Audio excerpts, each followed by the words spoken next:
DC Murphy, a chance encounter with Superman in Metropolis. Yet despite my utmost efforts, I could not prevail. But if I cannot contend with Superman, can I not handle Gotham's little Kara? Batman and the Joker, stand up. I declare that all present in Gotham are a bunch of miscreants. Who agrees? Who disagrees? Naruto Murphy, the practice of medicine cannot save the ninja world. I am prepared to abandon my medical pursuits. Yet, I ponder, following Tsunade might not be such a bad idea after all. Marvel Murphy, Thanos, your plans are even more conservative than my own. Allow me to personally reveal the secrets to maintaining cosmic balance. Stone Murphy, step aside. I shall bring forth a revolution to the world. In the future, standing atop their respective universes, the Murphys reflect, the ancients were indeed correct. Relying on others pales in comparison to relying on oneself. Awaken, the surgery has failed, you cannot transform into a lady anymore. A soft, unfamiliar voice roused the comatose Murphy. Where am I? As he regained consciousness, Murphy opened his eyes to an environment that felt exceedingly foreign. The ceiling adorned with a celestial vista was something he had never encountered in his 18 years of memories. Had he been elbowed into another dimension? Welcome, Murphy, greeted a man adorned with a headband. Due to the backlighting, Murphy could not discern the man's face or the intricate designs of the headband. Two individuals, one tall and one small, surrounded him. Although their features were obscured, Murphy sensed an inexplicable comfort emanating from them. Do you know me? Where's this place? Murphy inquired. Who knows? I call this place Murphy's abode. As for why I recognize you, it is because only you and I can arrive here, replied the angular figure, his voice notably deep. Murphy felt a sense of familiarity with this voice. It was reminiscent of something he had heard before crossing into the DC universe. Welcome, you are the third, chirped the smaller individual, whose voice was exceptionally youthful, clearly indicating he was a minor. Propelling himself upright, Murphy utilized the ambient light to observe the two children before him, whose features bore a striking resemblance to his own. The angular figure, however, appeared to be sculpted from stone. Are you Stone Murphy? The realization struck Murphy this was the champion he often played in League of Legends. Not Stone Murphy, simply Murphy. However, to distinguish us, you may call me Stone Murphy, the figure replied, his voice deep yet resonant. I am also Murphy, hailing from the Hidden Leaf Village. You may refer to me as Naruto Murphy. DC Murphy glanced at the headband atop Naruto Murphy's head, which indeed bore the emblem of the Hidden Leaf. Everyone here is Murphy. This is indeed a shared journey, correct? DC Murphy queried. Precisely. Welcome to the Murphy Network. Now, let us introduce ourselves and the worlds from which we hail, Stone Murphy responded. Do not mention it. I found myself in Gotham, where I lost my entire family at the age of 3. The only survivors of our gang were myself and the peripheral Frank. DC Murphy lamented. Were it not for Frank's flicker of conscience, who whisked me away to Metropolis when he fled, I would have likely perished in Gotham 15 years ago. Naruto Murphy asked, do you know who your enemies are? Fear not, for here you can synchronize your strength. As long as they are not popular characters like Batman or the Joker, you shall surely avenge your parents' demise. 15 years ago, as Frank fled in despair, he muttered about claws, an immortal killer in the dark, and a beaked mask resembling an owl. The puppeteer must be the Court of Owls, deeply entrenched in Gotham. Perhaps due to the unique nature of this place, the hazy memories from outside became strikingly clear. He recalled every word Frank had trembled to utter. Naruto Murphy remarked, the Court of Owls is not an insurmountable organization. He had initially thought his own plight, as he prepared for the Second Great Ninja War, was dire, only to discover that DC Murphy had faced the loss of his family from the tender age of 3. As for Stone Murphy, he was merely a fragment of the original Murphy that had gained sentience, devoid of any parental ties. I had originally intended to leak information about the Court of Owls to Bruce Wayne, letting this champion of the Justice League handle it, confident that a plan to eliminate the enemy would succeed.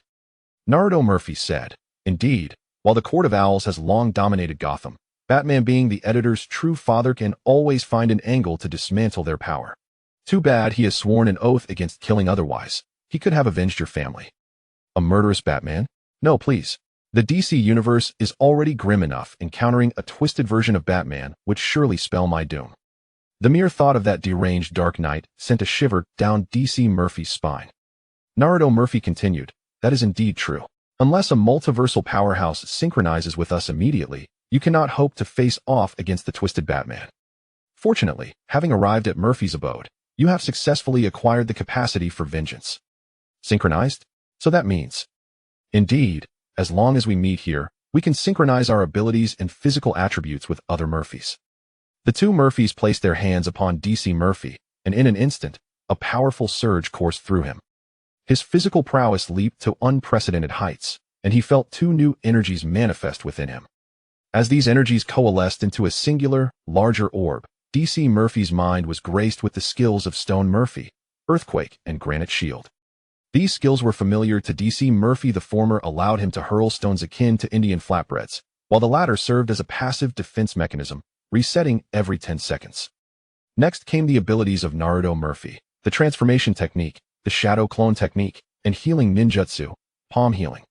By the way, why do you appear so anxious?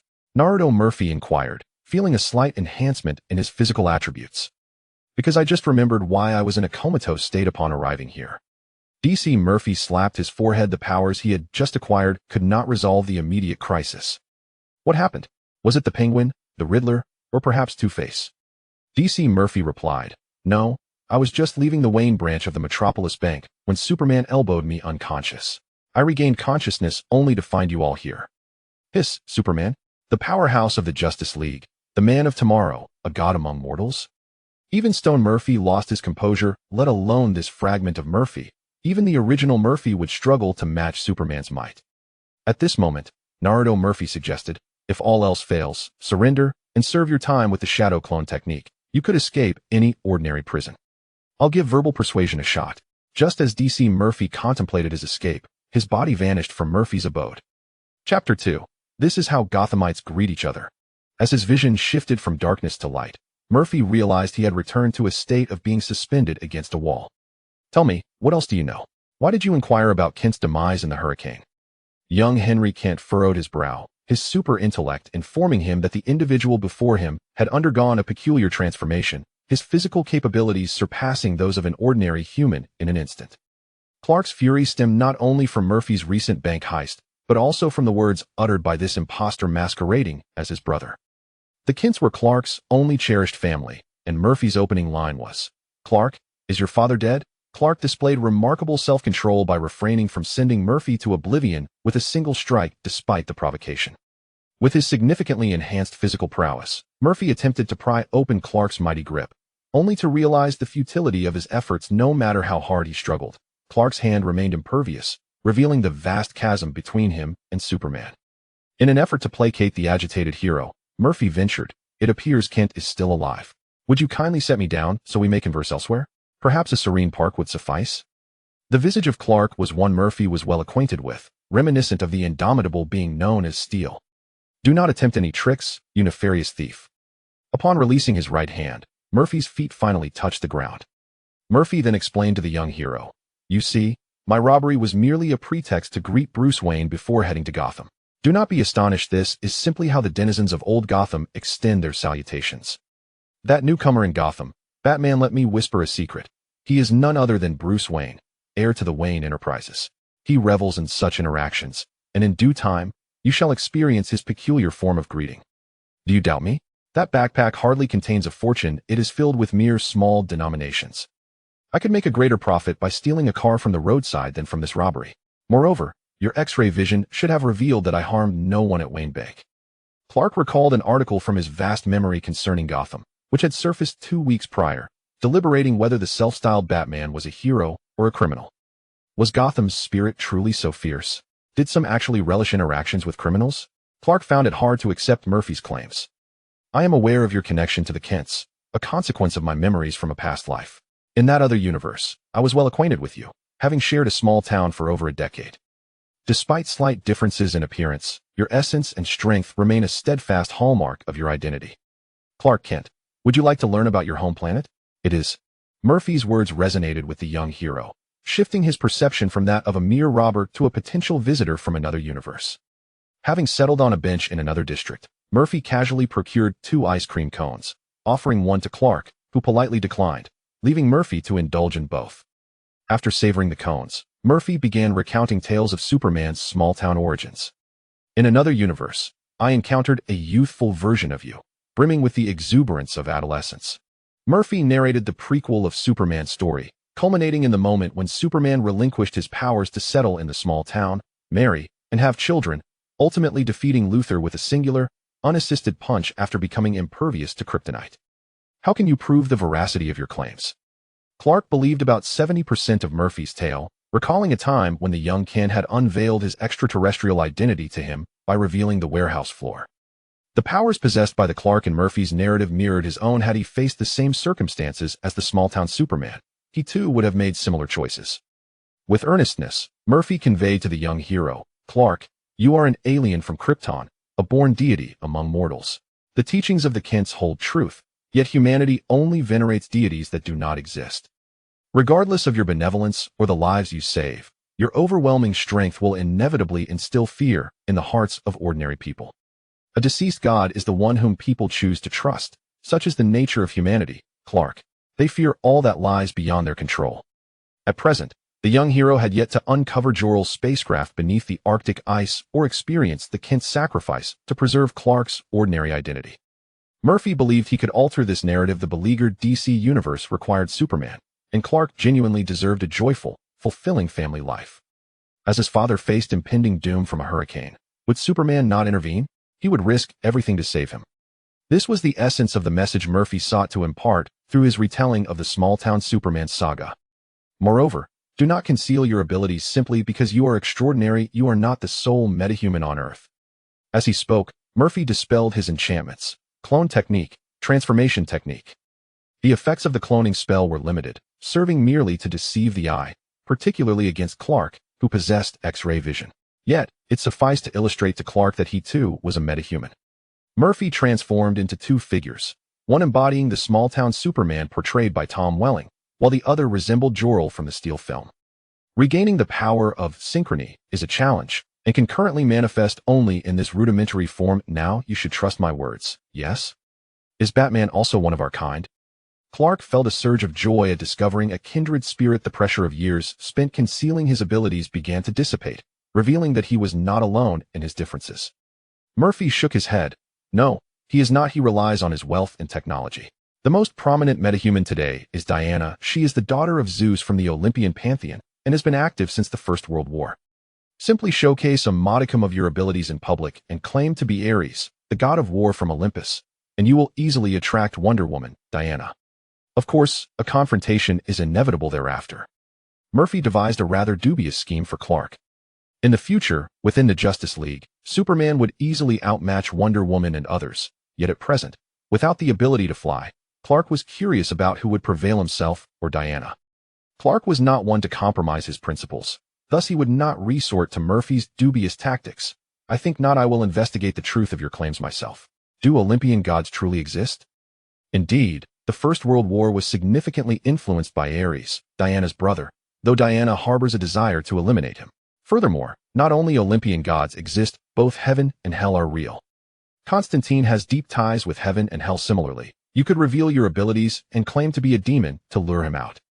Of course, I could also deceive him into revealing himself. Constantine is a morally flexible individual, and you would surely struggle to outwit him.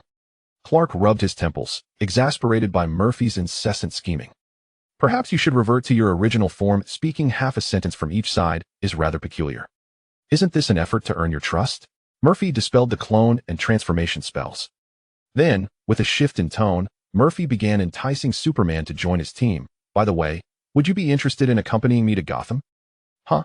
Clark was taken aback by Murphy's sudden invitation. Chapter 3. Come, strike me. Murphy lured Clark with humanity's yearning for flight. Would you like to learn soar? Come to Gotham. I shall assist you in unlocking your abilities. Clark resolutely declined, stating, no, I am not yet prepared to emerge into the public eye. Setting aside whether he fully believed Murphy's assertions, he recognized that he was far from ready to expose himself to public scrutiny. Additionally, the news that Kent had perished in a hurricane troubled him greatly, diminishing his desire to venture into Metropolis, let alone follow Murphy to Gotham. Once Murphy sensed that a tentative trust had been established between him and Clark, he proactively revealed a wealth of valuable information about the world over the course of their conversation. He spoke of the vessel belonging to his true father, Joel, hidden beneath the Arctic ice, as well as the notorious superhuman antagonists of the future. As Murphy, having seemingly transformed an enemy into a friend, albeit with reservations. Prepare to depart. He cautioned Clark once more. Do not shun your abilities. Do not forfeit the chance to connect with your most cherished loved ones simply to remain hidden. By the way, my name is Murphy. Should you change your mind or find yourself in trouble, feel free to seek me out in Gotham or call me at this number. XXXXXXXXXXXX. Though Clark did not respond, the seed of collaboration that Murphy had planted within him took root as he noted the number. Perhaps one day, when faced with insurmountable challenges, he would reach out for guidance from this kindred spirit.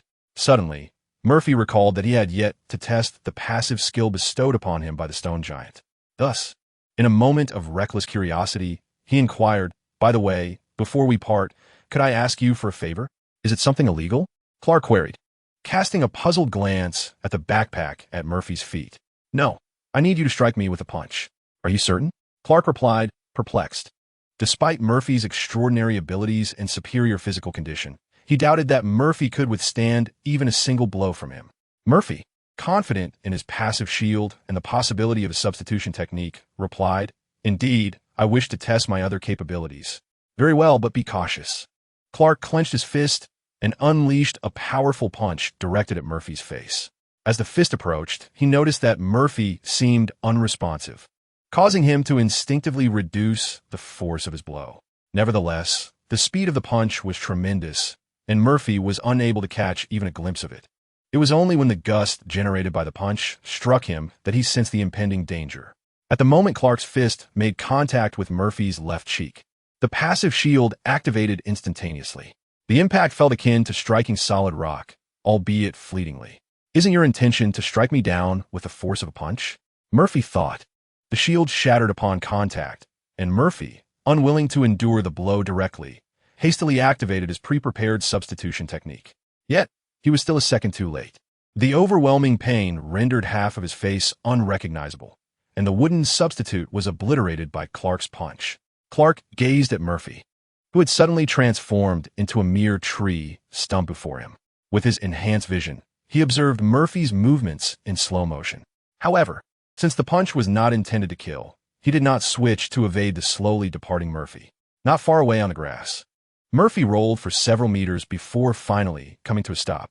He winced as pain surged through him, while using his healing technique to treat the swelling on his face. He shouted at Clark, his words somewhat garbled. Had it not been for the timely application of the doppelganger technique, he feared that punch might have sent him to the ICU. Clark held a low opinion of Murphy's doppelganger technique. Yet he found the healing technique to be remarkably useful, a formidable ability, far surpassing the previous illusionary tricks. Under the scrutiny of Clark's X-ray vision, Murphy's swollen face rapidly returned to normal. Even the internally fractured bones were slowly mending. At that moment, Clark was completely convinced of the story Murphy had concocted earlier. Murphy shot a glance at Clark, acutely aware that his teeth felt loose. He was not prepared to speak until his left cheek healed. Fortunately, the effects of the healing technique were immediate, restoring him to his former self in less than 5 minutes. Do you wish to kill me, brother? You couldn't have used all your strength, could you? Murphy inquired once he had recovered, almost forgetting to ask. Clark replied candidly, No, I initially used my full strength, but then I retracted 70% of it. I envy your racial gift. You gained strength merely from basking in sunlight. Leaning back against his chair, Murphy looked skyward, pondering how splendid it would be to become a scion, allowing him to test whether a scion could engage in a fierce battle with Superman. Your abilities are equally extraordinary, especially your healing prowess, which is nothing short of a medical miracle and far more beneficial in saving lives. True enough. As long as the Kents aren't dealing with severe injuries like missing limbs, they should seek my treatment. It's far more effective than a hospital. After being reminded of his father's tragic demise, Clark's rebellious spirit subdued significantly, shifting his focus toward his family. After parting ways with Superman, Murphy, shedding his brotherly disguise, shouldered his backpack and strolled down the street, organizing his thoughts. Gotham's Batman was a novice just a fortnight into his crusade, while Metropolis's Superman remained a bewildered youth, which was a blessing. At least he wouldn't encounter many currently insurmountable foes, such as Clark's uncle, the exiled General Zod, who was unlikely to appear on Earth anytime soon. Over the years, aside from keeping an eye on the news for Metropolis and Gotham, Murphy also monitored developments in Central City, Nashua, and Coast City. Yet he had not spotted any familiar superheroes. This indicated that he was still early in the timeline. affording him ample time to grow and avoid becoming just a bystander in monumental events. Next, he intended to follow his earlier plan to venture into Gotham, a city renowned for its remarkable individuals, to toss the bag of money into the Batcave and greet Batman. By the way, where exactly is the Batcave located? Murphy meticulously recalled that Gotham housed several Batcaves, yet he was entirely oblivious to their locations, only remembering that one resided beneath Wayne Manor. Arriving in Gotham, he grasped his backpack and gazed upon the city he had not seen in 15 years. The day he followed Frank into exile was marked by a tempestuous, rain-laden night. And now, as he returned, the sky was once again shrouded in ominous clouds. It appeared that rain was imminent, as the distant rumble of thunder confirmed his suspicion. He ought to procure an umbrella. Murphy recalled a comic suggesting that Gotham's rainfall was problematic, uncertain whether this world mirrored that narrative. He deemed it prudent to avoid any risks. After purchasing an umbrella from a convenience store, he stepped outside only to be greeted by a torrential downpour, where numerous pedestrians shielded themselves with their clothing or bags, hastily navigating through the rain. Meanwhile, a destitute beggar on the roadside could only rely on the newspapers and cardboard that typically enveloped him to fend off the rain. Those with the ability began to shuffle toward sheltered corners, while the incapacitated leaned against walls, praying that the rain would not bring about a fever. For the penniless, the cost of antipyretics was a luxury they could not afford. Succumbing to fever meant a fatal consequence. Holding his umbrella, Murphy approached the beggar lying in the rain. "Do you need assistance to get to shelter?" The beggar, seemingly unable to articulate a response, shook his head vehemently upon hearing the word shelter, his face a mask of terror. Through the gap between his lips, Murphy noticed that the man had lost half his tongue, and the myriad of scabbed wounds on his body bore testament to past inhumane torment. Reluctantly, Murphy positioned the umbrella in front of the beggar to shield him from the rain and turned back to the store to purchase another. However, upon his return, he discovered that the beggar's umbrella had been stolen, the bloodstains diluted by rainwater, indicating he had suffered yet another assault. The law of the jungle, indeed, was a curious phenomenon. Utilizing his healing abilities, Murphy staunched the beggar's bleeding and transported the unconscious man to a sheltered alcove where the rain could not intrude. This time, he did not relinquish the umbrella. The solitary beggar, now with a semblance of protection, would undoubtedly attract the attention of bullies once again. He had lived too long in the metropolis, forgetting this fundamental law of the underclass. Chapter 4. Fishing for justice. Opting not to take a cab to his hotel, Murphy chose to traverse the rain-soaked streets on foot, keen to observe the stark contrast between the Gotham he encountered and the one etched in his memories. The towering edifices shimmered with light, a testament to the upper echelons of society, where wealth afforded one nearly every conceivable luxury and indulgence. In contrast, the dilapidated buildings with sparse, illuminated windows belonged to the lower middle-class workers. At this hour, 9 in the evening, they were likely still toiling away in their offices like beasts of burden. As for the laborers at the very bottom, they could not even afford such decrepit structures. The filthy slums were their only refuge. The streets homeless were the forgotten souls of Gotham, their lives and histories disregarded by the world around them, so destitute that they lacked even the right to be exploited by shelters. Upon the mention of the rescue center, Murphy found himself intrigued by the beggar's evident fear of such a place. Conveniently, one was situated right before him, and he resolved to uncover the mystery behind this apprehension, postponing his visit to Wayne Manor until the rain ceased. Despite the drizzling rain, Murphy was able to gaze through the pristine glass windows, revealing a scene of soft lighting, inviting sofas, and an impeccably clean environment. An establishment devoid of any trace of dust, yet it served as a nightmare for the beggars who lacked the means to sustain themselves. "Excuse me, may I enter to seek refuge from the rain?" Murphy inquired as he pushed open the glass door and shook off the rainwater from his shoes onto the welcome mat, making his way toward the counter. Behind the counter sat a lady, idly scrolling through her phone, as no clientele had graced her with their presence that day, leaving her to languish in boredom. Upon noticing the strikingly handsome man of model caliber entering, she hastily discarded her chewing gum onto a business card and tossed it into the nearby trash bin. "Welcome. How may I assist you, sir?" Ms. Mary greeted him with a radiant smile. "I am Mary." Such treatment was indeed what a gentleman of Murphy's attractiveness deserved. The same could not be said for others. "Hello, you may call me Murphy. I have just arrived in Gotham from the metropolis and did not anticipate this torrential downpour. May I take shelter for a while? Certainly. Would you care for some invigorating coffee and a snack? Mary responded with delight, relishing the prospect of entertaining an outsider, whom she deemed easier to deceive. I would appreciate that. This rain came out of nowhere, and had I not purchased an umbrella at the supermarket, I would surely be drenched, Murphy replied. My apologies, I forgot to stow away my dripping umbrella. I shall hang it by the door, he added, placing his backpack on the sofa before slowly walking toward the entrance. Oh, a mere sprinkle is nothing to worry about, she assured him.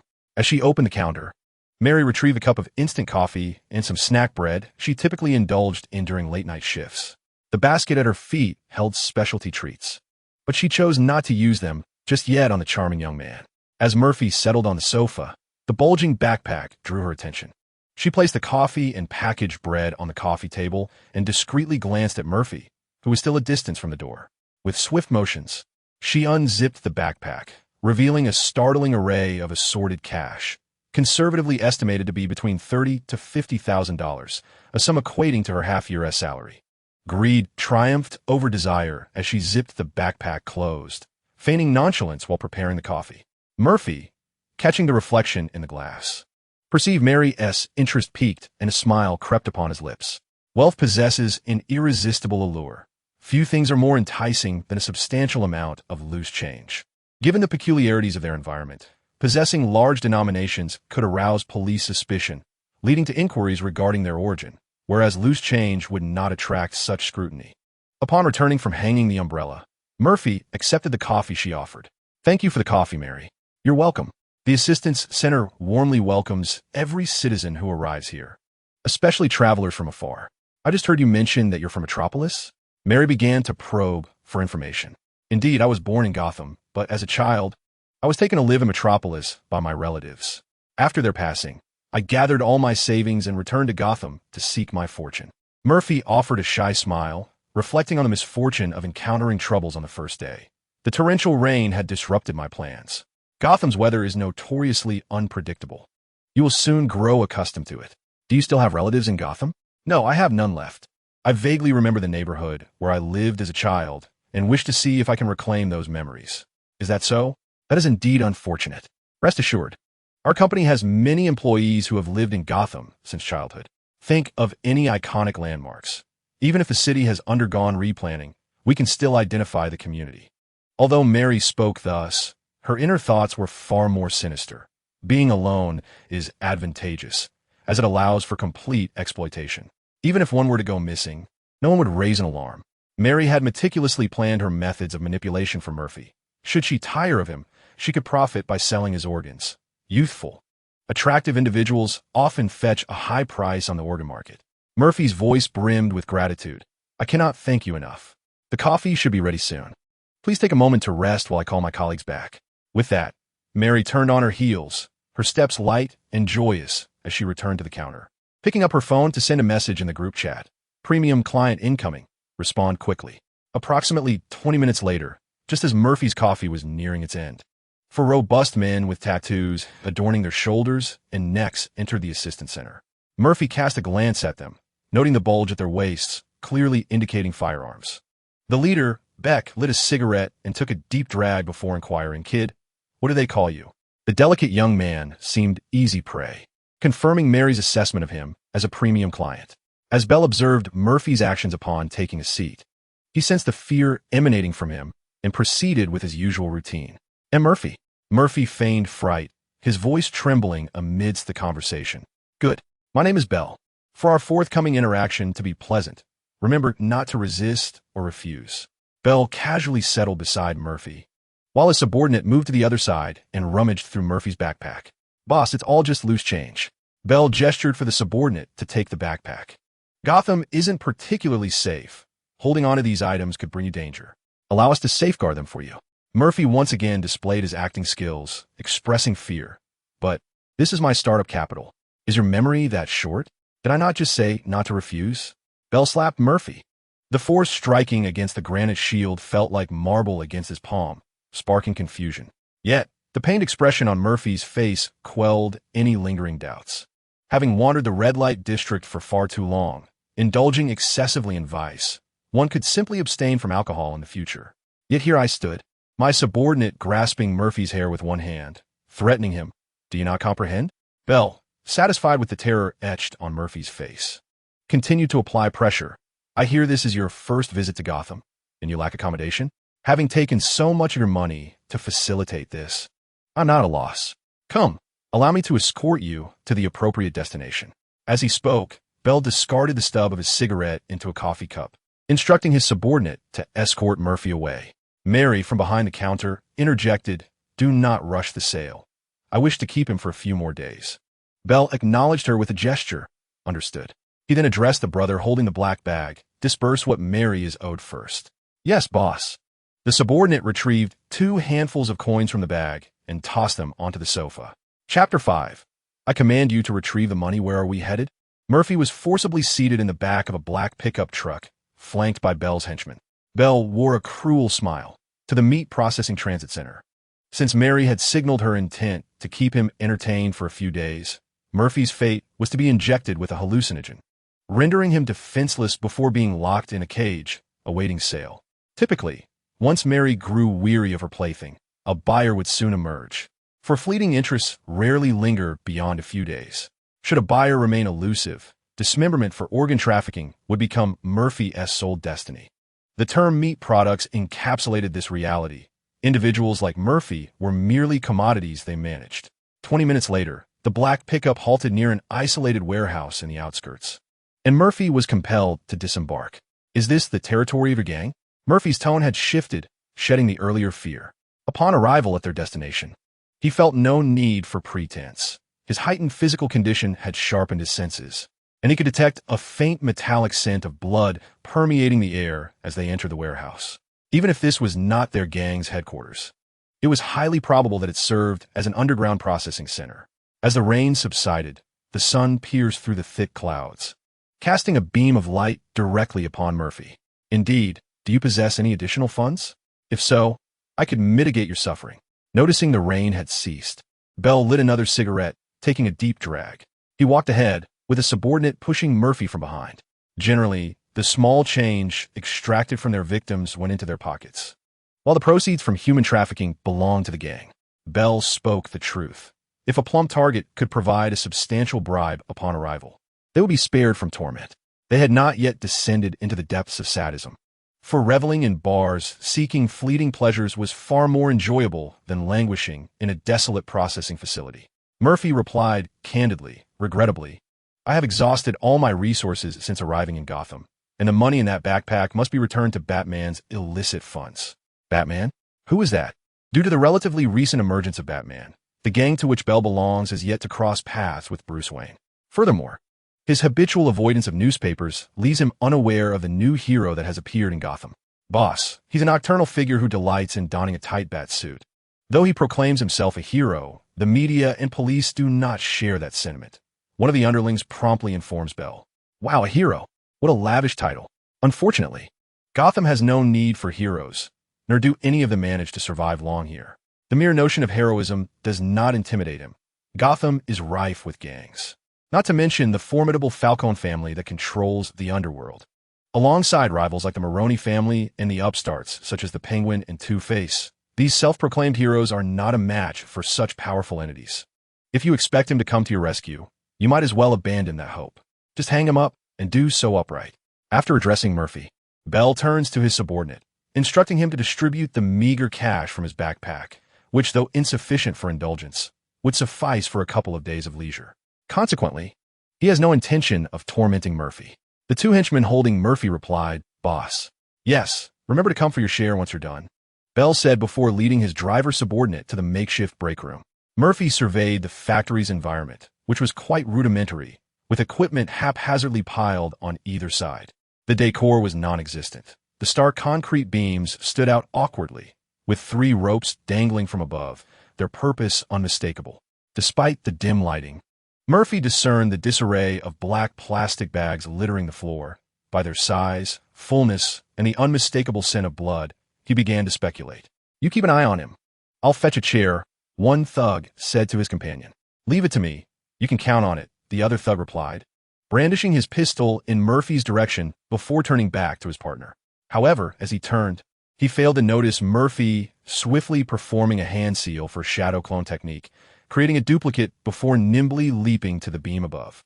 The dim environment served as the perfect camouflage for Murphy, and the second thug remained oblivious to his movements. The first thug brought over 2 tall stools and commanded Murphy's clone, "Now get up there and raise your hands high." The clone complied, standing on the stool. Fortunate that neither thug had touched it during the process, or they would have been exposed. The first thug climbed onto an adjacent stool, untying the ropes from a beam, preparing to bind Murphy's raised hands. But he soon realized he could not grasp them. His hands passed right through the clone's arms. Before the first thug could utter another word, Murphy descended, swiftly incapacitating him. As he caught the collapsing thug's body, his other hand seized the throat of the second thug, tightening his grip until a distinct crack echoed, unmistakably the sound of Murphy's overwhelming force shattering the thug's neck. The breathless thug number 2 lost his ability to fire, collapsing to the ground like a heap of mud, clutching at his throat in a futile struggle. In his dying moments, confusion lingered in his eyes, as the young man he had perceived as an easy target had unexpectedly taken his life. Murphy suspended the lifeless thug number 2 from a ceiling beam, then retrieved the fallen handgun from the floor, dragging the unconscious thug number 1 towards the makeshift resting area. With a swift kick, he forced the door open and hurled thug number 1 into the room. "Who goes there?" Bell and thug number 3 were startled by the sound of the door being kicked in, instinctively reaching for their firearms.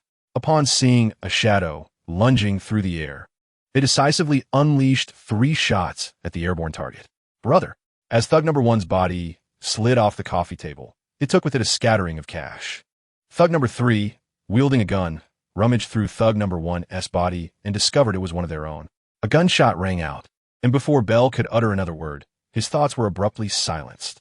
The shooter was, of course, Murphy, who at that moment was utilizing the properties of chakra to play the role of Spider-Man, hanging upside down from above the door while firing. With no time to turn his head, Bell, witnessing the terrified contemplation of his subordinate, raised his weapon and fired at the door. In an instant, Murphy's silhouette vanished from view, having already withdrawn. 2 more gunshots echoed, the sounds of the empty handgun reaching Murphy's ears. With a nimble roll, Murphy landed on the ground, declaring, "I believe we need to have a discussion." With 2 of the 3 thugs down, the fate of the remaining one was all too clear. Suppressing his fear with a deep breath, Bell tossed his handgun at Murphy's feet, quickly raising his hands in a gesture of surrender. "Sir, I capitulate. Please do not kill me. I have relinquished my weapon." "Excellent," Murphy replied. "I'm fond of the saying that those who recognize the tides of time are indeed wise. I suspect you possess a wealth of information that I would like to acquire, do I not? As long as you spare my life, I will divulge all I know. I simply did not anticipate that you had concealed yourself so thoroughly." Bell gazed at Murphy with a sense of regret, realizing that he had always been the one to set traps for others. Yet today, he had fallen prey to this young man. With 2 of his subordinates already dead in the room and the fate of the other one outside equally grim, he dared not resist. Murphy recalled Superman's formidable punch, still feeling a dull ache in his face. The techniques of ninjutsu were indeed effective against ordinary gangsters. He sincerely wished that The Rock would upgrade soon, and that Naruto Murphy would learn additional ninjutsu, thereby expanding his repertoire skills. He suddenly remembered that he had forgotten to inquire about which clan Naruto Murphy belonged to, and whether he would ever have the opportunity to acquire powerful bloodline limits, such as the Sharingan or Byakugan. Looking at the disarray on the floor, he expressed his dissatisfaction. "Pick up the money." "Huh? I told you to pick up the money. That was a gift for Batman. Did I not mention it? You expect me to return it all dirty?" The scattered cash from his backpack lay strewn across the ground, some of it tainted by the blood of the fallen thug beneath it. Chapter 6. The Black Mask Gang under the threat of a firearm. Bell, desperate to survive, found himself on his knees, collecting money from the ground. Murphy, observing Bell attempting to stuff bloodied bills into his backpack, immediately expressed his dissatisfaction, insisting he clean them first. Yes, I will clean them right away," Bell replied, hastily wiping the blood from the notes with his clothing before carefully placing them into the bag. Faced with the pressure of life and death, Bell worked swiftly, filling the backpack with loose change in less than 10 minutes, while also ensuring they were clean. "Here you go, Mr. Murphy." Bell cautiously handed the backpack to him. "Just sit on the coffee table, and please take a seat and introduce yourself," Murphy said, using the clothing of a fallen associate to wipe the fingerprints from his gun before tossing it beside the backpack. With the ability to summon stone men and utilize a doppelganger technique, he felt no fear of Bell attempting to seize the weapon and shoot him. Bell, upon seeing the handgun on the table, harbored no thoughts of taking it. Having surrendered, his courage to resist had vanished. Moreover, Murphy's casual gestures were clearly intended to lure him into a false sense of security. "I am Bell," he introduced himself, which allowed Murphy to glean a rough understanding of the situation in Gotham. As he had surmised during his time in Metropolis, the city was rife with gangs. The most formidable gang leader was Carmine Falcone, a traditional mafia don renowned for his dominion over the underworld. He was referred to as the Roman of Gotham, signifying his rule akin to that of ancient Rome. Bell could not divulge the specifics of Falcone's criminal enterprises, as such information was beyond his reach. However, Murphy was well aware that they primarily revolved around vice, extortion, and protection rackets. The various factions, including Fish Mooney's gang, were essentially subordinate to Falcone, operating under his directives. Bell was oblivious to notable adversaries such as Harvey Dent, Oswald Cobblepot, Jonathan Crane, Pamela Isley, the Joker, and Edward Nygma. The classic foes of Batman had yet to make their appearance, and Batman himself had already emerged, which contradicted Murphy's expectations regarding the events that might unfold. Reminiscent of the television series Gotham. Though Arkham Asylum existed, Murphy had no immediate desire to investigate whether the Joker resided there. The Joker was a significant anomaly in Gotham, undeniably a top-tier manipulator of the human psyche and a harbinger of moral decay. At present, Bell was akin to a fledgling, unable to withstand even a single punch from the youthful Superman, and he could afford to wait until he had the capacity to confront the Joker before making any decisive moves. The gang Bell belonged to was the Black Mask, led by Roman Sionis. As Murphy knew, Roman was the heir to the Sionis enterprises, having taken over after murdering his parents. Unfortunately, lacking any business acumen, he quickly drove the company to bankruptcy, prompting him to delve into the criminal underworld and establish the Masked Gang. Paradoxically, while his commercial ventures floundered, Roman's foray into crime flourished, enabling him to carve out a significant presence in Gotham through ruthless means. The operations of the Masked Gang's illicit enterprises bear striking similarities to others, encompassing dealings in drug trafficking, arms smuggling, and underground gambling, with the sole addition of human trafficking. The human trafficking orchestrated by the Masked Gang is categorized into two distinct forms. One involves the wholesale sale of individuals, while the other entails the separation and sale of organs after matching them. The black bags that Murphy observed contained the remains of souls from whom vital organs had been extracted, even if they were not immediately matched. These individuals would be dispatched from Gotham, sold in bulk to the nation's largest underground markets, catering to affluent clients seeking such commodities from around the globe. Due to the heavy rain that day, a colleague responsible for transporting these remnants was delayed, and while waiting for the handover, Bell fortuitously received a message from Mary. With idle time on his hands, he took the initiative to involve Murphy in the task. The ropes suspended from the beams were prepared for individuals like Murphy, upon being administered hallucinogens and rendered incapable of resistance, would typically be taken by designated personnel to another facility, where they would be confined in cages. Mary, from the rescue center, was on the periphery of the gang, tasked with scouting suitable candidates for their operations. Bell, feeling apprehensive about Murphy potentially silencing him, gazed at Murphy with a tearful expression, confessing, "That's all I know." Ever since he broached the subjects of human trafficking and organ trade, Murphy's demeanor had visibly chilled. He regretted having uttered such a sensitive topic. Rising, Murphy patted Bell on the shoulder, reassuring him, "Do not worry, I will not kill you." However, in the instant Bell's expression relaxed, Murphy forcefully yanked down, smashing Bell's head onto the coffee table. In an instant, pain consumed Bell, and he lost consciousness. Murphy had kept his promise not to kill him, yet he had never promised to spare him. Grabbing Bell's feet, Murphy dragged the bleeding individual into an exterior warehouse. There, he hoisted Bell up using the rope from the beam, suspending him upright. Extracting Bell's mobile device, Murphy dialed for emergency services. "Hello, Gotham Police Department. How may I assist you? Is Gordon available? I have crucial intelligence to report, which I wish to share exclusively with him." In Gotham, if one were to identify the most trustworthy officer, it would undoubtedly be James Gordon, heralded as the city's solitary beacon of justice. Having consumed various forms of media featuring Gordon, Murphy held him in high regard. In Gotham, aside from Batman, Gordon was the only individual one could trust wholeheartedly. The operator hesitated. "Sir, I can only relay information to Officer Gordon. If he is unavailable, I must terminate this call, and you may try again later." "Very well, please hold, as Officer Gordon is currently at the precinct. I will summon him." Half a minute later, Murphy awaited the arrival of the person he sought. "Hello, I am Gordon, James Gordon. I understand you have significant intelligence to share with me." "Indeed. Are you aware of the recent emergence of the Black Mask Gang? If you truly stand for justice, come to the abandoned factory at the upper right corner of Adams Dock. There, you will uncover what you seek, including organ trafficking. Remember to bring more people, as it is not inconceivable that the opposing cleanup crew may arrive before you." After conveying this, Murphy ended the call, wiped his fingerprints, and tucked the phone into Bell's pocket. He was confident that Gordon would come, for this was no ordinary gang crime. It involved the abhorrent trade of human organs that stirred outrage among the masses. Having completed his tasks, Murphy exited the factory, making his way to the second-floor window of the truly abandoned building across the way. Now that he had encountered the human trafficking syndicate, Murphy altered his plan once more, deciding to postpone his meeting with Bruce Wayne and address the Black Mask Gang first. At this juncture, the Black Mask Gang had not yet ascended to the heights of a dominant criminal empire in Gotham, and Murphy was keen to observe whether Gordon could contend with this burgeoning threat. Should Gordon prove incapable, Murphy would not hesitate to intervene at a critical moment. 10 minutes later, the first wave of individuals arrived in vehicles at the disguised factory below. Murphy peered down, only to find that these were not the police cars he had anticipated. Two vehicles approached, one large and one small. The large one was a cold chain truck, its purpose painfully obvious.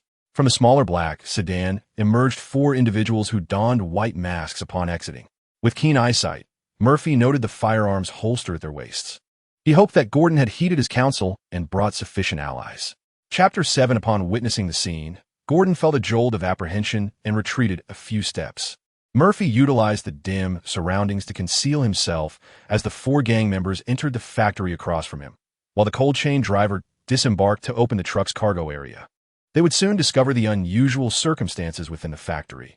If Gordon had arrived alone before their retreat, Murphy would not shy away from intervening to eliminate these individuals. The only member of the Black Mask Gang of any worth was Roman, who was suspected of knowledge regarding the Court of Owls. The others held no value whatsoever.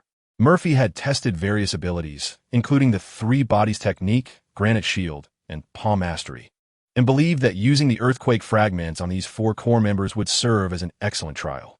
As Mask 1, wielding a flashlight, illuminated the factory, he noticed something amiss. A black bag had been opened. Murphy had ripped it open to inspect the victim's remains. At that moment, Bell, the one responsible for their extraction, hung unconscious from a rope, while the outer members sprawled lifelessly on the ground, or maintained vigilance at the entrance. "Zaven, check on Bell. Claire, accompany me to the lounge to assess for any adversaries." Such was the calm demeanor of the core members, issuing directives unflappably in the face of sudden peril. Claire and Tommy, armed and positioned together, cautiously advanced toward the lounge, guided by the flashlight's beam, revealing the gruesome scene within. One of Bell's subordinates lay, with a shattered skull, crimson splatters adorning the walls, while another bore numerous gunshot wounds, the cause of death uncertain, whether from pain or exsanguination. Including the two outside, the four tasked with guarding Bell were now accounted for. Tommy pondered which enemy had infiltrated this location, as he had not made any recent foes. He picked up a handgun from the table, removed the magazine, and found 4 rounds still within. "Boss, Bell is awake." Zaven summoned Tommy and the others. Upon exiting the lounge, the sole survivor, Bell, was bloodied and his cheeks swollen like a pig's head, evidently subjected to violent measures by Zaven to rouse him. Tommy, the boss, Bell, squinted against the glaring beam of the flashlight, and only after it was extinguished did he recognize the figure before him as Tommy, responsible for waste management. "Speak plainly about what transpired. You are well aware of my methods. Do not conceal anything, or you shall languish in a pigsty for eternity." Bell, acutely aware of Tommy's ruthless tactics, recounted the events of the day in meticulous detail, from receiving the text from Mary to the annihilation of Murphy and his crew. Useless. A gunshot rang out as Tommy shot Bell in the shoulder, exasperated by the incompetence that allowed an outsider to decimate 4 of their own. Leave the execution of such failures to Roman, the leader of the Black Mask Gang. "Kill me, boss, please," Bell pleaded, terror gripping him at the thought of facing Roman. The prospect of enduring his torturous methods was far more daunting than death itself. Zaven struck Bell with the butt of his gun, rendering him unconscious as they awaited further orders from Tommy. "We cannot remain here. Claire, call for reinforcements and have them expedite the removal of everything from this location. I will report the situation to the boss shortly and personally lead a team to extract this outsider," Tommy snarled. He acknowledged his own share of responsibility for the day's debacle, recognizing that capturing Murphy, the root cause, was his only chance for redemption. "Understood, boss," Claire responded promptly, initiating the call for support. "Boss, there are police cars." Owen, stationed at the entrance, spotted 3 police vehicles and immediately instructed the cold chain driver to disembark and retreat into the warehouse. "Damn it," Tommy cursed. "That outsider must have called the cops." "Owen, how many cars are there?" 3. "Weapons loaded. We are ready to break out at any moment." The best-case scenario with 3 police vehicles would involve 2 officers per car, meaning they would face 6 officers. In the worst case, each car could be fully manned with 4 officers, totaling 12. Even with the cold chain driver, they would only number 5, placing them at a disadvantage even in the best scenario. Fortunately, Claire had already called for reinforcements. They hoped to delay the police while awaiting backup for a counterattack. "Call them again and state that we are under attack by the GCPD, predicting 6 to 12 officers. Ensure they bring long guns," Tommy instructed. By long guns, he referred to semi-automatic rifles, which were seldom needed outside of gang confrontations. They had once possessed such weapons, but recent complacency had led them to leave them off the vehicles. Otherwise, they could have relied on firepower to force their escape. As fate would have it, they had been unlucky. Originally, Gordon had come with only 6 men and 2 vehicles, but they had crossed paths with Harvey Dent. Now, the honorable prosecutor, Harvey Dent, had not succumbed to darkness despite his facial injuries. Thanks to Gordon's assistance, his career and reputation had begun to flourish, fostering a strong personal rapport with Gordon. Upon witnessing Gordon's urgent response to the call for assistance, he took the lead and joined him in the first vehicle, rather than occupying the third. From the vantage point of the second floor, Murphy observed as the 3 police cars turned into the area. Coincidentally, the second wave of the Black Mask Gang was present, providing an opportunity to assess whether the GCPD, under Gordon's command, was as inept as rumored. In the comics, Roman's leadership transformed the Black Mask Gang into a formidable criminal empire, a feat intricately linked to the GCPD's incompetence and collusion with law enforcement. The future potential chief of the Gotham Police Department undoubtedly possessed considerable skill, for upon disembarking, he promptly issued orders for vigilance before cautiously advancing toward the refrigerated truck and pickup parked before the warehouse. The trio of vehicles comprised 10 officers, divided into 3 teams, with Gordon and Dante leading the forefront, while an additional officer remained alert within the police car, ready to issue immediate warnings should they encounter reinforcements from the adversary. The refrigerated truck revealed itself to be utterly vacant. The second team maneuvered to the rear of the truck, pried open the compartment, and reported their findings to Gordon. Dante cautiously opened the rear door of the pickup, only to discover it was also devoid of occupants. Gordon cautioned them to remain vigilant towards the right side of the warehouse, as the enemy might be concealed therein. Inside the warehouse, Tommy and his 3 companions, armed and poised, carefully aimed towards the outside, for the 3 police cars parked behind limited their visibility to only their pickup and the refrigerated truck. Should the adversaries approach, it was highly probable they would emerge from this very location. As they waited, tension gripped them, causing their palms to sweat.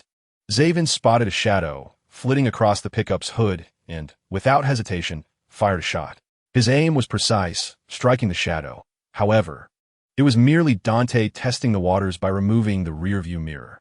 Experienced, Gordon swiftly assessed the trajectory of the incoming fire and, disregarding the muddy ground made treacherous by rain, boldly extended himself from beneath the vehicle to return fire. His shot was equally accurate, hitting Zaven in the chest and rendering him incapacitated. In mere moments, they had suffered a casualty, inciting Tommy and his companions to retaliate with gunfire to mask their underlying fear. After a series of exchanges, 4 shots rang out, resulting in 1 adversary being struck, though it was plausible that more assailants lay hidden within the factory.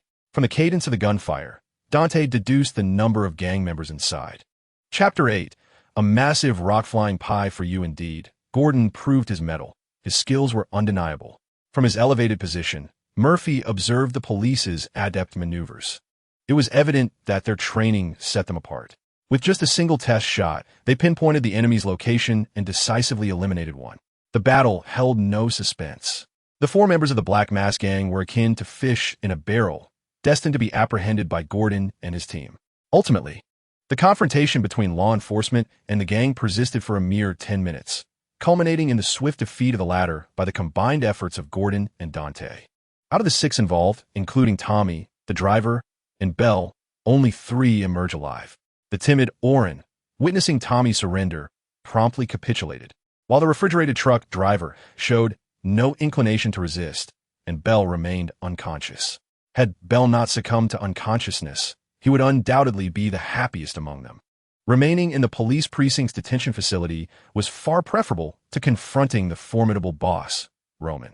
At the very least, he would be spared from torment.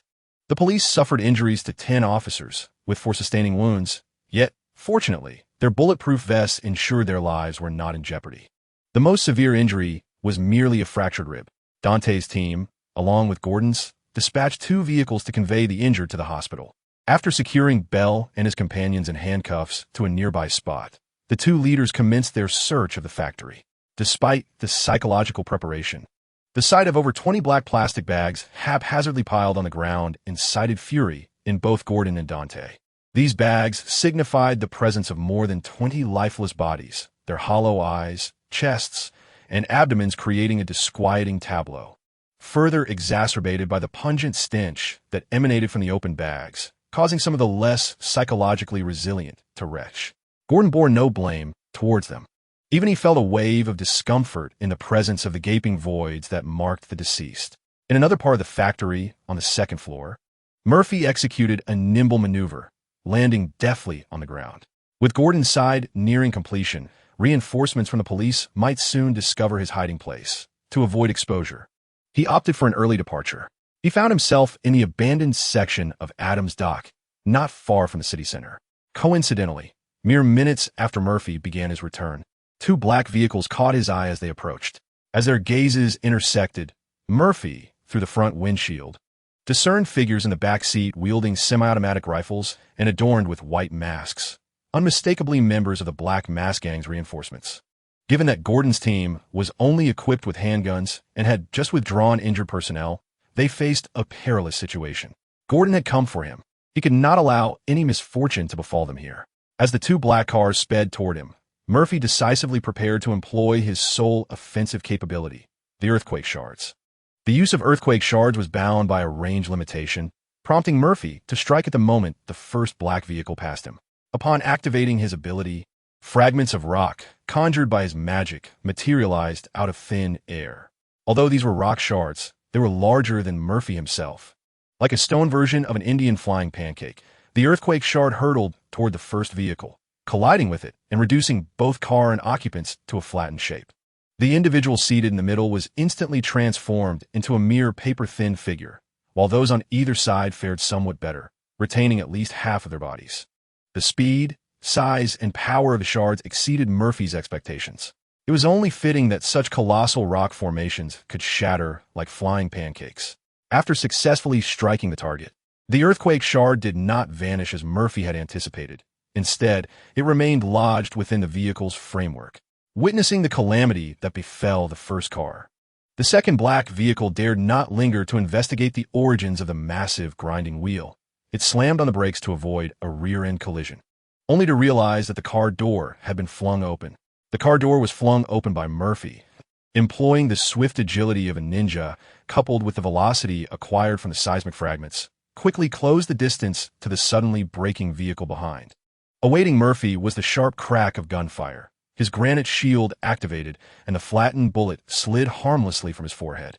This scene left not only Murphy in a state of disbelief, but even the masked henchmen inside the vehicle were momentarily stunned. The bullet, upon impact, merely glanced off, leading them to question if this individual was truly human. Oh God!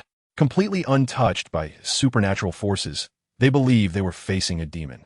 How else could they explain the presence of a grinding wheel the size of the vehicle itself? Murphy's astonishment stemmed from the unexpected decisiveness of their gunfire. His shield had been shattered the instant he opened the door. Since synchronizing with other aspects of his abilities and becoming an extraordinary being, a sense of overconfidence had inevitably bubbled within him. This inflated ego was unwarranted. He was not yet at a stage where he could disregard powerful weaponry. The rapid fire of a semi-automatic rifle instilled a sense of courage unmatched by anything else. Fortunately, Murphy had a backup plan. He employed a technique of substitution to divert their attention, swiftly evading the hail of bullets, while a phantom of himself materialized to lure the adversaries, allowing his true self to stealthily position behind the vehicle, concealed in its blind spot. As the targets transformed into mere stumps of wood, the four gangsters were once again left in shock, firmly convinced that their opponent was no mere mortal. Over there, upon receiving this alert, the bullet storm redirected toward Murphy's illusion, perforating the ground with a series of bullet holes. A demon. As they emptied their magazines and tore apart the decoy, they were confronted once more by a newly manifested phantom of Murphy, plunging them into despair. Run to the church.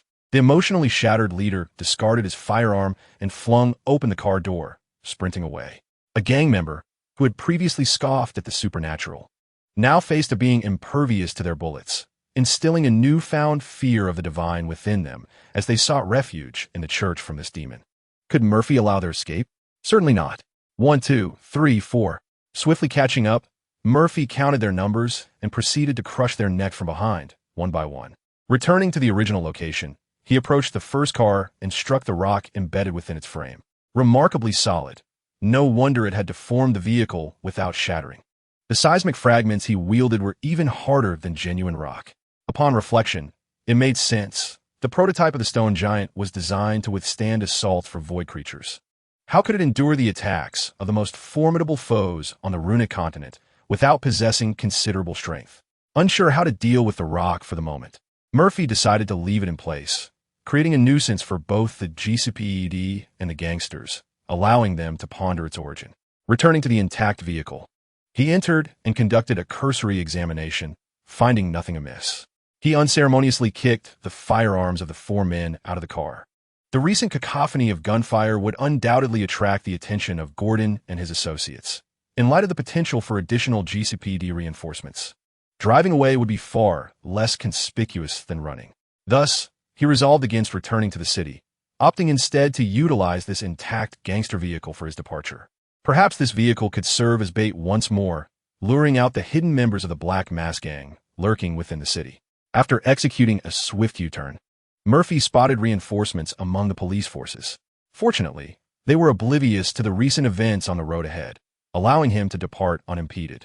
As he brushed past the law enforcement officers, Murphy gradually eased his vehicle along the roadside, only to be unexpectedly halted by a familiar figure. Could be luck? Murphy raised an eyebrow, recognizing the unmistakable stature and appearance of the individual before him. Chapter 9.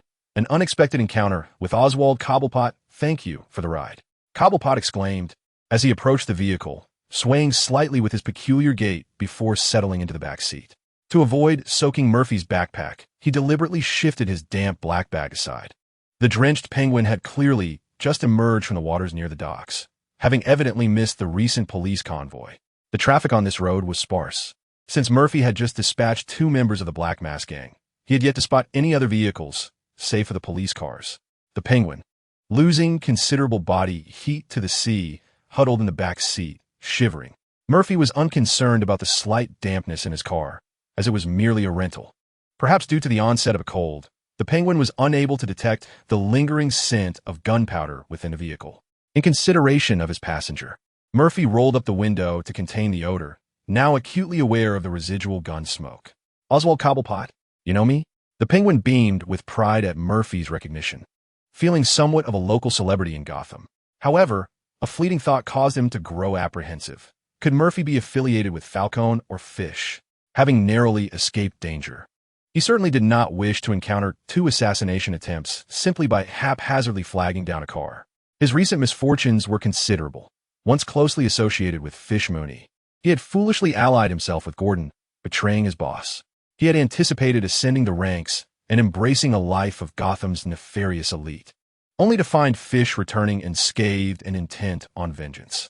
To evade retribution, he had no choice but to leap into the sea before being taken to Adam's docks. After spending the better part of the day swimming, he had arrived at this point, his energy nearly depleted and his body temperature dangerously low, contemplating waiting until nightfall to make his escape. "May I refer to you as the Penguin?" Murphy inquired, eager to engage with Gotham's notorious villain and gauge the extent of Cobblepot's evolution. The Penguin's expression twisted in indignation, his features contorting in fury. "You shall not address me in such a derogatory manner." "Very well. Would an apology ease your discomfort, Cobblepot?" Through their conversation, Murphy gleaned an understanding of his companion's situation. "You harbor insecurities, Cobblepot." "Insecurities? I am far more intelligent than you foolish types." The Penguin, discontented with Murphy's critique, began to retaliate. "Indeed, you have yet to confront your own shortcomings. Am I not correct, Penguin?" "Enough. What precisely do you wish to convey?" "As you have articulated, your strength does not reside within yourself, but rather in your intellect. Yet, you have neglected the fortitude of the heart. True warriors do not allow a mere title to undermine their emotional control. I have lost my chance to establish myself in Gotham, forfeiting everything. Must you also strip me of my right to harbor anger?" The Penguin coldly addressed Murphy, his mind already concocting schemes for revenge. "What has been lost can be reclaimed. Or do you suggest that the astute Penguin fears a fresh start in Gotham?" "I shall undoubtedly ascend to become the Emperor of Gotham's underworld, usurping Falcone in due course." Such narrow thinking. The underground sovereign of Gotham has never been the mob boss Falcone, but rather a different organization entirely. In comparison, Falcone is merely a minor character.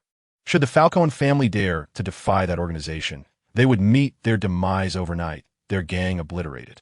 Since the Penguin remains a novice yet to evolve into a crime lord, Murphy aimed to entice him into confronting the Court of Owls. At this juncture, the fledgling Penguin could hardly contend with the court, so Murphy intended to have him assist Gordon in battling Roman Siones' Black Mask gang as a means of practice. The Penguin harbored complete skepticism towards Murphy's assertions. Was it truly possible for the crime lord Carmine Falcone to face utter ruin overnight? What nonsense! This is not a government crackdown. Beware the Court of Owls, always surveilling your movements, lurking in the shadows of Gotham, hidden between low walls. They dwell in your home, and even lie beside you in bed. Never utter their name, for their talons may come seeking you. Murphy hummed a chilling nursery rhyme of Gotham before inquiring. "Have you heard this? Merely a dark rhyme for frightening children. How could anyone who has resided in Gotham for long be unaware of such a tune?" Yet, the Penguin held it in contempt. "Oh, is that so?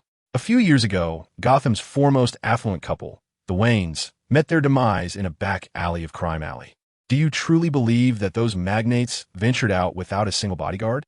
Before establishing his gang, Roman Siones of the Black Mask was a prosperous businessman. Why then did he swiftly face destruction? The comics do not explicitly indicate that Roman's fate was connected to the Court of Owls. Yet Murphy was willing to pin the blame on them. The Penguin would not be swayed by Murphy's unfounded conjectures. Having only met him briefly, these are merely your one-sided speculations. Where is your evidence? "I possess no evidence," Murphy admitted. "I have only been in Gotham for a day and am still in the investigative phase. Thus far, my inquiries have only led me to Roman, who was once among Gotham's elite and may have pertinent information. By the way, if you are curious about the Court of Owls and wish to investigate further, ensure that no one but you is aware. Their power is beyond your capacity to confront." Murphy issued a caution to the Penguin. "Unless you wish to meet a fate akin to that of the Waynes, riddled with bullets. Their minions, known as the Talons, are immortal. Their methods span the heavens and the earth, and one can never ascertain which individual among them is affiliated with the Court of Owls." How juvenile. They're not truly ageless. Why not claim they're the demons that haunt Gotham? Alas, it is undeniable that their devastation of Gotham surpasses even that which would cause demons to feel shame. It can be said that Gotham's current grandeur owes much to their malevolent influence. Should you remain unconvinced, I implore you to assist me. Gordon is currently grappling with the chaos wrought by the Black Mask gang, and I fear he may falter against Roman. Perhaps you could aid Gordon from the shadows? When Roman is apprehended, he can be questioned about the Court of Owls. Murphy genuinely fears that his actions may lead to Gordon's downfall at Roman's hands. Today, he fortuitously encountered the Penguin. Let the Penguin provide support for Gordon. What of the remuneration? The Penguin possesses nothing at present. His return to Gotham hinges upon financial means. If Murphy could offer him a substantial sum, he might be inclined to assist, considering Murphy's timely rescue. With this vehicle, once we reach the city, you may dispose of it as you wish. That is hardly sufficient. You seek the cunning Penguin's assistance, yet are willing to offer only a dilapidated car? Murphy insisted, "Hey, this is all I possess at present." "And what of this?" The Penguin picked up a nearby backpack and unzipped it. "Are you attempting to deceive me? This bag is filled with loose change." Murphy reached back and snatched the backpack from the Penguin's grasp. "No, this does not belong to me. Please zip it up. It is something I intend to return to Batman." Chapter 10. A attempt to change a vigilante in Gotham? A figure who finds himself caught in a no-win scenario, priding himself on upholding justice in the dead of night. A fool. The Penguin has clearly read about Batman in the newspapers. Whether it is jealousy of his actions or a desire to belittle him from a gangland perspective, it is uncertain. He dares to think he can change Gotham through his own efforts, only to hand over his captures to the inept GCPD. Do you not find this utterly absurd? A bat flitting about high-rise buildings, ha! The Penguin laughed exaggeratedly, a laugh tinged with hysteria. Murphy sensed the concealed emotions. Are you envious of him? Because his actions garner the approval of some? The Penguin clenched his fists. Envious? Approval? What nonsense are you spouting? It dawned on him. How long has it been since you visited your parents? Murphy recalled the Penguin's demeanor, associating it with the character in the television series Gotham, who gradually ascends to become a leader of the underground.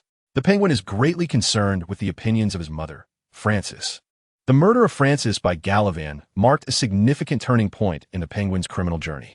You needn't concern yourself with that.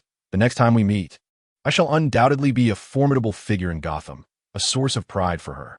The Penguin, or Cobblepot, has been labeled a monster since childhood due to his physicality, with the moniker Penguin serving as a derisive epithet from his tormentors.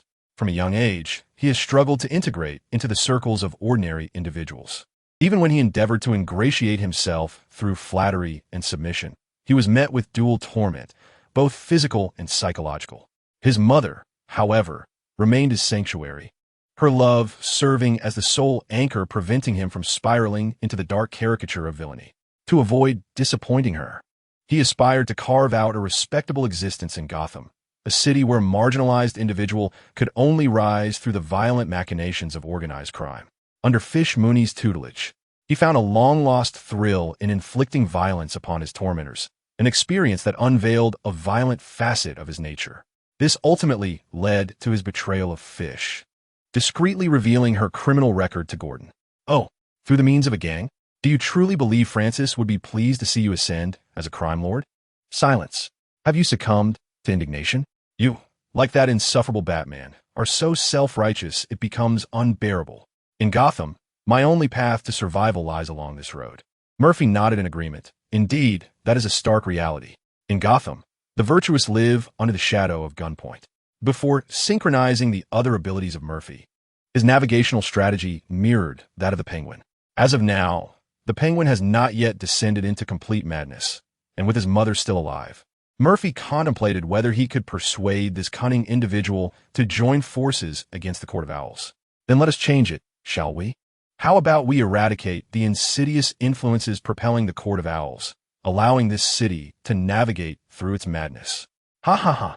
On what basis? With this decrepit vehicle you intend for me to manage? Murphy's exasperation elicited laughter. It was akin to exploiting his labor without compensation. True, I was perhaps short-sighted.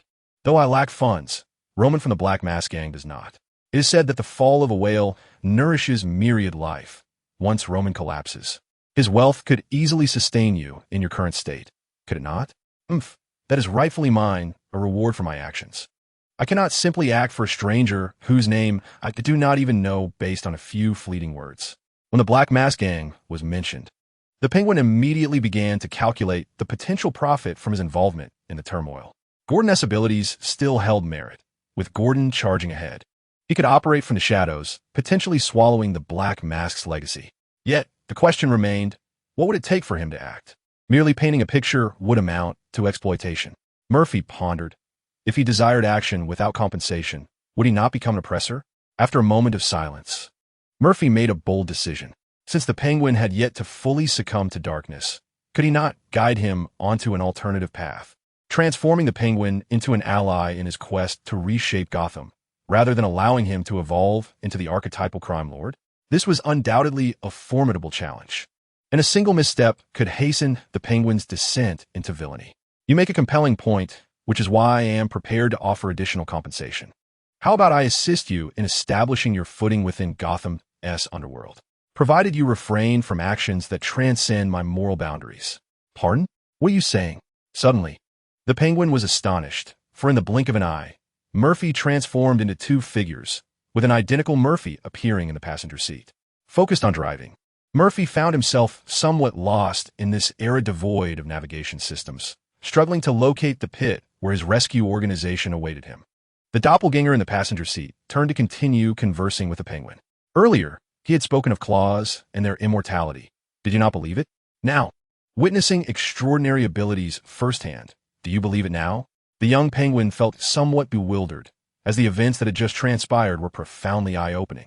Gasping for breath, he reached out to touch the doppelganger, only to find his hand passing through it. An illusion? Perhaps, though there are other methods at play. Yet they're not easy to demonstrate, remarked the new doppelganger as Murphy in the back seat formed another seal to summon yet another doppelganger.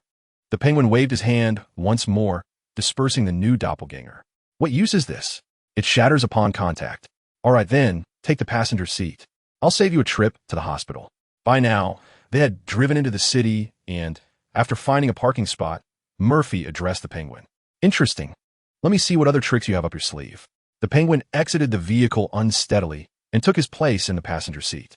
Palm healing technique was employed to treat the various scrapes and minor wounds on the Penguin's body. The effects of the healing ninjutsu were remarkably evident. Not only did the scrapes heal, but even his lost body temperature began to rise significantly.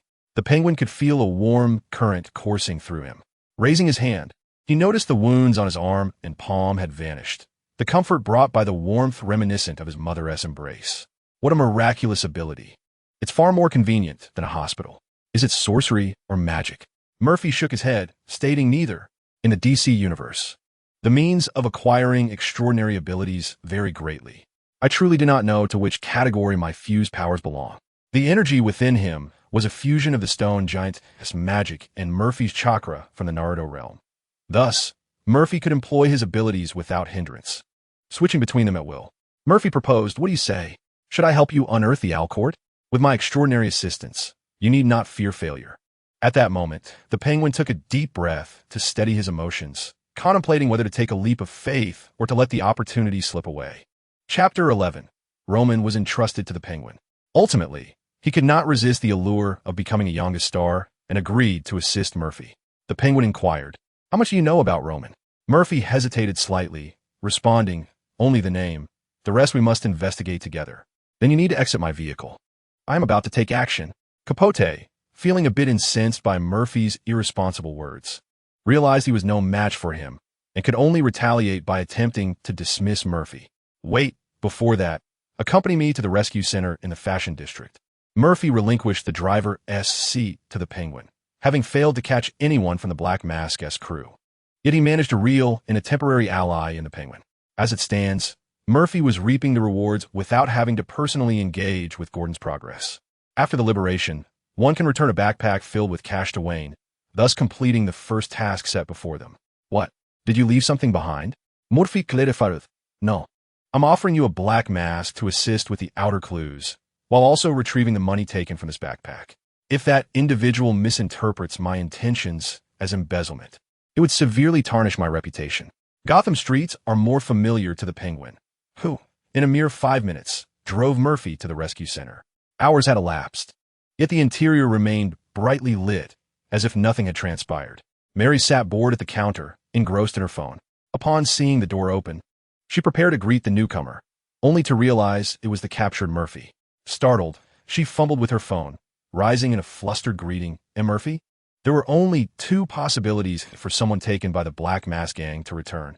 Either the captors concealed their identity, possessing formidable connections, or the individual was a hidden expert who fought their way out of the Black Factory, leaving the Bell Quartet likely doomed. Either scenario was beyond her ability to handle. Murphy extended his hand, handed over. What? Mary, trembling with fear, sought to flee, but the only exit was blocked by Murphy and the Penguin. Murphy opened the backpack, gesturing for Mary to return the cash that had been taken. The money you took from the backpack does not belong to you or me. Understand? Sorry. I'll return it right away. Mary's hands shook uncontrollably as she retrieved her wallet, and with quivering fingers, she poured all the cash into Murphy's hands. He frowned, extracting the larger bills, recalling distinctly that no $50 notes were included during the robbery at Wayne Bank.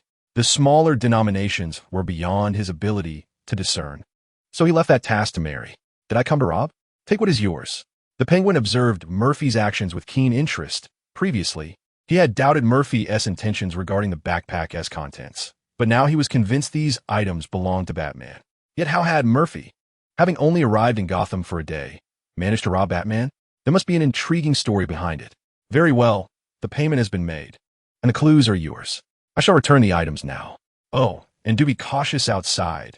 Do not mention anything about the court, and keep an eye on Gordon. Ensure he doesn't meet his demise. Understood. Extracting the rat requires patience, but I will handle Roman swiftly. Finally, Murphy added, that black umbrella at the door is something I brought, and it's yours now. It suits you well, Penguin. With that, Murphy departed, leaving the welfare center's space to the Penguin. Shut up. Though Cobblepot retorted verbally, internally he pondered whether he truly matched the black umbrella. As Mary watched Murphy leave, the uniquely featured Cobblepot fell into contemplation. He attempted to take a detour, but was intercepted by Cobblepot. Miss, could you share what you know about the Black Mask Gang? As Mary looked down upon him due to his height and appearance, the Penguin brandished a handgun retrieved from his vehicle, threateningly suggesting, perhaps I am not so eager to discover the contents of your mind. Shall we place a wager?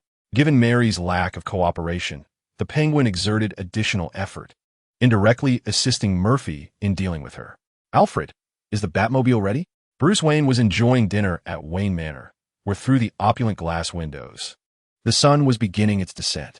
The once dense clouds, dark as ink during the day, had dispersed significantly, allowing the sunlight to bathe the remaining clouds in a golden hue. By day, he was the scion of Wayne Enterprises. As night fell, he donned his bat suit to apprehend evil in Gotham. Though he had embarked on this heroic journey for merely half a month, Bruce's path was proving to be more arduous than anticipated. He was no weakling. Trained under a master of ninjutsu, he had assimilated nearly all of his mentor's knowledge, reaching the limits of human capability. However, Gotham's criminals and gang members were a different breed. They continually devised unforeseen tactics to elude capture. Fortunately, he was not without resources. Alongside his unwavering determination lay an immeasurable fortune. With Alfred's assistance, a revamped bat suit came to fruition, equipped with essential features such as stab resistance, flame retardants, and insulation, alongside an array of gadgets. These included grappling hooks for scaling buildings, bat-shaped shurikens, smoke bombs, and bat wings, among others. Additionally, specialized vehicles like the Batmobile and Batcycle were crafted for traversing the streets of Gotham. My dear sir, the Batmobile is still in its infancy and requires further calibration, Alfred remarked, embodying the essence of an elegant gentleman. Indeed, he was the very picture of a kind-hearted guardian gazing upon a child. Fear not, for I shall be at your side. Should the intelligent program malfunction, you will undoubtedly take manual control at the first opportunity, correct? Though Alfred rarely displayed levity, the trust Bruce placed in him could not be concealed, as a smile crept upon his lips, revealing his inner delight at the compliment. However, you are correct. I do indeed require a contingency plan. There is no time today, but we shall address any deficiencies tomorrow. Bruce consumed his meal with remarkable swiftness. Night was imminent, and time was of the essence. Having finished, I shall make my way to the Batcave. The more he learned about Gotham, the more profoundly he sensed its afflictions. This city, ostensibly burgeoning, resembled a terminally ill patient, steeped in silence, with violence, crime, and death lurking at every corner. As darkness enveloped the city, it seemed to activate the switch of Gotham's malevolence, allowing its nefarious activities to flourish. Thus, Bruce resolved to transform into Batman, embarking on a mission to heal this ailing metropolis. Good luck, Master Wayne. All the equipment you require has been prepared in the Batcave, Alfred wished him. Bruce set down his fork and wiped his mouth with a napkin. It was time to take action. Upon arriving at the Batcave, The Batmobile and Batcycle had been freshly painted. Today, Batman intended to patrol the labyrinthine alleys, thus opting for the motorcycle for his excursion. Clad in his bat suit, he meticulously checked the various functionalities of his gear, ensuring everything was in impeccable condition before concealing these gadgets within the compartments of his attire. Finally, he donned his cape, equipped with gliding capabilities, and rode the Batcycle into the last rays of the setting sun, departing from the cave. At that moment, Murphy had just reached the vicinity of Wayne Manor when a dark silhouette whizzed past him. Fortunately, Murphy's dynamic vision surpassed ordinary limits. In that fleeting moment, he caught sight of the Batmobile skimming the ground. Who else could it be but Bruce Wayne, the Batman he sought? Luck was on his side. He had anticipated a long wait at Wayne Manor. Adjusting his backpack and securing the straps, Murphy entered the adjacent building and took the elevator to the rooftop, preparing to stage a twilight pursuit of the Bat. Chapter 12. Tracking Batman. Caught by Catwoman, Murphy's physical prowess allowed him to sprint across the rooftop, leaping to the summit of the next building. Attempting to chase the Batcycle on foot was akin to a whimsical fantasy. His speed had not yet reached such heights. Moreover, racing along the street required consideration for pedestrians. He was no locomotive, reckless enough to endanger those in his path. With a broad view from the heights, Murphy could spot the Batmobile's taillights, guiding him in the direction of his pursuit. However, his inexperience became apparent. The high-altitude winds significantly hindered his ability to traverse the rooftops. Twice, he narrowly escaped being swept away by sudden gusts. But his agility allowed him to adjust his landing posture, grasping onto the protrusions of the buildings to prevent a fall. Meanwhile, as Murphy hurried along, Batman, utilizing a tracking signal, had already arrived at the gang's hideout. The tracking device had been surreptitiously affixed to a gang member he deliberately allowed to escape the previous night, with the intention of locating their lair for a decisive strike. Though Batman had previously contemplated extracting information through brute force, he found that since his non-lethal methods had circulated within a limited circle, those brazen individuals preferred to offend him rather than incur the wrath of their gang boss. After all, if the leader discovered who had leaked information, the consequences would be dire, often leading to a cement-filled demise at sea. In contrast, failing to inform Batman would only result in a beating and a stint in jail. The boss would likely pay for their bail, allowing them to return to their carefree lives the following day. Thus, the choice was evident. Consequently, those gradually apprehended by Batman began to disseminate misleading information. Realizing they had been deceived, the novice hero adapted his strategy days prior, opting to track them himself. The miniature tracker, a product of collaboration between Alfred and Bruce, was born out of necessity.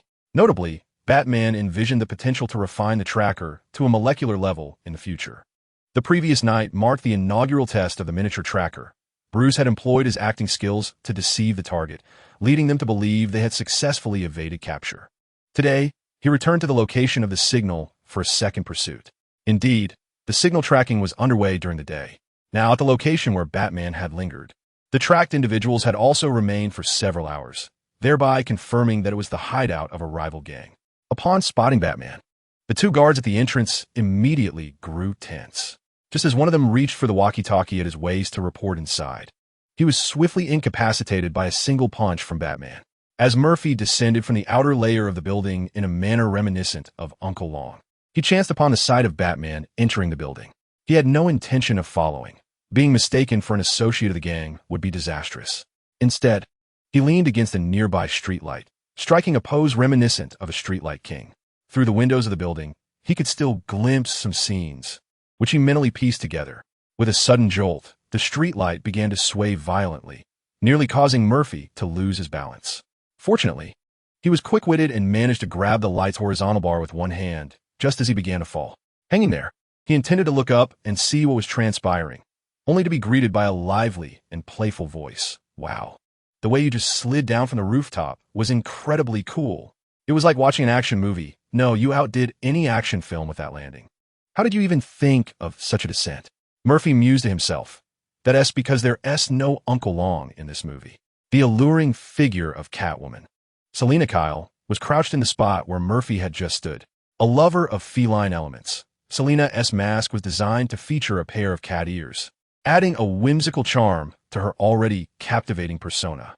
Murphy gazed upward, taking in the entirety of Catwoman's exquisite figure from below. Crouched as she was, Her legs appeared long and slender, accentuated by the tautness of her black leather attire and the platform heels that sculpted an enticing silhouette. As his gaze traveled higher, he was careful not to linger too long on her curves, for such prolonged scrutiny would be exceedingly rude.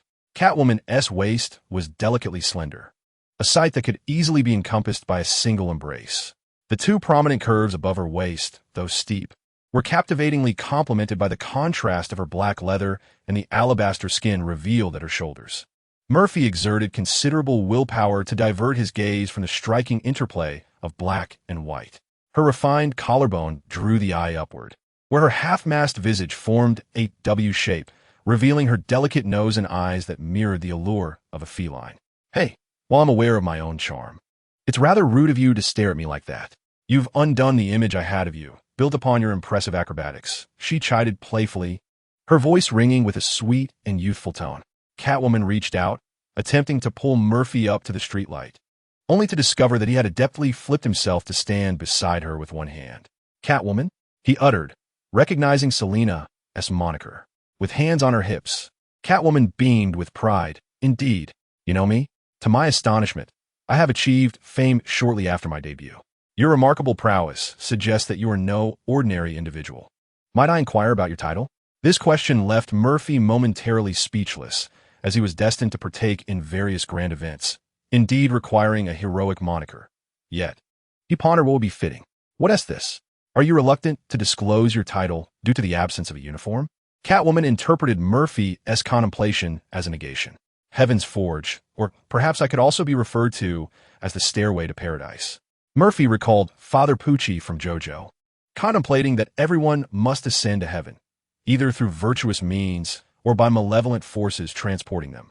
As for the methods employed to facilitate their passage, that is of no concern to you.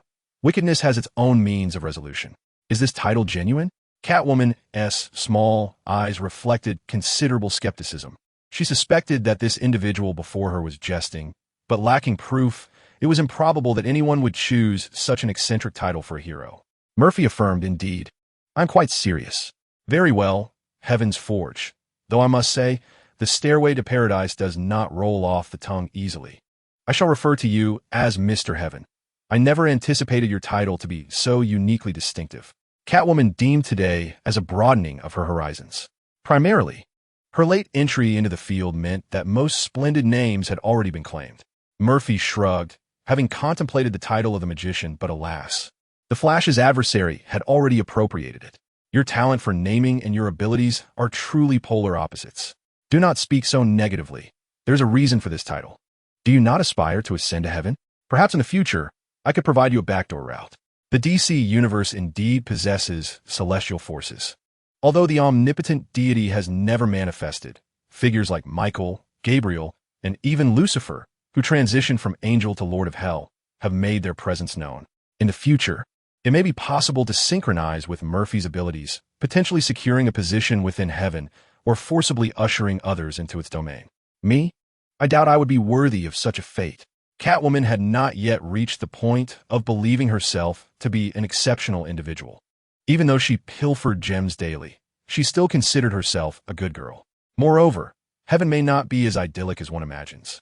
It suffices to live joyfully while one is alive. Chapter 13. What is it like to commit murder in the presence of Batman? Catwoman inquired. Your abilities are not somehow related to the church, are they? Her certainty regarding Murphy's supernatural capabilities stemmed from her own extraordinary nature. Once an ordinary human, she transcended her mortal state after experiencing death. Revived by a black cat, she acquired feline abilities and traits. For instance, she began to walk with a cat-like grace, preferred nocturnal excursions, possessed an astonishing agility, enabling her to perform feats beyond the capabilities of the average person, delighted in playfully pursuing and teasing those who piqued her interest, abhorred restraint, and relished occupying elevated and pristine spaces. Her heightened sensitivity to danger allowed her to perceive a looming threat in Murphy, a sensation more acute than that which Batman had ever instilled in her. Her decision to reveal herself stemmed from a mere desire to satiate her curiosity. Murphy was the first extraordinary being Catwoman had encountered since her emergence into this realm. A few days ago, When she first encountered Batman, she initially believed him to be an extraordinary being. However, upon closer interaction, she realized he was merely an ordinary man endowed with formidable willpower. The ability to perform feats typically reserved for the extraordinary reinvigorated Catwoman's sense of wonder, filling the void left by her disappointment in discovering Batman's true nature. Consequently, as night fell, she found herself at a crossroads between the thrill of stealing jewels and the allure of observing Batman. Tonight, her choice was to watch him. The motorcycle parked below was undeniably striking, and she felt a fleeting impulse to take it for a spin. Meeting Murphy was a serendipitous encounter, and her curiosity about him now eclipsed her fascination with Batman and the motorcycle. She yearned to uncover the source of the danger that surrounded Murphy. As she gazed at the Catwoman, arms crossed defiantly, he decided to reveal a hint of information. Those familiar with the Catwoman comics know that she is notorious for either cleaning out a place or, after satisfying her curiosity, simply disappearing. Bruce Wayne himself had once been left in the lurch by her. Considering the unique relationship between Catwoman and Bruce in the original narrative, there was a possibility that teasing her could provoke Bruce into action. As a potential titan of the Justice League, one could hardly fathom the extent to which Batman could be enhanced. My abilities, of course, have no connection to the church, yet they lend themselves to a persona associated with it, Murphy remarked, alluding to transformation magic. However, he had no intentions of demonstrating such abilities at that moment. Instead, he opted to showcase one of the methods of using chakra, climbing trees.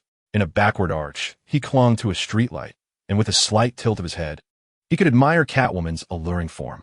Yet, a sudden barrage of gunfire diverted Murphy's attention, though the lights inside were shattered by Batman's batarangs. The flames from the gun muzzles illuminated parts of the darkness.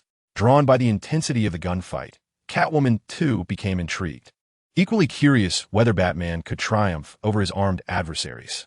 Were it her, she certainly would not confront them head-on. Such an approach contradicted her elegant feline aesthetic. As the outcome became clear, Murphy inquired about the gang operating in the area, hoping to identify any familiar faces. Let me think. This gang appears to be affiliated with the Falcone family, specifically the underlings tasked with distributing drugs around local entertainment venues. To better observe the unfolding drama, Catwoman perched herself on the streetlight's crossbar. With the victor now evident, her restless legs playfully nudged Murphy's foot with the tip of her high heel. Ah, I see. Then their demise is hardly regrettable. In the realm of gang-related crime, there are few quicker paths to wealth than through drugs and gambling, both of which Murphy despised vehemently. His animosity towards drugs stemmed from a tragic family history. His uncle, a narcotics officer, had been brutally murdered by traffickers during an undercover operation, leaving behind a dismembered corpse. Ultimately, this beloved uncle could not even be buried in one piece, interred instead in a martyr's cemetery as a mere fragment of his former self. Since that harrowing event, Murphy had harbored an intense loathing for drug dealers. Damn it, Batman, just wait. I will have my revenge. A slightly rotund figure crashed through the glass window, plummeting from the third floor. With his ample frame cushioned by his own flesh, he rose from the ground while hurling threats at Batman, who was engaged with his henchmen upstairs. With a swift glance, he spotted the means of his escape, the Batmobile parked below. Seizing the moment while Batman was preoccupied, the corpulent villain mounted the vehicle, ready to flee. Isn't it a waste for someone of your stature to ride that machine? Murphy leaped down from a lamppost, removing his backpack and bringing it down upon the gang leader, sending him tumbling from the Batmobile. Honestly, your looks are unworthy of such a motorcycle. Catwoman also leaped down, executing a crouch to soften her landing. The hefty villain drew a gun from his waistband, intent on firing at Murphy. Damn it, you're ruining my chance to escape. Batman glided down from the third floor, utilizing his cape, and delivered a punch that left the adversary unconscious. Moments earlier, he had witnessed Murphy's intervention but did not express his gratitude. Instead, he remained wary, his instincts warning him that the individual before him was not to be trusted. The woman, concealed beneath a black leather coat, had been covertly tracking him for days. Fame pales in comparison to face-to-face encounters. "Greetings, Batman," Murphy said, noticing the novice Batman's suspicion and stepping forward to introduce himself. The young heir appeared inexperienced. The chin visible beneath the cowl bore no resemblance to the formidable Batmans of Bale or Affleck. "Who are you?" Batman inquired, his hands concealed behind his cape. ready to deploy his gadgets at a moment's notice should this stranger pose a threat. "Call me Mr. Heaven," Murphy replied. Catwoman chimed in from the sidelines. "Be cautious of Mr. Heaven. He is quite formidable. Whether you call me Mr. Heaven or not is inconsequential. I hail from Metropolis, and one of my intentions in Gotham is to meet you," Murphy asserted, moving closer to the corpulent villain, seizing the backpack from the ground, and placing his foot on the thug's neck to restrain him. "Stop. I can't breathe.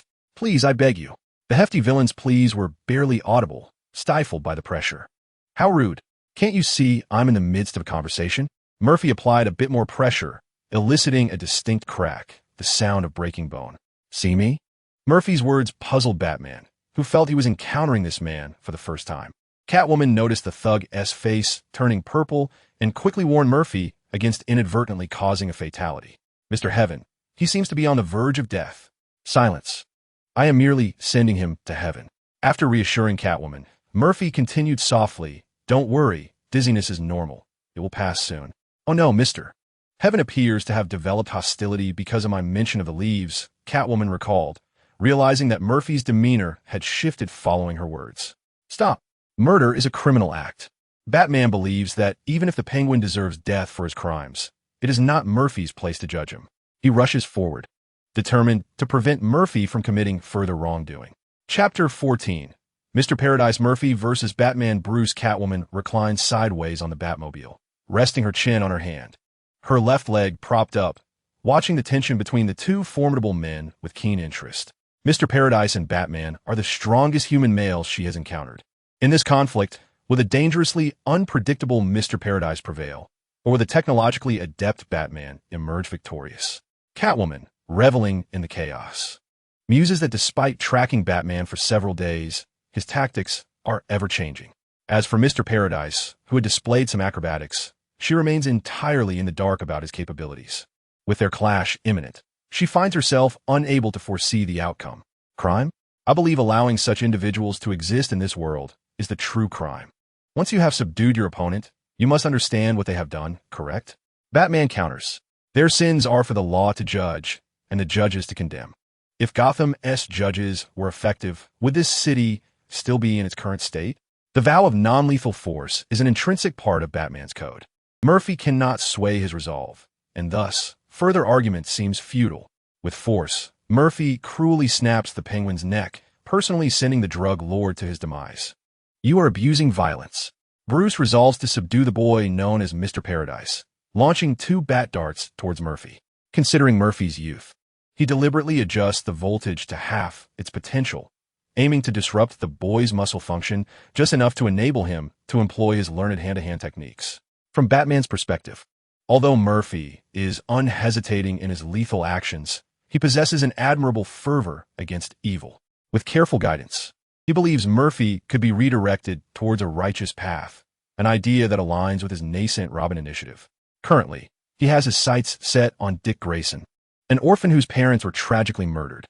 Alfred has been observing Dick, and should the boy consent, Alfred will adopt him on Bruce's behalf, nurturing him into Robin. Over the past month, Batman has engaged in a battle of wits against the criminal underworld, striving to alter Gotham's dismal status quo. However, he recognizes that accomplishing this goal solely through personal strength is a daunting task. Thus, the Robin initiative was conceived. Robin could serve as his aide, a proxy to assist him in various endeavors. As Murphy dodges to the side, he deftly catches the 2 bat darts. In a previous life, it was rumored that a single bat dart could be worth a car. He had been skeptical until he examined the intricately designed interior and the rare metal shell. That saying about the wealthy relying on technology while the impoverished depend on mutation rings true in the superhero realm. The single dart in his hand could surpass the combined wealth of numerous superheroes. The half-strength current failed to penetrate Murphy's granite shield, and he endured the shock purely through his physical resilience. Murphy's reflection on the experience was tinged with an electric sensation, a potent amalgamation of strength and portability that surpassed expectations, albeit proving futile for him. With a casual flick of his wrist, he tossed a still crackling bat-shaped dart to Catwoman, eliciting a shiver as the current coursed through her. "Why are you ambushing me instead of engaging directly with Batman? My hair is standing on end," Catwoman lamented, contemplating discarding the bat dart, yet her peripheral vision caught a glimpse of its value. Such a meticulously crafted weapon surely commanded a hefty price. Murphy extended his hand. If you wish to return it, feel free, or perhaps hand it back to Batman. Not a chance. This shall serve as a memento from the inaugural battle between Mr. Heaven and Mr. Bat, Selina retorted, an instinctual awareness dawning upon her. Their attitudes towards the underworld were starkly contrasting, foreshadowing inevitable clashes ahead. Murphy slipped another bat dart into his pocket, having traversed great distances to return a backpack filled with stolen cash. It seemed only fair for Batman to reward him with a dart. Yet, he wasn't merely seeking a handout. He proposed, would you be interested in modifying the functional devices within to incorporate palladium? That substance possesses remarkable potency, and you should be able to calculate the instantaneous energy release in joules. Murphy referred to Iron Man's arc reactor next door. If Iron Man ranks among Marvel's most astute minds, then Bruce surely holds a similar accolade within DC. Given Iron Man's ability to create a reactor, it stands to reason that Batman could achieve the same feat. As Batman closed in with his fist flying, he noted Murphy's suggestion, which would indeed prove useful in a future confrontation with Mr. Heaven. The notion of a specialized bat dart specifically for that encounter was now firmly lodged in his mind. Batman's combat prowess stemmed from his training under the ninja master Ra's al Ghul, complemented by an extensive study of various martial arts disciplines, making his techniques far more diverse than self-taught Murphy's. Curiously, while Murphy synced with other versions of himself in terms of physical attributes and abilities, he did not acquire their memories. Whether this peculiarity was unique to him or applicable to all Murphys remained uncertain, an inquiry for another time. Within the rhythm of Batman's assault, Murphy found himself in a position of reactive defense. However, in terms of numerical superiority, he held a significant advantage, relying on sheer statistics to engage in an evenly matched struggle. It was not that Murphy refrained from utilizing his abilities. Rather, he understood the importance of not revealing all his cards when facing Batman. It is well known that Batman possesses an array of contingency plans, A, B, C, D, and so forth, alongside his bat armor. Thus, after each encounter with Batman, it was prudent to unveil a new tactic incrementally. This strategy ensured that Batman could never fully anticipate Murphy's latest iterations, allowing him to leverage his numerical dominance without resorting to his abilities, thereby avoiding targeted countermeasures in subsequent confrontations. One need only observe the plight of Superman, who fell victim to Batman's intricate strategies.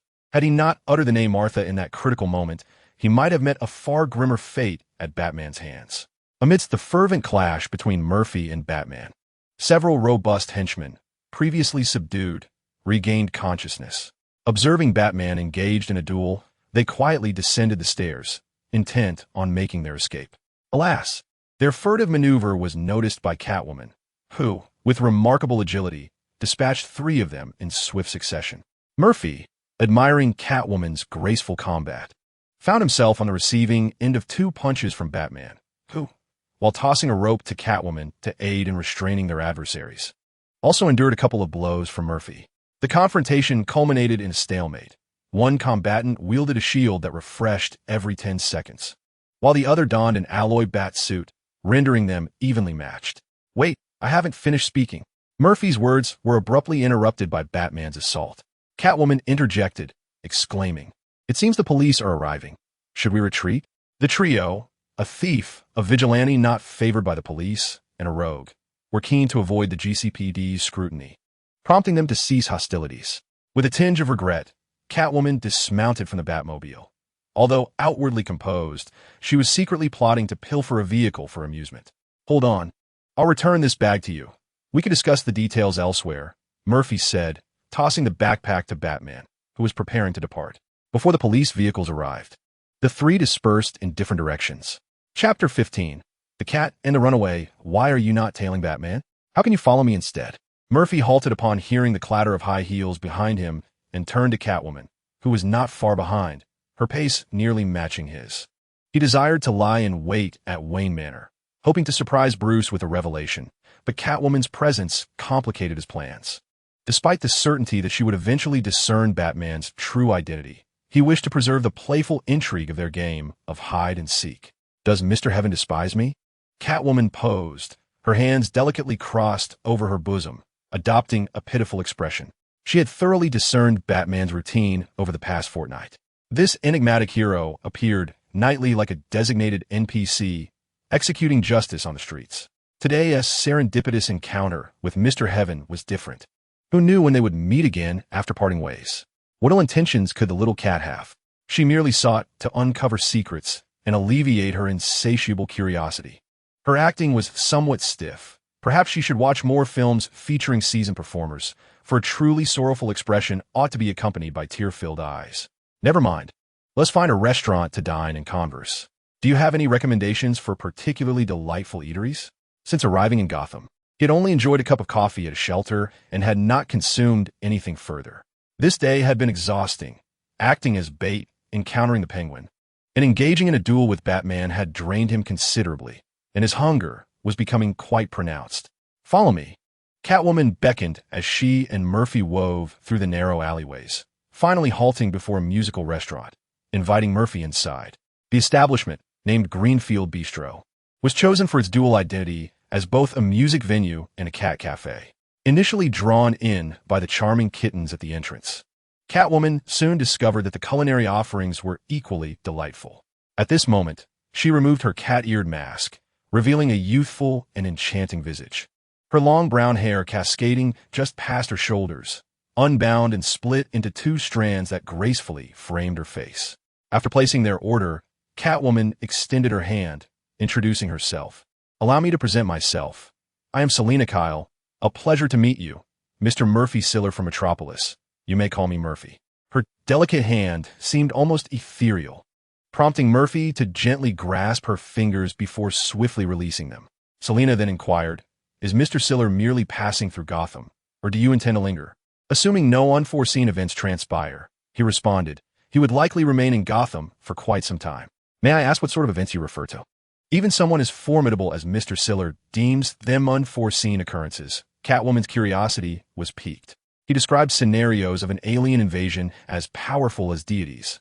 An 8-year-old tyrant vanquished by Greek gods, indestructible monsters birthed from extraterrestrial cells, and apocalyptic threats posed by the likes of Gabriel and Mammon. "Huh, Mr. Siller truly has a penchant for jest. How could such occurrences transpire on Earth?" Catwoman dismissed his grand tales as fanciful fabrications. Murphy, too, wished that his words would remain mere speculation. Let's hope so. If the Greek gods were indeed real, would they clash with angels descending from heaven? Which side would prevail? Having perused the tales of Greek mythology, Selina pondered the comparative might of Athena and Gabriel, should they both exist on Earth. As their discussion of mythological figures unfolded, the waiter began to serve their meals. A total of 5 courses were presented, with only one belonging to Selina, while the remaining 4 were Murphy's. Since their synchronization, his appetite had become quite prodigious. It was possible that one day he might rival Cockroach's voraciousness. After the main course, Selina ordered 2 bottles of red wine, pouring a glass for both herself and Murphy. At last, the moment for post-meal conversation arrived. After finishing her meal, Selina gently set down the kitten she had been cradling and raised her glass. "Cheers to our serendipitous encounter." "Cheers," they both exclaimed, downing their drinks. "Mr. Siller, hailing from Metropolis, could you share what that city is like?" Selina, born and raised in Gotham, bore the scars of her past, while also cherishing its moments of beauty. Emerging from humble beginnings, she had only indulged in petty thievery, epitomizing the notion of remaining untainted by her surroundings. Her knowledge of the outside world was limited, gleaned only from snippets of television programs. Metropolis and Gotham are not dissimilar. The distinction lies primarily in the temperament of their inhabitants, who in Metropolis exhibit a more serene demeanor. Murphy displayed a perplexing smile akin to that of a mischievous imp. The crime rate in Metropolis is slightly lower, but if there's a realm in which it falters, it is undoubtedly in the caliber of its supervillains. Gotham, with a breeding ground for such adversaries like Arkham, need not worry about being surpassed by other cities. Selina poured red wine into their glasses and inquired, "Are there any extraordinary beings there?" Until yesterday, there was indeed one, a formidable extraterrestrial being of unparalleled strength, who by now would likely be nearing a farm. Extraterrestrial? Extraordinary being? Unbeatable? Did Mr. Heaven imply that Metropolis had a powerful alien yesterday? Murphy's choice of words left Selina utterly perplexed. Rubbing his chin, Murphy still felt a lingering pain in his jaw. Indeed, he defeated me with a single punch, even while holding back 70% of his strength. Is there a chance you could introduce me to him? Will he leave Earth? What is his purpose for coming here? The two clinked their glasses and downed their drinks once more. It was indeed a splendid day, as Selena found herself intrigued by yet another man, particularly one of alien origin. If I were to receive a call from him, I could certainly bring you along. Just refrain from mentioning his extraterrestrial nature in his presence. Why not? Because he is still youthful and not yet prepared to bear the scrutiny of others. As they conversed, Selena and Murphy had already consumed 4 glasses. With the conversation flowing, the bottle of red wine neared its end, prompting Selena to summon another bottle, then a third. Ultimately, in her quest to intoxicate Murphy and elicit his abilities, Selena, misjudging her own tolerance, found herself overwhelmed. Under the influence of music and alcohol, a half-drunken Selena's complexion flushed a rosy hue, her breath fragrant. The young woman exuded a certain allure that only maturity could imbue. Realizing her vision of Mr. Heaven began to blur, Selena acknowledged her inebriation. This state of semi-intoxication made her bolder. She leaned over the table, pressing her figure provocatively. Mr. Murphy, you are becoming increasingly handsome. It was the first time Selena had addressed Murphy by name. Is that so? I must say, I find you increasingly beautiful as well. The enchanting beauty ignited a hunger within Murphy. As he gathered her cascading brown locks, he admired Catwoman South's visage up close. She was the most exquisite woman he had ever encountered in 2 lifetimes. Her skin, like silk, was not merely a description but a testament to her allure. Their gazes intertwined, and an unusual atmosphere blossomed between them. Forgive me, but I must take my leave. I fear I may have overindulged. The accidental topple of a wine glass jolted Selena back to her senses, and fearing her descent into temptation, she hastily rose to depart. As the host, Catwoman left prematurely. It was naturally Murphy who settled the bill. Perhaps it was for the best, as this provided a reason for their next dining engagement. Murphy settled the bill and resolved to let the evening breeze soothe his restless heart. Chapter 16. Batman, am I being unboxed? It soon became apparent that Murphy had overestimated his chances of finding solace in the streets of Gotham at night. Barely an hour into his stroll, he encountered a petty thug intent on robbing him. After dealing with the miscreant, Murphy continued on, only to confront a myriad of disturbances, assaults, thefts, bullying, and vandalism. Once he had addressed each issue, the late hour had arrived. Many lights in the Gotham skyscrapers had dimmed, and the streets had grown desolate, finally granting Murphy a moment of peace. Arriving at a hotel, he decided to retire for the night, planning to return to Wayne Manor the next day to unbox Batman once more. As Murphy entered his room and drifted off to sleep, Batman, who had been busy throughout the evening, was in the Batcave, shedding his heroic guise to revert back to Bruce Wayne. Thank you for your hard work. You're still up at this hour, Bruce said to Alfred, who awaited him with a packed bag. Of course, sir. Would you care for a late-night snack? Alfred inquired. Thank you, Bruce replied, placing the bag on the coffee table before sinking into the sofa. He had scanned its contents, merely pocket change. Yet before parting ways with the enigmatic Mr. Paradise, the man had thrown something at him, clearly laden with significance. However, the depth of that significance eluded him for the time being. Alfred brought forth a modest supper, and noticing Bruce lost in thought regarding the bag, he asked, Is there something special about this bag? Would you like me to conduct a thorough examination? No, I've checked. It's just ordinary change, Bruce said, rising to nourish his hungry body. What the new locator signals trajectory. During the skirmish with Murphy, I affixed it to him. It fluctuated before finally settling at a hotel location. Should we take special precautions? No need. What about Dick Grayson? Bruce inquired after swallowing a bite of bacon. Dick is a fine young man. After speaking with him, I discovered he is quite eager to become your ward. He is already asleep on the 2nd floor. Would you like me to wake him? Alfred asked. No, let him sleep. We can discuss matters in the morning. You should also rest, Alfred, Bruce said, hastily finishing his meal, with 3.5 hours remaining before dawn. The next morning, Bruce, a wellspring of energy, was already in the Manor's laboratory fine-tuning his equipment. Following his encounter with Mr. Paradise, the previously reliable Batarang had become ineffective.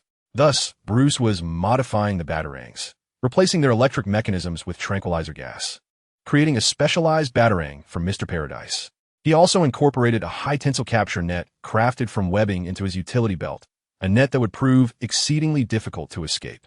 Young master, breakfast is ready, and Dick has finished his morning routine and is waiting for you in the living room, Alfred announced. Very well, I shall be there shortly.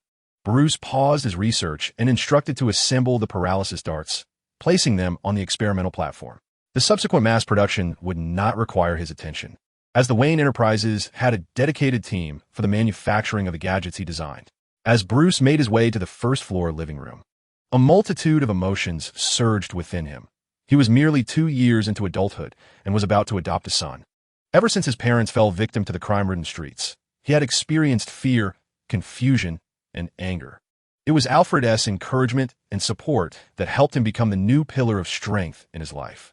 8-year-old Dick had a journey similar to his own, having witnessed the tragic demise of his parents. Under the watchful eyes of Bruce and Alfred, it became clear that Dick's inner resilience was far greater than they had anticipated. At least better than Bruce's near collapse years ago. Hello, I am Bruce Wayne, and I welcome you to the Wayne family. Hello, Dick Grayson. Thus, Batman and the first Robin met for the first time, embarking on their legendary journeys. Meanwhile, Murphy had just awoken.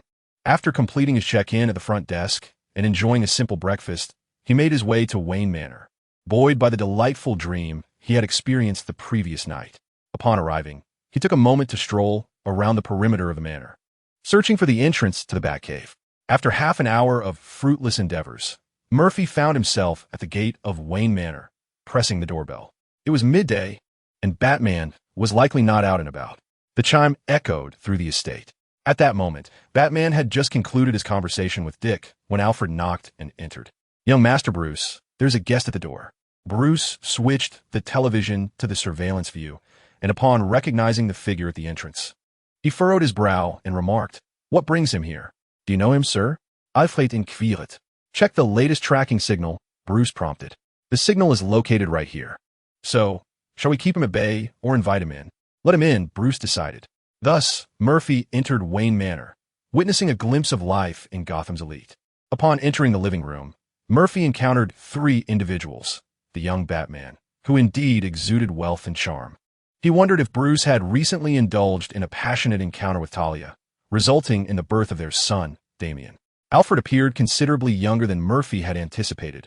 Reasonable, considering Batman himself was so youthful, and it made sense that Alfred was not adorned with a head of white hair. The curious boy observing him was likely the first Robin, Dick. Good afternoon, Bruce, Alfred, and Dick, Murphy greeted, surveying the room. As an uninvited guest from Metropolis, may I kindly ask you to introduce yourself? Upon hearing Murphy utter the names of 3 individuals, Bruce pondered whether he had failed in maintaining confidentiality. This sensation of being unwrapped like a box left him rather irked. He felt relieved that he had not been turned away due to last night's unpleasantness.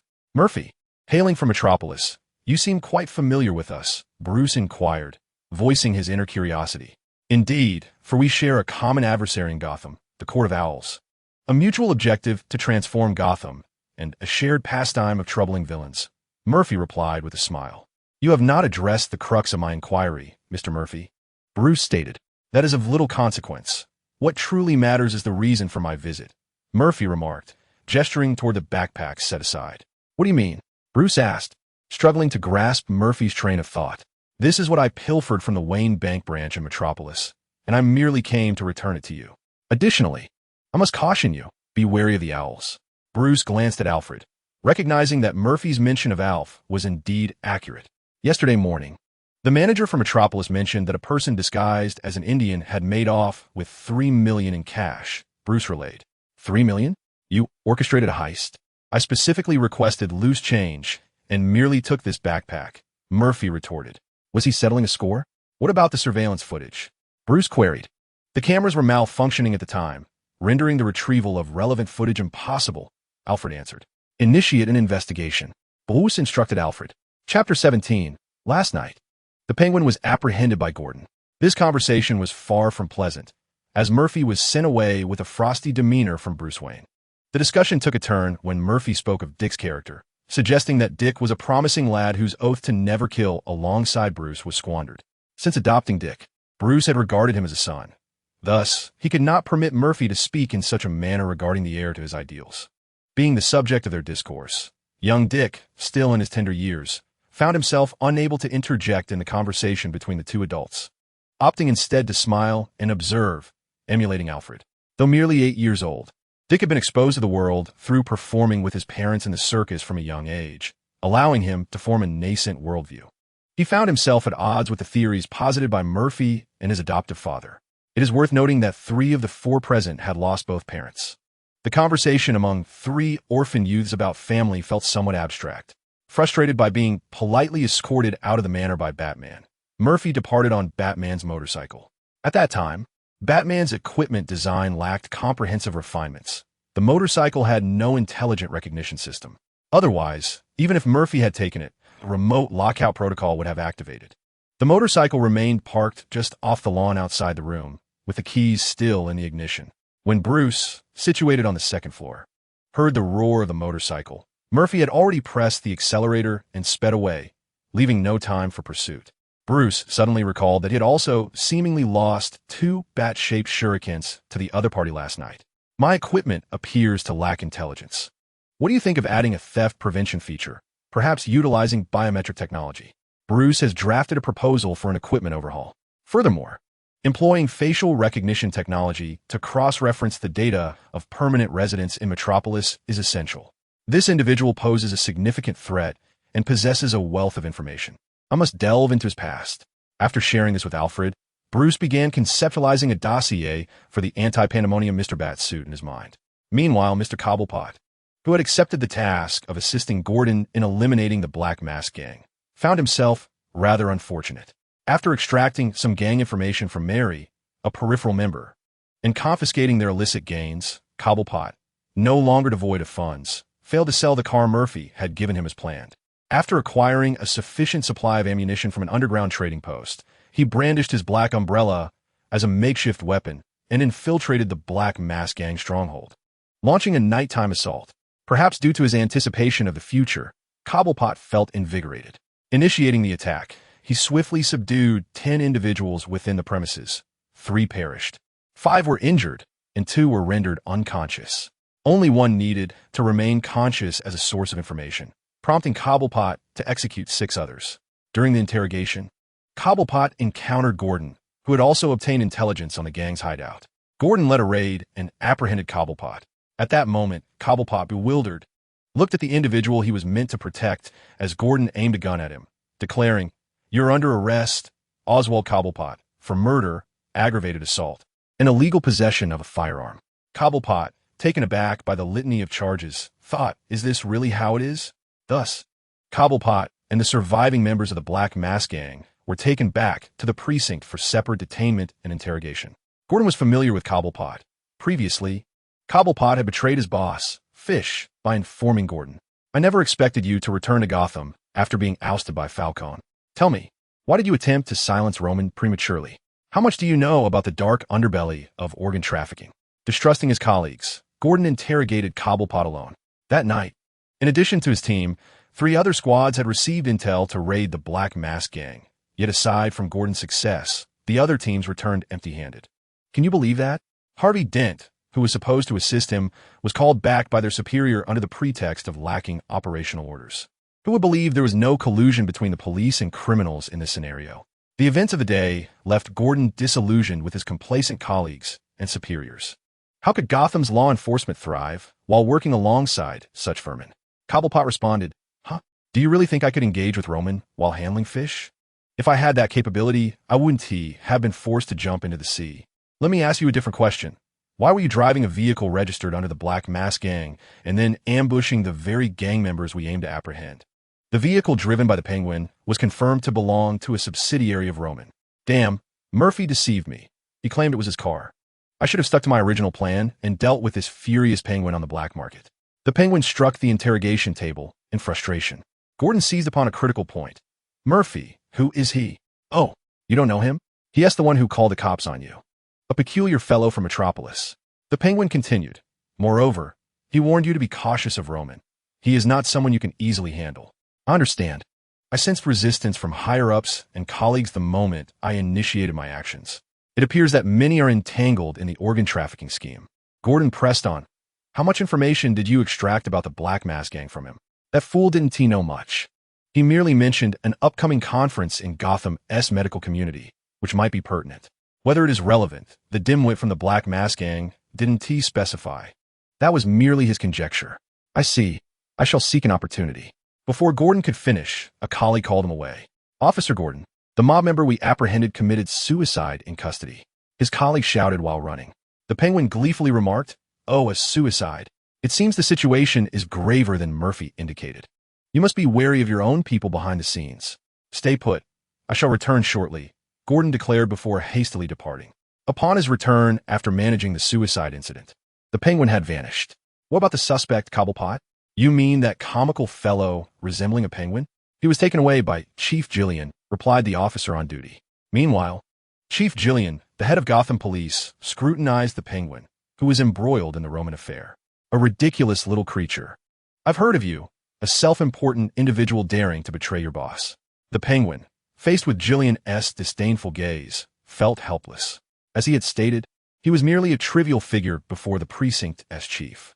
I've heard you were expelled from Gotham. I never expected to see you in the interrogation room the very next day. So, tell me, how did you become embroiled in this case? The Penguin replied, "It was a coincidence. I merely sought to engage in a black market transaction to secure my initial fortune." Is that so? Poor little fellow, regrettably, I cannot allow you to remain. You must disappear from Gotham as public eye. Chapter 18. What does it mean to be sent to Arkham? Do you intend to kill me? Cobblepot glared fiercely at the chief, contemplating the possibility of abducting him from the precinct. No, little Penguin. I am the chief of Gotham Police. How could I kill without reason? Gillian dismissed Cobblepot's ferocity without concern. A short, swaying individual dared to cause turmoil in his territory? Gillian summoned his subordinate. Marconi, I suspect his mental state is questionable. Poor little fellow. Send him to Arkham Asylum for treatment. He will remain there until he is deemed fit for release. I will contact their director shortly. Understood. Dante Marconi understood the director's intentions. He would ensure that the Penguin remained confined within Arkham Asylum for eternity. Monsters rightfully belong in institutions for the insane. You can leave on your own. Do you still expect me to invite you? This detective, at odds with Gordon, patted Cobblepot on the shoulder. I shall return. Cobblepot exclaimed coldly, glancing back at Gillian as he reached the door. So, what now? Do you require me to inform Fish to come fetch you? A lowly thug dared to threaten the director. Ultimately, I intend to take that umbrella. It would be nearly impossible to extract anything else from these individuals. Once the money infiltrated the precinct, it ceased to belong to him. The umbrella, which he found rather convenient, was what Cobblepot yearned to possess. In light of your confinement, I shall indulge this modest desire of yours. Ryan, let us first retrieve the umbrella from the evidence department. They had inspected the Penguin's belongings, and the black umbrella was merely an ordinary rain umbrella purchased from a store, devoid of any anomalies. Such a trivial item took up space in the precinct. Returning it to the Penguin could be seen as a form of recycling, a meager source of solace for this unfortunate soul bound for the asylum. While en route to collect the umbrella with the Penguin, Marconi encountered Gordon. Gordon glared at Marconi. Where do you intend to take him? The interrogation of that informant was Marconi's responsibility, yet shortly after he commenced, news of the informant's suicide emerged. Who would believe that Marconi was not involved? Gordon had previously sensed that something was amiss with Marconi, but lacked concrete evidence. Today's actions were brazenly conspicuous, practically a neon sign indicating his illicit dealings with the mob as a corrupt officer. Marconi provocatively inquired, "His mental state is compromised. The sheriff instructed me to deliver him to Arkham General Hospital for treatment. How goes your investigation? Thanks to you, I have taken many detours. I cannot comprehend your words. I must take my leave, otherwise I shall miss my meal. Come, Penguin." Arkham Hospital is situated in the suburban northwest of Gotham, near the Three Gates Bridge. The residents of Gotham privately refer to Arkham General Hospital as Arkham Asylum, claiming it houses many mentally deranged geniuses. Presently, Arkham has not yet evolved into a high-security prison for supervillains. It remains an ordinary hospital, albeit one that specializes in psychiatry, staffed by numerous mental health professionals.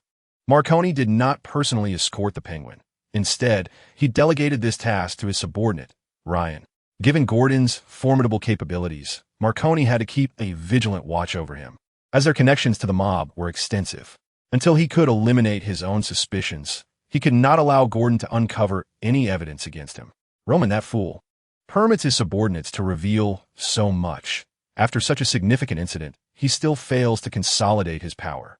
In a secluded corner, Marconi muttered a curse about Roman's incompetence. Amidst the flickering ambient lights, the Penguin was delivered to the entrance of Arkham Hospital. Ryan unshackled the Penguin, unaware that during the transport, the swaying movements allowed the Penguin to cunningly pilfer his phone amidst the physical contact. This is Cobblepot, who requires admission to the psychiatric ward for treatment. Ryan informed the guard at Arkham Hospital. Frank, I'm aware. The director has notified me. I will ensure he is sent to the appropriate facility. Thus, the Penguin was hastily escorted to Arkham's psychiatric department by the Gotham police chief, where the intern Harleen Quinzel was tasked with conducting his preliminary assessment. Quinzel, a recent addition to Arkham, would not typically have had the opportunity to administer tests, yet the late hour and the absence of other psychiatrists, who had already left for the night, necessitated her involvement, despite her inexperience. Mr. Cobblepot, this is a testing questionnaire. Please complete it diligently. As it pertains to your treatment plan within a hospital, Quinzel stated, exhaling audibly towards the Penguin. How amusing. Even at this hour, there's still those who haven't clocked out? In a psychiatric evaluation of this nature, I expected you to strap me to the electric chair, Cobblepot scoffed, finding humor in the simplistic questions presented before him. The truth was, he was destined for confinement at Arkham. Passing this test would not grant him release, prompting him to fill it out haphazardly. The electric chair? Absolutely not. While the hospital does employ electroconvulsive therapy, it is not akin to an electric chair, Quinzel clarified. The therapy she referred to involved administering electrical stimuli to the brain, inducing brief seizures to alter the neurotransmitter balance, thereby aiming to treat mental illnesses. Nonetheless, it is worth noting that to date, not a single patient had been cured through this method at Arkham. What a tedious process, Cobblepot lamented, wishing for an opportune moment to contact Murphy for an escape. Within 3 minutes, he submitted the completed questionnaire to the intern. Although Cobblepot filled it out carelessly, Quinzel scrutinized it meticulously, arriving at a conclusion. The results indicate that you, Mr. Cobblepot, are suffering from severe mental illness. Dr. Quinzel, how do the test results appear? Frank, the guard, entered with 2 cups of coffee, casually handing one to Quinzel. The situation is dire. Mr. Cobblepot's responses starkly contrast those of a typical individual. He requires transfer to the intensive care unit for treatment. Thank you for the coffee, Quinzel replied, accepting the cup with gratitude. Not at all. We appreciate your dedication in working late, though we have inadvertently added to your workload, Frank remarked. Quinzel responded earnestly. No, attending to patients is the responsibility of a physician. Having completed her additional duties, Quinzel concluded her workday and began her journey home, while Cobblepot was escorted by Frank to the intensive confinement area.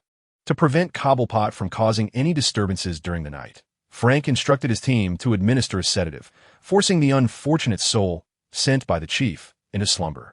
As for Cobblepot's mental health, who truly cared? After all, he had been sent by the police chief, receiving special attention from the hospital director himself. In the solitary confines of Arkham, Cobblepot slumbered until the afternoon, grateful to find his umbrella still at his side upon awakening. Extracting the pilfered mobile device from within its folds, he powered it on, discovering several missed calls, likely from Ryan, searching for the lost phone. Fortunately, he had turned it off in advance. Otherwise, it would have surely been compromised during his slumber. He dialed Murphy's number, recounting his predicament to the man known as the Penguin. What do you mean you were apprehended by Gordon and dispatched to Arkham? Murphy, upon answering, was taken aback. What an unexpected turn of events. Chapter 19. On the feasibility of electroconvulsive therapy for treating mental illness, having learned of the Penguin's harrowing night. Murphy's expression was one of intrigue as Cobblepot lamented about being deceived with a stolen vehicle. Following their conversation, Murphy hung up the call. In the Arkham ward, Cobblepot could not suppress a couple of expletives, which drew the attention of the psychiatric staff. Consequently, his mobile was forcibly confiscated, as patients were deemed unfit to maintain contact with the outside world. Due to Cobblepot's resistance, the doctors were compelled to summon security to restrain him. A nurse inquired, "Shall we administer a sedative to calm him?" "No, that would be excessive, and multiple doses in a short span are detrimental to the patient's health. I recommend we prepare him for electroconvulsive therapy," replied Dr. Tsunade, the head of psychiatric treatment, having just been struck. The young nurse mused to herself. Is electroconvulsive therapy truly beneficial for the patient? One might question whether this stems from personal vendetta, unbeknownst to Murphy, who was still contemplating how to infiltrate Arkham to rescue the Penguin. Events were unfolding on the other side. As a traveler well-versed in DC Comics, he comprehended better than most the unique dynamics of Arkham Asylum. Among the rogues of Gotham, any villain not captured by Batman would surely face ridicule from their peers. Only those certified by Arkham could be deemed true supervillains, having undergone a transformative journey of enlightenment. Yet, Murphy hesitated instinctively, primarily due to the possibility of encountering the Joker within those walls. He attempted to redial, only to find the number had been disconnected. Weighing his options, Murphy resolved to strip away his preconceived notions of the Joker. After all, even Batman was merely a young man in his 20s, and the Joker might not have yet evolved into the formidable adversary he had imagined. If the Joker truly was present, it would suffice to keep his distance and launch a well-aimed rock if necessary. After refueling his aesthetically pleasing motorcycle at a gas station, Murphy sped towards the Three Doors Bridge, soon arriving at Arkham Hospital. The current visage of Arkham resembled that of a typical hospital, devoid of prison-like walls or restrictions on the ingress and egress of ordinary citizens. Murphy breezed through the entrance, inquiring at the front desk for directions to the psychiatric ward. Meanwhile, Cobblepot found himself forcibly secured to an electroconvulsive therapy device, surrounded by a dozen psychiatric professionals. He had become a case study, with many of the onlookers being recent recruits, including one who had worked overtime the previous night to assist in testing Cobblepot's resilience against Harleen Quinzel. The psychiatric department head, Tsunade, and her team maintained a hushed demeanor as the equipment powered on. Ladies and gentlemen, this patient has been sent over from Gotham Police Department. I have reviewed the test results, and they indicate severe mental illness. The individual exhibits irritability, anxiety, emotional instability, and a marked lack of empathy, along with a significant propensity for violence. Once the sedatives wear off, he begins to scream, and he has also concealed a phone to communicate with the outside world. Therefore, I recommend electroconvulsive therapy. Harleen Quinzel, this patient was your responsibility last night. You will administer the procedure. Me? Quinzel stammered. As an intern, she had no authority to oppose the director, and her lack of experience left her with no choice but to step forward reluctantly. Tsunade assured her, "Do not worry. I will instruct you throughout the process." Meanwhile, if it weren't for the fact that the patient, Cobblepot, had his mouth sealed shut, he would undoubtedly have voiced his objections, criticizing the incompetence of the medical team. Who conducts electroconvulsive therapy without first examining the patient's physical condition and ensuring the appropriate electrocardiogram and brainwave monitoring equipment are in place? You are merely applying the electrodes and preparing to administer the shock. This is treatment? It is nothing short of murder. Tsunade was unconcerned with such considerations. A criminal sent over by the police had no chance of leaving Arkham, and human rights were not a priority. Quinzel, you may begin now. Activate the device. Okay. Wait, first adjust the output current to the minimum before starting, Quinzel replied. After reminding her, Tsunade addressed the observing doctors and nurses, explaining, the current for electroconvulsive therapy does not have a fixed value. We must assess the intensity based on the patient's age, weight, gender, and the severity of their condition. Although this patient is physically smaller, he is still classified as an adult. Quinzel, set the current intensity to 80 milliamperes. Once Quinzel adjusted the settings, Tsunade continued. The typical range of current that an adult can tolerate is between 80 and 120 milliamperes. What does it feel like to be electrocuted? This is an experience that most people will never encounter in their lifetime. Yet today, the unfortunate Cobblepot is experiencing it firsthand. As the electroconvulsive device activated, Cobblepot felt the pain and numbness coursing through his body. Tsunade observed Cobblepot's contorted expression due to the pain with satisfaction. Generally, patients experience muscle contractions, spasms, and the accompanying stinging sensation and numbness, which may also lead to symptoms of respiratory distress. If not administered correctly, exceeding the patient's tolerance can result in breathing difficulties and cardiac failure. Seeing Cobblepot's evident suffering, Quinzel hesitated to increase the power. Tsunade encouraged her, Quinzel, do not be afraid.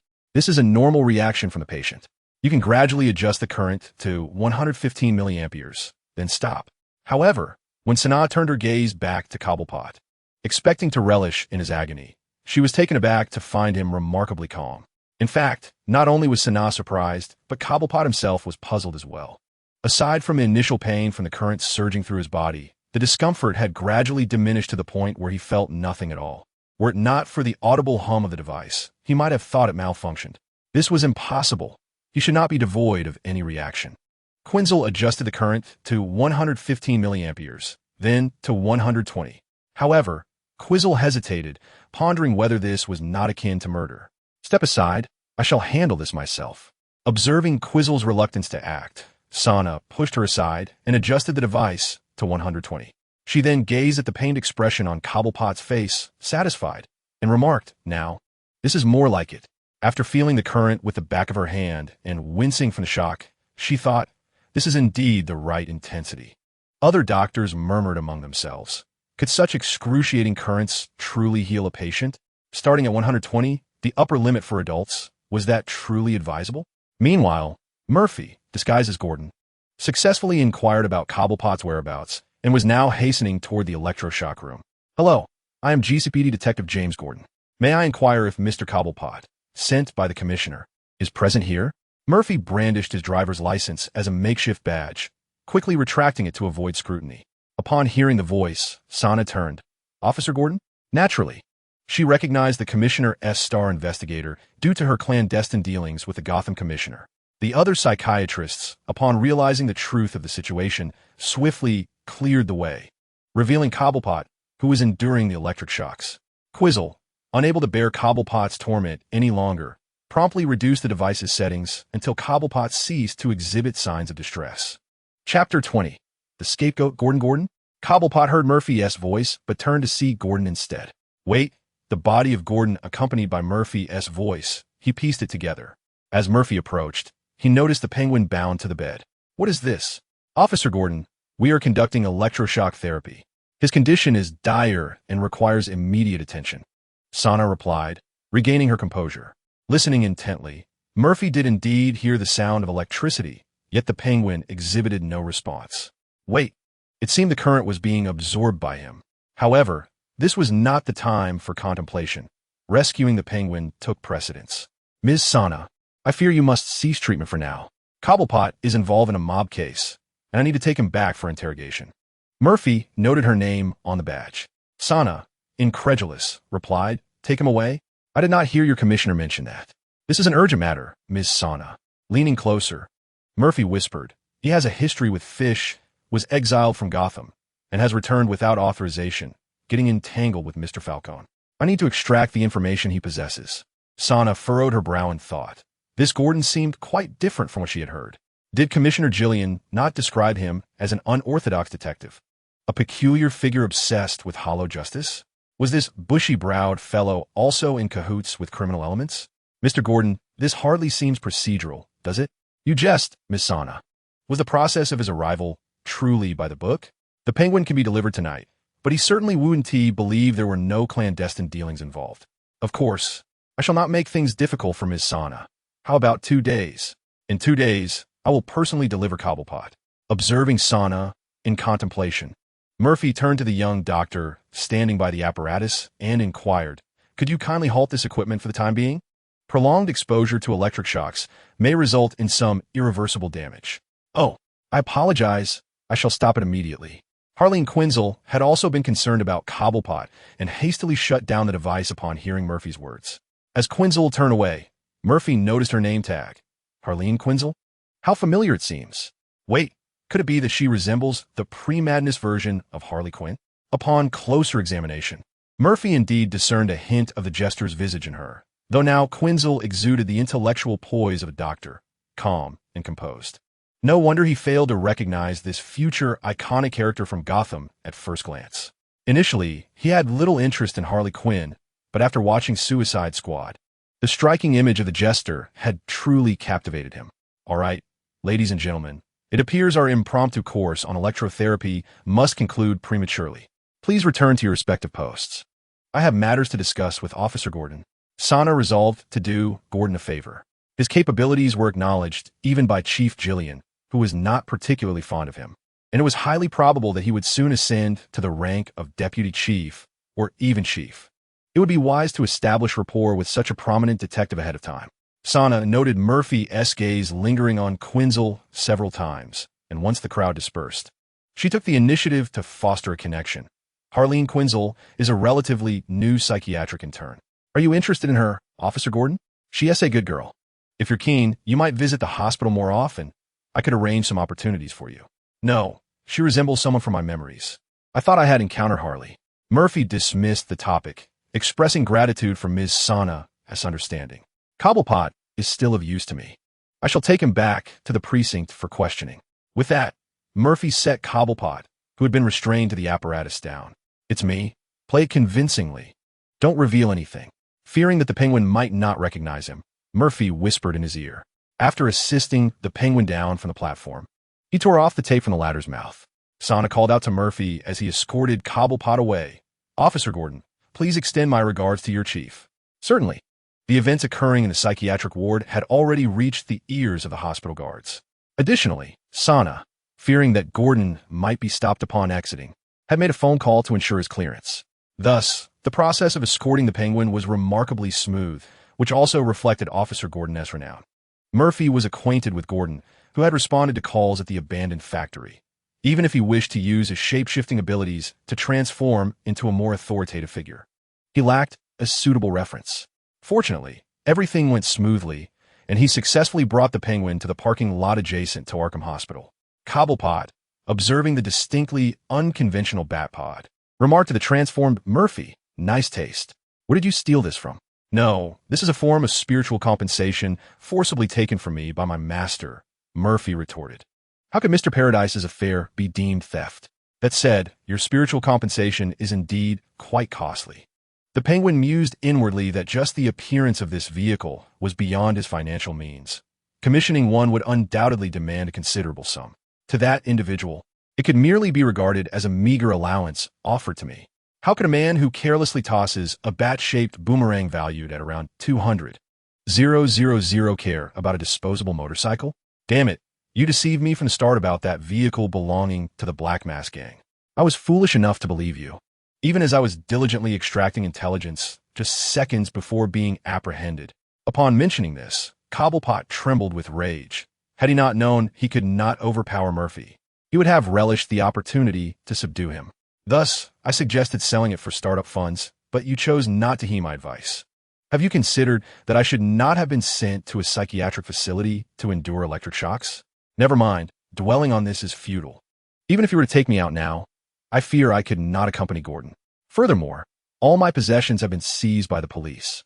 Roman is likely to appear at the Gotham Medical Conference in 2 days. You wouldn't want me to participate empty-handed, would you? Despite his frustration, Cobblepot relayed the intelligence to Murphy. 2 days is ample time. Gordon is likely under police scrutiny to the extent that he can no longer pursue this case. Tonight, we shall engage in a black operation, doubling your losses to reclaim what is rightfully yours. Last night, I spotted a thug who had dealings with the Leaf. He divulged the address of the person selling him the leaves. This evening, we shall visit that gang to replenish our firearms. Those superpowers wield greater strength. Their energy is finite. What was that saying? With a gun in hand, how can one become a master? At this stage, he could not disregard firearms like Superman. His abilities did not exceed the convenience of conventional weaponry. You must have not eaten since your arrest by Gordon. Get in the car. We shall first satiate our hunger. Chapter 21. Gotham's absence of gambling and drugs is crucial to me. The nights in Gotham are frenzied, its revelry belonging to the upper echelons and the blood-sucking gangs, along with the clandestine Owl's Court that has controlled Gotham for centuries. However, from this night forth, the hunting penguin and Mr. Paradise shall gradually become more unhinged than they. The new Gotham will establish order without the filthy remnants of this bygone era. Gotham belongs to everyone, not merely to a select few elites. Murphy, may I deliver a punch to you? Cobblepot felt his anger boiling over. This was the 3rd time the other had ensnared him. Damn it, you actually dragged me along? Do you take me for a kite? Indeed, the uniquely designed Bat motorcycle had never been conceived with passenger capacity in mind. So how was Murphy able to swiftly navigate the city with Cobblepot in tow? Precisely. One hand controlled the motorcycle's direction, while the other clutched Cobblepot by the collar. The Bat motorcycle surged forward, nearly taking flight from the ground, and the velocity brought a torrent of wind that filled Cobblepot's mouth. Certainly, I have no objections, but it would be prudent not to act so hastily. Murphy remarked non-committally as he secured the motorcycle. However, upon hearing the word, certainly, Copot, in a moment of impulsive aggression, struck out, clearly disregarding Murphy's warning. Shit, I believe my hand is fractured. Is your skin made of stone? How can it be so unyielding? Copot winced as he heard a sharp crack emanate from his injured right hand. You guessed correctly. It is a gift from the stone people, providing me with a shield as hard as rock. Murphy quickly employed his healing technique on Copot. Murphy's response only fueled Copot's ire further. Why didn't you mention that sooner?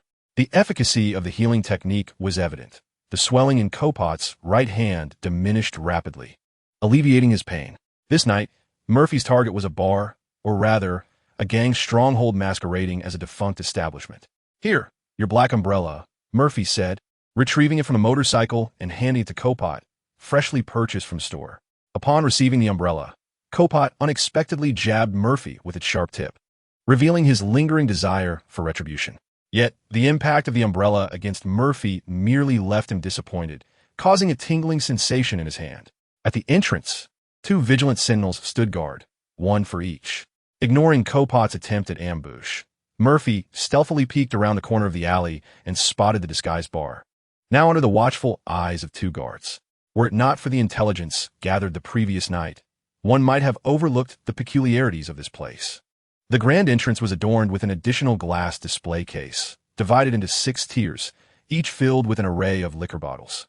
The dim glow of the streetlight revealed a layer of dust on both the glass and the bottles, while the lock securing the door was rusted, creating an illusion of long-abandoned premises. The 2 men could feign a quarrel, shoving and hurling insults as they advanced. Penguin Man, it is not a guise, merely an outlet for frustration. This did little to alleviate the guards' wariness. As Murphy and Copot inched closer, the guards instinctively placed their hands on their waists. Should the situation turn awry, they would swiftly empty their magazines. As they passed by the guards, Murphy feigned being shoved to the ground, rolling twice before suddenly springing back up, catching the unsuspecting guard off guard. With a swift motion, he seized the man's head and slammed it against the wall. A resounding thud echoed, and the guard collapsed, unconscious. The other guard, attempting to draw his weapon, found himself thwarted. You can't jab Murphy. And you certainly won jab me. The tip of the umbrella struck the guard's hand, drawing a bead of crimson before Copot quickly reversed the umbrella, ensnaring the man's neck and yanking him downward, following up with a decisive knee strike. A crack resounded as the guard's nose caved in, causing him to stagger backward, creating an opening. In a stroke reminiscent of a golf swing, Copot swung the umbrella's handle, striking the guard at the back of his head and rendering him unconscious. Ah, now this feels much better, Copot remarked, clearly viewing the incapacitated guard as a substitute for Murphy's meal. It appears this gang possesses considerable wealth, he noted, extracting a handgun from the guard's waistband. Recognizing it as the M45A1, a weapon obtainable only through exorbitant underground prices. It is precisely this greed that drives individuals to abandon their morality in the pursuit of drug trafficking, is it not? Murphy seized a handgun and a key from the waist of his adversary. In due time, while I remain concealed and you are visible, we shall together dispense with these scoundrels. Murphy deftly unlocked the rusted lock. How shall we divide our initial spoils? Capote inquired, displaying no concern for the potential failure of their endeavor, his primary focus resting on the distribution of the loot. We shall destroy the contraband, retain the firearms for our snipers' use against Roman, and the remainder shall be yours, Murphy stated. Are you serious? What do you seek? Capote asked. Wealth and possessions hold little value for me. The absence of gambling and drugs in Gotham is what truly matters, Murphy replied earnestly, hoping that when the Penguin eventually ascends in the criminal underworld, he would remember this sentiment. I envy you, Capote admitted, coveting Murphy's ambition to transform Gotham, while he himself had long since lost sight of his ideals amidst a struggle fraught with discrimination. Envy me? Then let us change it together. Perhaps one day your mother will take pride in you, Murphy enticed. You aim to deceive me, Capote retorted, disinterested in rekindling his former naivete. He aspired only to ascend step by step, to become Gotham's star, and to elevate the title of Penguin to one of respect. As they pushed open the heavy door, the staircase descended ominously. After taking only a few steps, they were met with the echoing thud of metal rebounding. It appeared that a layer of hollow metal had been affixed to the stairs deliberately, Any entry through the passage would trigger an alert, regardless of whether the two outside were aware. Something felt amiss. It was not yet time for a shift change, and all personnel ceased their tasks, remaining on high alert. The elite gang leader, Roger, glanced at the time and immediately became vigilant. He swiftly grabbed the walkie-talkie to inquire. Surveillance room. Check the entrance and the corridor. The surveillance room reported that John and Leon lay at the entrance, their fates uncertain, while 2 intruders were detected in the corridor. Repeat, 2 intruders in the corridor. The walkie-talkie warned urgently. Excellent, Roger instructed. The surveillance room. Rotate through all cameras and closely monitor for any additional intruders. After he set down the walkie-talkie, he commanded his subordinates. Intruders have breached. Arm yourselves. The staircase proved longer than Murphy had anticipated, descending at least 2 levels underground. Roger's crew was well armed, with 17 men now wielding semi-automatic rifles against the 2 intruders. The sounds of gunfire intensified around them, indicating that the intruders were drawing nearer. Boss, the corridor surveillance has been disabled. The surveillance room has lost visual access, the walkie-talkie alerted. Just then, the commotion on the staircase abruptly ceased, and everyone anxiously aimed their weapons at the wooden door. With a resounding crash, the door was kicked open, and Murphy burst forth, shouting, "FBI warning." He was immediately met with a hail of bullets. Before he could finish his declaration, he was riddled with gunfire and vanished. Roger and his crew sensed something was amiss. There were no cries of agony, and the intruder had seemingly disappeared. Suddenly, a boulder the size of man hurtled out from the corridor, the storm of bullets proving ineffective against its sturdy form. Where did that come from? Was the last question Roger uttered before meeting his demise. Chapter 22. The successful conclusion of the first collaboration as the second stone disc soared through the air. The remaining 11 individuals abandoned their weapons and fled to the corners in sheer panic, setting aside the question of the reasonableness of its appearance. The storm of bullets they unleashed had barely left a mark on the circular stone. Was this something mortals could withstand? Their leader, Roger, had merely been grazed by the first disc, and the upper half of his body had been reduced to a state as fragile as paper. This horrifying manner of death terrified them. No one desired to be forcibly transformed into a mere paper figure. Rather than face it head-on, they opted to scatter and press against the walls, thereby slightly increasing their odds of survival. Now, to the left and to the right, we advance. As the second tremor's debris was flung out, Murphy awaited the cessation of gunfire. The 2 emerged back-to-back from the wooden door passage, swiftly aiming their confiscated pistols at the nearly shattered group of 9 individuals. Aside from the 1 person targeted by Murphy, another unfortunate soul was caught in the crossfire, losing the right side of his body on the spot. Those in the monitoring room were left dumbfounded. What the hell? In less than 10 seconds, nearly all of his colleagues, including their leader Roger, were rendered lifeless. On the surveillance screen, Murphy's scrutinizing visage appeared, prompting the individual to realize that he was no longer safe. In a frantic rush, he shoved aside his chair and stumbled in an attempt to escape. Penguin Man, this captive is yours to interrogate. I shall pursue the personnel in the monitoring room, Murphy instructed. A cruel smile spread across Copot's face. I will handle this swiftly. Murphy scanned the surroundings. Apart from the passage they had entered, the only other route was the corridor blocked by the first piece of debris, which presumably led deeper to the monitoring room, or perhaps served as their prearranged escape route.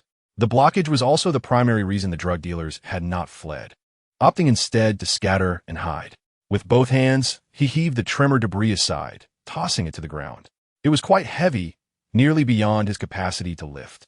The weight, when propelled at high speed, was akin to being struck by a heavy-duty truck. No wonder it had easily dented the vehicles of the masked gang earlier. Copot, intrigued by the debris, dragged the last living soul by his hair to the rock's side. You have much to divulge, do you not? His question went unanswered, as the young man remained in a dazed state, yet to recover. Copot decided to first examine the inexplicably materialized object. Probing it with the tip of his umbrella, he felt a familiar sensation reminiscent of when he had prodded Murphy not long ago. Placing his hand on the uneven surface of the rock, it felt no different from ordinary stone. Yet this object had been conjured by Murphy. Would he possess such capabilities in the future? No, please don't kill me. The cacophony of chaos outside jolted Copot back to reality, shattering his fantasies of the gangster overlord, Penguin Man. It was time for him to begin reaping his first fortune. Murphy moved swiftly. As he traversed the corridor, Theo had just exited the monitoring room. Within moments, he was struck from behind and rendered unconscious by Murphy. After obliterating the surveillance data for the day, Murphy dragged the unconscious Theo back to the basement hall. After the two individuals separated to inquire and verify the authenticity of the information, they discovered that, regrettably, their leader had received a shipment just yesterday and was currently absent from the gang, either out searching for buyers. This implied that the cash reserves the Penguin had been anticipating were likely dwindling. Infuriated, Cobblepot executed another individual in front of Theo, in a desperate bid for survival. Theo in the monitoring room divulged some good news. Their leader possessed a safe within this location, which might contain cash or gold. Murphy, however, was more concerned about the illicit goods, and Theo informed him that the newly procured items were also stored within the safe. Theo guided the two through the corridor into the monitoring room, then revealed a hidden door within the wall and stepped inside. The dim chamber was modest in size, comparable to an ordinary restroom, containing not only the safe but also an assortment of firearms and ammunition. Murphy selected a visually appealing handgun and took a small box set of bullets, deeming 50 rounds sufficient for his needs the day after tomorrow. Suddenly, 2 gunshots rang out. The Penguin shot Theo's legs, incapacitating him with the butt of the gun, stating that he had spared his life but had not promised to refrain from inflicting harm. Murphy retrieved Theo's phone from his pocket and sent a text to a contact labeled Boss. Intruders, return quickly. He then proceeded to call the Gotham Police Department, directly addressing the same receptionist. Hello, it's me again. Please connect me to Officer Gordon. I have vital information. Cobblepot awaited Murphy's completion of the call. So you trust Gordon that much? He is trustworthy. Never mind, I will open the safe first. Murphy dragged the safe to the center of the basement, shifting the 2 earthquake debris pieces to stabilize it. After multiple uses of his abilities within a short span, his energy reserves were nearly depleted. Fortunately, the safe could not withstand magical damage. Upon the initial strike, it succumbed to severe deformation. After clearing the debris, Murphy's second attack shattered the safe entirely. White powder and green bills erupted under immense pressure, scattering throughout the room. Thankfully, both Murphy and Cobblepot maintained a safe distance, avoiding contamination from the powder. Cobblepot disdainfully pried open the crushed safe, noting the meager cash inside, but relieved to find 3 gold bars.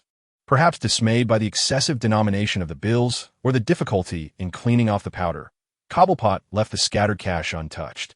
He removed his outer coat to wipe the gold clean and borrowed Murphy's coat to conceal the bars before they exited the premises.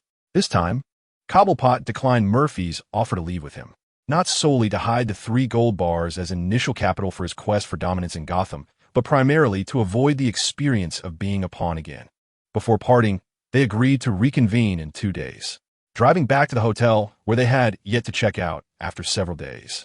Murphy quickly refreshed himself and lay on the bed, lost in contemplation. In the span of merely 2.5 days, more events transpired than he had encountered in an entire month. The impending medical conference, if indeed attended by Roman, may well reveal connections between organ trafficking and numerous affluent individuals from Gotham. Yet, it remains uncertain whether any members of the Court of Owls are involved.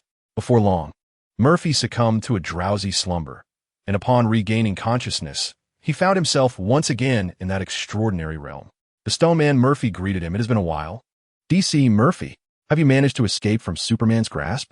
In truth, it had only been a brief interlude. Merely 2.5 days had passed on my end as well. Not only did I navigate the crisis with my wits, but I also left a favorable impression on the young Superman, potentially paving the way for his inclusion in our team. Wait, is there a new Murphy? As DC Murphy surveyed his surroundings, he noted not only the Stone Man, but also the boyish figure of Fire Shadow Murphy and a small creature on its back, legs flailing helplessly in the air. The round, rosy figure, with its 4 diminutive legs and 2 flowing ribbons atop its head, bore an uncanny resemblance to an image etched in his memory. Where's this place? Why are there 2 humans and a Stone Man? The new Murphy nimbly flipped over to see the other Murphys. Chapter 23. The Arrival of Digital Murphy. This figure must be Fire Shadow Murphy, crouched to observe the newcomer. Indeed, it was the Digimon from his memories. Upon arriving here, DC Murphy's recollections of his previous life became remarkably vivid, and he promptly recalled the name of the rarely seen infant form. Wonderful. At last, I am not the sole non-human Murphy. The Stone Man Murphy expressed joy at the arrival of Digital Murphy. Digital Murphy inquired, "Are you also a Murphy?" Could it be that the Stone Man Murphy lifted Digital Murphy from the ground? Indeed, we are all Murphys traversing various universes. Welcome to the House of Murphy. I have just acquired 2 new skills over the past few days. Let us synchronize our abilities. Here they come. The other 3 Murphys immediately placed their hands on the Stone Man's form, initiating the synchronization process, and each Murphy began to assimilate one another's attributes. The greatest beneficiaries were DC Murphy and Digital Murphy. The abilities synchronized with Fire Shadow Murphy were stored in his mind as knowledge, which he could later harness in his own world through Earth-based ninjutsu. The signature move of Digimon, Acid Bubble, and Bite were also assimilated. While developing the wind release technique seemed feasible, the concept of Bite was rather abstract, rendering it unnecessary for study. Due to the uniqueness and inclusivity of this world, DC Murphy not only experienced a surge in his internal energy, but also found that the abilities of the Stone Man and Digital Murphy could be wielded directly. The power that Digital Murphy assimilated transformed into a vast stream of data, flooding into his being, overwhelming him as the immense data flow filled him to capacity. Cradled in the Stone Man's embrace, he became enveloped in a golden radiance, and soon his body defied the constraints of gravity, floating gracefully in the air. Was this evolution? In a fleeting moment, the most vivid memory of DC Murphy was the live rendition of the song Braveheart, serving as the soundtrack to the scene. The Digimon Murphy evolved into Bada Beast. As the brilliant light faded, the appearance of Digital Murphy was completely transformed. The hue of its upper body shifted from pale pink to a vibrant orange-yellow, and the 2 flowing ribbons atop its head transformed into a pair of wings.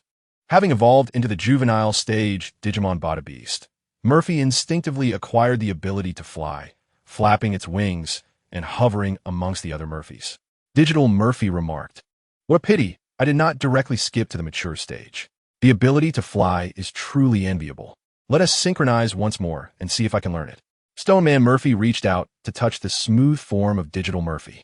Observing this, the other 3 Murphys also extended their hands to initiate synchronization. Stone Man Murphy expressed a hint of disappointment. Alas, flight is reliant on the flapping of the wings atop your head, not merely a skill. DC Murphy interjected, "The air cannon is quite amusing. I could even fashion a cylindrical prop on my hand, reminiscent of the gadget from a certain robotic feline. In the future, when Digital Murphy evolves into the mature form of Angel Beast, it could utilize transformation techniques to adopt the appearance of a 6-winged angel, unleashing a lethal technique known as the Heaven's Fist against foes. Who would dare question the authenticity of its title as Mr. Heaven? The subsequent ultimate form, Holy Angel Beast, boasts a finishing move called the Gate of Heaven, while the ultimate form, Seraphim Beast, wields the devastating 7 Heavens technique, both of which are immensely anticipated. Digital Murphy joyfully exclaimed, "This is fantastic. I was initially troubled about surviving alone in the digital forest, but I never expected to traverse this journey and evolve through my own strength." Are you aware of the narrative arc in which you find yourself? Is there a great crisis looming in the digital world? Have the chosen children embarked on a journey of salvation? Inquired DC Murphy. I am uncertain. I have only recently hatched, but the surrounding environment appears quite tranquil, devoid of any signs of crisis, replied Digital Murphy. I hope this tranquility endures indefinitely, or at least until I evolve into the ultimate form and am deemed worthy to roam freely before any crisis arises, it added. What about you? How fare you in your respective worlds? Thus, the other 3 began to share tales of their worlds. DC Murphy, having departed in haste last time, finally learned of the circumstances surrounding the other Murphys. Stone Man, having shed his original form and gained sentience, had wandered aimlessly until discovering his parallel existence, prompting him to train and enhance his abilities. Having remained in remote areas, he had yet to encounter humans and was unaware of his location or the specifics of the Rune continent. Fire Shadow Murphy was among the first batch to arrive, and through synchronization with Stone Man's attributes, he showcased his talent before Tsunade early on. Fire Shadow Murphy, known as Naruto Uzumaki, is indeed of the Uzumaki clan. His father hails from the Senju clan. Due to the intermingling philosophies of the Senju clan's ninja lineage, Senju Masashi and Uzumaki Mikasa fell in love, and married, raising Murphy under his mother's surname, Uzumaki. Though the parents of Uzumaki Shinichi hailed from two prominent families, both belonged to collateral branches and thus did not benefit from an abundance of familial resources. At the tender age of 5, tragedy struck when his father perished during an external mission, slain by a ninja from a Wabikure. The grief-stricken Uzumaki Miku raised Shinichi until he turned 6. The very year he commenced his ninja studies, when she succumbed to her sorrow, leaving this world far too soon. Fortunately, there remained some savings within the household, preventing him from starving in Kanehagakure. Upon entering the Ninja Academy, he was placed in the same class as Senjin Arikyu, and over the course of 3 years, they forged a deep friendship. It was through his good friend Narikyu that Shinichi was introduced to his sister, Tsunade, leading him to encounter the art of healing ninjutsu. That very night, he ventured into a shared space where he encountered the stone man Murphy. After synchronizing their values, Murphy mastered the sage art under Tsunade's tutelage the following day. This remarkable talent astounded Tsunade, who yearned to take Uzumaki Shinichi as her personal disciple. However, he declined her offer. He could not reveal his true intentions. After all, one cannot profess a desire to woo their mentor while maintaining the disciple-master relationship. Nevertheless, he was determined to acquire knowledge of healing ninjutsu from Tsunade. To earn her favor, Murphy frequently shared advanced medical concepts from his previous life during their studies together. Their relationship blossomed through discussions of medicine and healing ninjutsu, quickly evolving into something akin to that of siblings. The oblivious Narikyu remained unaware of Shinichi's aspirations to become his sister's suitor, instead reveling in his best friend's growth and his own relationship with his sister. Chapter 24. Bruce discovers a blind spot. The events that transpired over the course of 2.5 days concerning the new companions became known to the other Murphys. However, compared to the assassination of the gang, they were evidently more intrigued by Catwoman Selina and the future Harley Quinn. One might argue that, given the timeline, neither Catwoman nor Batman had yet embarked on a romantic journey. Why linger and let such a beauty slip away, while others would create opportunities regardless of their circumstances? Here you are, blessed with Selina's curiosity towards you, yet hesitating. Should you be concerned about the affairs of the Bat? Perhaps Damien, his child, is already on the verge of birth. The Hokage Murphy felt exasperated. Had he been present that night, could he have allowed the inebriated Catwoman to escape? If only he were not a mere 9-year-old minor, he would have accelerated his pursuit of Tsunade, hastening the process of becoming Narikyu's brother-in-law. As for the destined to die Kato Dan, Tsunade's original partner, he had no interest in someone who could never truly possess her. It is worth noting that Tsunade currently had no contact with Kato Dan. Even if she did, he would ensure that his best friend was involved to thwart any potential relationship. Naturally, due to Murphy's near-daily discussions of medical knowledge with Tsunade, Kato Dan would likely never have the opportunity to reach Tsunade's heart. Indeed, having traversed into this world, one must pursue their affections, for are we not all human, capable of understanding our innermost desires? While it is true that the realm of runes boasts many exceptional women, it is lamentable that I am merely a stone man.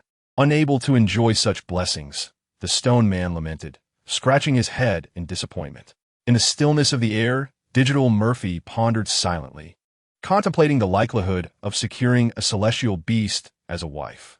If fate allowed, he also desired to pursue a dark enchantress whose beauty rivaled that of the heavenly creature. Ultimately, his thoughts had yet to evolve from the mindset of an ordinary individual to that of a formidable leader. Deep within, he still harbored a subtle trepidation towards both the Joker and Batman. A visit to Arkham would have him second-guessing. He needed to muster his courage, leveraging his familiarity with Gotham to stride boldly forward. After all, he had triumphed in a duel against Batman the previous night. Why should he fear a mere clown?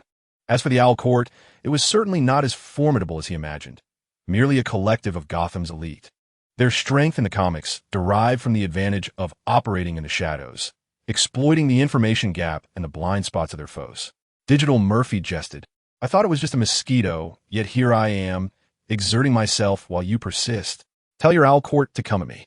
Having departed from the shared dimensional space, Murphy Schiller found merit in the words of his alternate selves, as long as he did not betray his own moral compass. Why not liberate his restrained desires? Catwoman, Harley Quinn, if he was fond of them, he ought to make an effort. There was no need for hesitation. Batman and the Joker were, after all, merely human and susceptible to failure. Meanwhile, at Wayne Manor, it was an unusual night as Bruce refrained from donning the Batman persona to uphold justice in Gotham. Alongside Alfred and Dick, they had spent the day investigating information on Murphy. Dick primarily played a supporting role, acquiring valuable experience throughout the pursuit. Such skills and knowledge were not found in the circus, though he had his strengths. Bruce had sought his counsel on the usage of grappling hooks. Alfred and Dick placed a hefty stack of documents upon the conference table, dividing the materials into two sections. Alfred presented the files pertaining to Murphy in Metropolis, while Dick held the account of Murphy's recent experiences. Bruce scrutinized Murphy's movements, the signal lingering at the hotel where Murphy had stayed the previous night, indicating that he had not ventured out to cause trouble that evening. Master Bruce, the documents are organized, Alfred announced, expressing gratitude for their efforts, particularly towards Dick. Bruce regarded the substantial amount of paperwork, understanding the labor involved. "No, I am honored to contribute. I have learned an abundance of knowledge," the youthful Dick replied, his energy boundless, especially when engaged in matters of interest. As Bruce examined the materials regarding Murphy in Metropolis, he noted that Murphy had been abandoned at the doorstep of a welfare institution at the tender age of 3. The institution's matron, Miss Brianna, had raised Murphy until her passing at 15. This benevolent soul had dedicated her life to good deeds, yet upon her death, she could afford neither a proper burial nor a resting place. Following her demise, the welfare institution was dissolved and returned to municipal governance. Fortunately, Murphy had been the sole resident at that time, and upon turning 15, he had declined the city's offer to relocate to another institution.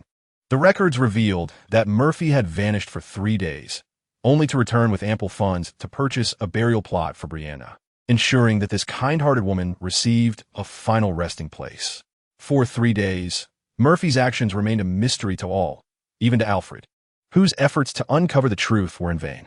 Shortly thereafter, the welfare institution was demolished, giving way to the current metropolitan branch of Waynebank. In the following 3 years, Murphy blended seamlessly into the fabric of Metropolis, exhibiting no behavior that would set him apart from the ordinary.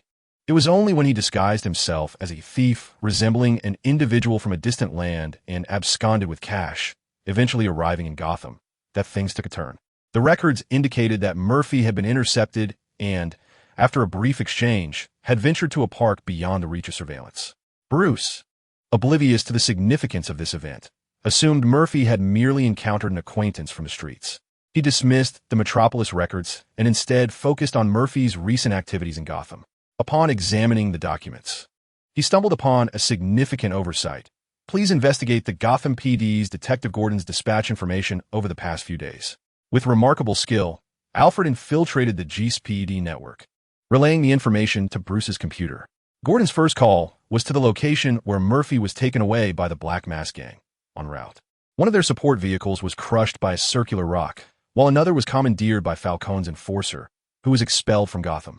The second dispatch, too, stemmed from a mysterious caller, resulting in nearly the entire drug trafficking gang's demise, with 4 identical circular stones discovered in the basement. The tracking data indicated that Murphy lingered for about half an hour, raising suspicions that he was indeed involved. Yet, how could such uniform rocks have appeared? Murphy and Gordon had never crossed paths. Why would he specifically request Gordon's assistance? Chapter 25. The operation commences. A child raised in the Metropolis Welfare Institution, who had never set foot in Gotham, was oddly familiar with the city. Within merely half a month of operating under the guise of Batman, he had been exposed. Even Alfred and Dick, residing in the manor, were well acquainted with Murphy. Was this rational? It was not. The deeper the investigation delved, the more enigmas emerged surrounding Murphy's motives for coming to Gotham. Could it be linked to experiences from 3 years prior? Dick posed a thought-provoking question.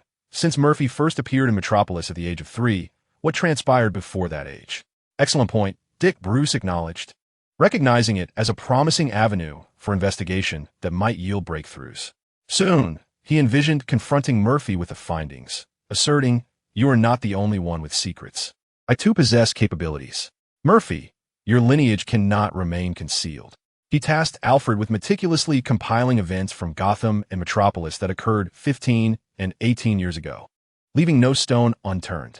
The workload was substantial, yet Bruce reassured Alfred, "We are not pressed for time. We can proceed at a measured pace." Very well. I shall assign this long-term task, Alfred noted, acknowledging the daunting nature of the assignment, which was ill-suited for a mere handful of individuals given the vast amount of work required. Fortunately, they had ample staff to assist. By the way, Master Bruce, there is a medical conference in 2 days that invites your attendance. Many prominent figures from Gotham have received invitations. Shall I decline on your behalf? Alfred inquired, presenting the invitation. Oh, many distinguished individuals have been invited, have they? Intriguingly, I shall attend. Typically, a conventional medical conference would not extend invitations to entrepreneurs of his ilk. Given the assembly of numerous high society individuals, it appears this gathering transcends a mere conference. Dick, will you be attending? Bruce inquired. I wish to swiftly master the use of props to assist you, Dick replied, shaking his head in refusal, deeming the medical conference a sheer waste of time. In an obscure corner, a cadre of individuals who truly wield power over Gotham convened at a long conference table, composed of the patriarchs of Gotham's prominent families. They concealed their identities behind white masks, collectively known as the Court of Owls. Gotham's politicians, police, judges, and even inconspicuous passers-by could potentially be their agents, bought with power and wealth. No one could defy the will of the Court of Owls in Gotham, not even their own members. Those who dared to oppose the collective had already faced physical eradication. The Wayne couple, the Gotham magnates murdered in Crime Alley, were among their orchestrated deeds. They treated Gotham as a playground, manipulating human emotions at will. During one meeting, they deemed Roman Siones to possess a violent temperament suited for unsavory tasks. Thus, they covertly influenced him, dismantling the Siones family's business empire and transforming Roman into a puppet gangster leader. Today's meeting pertained to Roman, as the matter of human trafficking had been exposed. Although Gordon had been silenced by their agent, the game encountered 2 unforeseen factors. The proposal: should they eliminate Roman and erase all traces of their involvement? Votes were cast. In favor, abstained, against. With the medical conference set to commence the day after tomorrow, dealing with Roman now would attract unwarranted scrutiny. After considerable deliberation, Roman's fate was sealed. The meeting concluding with Talon dispatched to terminate him. Unbeknownst to Roman, he remained preoccupied with the dismantling of his operations and the deaths of over a dozen core members. He was still obligated to attend the upcoming medical conference, tasked with maintaining order. Any lapse could lead to complications with the high-profile attendees. In comparison, the substantial financial losses from his halted illicit enterprises paled in significance. Fortunately, the assistance of Gotham's commissioner and corrupt officers kept Gordon at bay. Otherwise, his losses would have been far greater. Damn it, even the Penguin, who can't thrive in Gotham, is targeting me. I refuse to believe he dares to provoke me alone.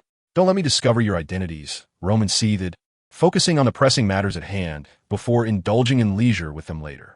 As 2 days swiftly passed, the Penguin met with Murphy as promised.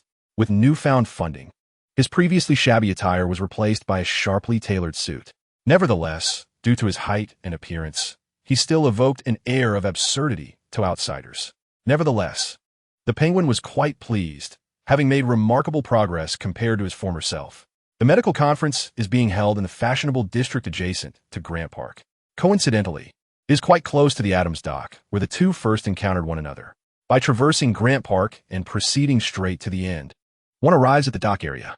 Murphy speculates that this location might also conceal Roman's body processing facility. Before the Penguin's arrival, he disguised himself as a tourist and surveyed the vicinity of the building. Beneath the edifice lies a vast underground parking garage, which boasts multiple entrances and exits in all 4 directions. Due to its commercial nature and the conference taking place today, the influx of vehicles is substantial. Murphy even spots his acquaintance, Bruce Wayne. It appears that our little Batman and his loyal butler have also arrived, though it remains uncertain whether they have sensed anything amiss about this conference. Alfred's luxury vehicle bears unmistakable signs of modifications. Murphy deduces from the deformation of the tires that Bruce's car is evidently overloaded, likely equipped with additional steel plating within its frame. However, it is unclear whether the vehicle is also outfitted with advanced technology, such as hidden multi-barrel machine guns. Within the underground parking garage and at the surrounding street entrances, several police cars are stationed, each fully manned and on standby. This is hardly surprising, given that today's medical conference is attended not only by Gotham's foremost physicians, but also by a cadre of influential figures from the city. These individuals are patrons of the police department, and should anything happen to them, it is likely their benefits would plummet. How do we get in? Inquired the penguin, leaning on his black umbrella. What if we ascend to the rooftop of the adjacent building, and I toss you over? The only challenge would be your need to figure out how to land safely, Murphy suggested. Forget it. I'll procure an invitation myself. The penguin shot a glance at Murphy, indicating that he would be foolish to agree to such an aerial stunt. Very well, I'll find a way to infiltrate the security team. When the time comes, we can coordinate from within. If I spot Roman sending a text among the attendees, that will suffice, Murphy declared. Understood, the penguin replied before turning away. 10 minutes later, as the penguin emerged from around the corner, he flashed a slightly crumpled invitation at Murphy. Next time we meet, please refer to me as Dr. Alexia. With that, he swaggered towards the building in his unique gait. Murphy now knew the unfortunate fellow's name. All right, penguin. After witnessing Cobblepot successfully enter, Murphy turned his attention to the opposite building. He had not deceived Cobblepot. He genuinely intended to leap from the rooftop and later employ his transformation abilities to disguise himself as one of Black Mask's associates. Upon reaching the rooftop and spotting a sniper lying in wait, Murphy realized he need not perform any aerial acrobatics. Chapter 26. Bruce, what are you doing here? In addition to the sniper stationed at the rooftop edge, there was an assistant nearby, indulging in a smoke. Murphy stealthily approached from behind, covering the individual's mouth and nose, and dragged him down the staircase. Once subdued, he pressed his knee against the person's chest. Can you tell me who you are targeting here? I will release you quietly, but if you scream, I shall crush your throat. As he spoke, he tightened his grip around the person's throat while gradually loosening his hold on their mouth and nose. Who are you? The young man struggled momentarily, only to realize that no matter how hard he exerted himself, his opponent remained utterly unmoved. The disparity in their strengths was glaring, and he felt the suffocating grip around his neck. A stark reminder that any sign of resistance could lead to his throat being crushed. Today, as proceedings were of utmost significance to our Black Mask gang. Should you dare to wreak havoc today, our leader would undoubtedly pursue you. Before he could finish his warning, Murphy crushed his throat. It was indeed you from the Black Mask gang who dared to threaten me. What audacity! After scrutinizing the appearance and equipment of his adversary, Murphy employed a transformation technique to disguise himself as his foe. How could he take so long for just a smoke? The sniper, hearing a disturbance behind him, turned to see a comrade and relaxed. Why are you silent? The assistant's reticence struck Murphy as odd, prompting him to inquire. Swiftly closing the distance, Murphy twisted the opponent's neck and executed a lethal strike. Noticing a slight distinction in the sniper's attire compared to the assistant's, Murphy surmised that this variation indicated a core member. Once again utilizing his transformation technique, Murphy, now embodying the sniper's likeness, successfully infiltrated the conference building. Quite the aloof demeanor.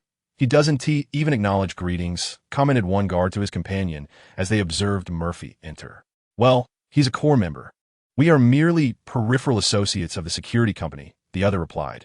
Upon entering the building, Murphy sent a text to Penguin announcing his successful infiltration. However, he found it peculiar that no reply came after an extended wait. Consequently, Murphy reverted his disguise in the restroom and wandered through the banquet hall and its surroundings, searching for Penguin. Murphy? Bruce, holding a glass of red wine and conversing with a partner, spotted him. An outsider to the meeting's attendees had appeared, and Bruce could only surmise mischief was afoot. Apologies, I've spotted a friend. Excuse me, Bruce said, placing his glass on the table and hurriedly following Murphy's retreating figure. What are you doing here? Bruce grasped Murphy's shoulder from behind. Mistaking Bruce's hand for an attack, Murphy pivoted and deflected the incoming grasp, delivering an elbow strike to Bruce's chest. Bruce? Upon recognizing the bat, Murphy instinctively moderated his force.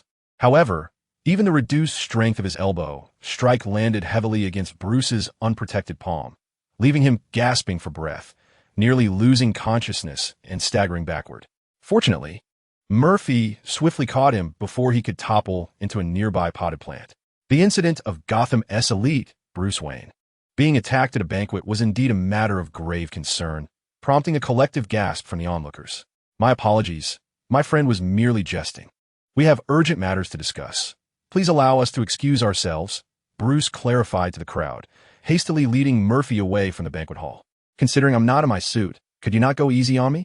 Had it not been for my timely defense with my left hand, I fear I would have broken at least 3 ribs.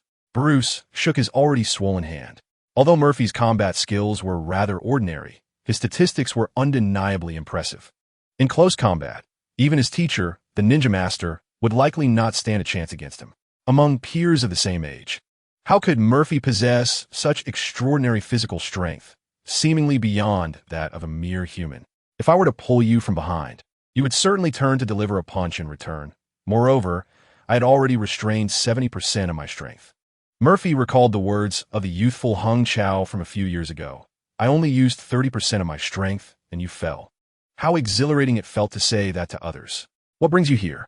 Bruce asked, somewhat apprehensive about Murphy stirring trouble amidst the many prominent figures of Gotham gathered here. If anything were to happen to them, Gotham would surely tremble. Did you not investigate this meeting? Murphy retorted, indicating that the young Master Wayne was perhaps less experienced than he would be in the future, failing to pursue the anomalies further. If Bruce were aware of Murphy's inner thoughts, he might have quipped, "Haven't I been focused on investigating you these past few days? Is there an issue with this meeting?" Bruce inquired. Why not have Alfred look into which case Gordon is being targeted for pursuing? Also, find out who the actual controller behind the security company for this meeting is, Murphy suggested. Bruce retrieved a wireless earpiece from his pocket. Dick, are you at the manor? I am. Dick answered quickly upon hearing Bruce's voice on the phone. There's a computer in the left bedroom on the 3rd floor. Start it up and help me retrieve information on the Black Mask Gang, focusing on their holding company, Bruce instructed. Before long, Dick's voice crackled through the earpiece. And upon hearing what Dick reported, Bruce's expression darkened. The actual controller of the security company was Roman. And there were deep ties between the security firm and the Black Mask Gang. This meant that Gordon's investigation into the organ processing factory was connected to Roman, which prompted Bruce to reconsider the day's meeting. This gathering, uniting the realms of politics, commerce, medicine, and crime, indeed seemed to harbor the issues Murphy had suggested. As Bruce furrowed his brow in contemplation, Murphy glanced at his phone, noting that the Penguin had yet to respond. It had been quite some time, and not even a text had come through. Could it be that his cover had been blown? What else do you know? Bruce pressed Murphy. Please, I lack your formidable support team. I gathered the information about this meeting from the underlings of the Black Mask Gang. However, I did manage to bring in an external ally posing as a doctor. Perhaps he has made some discoveries. Cooper? Bruce recognized the external ally Murphy mentioned. This individual had been involved in Murphy's activities over the past few days, though Bruce was unaware of why Murphy held Cooper in such high regard. You truly have investigated me. Haven to you? Are you even preparing an anti-Murphy bat suit? Upon mentioning this, Murphy thought of the adjacent Marvel's Iron Man. The opposing suits were perpetually beaten by the latter, and when the time came for a clash with the Bat, he intended for Bruce to experience the same sense of frustration as Iron Man. At this moment, the individual referred to as Cobblepot is engaged in observing a surgical procedure.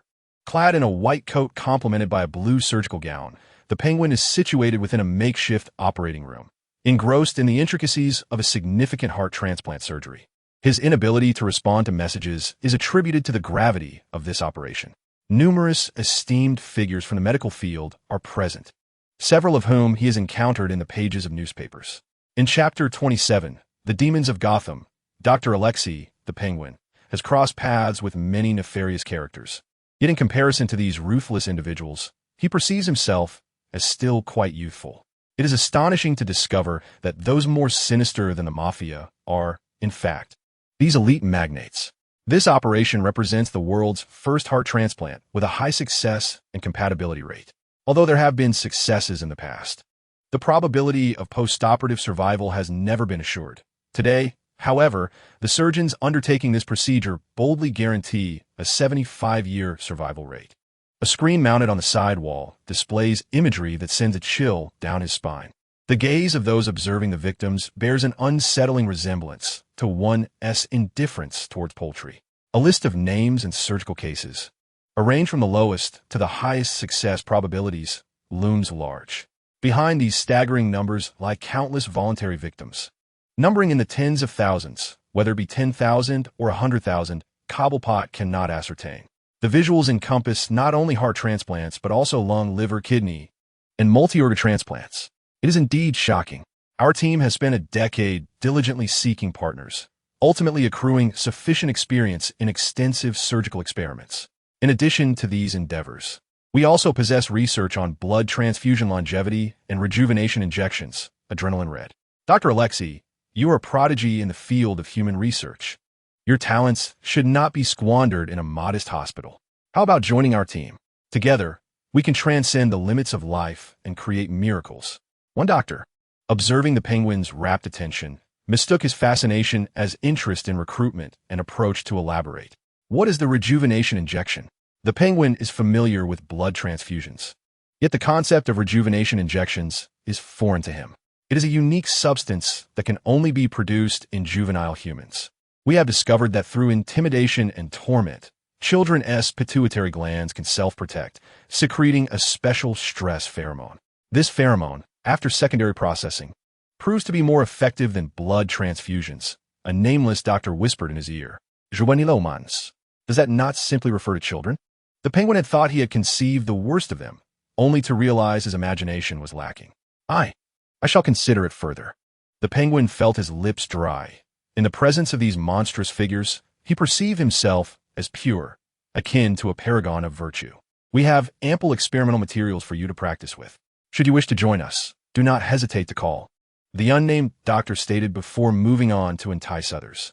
Time passed inexorably, and the heart transplant surgery proceeded with remarkable success, granting this nearly twilight Gotham tycoon at least 5 more years of life. Meanwhile, the young man from whom the heart and other organs were extracted was treated as mere expendable material. No one cared for him, not even to stitch him up, allowing his blood to flow freely until it dried. Following the operation, there remained a period of waiting for him to awaken from the depths of general anesthesia, typically lasting between 40 minutes to over an hour. Cobbett seized the pretext of needing the restroom to exit the operating room, where he squatted in the lavatory. Retrieving his phone, hands trembling slightly, whether from anger or fear he could not discern. Upon unlocking his device, he discovered a message from Murphy confirming his successful entry into the premises. He promptly replied with a succinct text, indicating that a multitude of doctors had congregated in the temporary surgical suite on the 3rd floor, where he had just been observing the operation. After dispatching the message, Cobbett returned to the operating room, noting that the surgery had been intentionally relocated here, likely in connection with the impending meeting. The thought of being surrounded by doctors and Gotham's elite filled Cobbett with a sense of having grasped a vital clue. Elsewhere, the secluded conversation between Bruce and Murphy was abruptly interrupted by a knock on the door. A servant entered, announcing Mr. Bruce Wayne. The meeting is about to commence in the 3rd floor conference room. Please remember to proceed there once you have concluded your discussion with your companion. Once the servant departed, Bruce inquired of Murphy, "Have you received any updates regarding your external support?" Murphy glanced at his phone and noted a message. His contact had just infiltrated the operating room to observe the heart transplant of the affluent. The surgery had just concluded. The operation has finished, and now we are summoned to the meeting. There appears to be a significant connection, Bruce remarked. The two ascended to the 3rd floor conference hall, settling into the last row for a discreet exit if necessary. Bruce took the opportunity to greet others in the room, scanning for Roman, but to no avail. Half an hour later, the meeting commenced, presided over by the vice president of Gotham City Hospital, a once-renowned figure in the medical field, now rather portly after stepping away from surgical duties. After a lengthy introduction, the conference officially began, with the theme centered on the replaceability of life. Now, I would like to introduce the world's first high-assurance heart transplant surgery, performed by our esteemed Mr. Valenwood of Gotham. As he concluded, a side door adjacent to the podium swung open, and over 20 doctors clad in surgical garb entered, followed by the successfully revived Valenwood being wheeled in. The door behind Murphy creaked open quietly, and Cobbett sidled up to Murphy, whispering a few words before Murphy pulled Bruce out through the rear exit. This marked the first encounter between the Penguin and Batman. However, the Penguin remained unaware that the immensely wealthy Bruce Wayne was indeed the Batman Murphy had mentioned. He was curious about how Murphy had managed to connect with Gotham's top tycoon. Is it related to what transpired in the operating room? Bruce pondered. Indeed, follow me, and you shall witness the dark underbelly of Gotham. Murphy gleaned a rough idea from the few words of the Penguin. The three of them entered the operating room, where, unattended, the unfortunate boy lay supine on a portable surgical table. The doctors had neglected him, evidently awaiting a dedicated cleanup team to address the aftermath. Bruce approached and was immediately taken aback by the sight of a young man whose upper body had been eviscerated. He was the provider of the heart for OVERLORD. Before succumbing to death, other potentially salvageable organs had also been harvested and preserved, the Penguin informed Bruce. Bruce captured a photograph of the victim's face and sent it to Dick, requesting a facial recognition check against the prior database. Within half a minute, Dick's voice resonated in his ear. "It's a missing person from a month ago." Cobblepot reminded, "You should take another look at the video on the wall." Although the doctors had departed, the screen continued to loop the explanatory video. Moments later, Cobblepot felt an oppressive atmosphere. The young heir, Bruce Wayne, before him exuded a menace akin to Murphy's. Indeed, those who mingled with the extraordinary were anything but ordinary, and Cobblepot ceased to underestimate Bruce. Silent, Murphy watched the video, astonished at the scale of organ trafficking, which exceeded his expectations. Chapter 28. The enemy is Gotham itself. Prior to today, Bruce believed his adversaries to be the Gotham underworld. Yet witnessing the looping video, he realized how naive he had been. Gotham's dilemma was not merely a grassroots issue, but rather an affliction that permeated from the top down. The underground organ trade, with its violent methods, entwined with power, money, and a sinister triad of criminality, cast a net that ensnared not only Gotham, but also the entirety of America and beyond. At least those awaiting organ transplants hailed from the wealthiest echelons worldwide. It was no wonder that doctors from various regions and Gotham's elite were invited. Gotham provided the venue, while the top-tier physicians facilitated the connections. The Penguin remarked to the two, "It was once said that only life, aging, illness, and death were truly equitable. Yet it seems even this notion is subject to revision. How could this be permitted?" Just as Bruce was about to voice his thoughts, he was interrupted by a resounding kick at the door. With a crash, the door was forced open, and 5 armed henchmen in black masks stormed in. Guns trained on the trio. "You, raise your hands and do not move." Murphy and the others complied, lifting their hands. Bruce's wireless earpiece crackled with Alfred's inquiry. "Master, do you require assistance?" Although Alfred had been waiting in a modified vehicle for Bruce, he had been monitoring the audio feed from Bruce's earpiece. Hearing the sound of a weapon being readied, the butler deduced that his master was in trouble and promptly activated the modified vehicle, preparing to rush in for support. Bruce observed Murphy's tranquil demeanor and chose to place his trust in this enigmatic individual. He coughed twice, signaling Alfred that for the moment, all was safe and no assistance was needed. "Boss, one of the 3 is Bruce Wayne." A young henchman recognized the affluent figure of Gotham and stepped forward to quietly inform the leader of the group. "Who?" he inquired. "The fortunate boy who inherited Wayne Enterprises after losing both parents," the young henchman reminded him. 3 ordinary individuals could easily be dealt with, simply taken to the organ factory, but involving a top-tier billionaire carried the risk of exposing their illicit operations to the public eye. After a moment's contemplation, the leader decided to pass this hot potato to Boss Roman. "For now, restrain them. Once the meeting concludes, Boss will handle it," he instructed the henchmen. The others whispered among themselves, while Murphy, relying on his keen hearing, absorbed every word. Indeed, these men were sent by Roman to clean up the mess, and Roman was within the very building. This was manageable. The Penguin inquired with a glance, urging Murphy to take action, but Murphy shook his head, signaling to follow these men for the time being. Thus, the makeshift trio was escorted away by elite members of the masked gang, while 2 others wheeled away the motionless youth on a portable surgical bed from another direction. Ascending to the top floor via the elevator, the 3 were bound back to back on the rooftop. The leader prepared to notify Roman about Bruce's involvement, instructing the last 2 henchmen to keep their guns trained on the trio before departing. He then candidly warned them, "No funny business. We have snipers on the adjacent rooftop. Any sudden movements will result in your demise." "How terrifying," Murphy retorted sarcastically, surprised that he would encounter such unexpected developments after having resolved the sniper issue on the other rooftop. "From now on, keep your mouth shut," one of the remaining henchmen threatened, brandishing a gun at Murphy.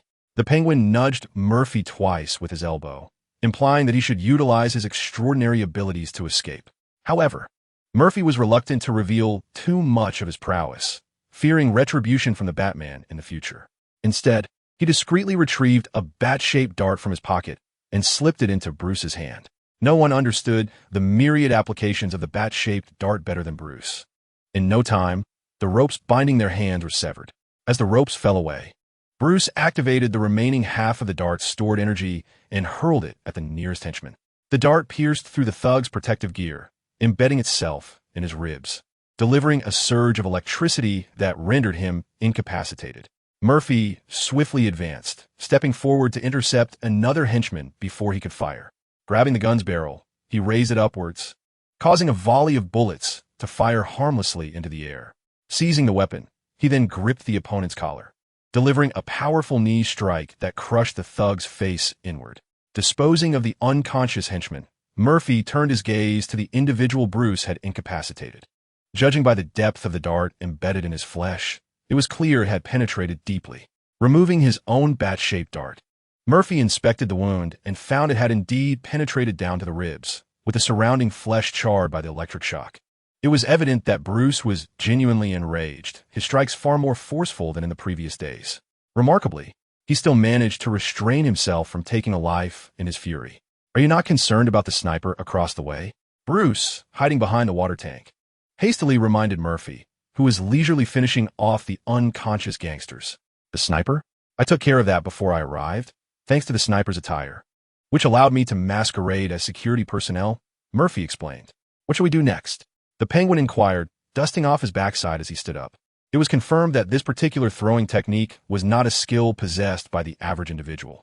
Perhaps it was time for him to upgrade his equipment? How about replacing the umbrella's ribs and canopy with ballistic materials? Furthermore, he needed to integrate the firearm structure into the umbrella's frame for unexpected shooting capabilities. The Penguin began to devise a plan, pulling out a portion of his startup capital to enhance his gear. "Expose them, dismantle the puppeteers," Murphy asserted decisively. New Gotham has no need for such scum. While killing may not resolve every issue, it certainly addresses a majority of them. "Very well. I shall gather evidence and bring these crimes to light before the meeting concludes." Bruce inhaled deeply, preparing himself for the pressures ahead. He contemplated how to confront the black market using his merchant persona while restraining the gangsters as Batman, and how to publicize their crimes to hold officials accountable through public opinion. "Do be cautious of suicide attempts. I presume you haven't brought your bulletproof bodysuit or those marvelous gadgets?" Murphy queried. "I can manage. Let us act swiftly," Bruce replied, retrieving an infinite headset from his pocket. "Alfred, I require your assistance." "I'm here, ready at a moment's notice." Alfred's voice cut through sharply from within the modified vehicle. "Splitting up seems prudent. The Penguin and I will deal with the Black Mask gang members while you handle the public exposure," Murphy noted as Bruce established contact with his butler, feeling reassured. The trio swiftly divided into two teams, commencing their urgent operations. Following his conversation with Bruce, Alfred connected to Dick's communication channel. "Dick, do you have experience with video games?" "Yes, but not extensively," Dick responded, puzzled yet honest. "Excellent, as long as you can use the joystick. I've temporarily unlocked access to the rooftop. Press the red button to open it. There's a game controller next to the console. Take it, as it may prove useful." Alfred meticulously instructed Dick on his tasks. Once that was settled, Alfred operated the mechanical arm remotely, loading ammunition into the Batwing, which had only recently been completed. Chapter 29. Unveiling the veil of crime. The Batwing was not merely the brainchild of one individual. It was a collaborative creation crafted by Bruce, Alfred, and chief scientist and technical director Lucius Fox, among others, resulting in a next-generation aircraft. The primary offensive weapons at the front of the aircraft were two rotary cannon systems, each capable of unleashing 1,000 rounds per minute, even in less than ideal conditions. If one disregarded barrel overheating, the firepower could reach around 5,000 rounds, providing extensive coverage. The two cannons can be replaced with more powerful howitzers and Vulcan-style airborne cannons. However, within the urban confines, the rotary cannons suffice, and time does not permit the replacement of components. In addition to the cannons, the fuselage is equipped with two tail fin rockets, indicating Alfred's eagerness regarding Master Bruce. Following Alfred's instructions, Dick opened a rooftop, and to his astonishment, the aircraft, reminiscent of something from a science fiction film, ascended vertically as the mechanical arm retracted. Indeed, the vertical takeoff and aerial hovering capabilities are what render this next-generation fighter formidable, far surpassing the cumbersome helicopters and non-hovering fighter jets in Gotham. After the Batcraft vanished from sight, Dick closed the rooftop, departing with an object resembling a game controller in hand. Meanwhile, Alfred, having activated the Batcraft's autopilot feature, sped out of the underground parking garage in a modified vehicle, pursuing the cold chain truck that was about to depart. Inside the cold chain truck lay the body of a victim recently taken by the Black Mask Gang, and Bruce had instructed him to retrieve this crucial piece of evidence. With a foot firmly pressed on the accelerator, this elegant former British agent maneuvered his vehicle skillfully through the street traffic, swiftly tailing the cold chain truck. At this moment, the Black Mask thugs driving away were still oblivious to the gravity of the situation. Once assured that he would not disrupt the flow of traffic ahead, Alfred executed an American-style pit maneuver, steering his car from the right rear to collide with the opposing vehicle's flank. The formidable power and weight of his vehicle overcame the disparities in size, sending the cold chain truck careening off course, sideways against the roadside. "You're seeking death," exclaimed the two thugs as they drew handguns from their waists, firing several shots at Alfred's driving position. However, the bullets merely ricocheted off the front windshield, which was fortified to withstand high-caliber armor-piercing rounds, leaving only a few white marks. Cursed bulletproof glass, they realized as their handguns proved utterly ineffective. Just as they prepared to summon reinforcements via their walkie-talkies, a palm-sized object was ejected from the front of the modified vehicle, landing beside their truck's hood. The blinding light and overwhelming sound incapacitated them, and before losing consciousness, they recognized the object, a flashbang. Aside from the intended targets, innocent bystanders and vehicles on the street were inadvertently affected, yet the cinematic nature of the unfolding scene rendered them hesitant to approach and demand compensation. The subsequent scene further clarified their decision to refrain from rushing into the battlefield. Alfred gracefully exited the vehicle, leisurely opening the cold chain truck's door, and amidst the mist of cold air, he extracted a person whose upper body had been hollowed out. Spectators and drivers of halted vehicles thought to themselves, "This is unfolding into something monumental." After Alfred stuffed the individual into the trunk, Gotham's police officers, stationed at various intersections, began to arrive at the scene in their patrol cars. They cautiously cordoned off the area, guns drawn, directing their aim at Alfred, who was closing the trunk. Alfred, the executive CEO of Wayne Enterprises, is currently engaged in a special mission and hopes that you will not impede his progress. The Wayne Enterprises will offer tenfold compensation for any losses incurred during today's operation, including damages suffered by innocent bystanders. Furthermore, a press conference will be convened shortly to elucidate the circumstances surrounding this event. Alfred, having removed his bloodstained coat, addressed the surrounding citizens and police regarding the compensation plan. There appears to be a misunderstanding, and he urged everyone to lower their weapons. The sheriff leading the operation clearly recognized Alfred and grasped the implications of the butler's words. This year, Wayne Enterprises' sponsorship of the Gotham Police Department will increase tenfold, and in light of the financial incentives, the sheriff promptly decided to release them, knowing that such a sponsorship would also augment his year-end bonus significantly. Additionally, the gang members in the refrigerated truck are likely to face numerous charges, so please detain the two individuals for now. After conveying this to the sheriff, Alfred turned to the bystanders and expressed his apologies for the distress and property damage caused, advising them to contact the Wayne front desk tomorrow for prompt compensation. He then entered the modified vehicle, executed a reverse maneuver, performed a drift, and departed through the gap created by the police. Concerned for young Master Bruce, who was not clad in his specialized combat suit, Alfred hurried back to provide assistance. Upon arriving at the building's entrance, the Batwing descended from above. After controlling the aircraft's landing, Alfred carried the injured youth into the cockpit and laid him down gently. He then took his seat in the cockpit, maneuvering the Batwing toward Bruce's location. While Alfred was intercepting the refrigerated truck, Bruce had borrowed a laptop to copy a video and hacked into the conference room's computer, replacing the vice president's speech with a shocking video. Amidst the astonished uproar of the crowd, Bruce Wayne stepped through a side door onto the podium, proclaiming, "Ladies and gentlemen, this is the hidden truth behind this medical conference." With a single punch, he knocked down the approaching vice president and continued with the microphone. The heart of Mr. Valenward, a wealthy individual who recently underwent a transplant, was obtained through violent means. The price for extending life by 5 years is the death of an innocent boy. The vice president, horrified, shouted, "No, he is lying. Seize him." The doctors, who had just completed surgeries and were dreaming of wealth, rushed toward Bruce. However, They were no match for him. In the gaze of Gotham's elite, the heir of Wayne Enterprises defeated the doctors with ease.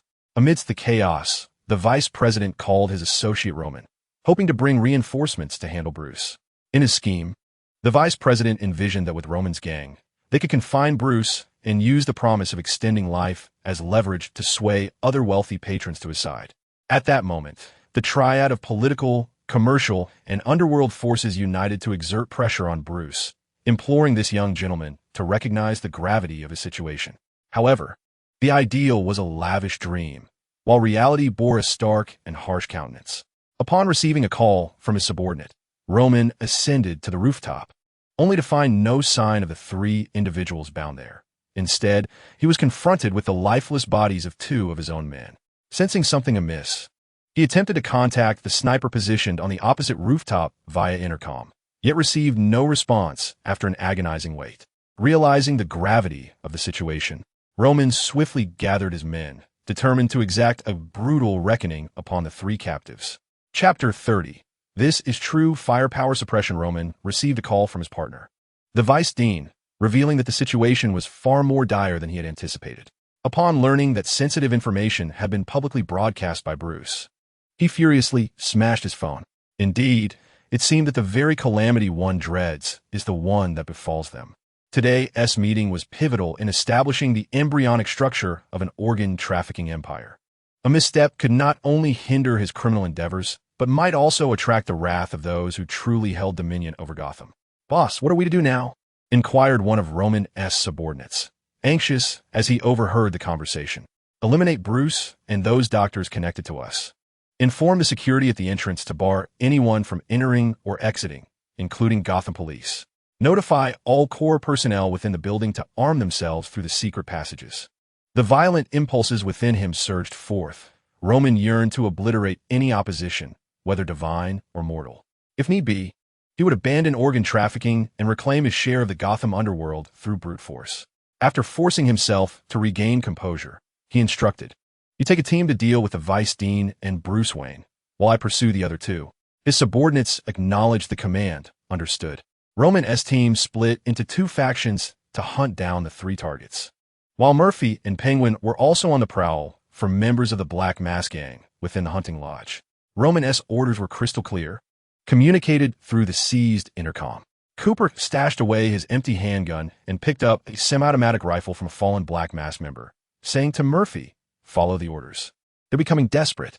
Murphy checked his handgun magazine, discovering 3 rounds remaining, supplemented by 35 in the box, sufficient for their needs. He replied to Cooper, "Just like last time, I'll draw their fire while you provide cover support from behind." Cooper asked, "Shouldn't we alert your wealthy friend?" Murphy responded, "He has his own external support team. It's not our concern. With the reliable butler around, Bruce is unlikely to face any mortal peril."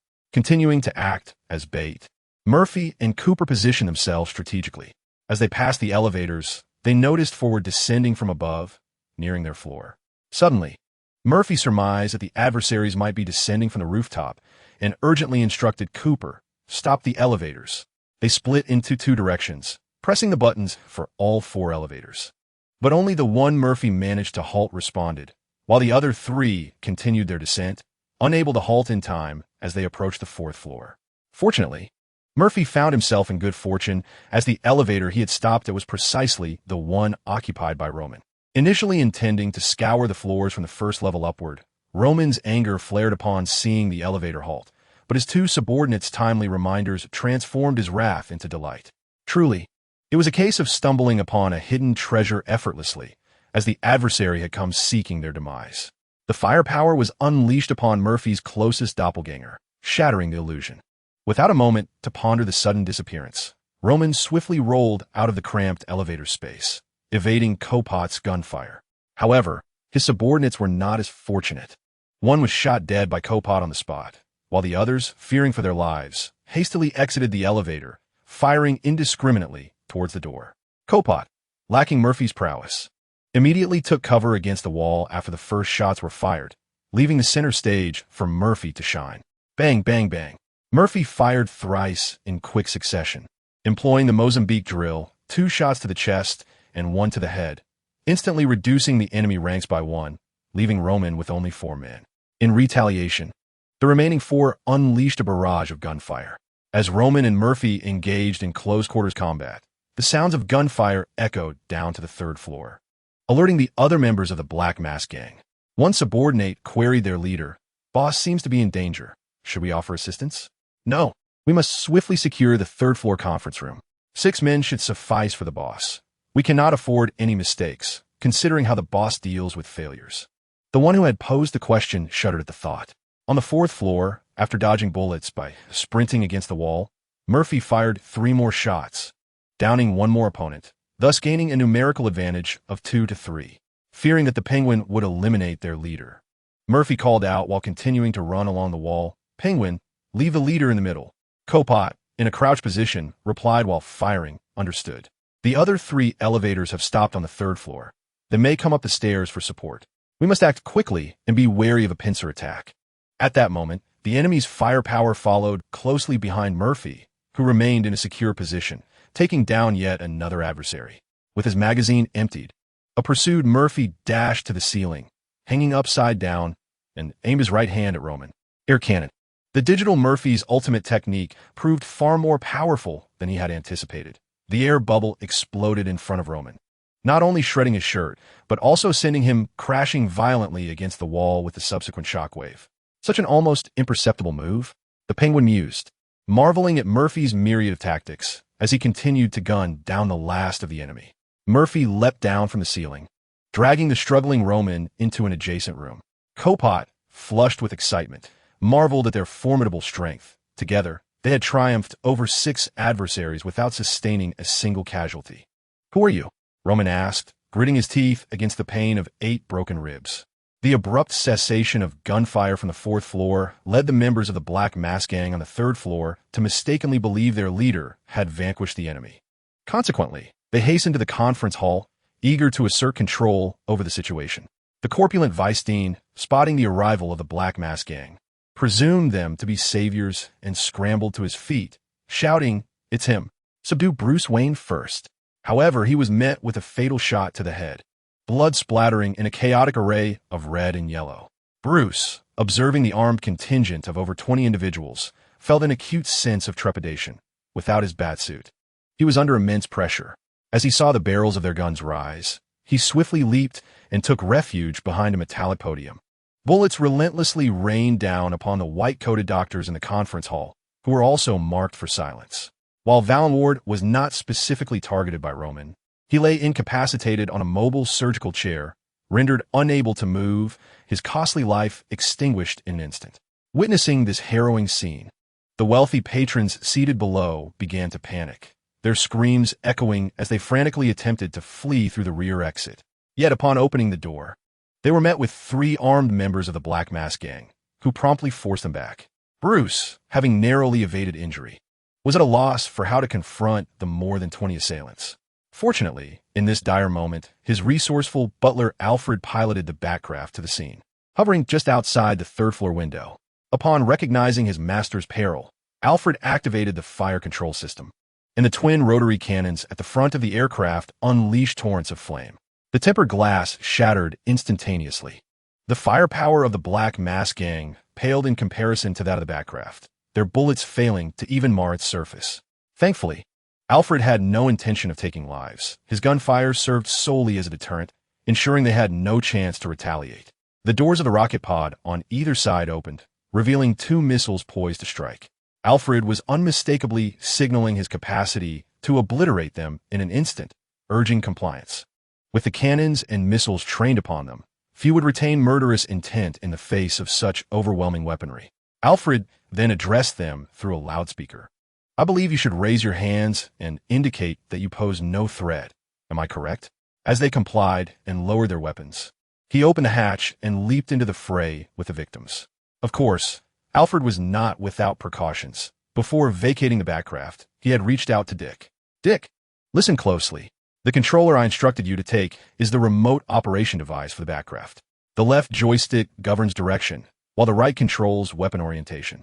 Pressing the L button at the front will fire the cannons, and a gentle tap on the R button will launch a missile. Now, return to the left room on the 3rd floor.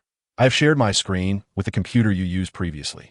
If the auxiliary system highlights a red box, it indicates the enemy is engaging in dangerous behavior, and you may use the weaponry to intimidate them appropriately. Alfred spoke to Dick with great attention. Dick responded through the communication channel, "Understood, Mr. Alfred. You can rest assured."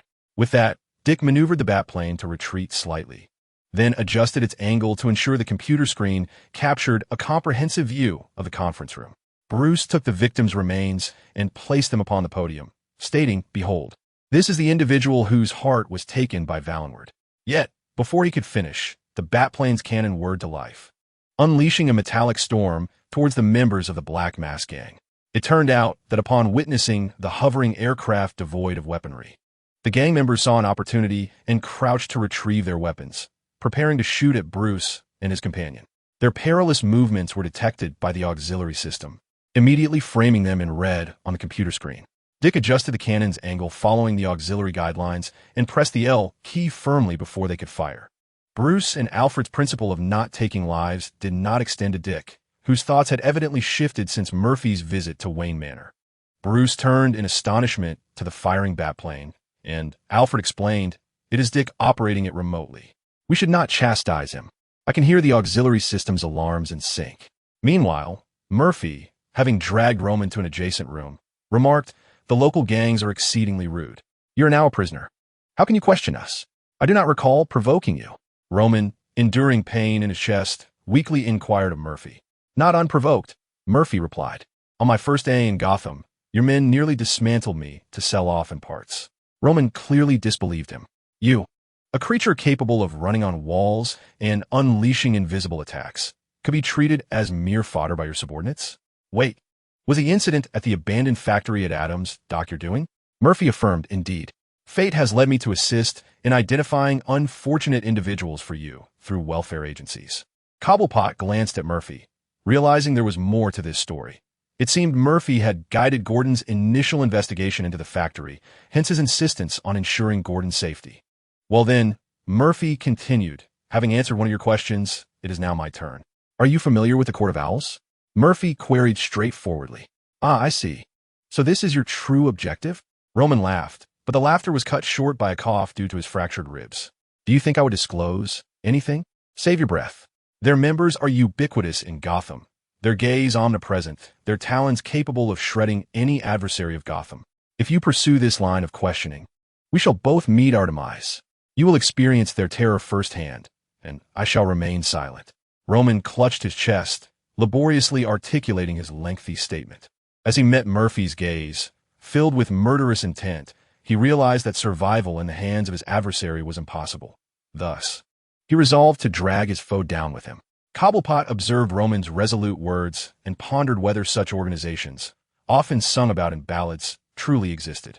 Initially, Penguin believed Murphy's mention of the Owl Court was a ruse. Murphy, unfazed by Roman's refusal to cooperate, remarked that he had alternative means to draw out the desired information.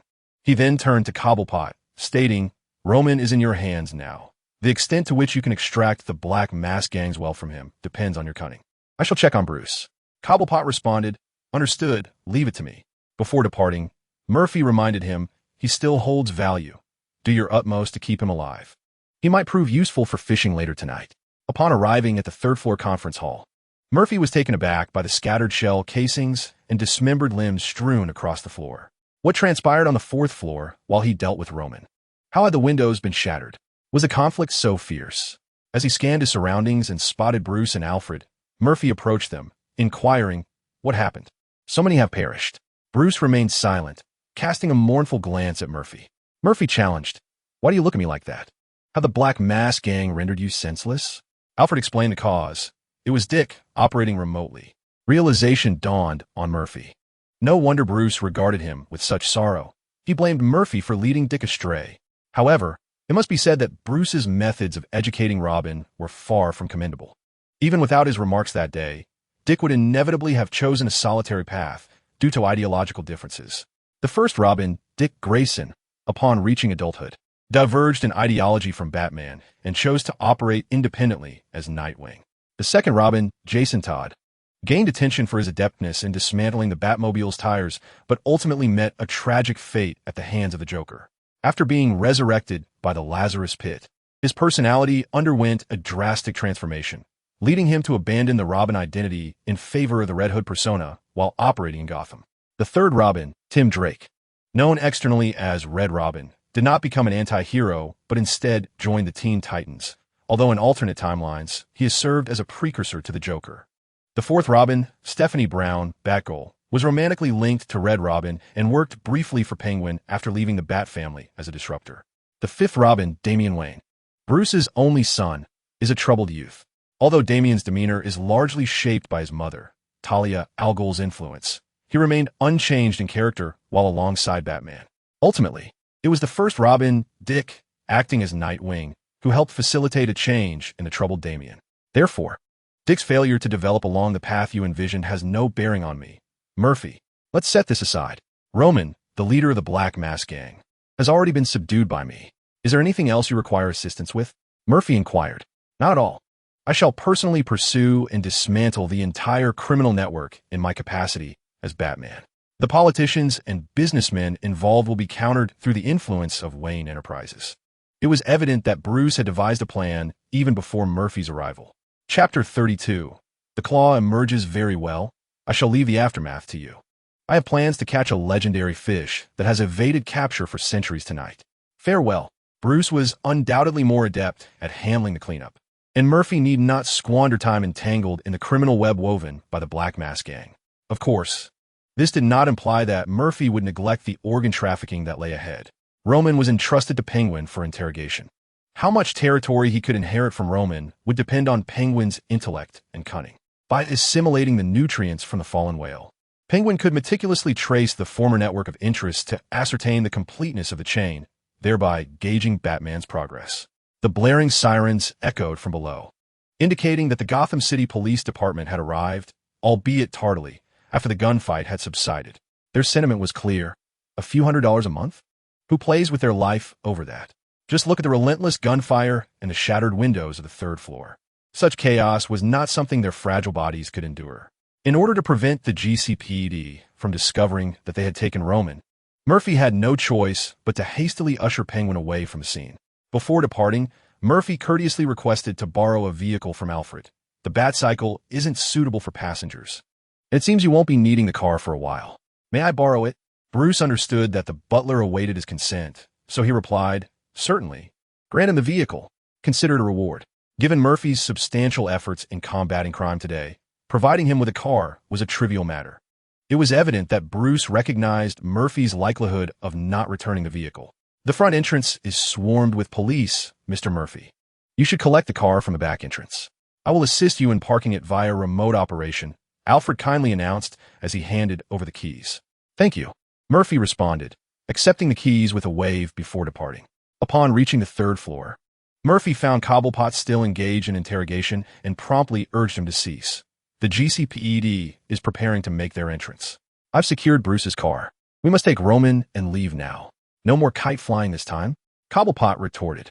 Fine, I won't argue. It is indeed time to go. I have no desire to be sent to Arkham again. With a swift punch, Cobblepot rendered Roman unconscious and tossed him toward Murphy. Descending the stairs from the opposite side, Murphy spotted the modified vehicle that had been parked in advance. After opening the trunk and stowing Roman inside, he took his place in the back seat, entrusting the driving to Penguin.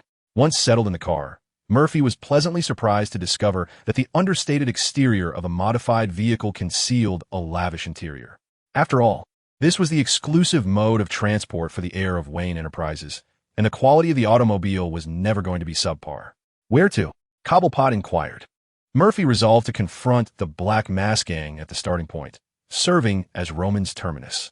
He remarked, the abandoned factory on the right side at the end of the Adams Dock Road will allow Roman to experience the suffering endured by the victims. The Wayne Enterprises license plate proved advantageous, as the traffic officer stationed along the road merely glanced at it before granting passage. Upon arriving at the initial abandoned factory, Murphy disembarked to find the site thoroughly cleared. Not only were the nooses that once hung from the beams absent, but even the surrounding debris had been removed. Fortunately, the trunk of the car held the grappling lock that Bruce had prepared in advance. Retrieving the grappling rope, Cobblepot bound Roman's feet to the ground. while Murphy utilized his abilities to ascend to the beams and hoist him aloft. This inverted position would cause blood to rush to Roman's head, a particularly excruciating stance. Soon, the unconscious Roman awoke amidst his discomfort, awaiting further interrogation from Cobblepot. Recognizing the location as the dismantled factory, Roman merely smirked in anticipation of the Court of Owls' judgment amidst Cobblepot's torture. Meanwhile, what was transpiring within the Court of Owls? Following news of the medical meeting's mishap, they promptly convened an emergency session to address the aftermath of the incident and the handling of Roman, who knew their identities. The initial plan to deploy Talons that evening was deemed insufficiently swift. They urgently needed to address the capture of Roman, alongside Murphy and the Penguin. The footage of Murphy and Roman's conflict had been meticulously recorded by the cameras they had installed throughout Gotham and was now being projected on the screen. One member of the court, upon pausing the video, pointed at Murphy, who defied gravity, and declared, "Send the Talons to execute them." The proposal was swiftly met with unanimous agreement. The motion to dispatch the Talons to eliminate the trio was approved without dissent. They now sought to secure the Talons' location and awaken their sharpest weapons. The Talons served as the court's agents in the field, comprised of orphans cultivated through centuries of clandestine training. Mastery in martial arts, swordsmanship, and assassination techniques were requisite skills for these chosen ones. Once deemed qualified, these orphans underwent a transformation utilizing a special metal infused with Dionysian factors, rendering them ageless and immortal. In addition to their newfound immortality, their strength, speed, agility, and regenerative capabilities were significantly enhanced. Upon completing their transformation, the Talons were placed in a dormant state, sealed within specially designed cryogenic coffins. Before long, the awakened Talons stood at attention, awaiting orders. Their faces obscured by black masks, which bore dark golden goggles reminiscent of the sharp beak of an owl. The goggles emitted a perilous yellow glow in the dim surroundings. Clad in all-encompassing black leather combat suits, their attire was further reinforced with alloy armor. Even the joints adorned with flexible plating, producing faint metallic sounds as the Talons moved. The tactical belt around his waist held 3 daggers and a longsword, with even the tips of his finger guards encased in sharp metal. The members of the Court of Owls looked on with satisfaction at the 5 unleashed Talons, coldly issuing the command, "Eliminate them." Although they had contemplated dealing with Bruce Wayne as well, they realized that Bruce would soon be under the spotlight for an extended period. To eliminate him recklessly would jeopardize their carefully maintained strategy of concealment. They resolved to wait until the fervor subsided before deciding on a suitable time to eliminate the heir of Wayne Enterprises. The 5 Talons did not keep Murphy waiting long. Arriving at the abandoned factory before Roman could withstand the pressure of interrogation. "Enemies are approaching. Exercise caution," Murphy warned the Penguin, sensing an unusual tension that made him feel like prey being stalked by a predator. "Haha, that's right. Let no one survive. Let's all descend into hell together." Roman's gaze caught a fleeting glimmer of yellow light. He knew the Court of Owls had made their move. In Gotham, no one could escape the Talons' pursuit, and he would quietly witness the execution of the two before facing his own demise. Chapter 33. 5 kills. Cobblepot surveyed the abandoned factory, finding no enemies in sight. However, after Murphy's warning, he too began to feel a chilling sense of being watched. Murphy urged the Penguin to look up. "They're above us." Although the Talons had concealed themselves, hiding their bodies behind the beams, Murphy's instinct warned him of the prying gaze emanating from a seemingly empty corner. He tossed the modified car keys to Cobblepot, saying, "You should get inside and hide. I may not be able to protect you later." Cobblepot understood this was a conflict beyond the ordinary, and he accepted the keys without hesitation, preparing to retreat to safety. Bruce's vehicle boasted a level of security comparable to that of a presidential limousine, making it exceedingly difficult for ordinary attacks to breach its defenses. Additionally, the tires were specially designed to be bulletproof, capable of maintaining a speed of 80 kilometers per hour for 100 kilometers even when damaged. Therefore, there was no place safer than the modified car. A dagger shot forth from the shadows, and Murphy did not flinch. The target was not him, but Roman, who hung upside down from the beam. The dagger, keenly sharp, penetrated the hard skull with a single strike, burying half of its blade into Roman's brain, prematurely ending the reign of the black-masked gang leader who was destined to shine in Gotham. Following the trajectory of the dagger, Murphy raised his hand and unleashed an air cannon, Yet the invisible force failed to strike the Talon. At that moment, the Talon, concealed behind the beam, leaped down from above. With knees slightly bent, the Talon deftly absorbed the impact, then drew 2 daggers from his waist and charged at Murphy. With a sharp crack, Murphy drew his pistol and shot the advancing Talon in the head. After all, as he often said, why wield a dagger when one has a gun? How could one aspire to become a master without such wisdom? 2 sharp sounds pierced the air as Murphy swiftly turned to evade. A dagger, propelled with relentless force, struck the bulletproof glass of the factory before finally losing its momentum and plummeting to the ground. 2 clawed figures leapt down and charged towards Murphy, while a faint rustle from the beams above signaled the approach of 2 more. Calmly, he emptied the magazine at the claw on his left, even as the one on his right closed in on him.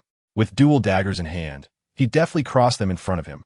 Though he slightly leaned back to evade the overhead dagger, the lower one successfully shattered his small handgun. Gazing at the smooth cross-section, Murphy was astonished by the dagger's sharpness. Capable of easily slicing through metal, yet failing to pierce the bulletproof glass. Evidently, the technology of Batman's brand was proving increasingly formidable. The claw that had been hit by a bullet lagged behind, but seizing the moment of Murphy's evasion, he charged forward, disregarding his pain. Murphy's experiments with headshots and torso shots were aimed at testing the claw's resilience to varying degrees of injury.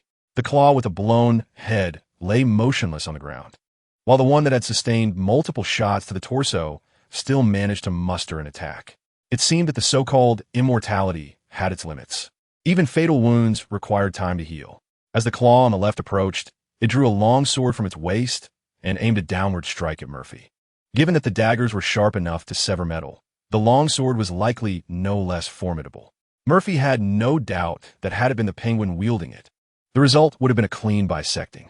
With half a handgun in hand, he deflected the descending sword with a swift strike, forcing this now-defunct weapon to yield its final effort. Discarding the unusable handgun, Murphy leapt several meters backward, narrowly evading another attack from the claw on his right.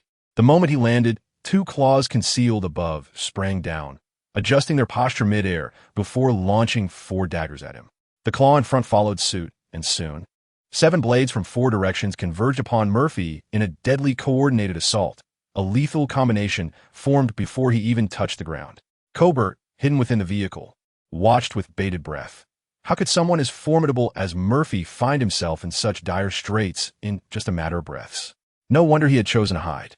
Cobert used the term predicament rather than deadlock, because he believed Murphy would surely find a way out. Setting aside the miraculous ability to create duplicates, even the sudden manifestation of a giant stone could resolve the current crisis. Trapped in the center, Murphy stomped his foot. The ground trembled. The ability of Earthquake was newly learned from the stone giant, and was currently Murphy's only area of effect attack, centered upon himself. The moment he took that step, an invisible wave radiated outward, stirring the dust on the ground and directly colliding with the 4 claws. An inexplicable energy flowed through the wave, drastically slowing their defensive movements, as if they were ensnared in a quagmire. The cracking concrete floor sent debris flying, further inflicting physical damage upon the airborne claws. Before the claws landed, Murphy once again summoned his newfound ability, Thunderstrike. The sensation of power coursed through his hands, making him feel frighteningly strong. With this strength, he could easily replicate the feats of the formidable Ma Dong-suk. With a resounding slap, Murphy struck one of the claws attempting to rise behind him, delivering a blow comparable to that of a 100-ton titan, flattening the creature's head and rendering it motionless. One after another, 3 more resounding slaps followed, resulting in a trio of kills, with one claw as head embedded deep within its chest cavity. In the distance, a previously felled claw staggered to its feet, evidently revived. Although its wounds were slowly mending, the bullet lodged in its forehead remained firmly embedded in its skull. Murphy approached and delivered a swift slap, sending the claw back to its resurrection match, before shattering its limbs and ultimately stuffing it into the trunk.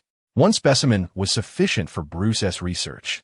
He discarded the severed heads of the 4 other incapacitated claws beside him. Revived? Let us see if you can come back after losing your head. Once in the vehicle, Murphy instructed Cobblepot, let us return to Bruce and present him with this specimen for examination. It will prove that Gotham harbors a potent undercurrent of power.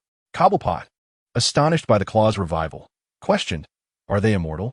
"Perhaps only to a limited extent," Murphy replied. "While they are significantly enhanced beyond ordinary humans, they have yet to reach an invincible status. The Court of Owl's claws are, after all, rather underwhelming upon closer inspection. Since the court has allowed the claws to enter the fray, they will inevitably leave traces. I will eventually collaborate with Batman and Penguin to follow these threads and eradicate this malignant force in Gotham, avenging the destruction of my family 3 years ago." Murphy dismissed the claw's capabilities, but Cobblepot held a different view. "I thought the concept of delayed aging was already extraordinary. Yet it appears they can indeed transcend the bounds of life, rendering death no longer equitable." Murphy elaborated, "The price of revival is the loss of reason, turning them into mindless creatures brainwashed by the Court of Owls, compelled to obey commands without question. The claws extend their reach, but they do not retract until their prey is vanquished. As for the subsequent baiting operations, you shall not partake in those at this stage. After delivering the specimen, you should drive this vehicle away while I engage in an arm wrestling match with these claws on my motorcycle." Penguin inquired, "Are there many of these claws?" "After centuries of accumulation, only 5 have emerged thus far. It is but a fraction of what lies beneath the surface." He had served as bait for the second time, yet capturing only 5 claws was insufficient. Chapter 34. Curiosity kills the cat. When Murphy and Penguin arrived at Bruce's location, the entrance was surrounded by a fleet of police cars, accompanied by numerous ambulances and television news vans. If the ambulances were there to handle the deceased gang members, the reporters had come for the big story. The youngest billionaire in Gotham, along with several high-profile individuals, had been attacked. The terrorists had been decisively eliminated within the building. Questions arose regarding the true nature of the medical conference, the whereabouts of thousands of victim bodies, and which prominent figures were entangled in this dark web, all of which constituted sensational headlines.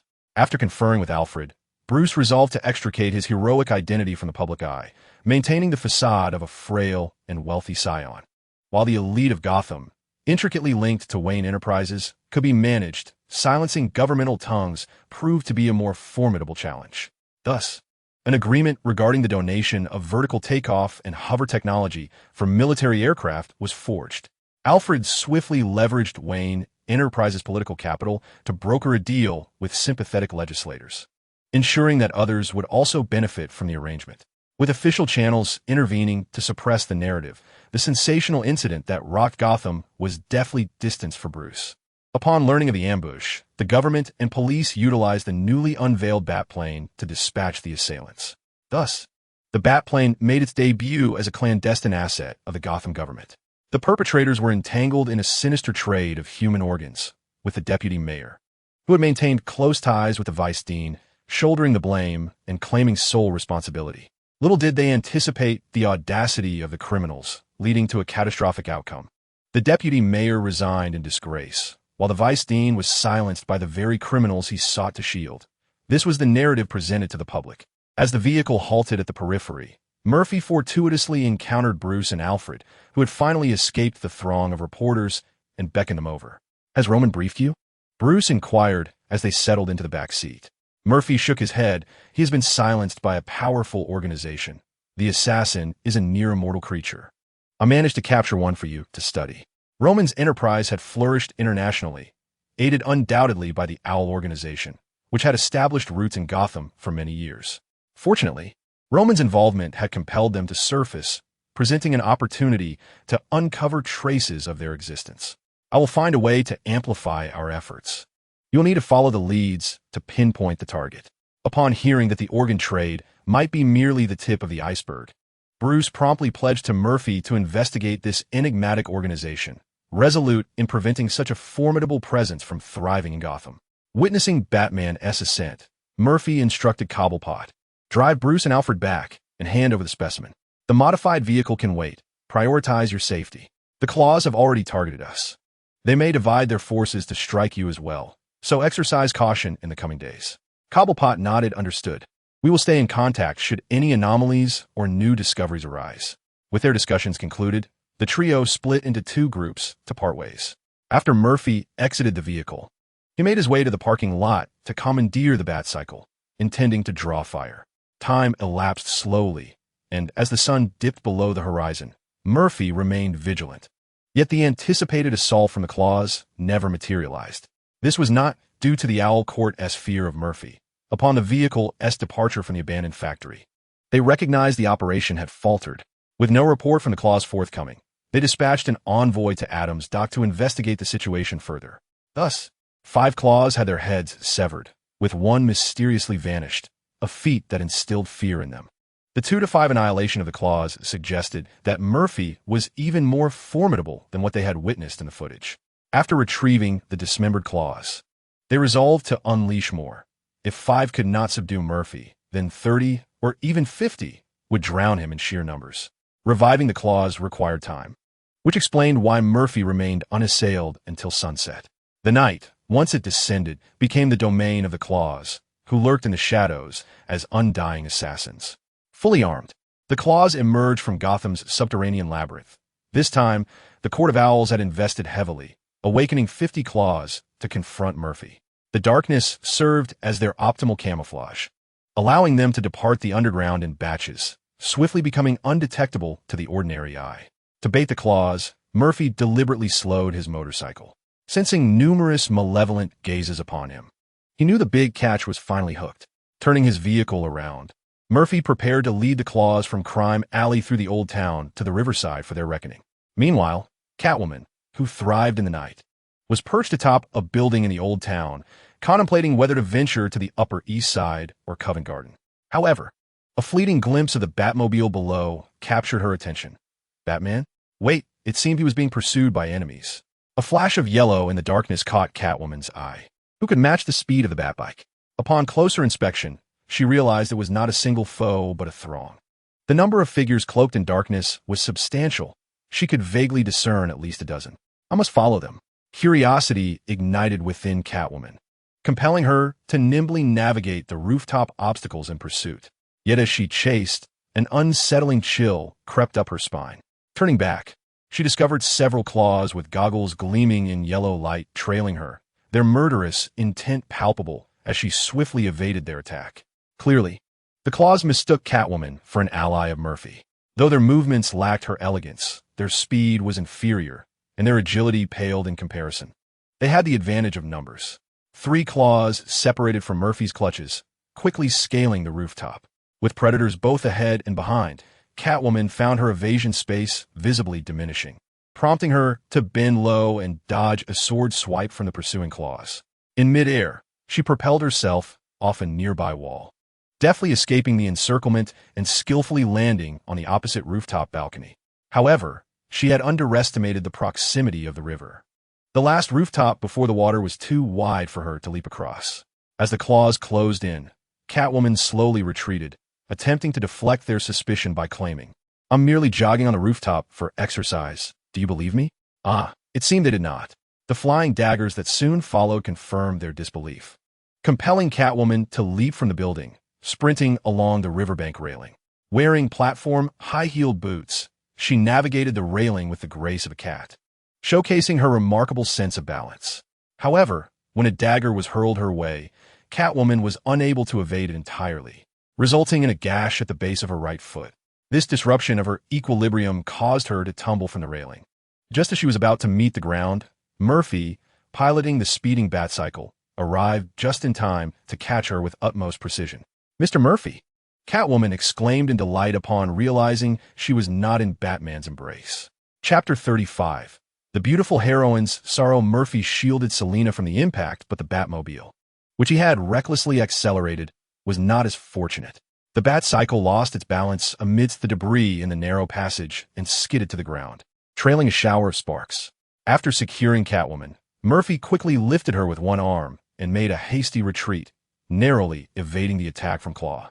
In a swift motion, his other hand hurled a seismic shard at the advancing Claw, sending a massive disk of rock racing toward him, nearly blocking the narrow corridor. This seismic fragment was significantly larger than those he had previously wielded, indicating that his powers were not static.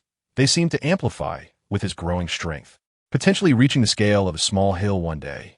Claw, locked in his position, raised his sword defensively against the impending impact, but his efforts were futile.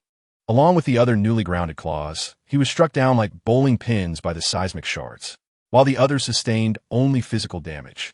The locked claw suffered a catastrophic explosion of magical harm when the shard shattered, leaving debris scattered in every direction. It was uncertain whether the owl court could be pieced together again.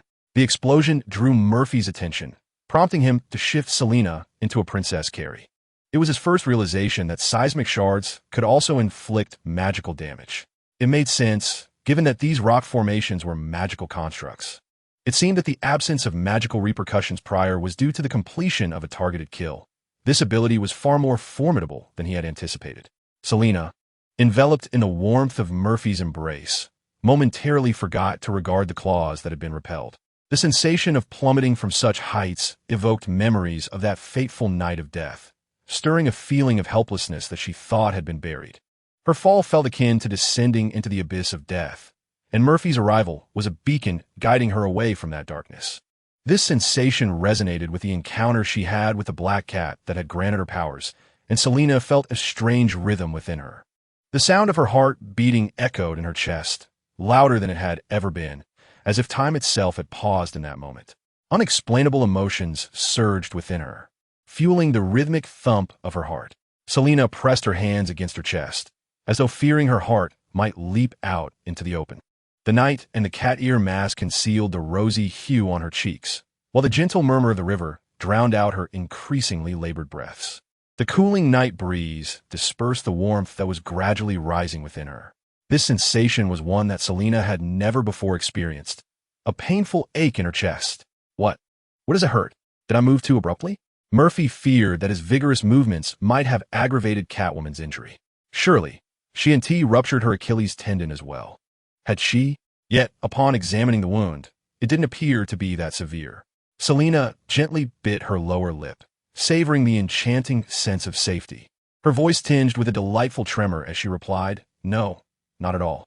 Upon hearing Selena's reassurance, Murphy dismissed further thoughts. His focus was almost entirely consumed by the increasing number of claws.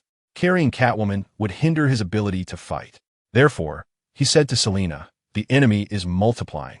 I shall first escort you to a safe location. If you fear that my movements may be too abrupt, feel free to grasp me for support." Selena's mind was overloaded, nearly at a standstill, and unsure of how to respond. She instinctively wrapped her slender arms tightly around Murphy's neck. She then rested her slightly heated face against his shoulder, whispering softly in his ear, Blissful moments are fleeting, so brief that Selena barely had time to memorize the warmth of Murphy's chest before her surroundings and the pursuing claws rapidly retreated. In the blink of an eye, she found herself in Murphy's embrace, distanced from danger, and then gently placed upon a bench by the riverbank. "Be careful." Selena watched as Murphy turned and split into two, charging into the throng of pursuing claws. The two figures then converged again, leaping into the air before crashing down, sending a shockwave that scattered large boulders and sent the surrounding claws flying. With a sweep of his left hand, an invisible force propelled the enemies away, while his right hand conjured massive rocks to clear the crowd. As he concentrated his strength, each palm strike flattened and crushed the claws. At that moment, in Selena's eyes, Murphy embodied a mythic hero, rendering any foe before him utterly powerless. However, devoid of Catwoman's lens, Murphy did not perceive himself as an invincible entity amidst the battle with the claws. The sheer number of claws, combined with their superior abilities and physical prowess, not to mention their limited immortality, rendered them quite formidable opponents.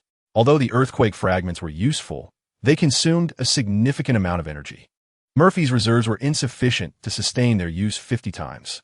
The tremors were also effective, providing area damage, yet their lethality paled in comparison to the earthquake fragments, merely slowing the claws rather than delivering a decisive blow. The claws soon discerned the time limit on the sluggishness of his second ability, prompting them to alter their tactics and take turns attacking. Additionally, he had to remain vigilant for any claws darting toward Catwoman, needing to intercept them in advance. Before long, his clothing had been slashed multiple times, prompting Murphy to discard his tattered shirt and engage in close combat with the claws. As time progressed, the number of the claw dwindled under Murphy's relentless assault. By the end, only 10 of them remained capable of action, yet Murphy's energy was depleted. He then drew the long sword he had seized from the claw and, with sheer numerical force, cleaved through both flesh and armor.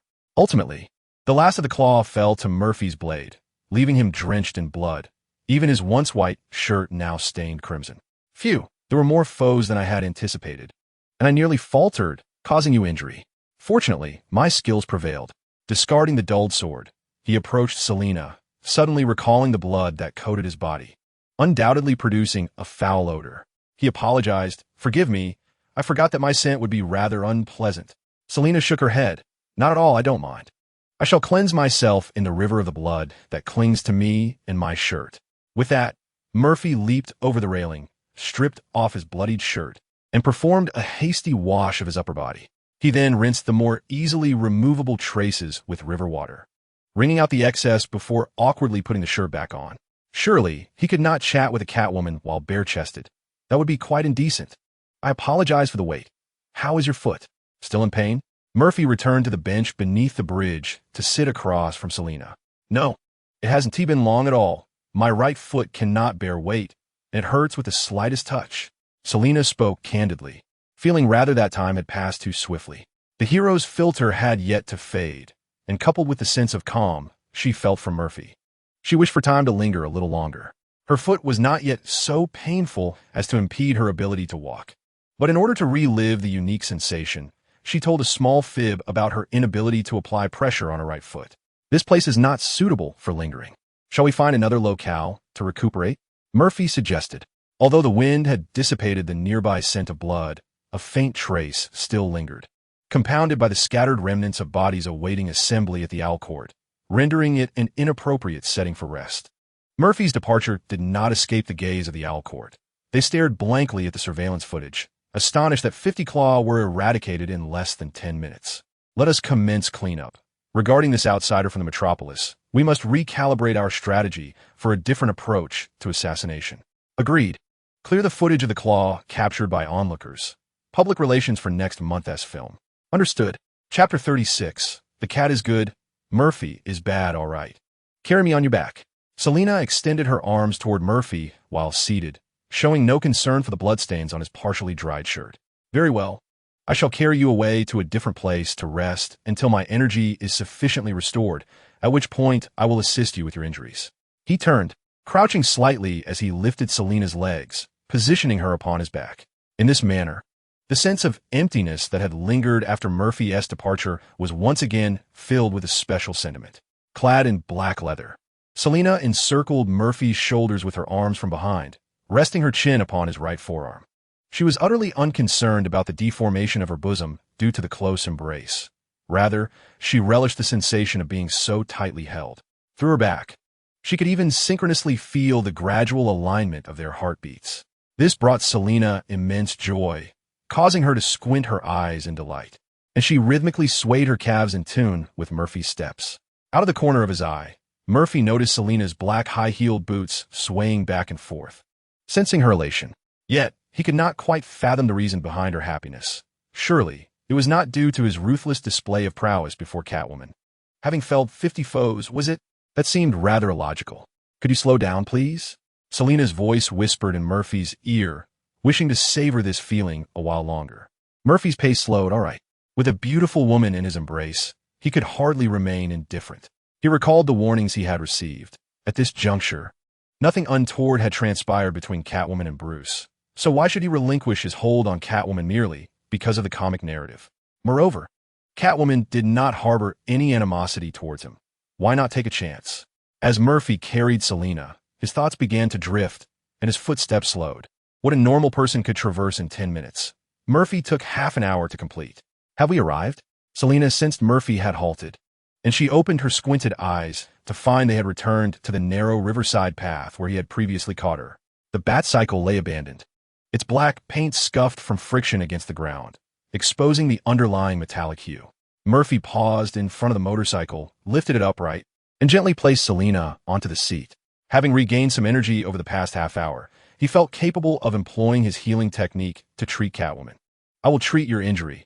It may hurt a bit, so bear with me." Murphy squatted to examine Selena's injured right foot, where the skin had been lacerated, and dried blood had adhered to her shoe and sock. "All right, Upon receiving her affirmation, Murphy unzipped the side zipper completely and carefully peeled away the boot and sock, striving to minimize her discomfort. The moonlight and the cold luminescence of the path accentuated the alabaster quality of Catwoman's skin, allowing Murphy to grasp the meaning of the idiom as fair as jade for the first time. The toes of the 18-year-old girl were round and plump, radiating a rosy hue resembling 5 pearls arranged in size order, with neatly trimmed nails painted in a glossy black lacquer. The stark contrast between white and black rendered Murphy momentarily entranced. Selina, feeling the weight of his gaze, instinctively curled her toes. If not for Murphy's grip on her calf and ankle, she might have drawn them back in shyness. Apologies, I lost focus. Lifting Selina's leg, Murphy examined her ankle, where the wound was deep and showed signs of slight fractures. Fortunately, the Achilles tendon remained intact, indicating that surgery would not be necessary. His healing technique would suffice. The wound quickly began to mend beneath Murphy's touch, with the dried blood effortlessly peeling away from Selina's smooth skin. Murphy rose to his feet. All right, stretch your foot and see if there are any issues with the bones inside. Selina lifted her healed foot, illuminated by the moonlight, revealing a perfect recovery devoid of any scars. Removing her cat-eared mask, her long black hair danced in the wind. She tucked the slightly disheveled strands behind her ear and expressed her gratitude to Murphy. You are truly remarkable, Mr. Paradise. Such a wondrous ability. Murphy handed over the black high-heel boots he had just removed. I cannot assist with the hole in the heel. It should hold until we can procure a new pair from the nearby commercial district. As for the socks, let us dispose of those. They're soaked in blood. Would you kindly help me put on the boots one last time, Mr. Paradise? Very well. I shall see this through to the end. Selina continued. What kind of girl does Mr. Paradise fancy? Her voice was barely a whisper, and Murphy did not catch it. What? He asked. I was inquiring if Mr. Paradise has someone he admires, she clarified. My upbringing was rather unstable, and to thrive in the metropolis, I lacked the time to encounter someone I might like. He began, opening the conversation about his life in the orphanage after the age of 3, and how he navigated the lower echelons of society with a wisdom that belied his years. Until Brianna departed from his life at the age of 15, their experiences were indeed similar. The narrative shifted to Wayne Manor, where Bruce had retreated to the Batcave with Claw after being delivered by the Penguin. He was so engrossed in his work that he hardly found a moment to quench his thirst. Claw was secured to the examination table with restraint strong enough for an aircraft carrier's arresting wire. Initially, Bruce had doubted Murphy's claims of immortality. But witnessing Claw's transformation from shattered bones to full recovery, he could no longer maintain his skepticism. Removing the bullet embedded in Claw's forehead, Bruce observed as the skull gradually returned to its normal state. Administering a sedative 3 times potent enough to incapacitate an elephant, Claw finally succumbed to unconsciousness. Intrigued by Claw's blood, Bruce extracted nearly 2,000 cubic centimeters for experimentation, dividing it into 10 samples. Regrettably, the equipment in the Batcave was insufficient to fully analyze the mysterious elements within the blood. With 3 vials of blood samples in hand, Bruce exited the Batcave and made his way to the Wayne Manor above.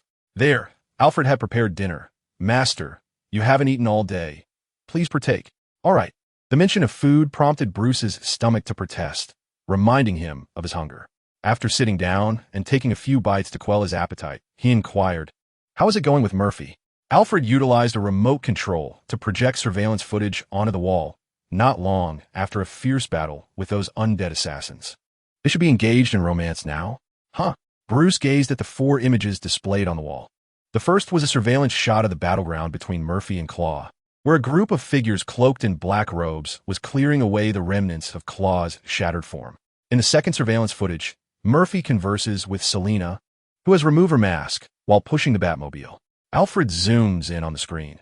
Although the sound is inaudible, the intensity of their gazes suggests an undeniable intimacy, almost akin to romance. The third piece of footage presents a distant aerial view, encompassing all the scenes from this location. The fourth consists of a looping video depicting the fierce battle between Murphy and the Claws.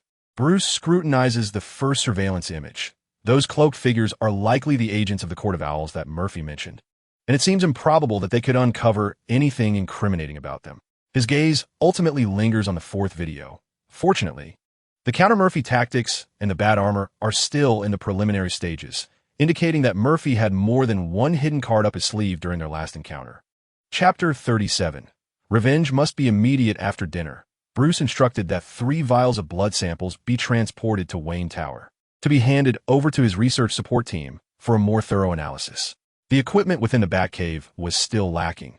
Several essential large devices were not present, stalling the critical work of analyzing the rare elements within the blood. Soon, a vehicle arrived at the estate, and after receiving the samples from Alfred, it proceeded directly to Wayne Tower. However, Bruce was unprepared for the grim news that the individual carrying the blood samples had perished, killed on the street before Wayne Tower, with the vehicle wrecked and the body obliterated. The gravity of this incident starkly signaled to Bruce that there was a mole within his ranks. Whether it be the courier or someone from the research team would require an exhaustive investigation to ascertain. Simultaneously, the fact that he possessed a claw as a test subject could no longer remain concealed. Alfred, implement the defensive upgrades for Wayne Manor. We are in the light, while our adversaries lurk in the shadows. This organization, entrenched in Gotham for centuries, likely wields more power in this city than the Wayne Enterprises itself. The young Batman remains cautious. Confronting the Court of Owls is tantamount to battling the entirety of Gotham. Understood. I will activate all the traps set within the estate. Meanwhile, while Bruce laments the opponent's intelligence network, Murphy and Selina have made their way to the commercial district. Murphy has changed from his bloodstained t-shirt and trousers into fresh attire from a 24-hour clothing store. Selina has swapped her black high-heel boots for shiny silver platform heels and replaced her black leather jacket with newly purchased blue jeans and a white t-shirt. Tonight, she wishes to be with Murphy not as Catwoman, but as Selina Kyle, her original self, walking through Gotham. Although she knows Murphy's true name, she prefers to refer to him affectionately as Mr. Paradise. It remains unclear whether it is the luck of the little cat or the overwhelming aura of death surrounding Murphy, who has claimed 50 kills, but this evening, the two encounter no unwelcome interruptions. Together, they traverse the Coventry district, marveling at the nocturnal splendor of the Wayne Botanical Gardens. And at Giant Stone Plaza, they enjoy a late-night snack under the starlit sky. Descending through the central reservoir, the two intertwined their fingers once more as they strolled through Robinson Park, ultimately veering right into the Upper East Side. Here, Selina resided in a lavish abode adorned with a feline theme, where nearly every item echoed her affection for cats, sculptures, paintings, and jewelry, some of which she had encountered, while others were custom-made. "Would you care to see my collection of cat figurines?" she inquired, suggesting they pause for a drink before continuing. As the clock approached the late hours of the night, Murphy escorted Selina to the base of her opulent residence, where she extended an invitation. Murphy thought to himself, what a clumsy excuse. It's even less convincing than the one about her cat performing backflips.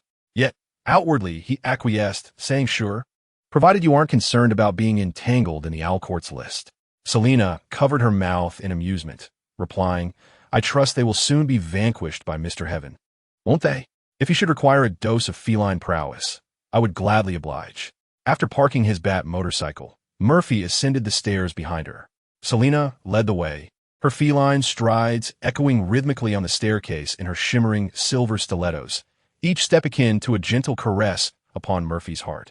The contrast between Selina's casual attire and her leather-clad Catwoman persona was striking.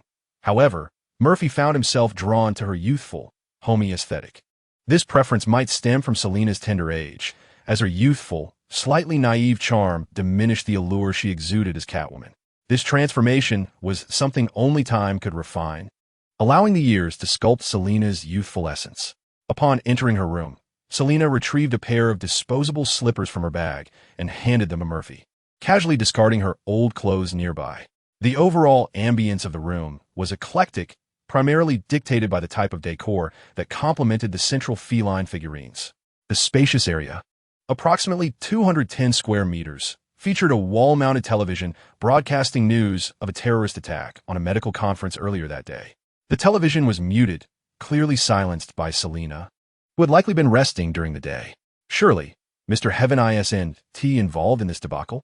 Selina pondered, her shock and horror intertwining as she contemplated the implications of such a terrorist act linked to the trafficking of human organs, a venture far more perilous than dealing with the mafia.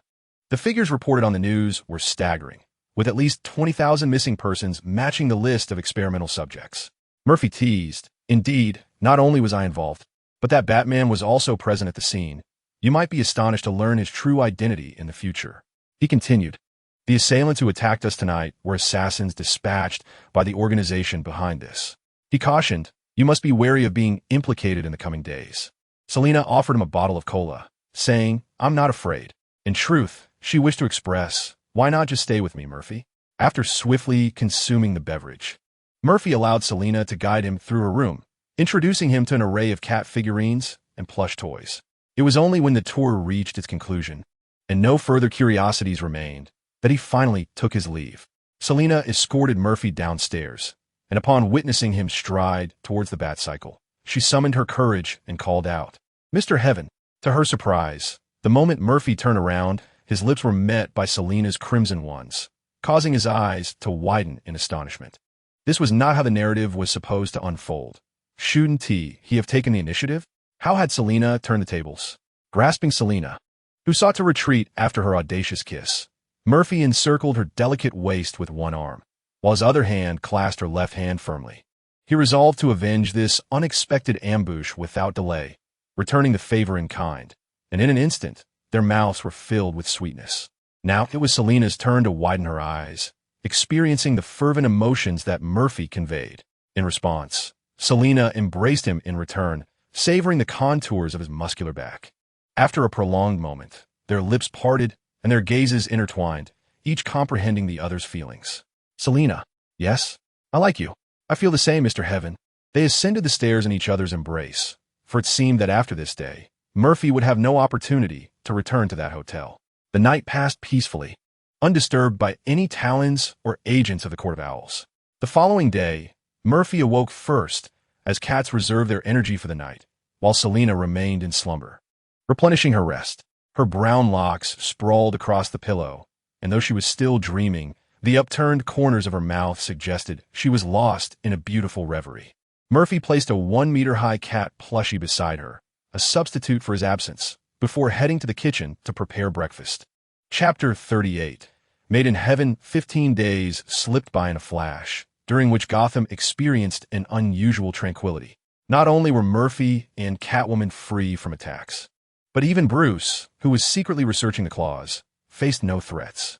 As news of organ trafficking spread across the nation, the pressure from public opinion, subtly steered by Wayne Enterprises and the behind-the-scenes machinations of the Court of Owls, led to a significant turnover in Gotham's upper echelons. Daily, high-ranking officials from the Gotham government tendered their resignations, as they understood that any disgraceful departure would provoke lawsuits against them. Were it not for the fact that Gotham's inept mayor had not been involved and was away on official business during the tumult, his position would undoubtedly have been jeopardized as well. Formerly, Jillian, the police chief of Gotham, who had covertly sabotaged Gordon's investigation into the Black Mask Gang, found himself among those held accountable by public opinion. Amidst the rising tide of accusations regarding police corruption, mere resignation could not quell the populace's fury.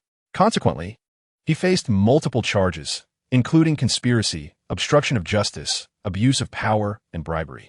The day after the indictment, he was swiftly dealt with by agents dispatched from the Court of Owls, ultimately concluding with his demise, riddled with 8 bullets, declared a suicide born of guilt. Gordon, once targeted by Jillian, emerged as a hero in the public eye, with his latest discoveries and investigations into the Black Mask Gang receiving grandiose media coverage as a shining example of justice. In an effort to restore the image of the GCPD and demonstrate their capabilities, they swiftly promoted the exceptional Detective Gordon to the position of deputy chief after Jillian had been ensnared in a conspiracy. Thus commenced a month-long operation to reform Gotham, led by the newly appointed deputy chief Gordon. The operation targeted the minor gangs associated with Roman, resulting in a notable decrease in gang conflicts over the past fortnight. Even the notorious crime Lord Falcone consciously curtailed his illicit activities, instructing his subordinates to refrain from causing disturbances during this critical period, treating it as an opportunity to assert his dominance. The two colossal figures of Gotham engaged in a covert rivalry, a contest in which he could not partake. Although the influence of Wayne Enterprises appeared formidable following a surge in public opinion, it was merely a fleeting illusion. Once the fervor subsided and the populace turned their attention elsewhere, the Court of Owls would seize the moment to exert its power. an organization whose strength he understood all too well. Taking advantage of this lull in gang activity, the Penguin Cobblepot adeptly acquired portions of the Black Mass Gang's territory, hidden assets, and followers. After eliminating several dissenters, the Penguin transformed from a wanderer, exiled from Gotham by Falcone, into a burgeoning force within the underworld. Upon assuming control of the gang, the Penguin, under Murphy's guidance, re-established the rules of engagement and severed ties with drug and gambling operations. During this fortnight, the Penguin contributed significantly. Through the newly formed Penguin Gang, he utilized information provided by his subordinates to uncover substantial intelligence regarding Roman's previous trading networks. Recently, he even traced over 20,000 bodies of victims concealed within Gotham.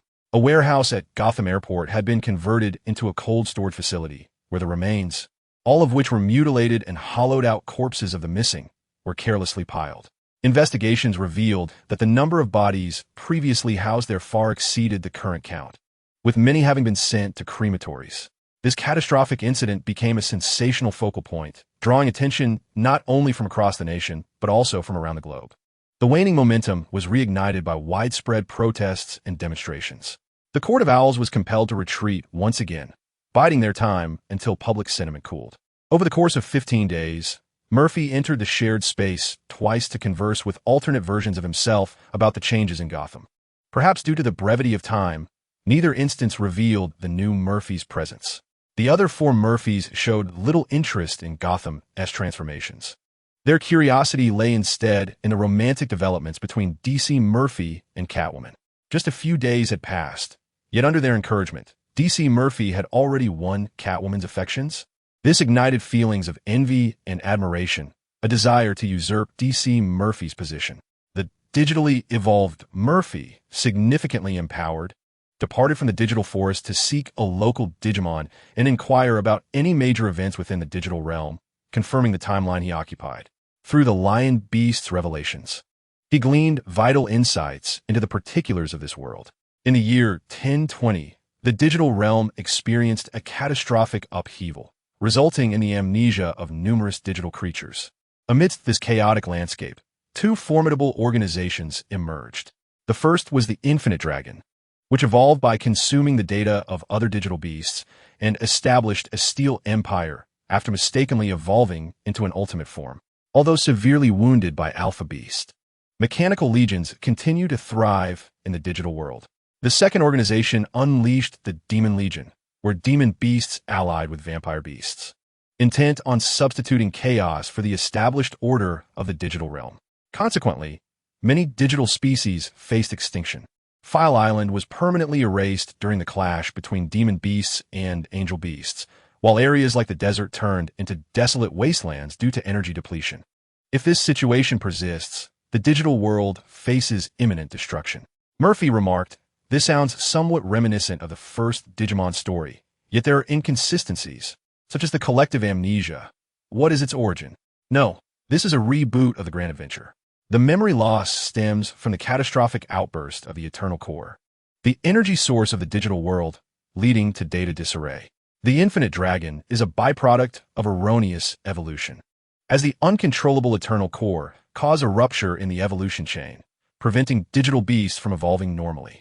DC Murphy then divulged information about the world in which Digital Murphy resided, noting that, unlike the dark arrival of the Dark Four Kings in the first installment, the mastermind behind the rebooted universe was of a far greater caliber. The world tree and the concept of permanence faced significant challenges in this reboot. Digital Murphy inquired, "So is the world we inhabit safer or more perilous?" "It is indeed more perilous. You will soon confront the chaos unleashed by the Eternal Core. The fragmentation of Omega Beast, the uncontrollable rampage of Death Greymon, and the nefarious schemes of the World Tree." DC Murphy elaborated, recounting the familiar plotlines from his memory. After listening intently, Digital Murphy sighed. "Thus, the silver lining is that this generation's tie has the formidable War Greymon as a partner, which inherently grants you the benefits of being a dragon. The downside is that our adversaries have significantly elevated their status. Indeed, but consider the positives. At least your ultimate form now offers you a broader array of choices, does it not?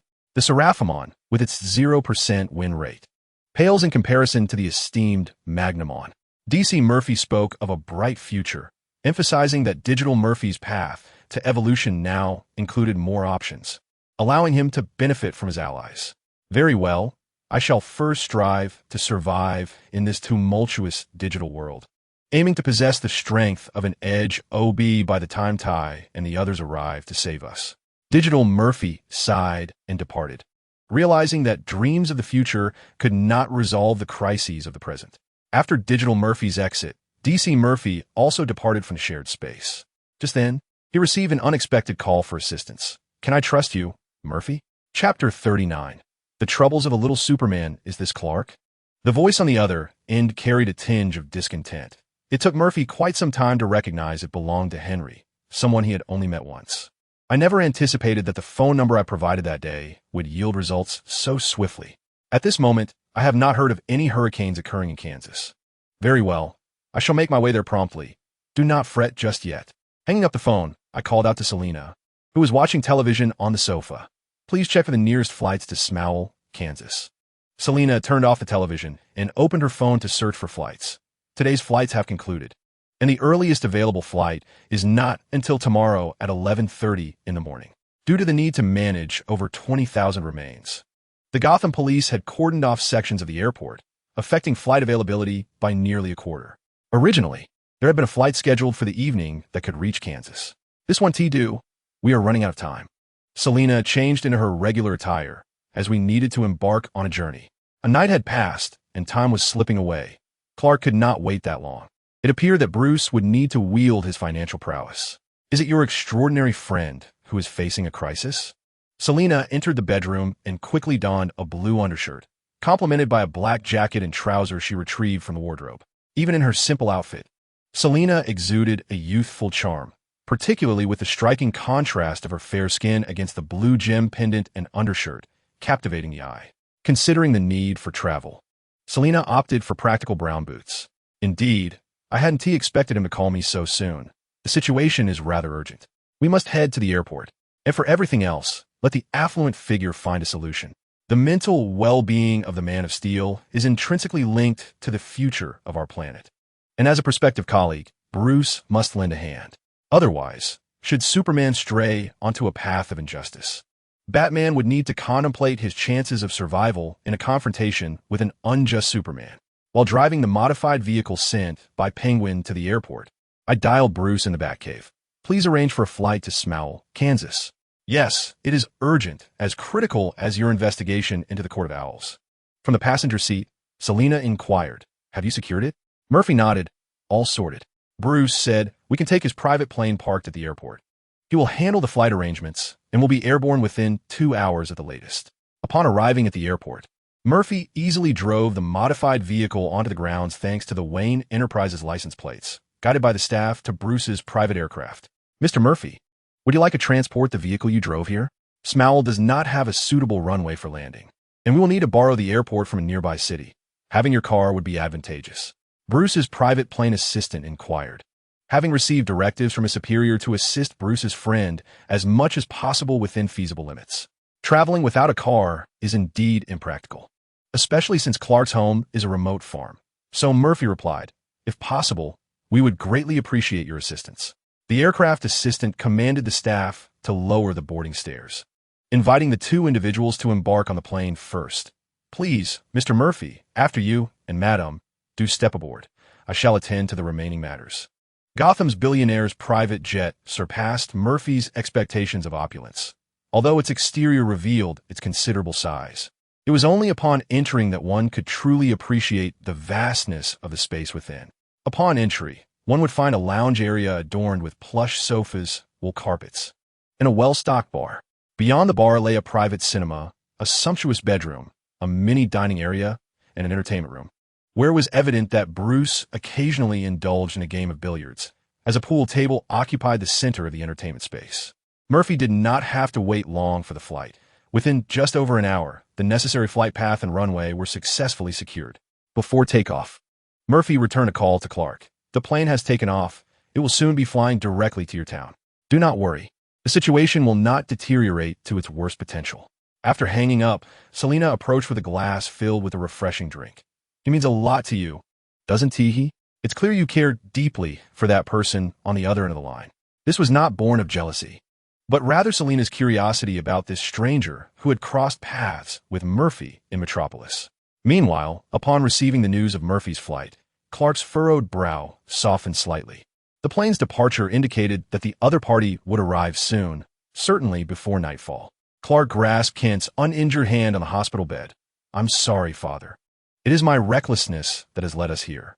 Kent, with a frail voice, replied, "The fault does not lie with you, Clark. Humanity often fears what it does not understand. I merely wish for you to live a normal life on Earth, free from such scrutiny." "Clark, Jonathan, are you both well?" At the doorway of the hospital room, Clark's adoptive mother, Martha, entered and was instantly overwhelmed with tears at the sight of Kent's mangled hand. "I'm sorry, Mother," Clark began, but his apology was cut short by Kent. "Do not blame Clark. It is I who overestimated my own abilities and rejected his assistance." Since Clark's return to Metropolis, discussions had arisen about the existence of other extraordinary beings in the world. In these discussions, the two shared their thoughts, with Kent citing Clark's youth and innocence as reasons to discourage him from utilizing his powers. This was not mere stubbornness. Kent understood human nature and recognized that his son, endowed with both extraterrestrial and superhuman abilities, was inherently a source of fear and jealousy among the elite. While the absence of threats might seem manageable, once Clark's vulnerabilities were exposed, it could lead to unimaginable torment for his adoptive son. Indeed, Kent's concerns were valid when General Zod arrived on Earth. The government's immediate response was to force Clark into submission for the sake of peace. Had Zod not altered Earth, further treachery against Clark could have ensued. Ultimately, it can be said that Kent understood Clark's inherent goodness, as well as the low moral thresholds of certain segments of humanity. After their conversation, Clark wished to assist with farm work using his abilities, but Kent declined, citing the presence of a tractor. Until this morning, when the agricultural tractor broke down just before it was about to begin its task, Clark attempted to use his super strength to lift the tractor. Yet Kent was naturally reluctant. He insisted that if he could repair it himself, there was no need for Clark to intervene, and merely requested Clark to fetch the necessary tools from the farm. Consequently, after Clark departed, while Kent was setting up the support structure alone, he neglected to notice a potential hazard and was unfortunate enough to be struck squarely by the falling front of the tractor. This resulted in a displaced lumbar vertebra, fractured ribs, and a broken right hand, along with shoulder abrasions. It was only due to Clark's timely return that Kent was spared. Otherwise, it was highly probable that the tractor would have fatally incapacitated him. Chapter 40. The century meeting of Batman and Superman. The private plane swiftly landed at the airport. After inquiring about the address, Murphy, accompanied by Selena, drove the modified vehicle towards the hospital in Smallville. Kent's injuries, having undergone emergency treatment, had stabilized somewhat. Clark stood at the entrance of the town hospital, awaiting Murphy, while Martha tended to Kent. Upon disembarking from the vehicle, Murphy spotted Clark, who appeared as a divine figure standing at the hospital entrance, anxious like a child who had committed a wrongdoing. "How is he?" "His lumbar transverse process is fractured, and he has a comminuted fracture of the hand. The doctors have indicated a risk of paralysis and recommend we transfer him to a larger city hospital for surgery. Let's go in and check on Uncle. If the fractures are not realigned promptly, even my abilities may not prevent irreversible damage." Selena and Murphy followed Clark into the emergency room, where they encountered the Kent couple who had imparted the beauty of humanity to Clark. Kent embodied the quintessential appearance of the Heartland, and with a cowboy hat, he would perfectly transform into a Western cowboy. Despite enduring injuries that could lead to paralysis, he remained composed, soothing his wife. Martha's bare face bore 2 faint tear tracks, indicating she had recently wept. In this gentle woman, Murphy rarely glimpsed the visage of his mother from 15 years prior.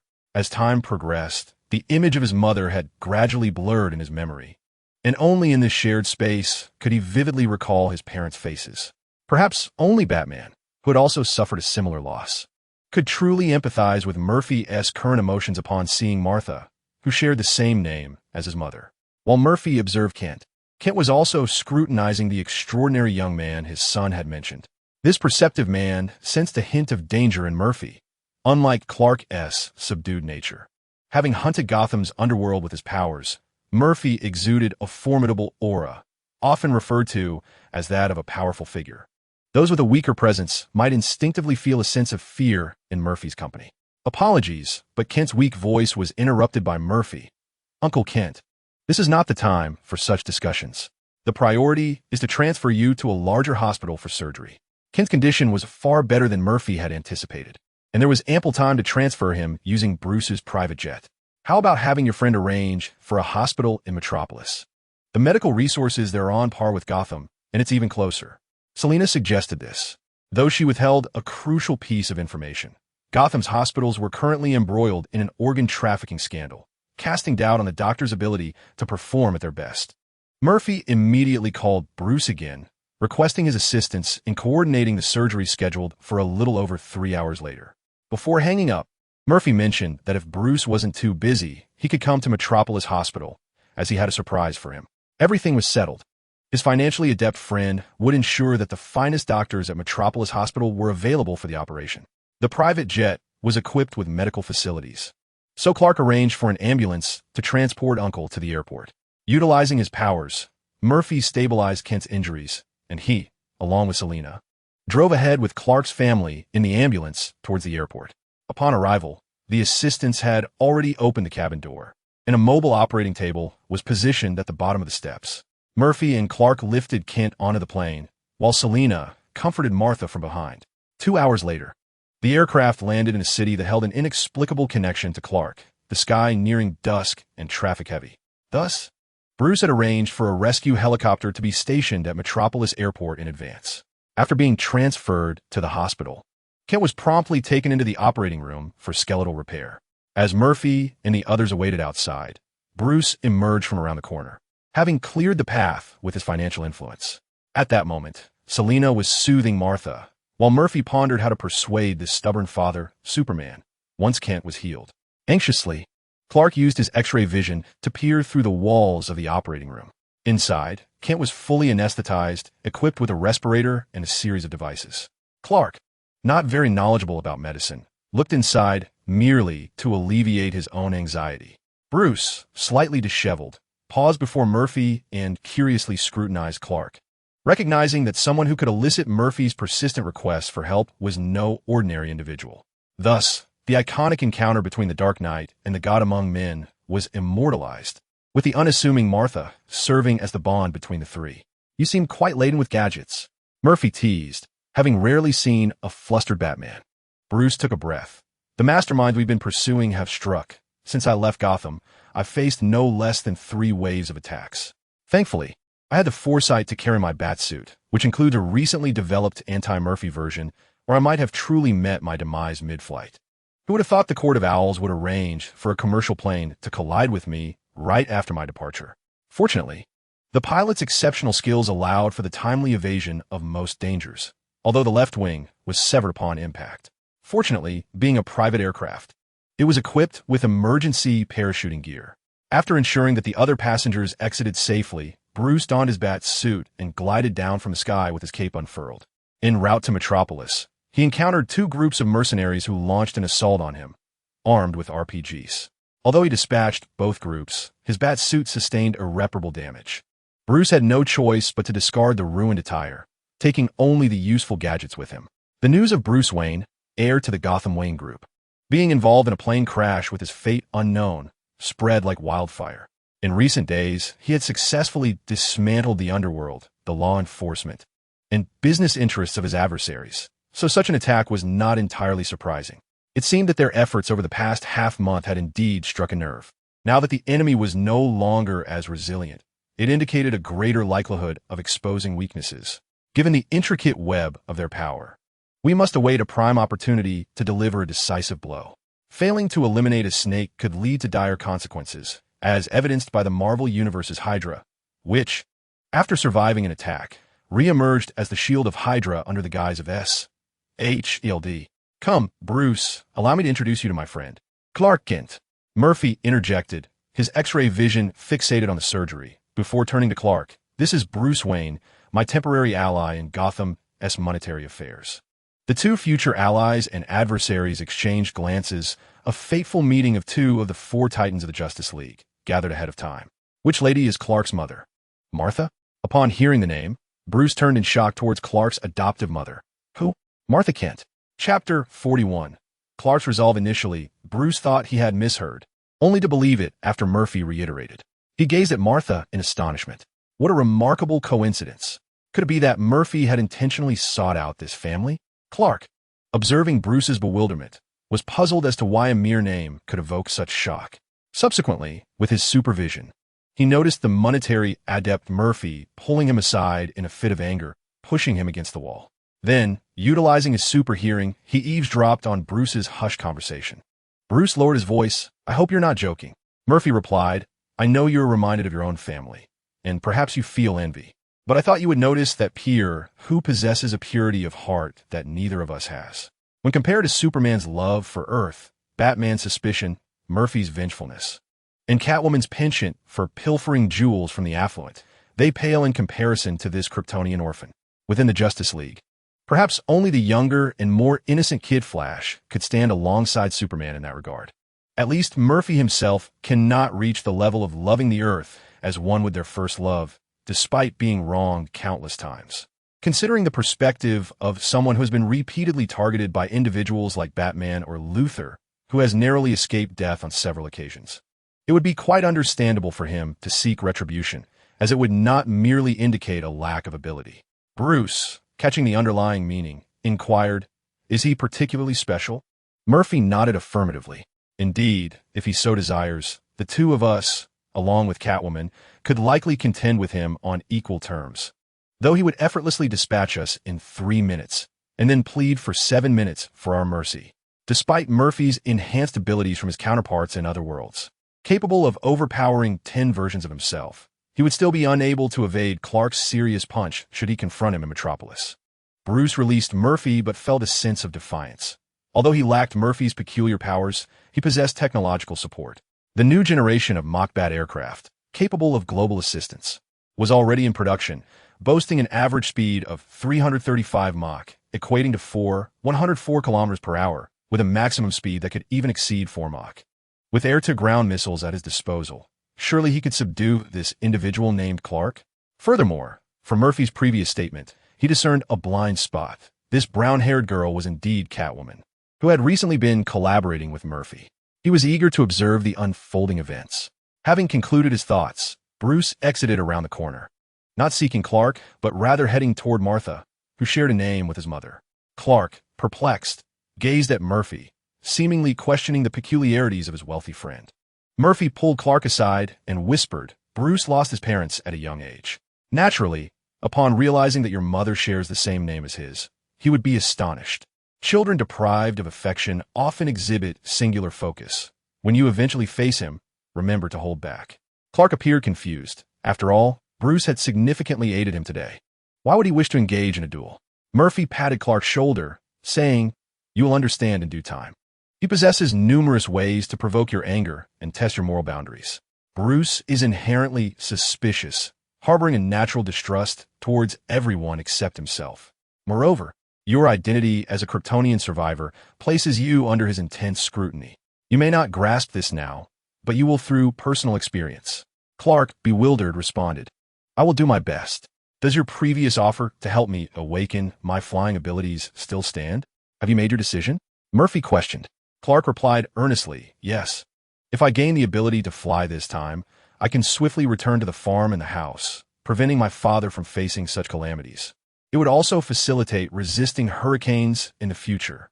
Murphy recalled that, according to the storyline, in a few years, Clark would encounter Lois Lane, a reporter for the Daily Planet, and later embark on a journey to the Arctic, where he would discover the Kryptonian spacecraft following Clark. All right, if my memory serves me correctly, your spaceship is located in the Arctic glaciers. We can go there together, and your biological father, Jor-El, will provide guidance. Upon returning to the surgical suite's entrance, Bruce and Martha were engaged in a light conversation. Much like Murphy, he too felt the long-lost maternal presence from this remarkable, yet ordinary, superhuman mother. Martha, from the depths of your words, I sense your solitude. Murphy mentioned that you aided us today, and I find myself at a loss for how to repay you. If you wish, you may confide in me during times of distress. Should I find myself adrift one day, I shall. Upon witnessing Murphy whispering with Clark, She summoned her formidable willpower to quell her sorrow. Approaching Clark, she extended her hand. "Pleased to meet you, Clark. Murphy has already introduced me. You may call me Bruce. He claims you are quite extraordinary, perhaps not so exceptional." Noticing the increasing pressure of Bruce's grip, she understood he was testing her, and thus she slightly intensified her own grasp. With a mischievous grin, Murphy circled around from Clark's side to stand behind Bruce, competing in strength with the Man of Steel. "Are you Bruce?" Indeed, before long, the seemingly nonchalant Bruce withdrew his hand first. From behind, Murphy observed Bruce's hand swelling, yet he managed to maintain a composed expression, betraying no sign of pain or redness. Taking Bruce's injured hand, she employed her healing powers. "There, let's not be so confrontational on our first meeting. By the way, a plane to the Arctic Circle will be provided tomorrow, ideally landing within the Canadian ice range." Bruce showed no gratitude for Murphy's healing. Instead, he noted an additional ability in the intelligence regarding anti-Murphy tactics, one that could assist others in recovery. "Very well, but shouldn't you be forthright with me? Is travel out of the question? You can join me. I wouldn't dream of excluding you. But what of Gotham? Without your presence, they will surely reclaim what they have lost." After a moment's contemplation, Bruce conceded, "I'll have Dick accompany me." Murphy was somewhat taken aback by Bruce's solution. Trusting Dick to accompany him on a business trip? Was he not concerned about leading the original Robin astray? It seemed he had already done so that fateful night. Perhaps it was of no consequence. "Dick has been particularly strained lately. Having him accompany you for a change of scenery will surely aid in his relaxation." Murphy nodded in agreement. "Very well. Tonight we shall go to Gotham to pick up Dick before heading to the Arctic Circle."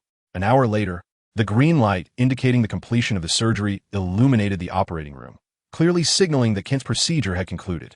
Clark, moving like a blur, halted before the emerging surgeon and inquired, "How did my father's surgery go?" The doctor nodded, then shook his head. The surgery was quite successful. The skeletal realignment and basic repair have been completed. However, the recovery of the lumbar spine will require considerable time. I personally recommend a period of hospitalization for observation. With proper care, there exists a potential for full recovery from paralysis. Chapter 42, Flashpoint Paradox. Another conclusion for Superman. Only after the Doctor's response did Clark notice the presence of the young heir of Wayne Enterprises, and he stepped forward to greet him warmly. "Mr. Wayne, I did not expect to see you here in person."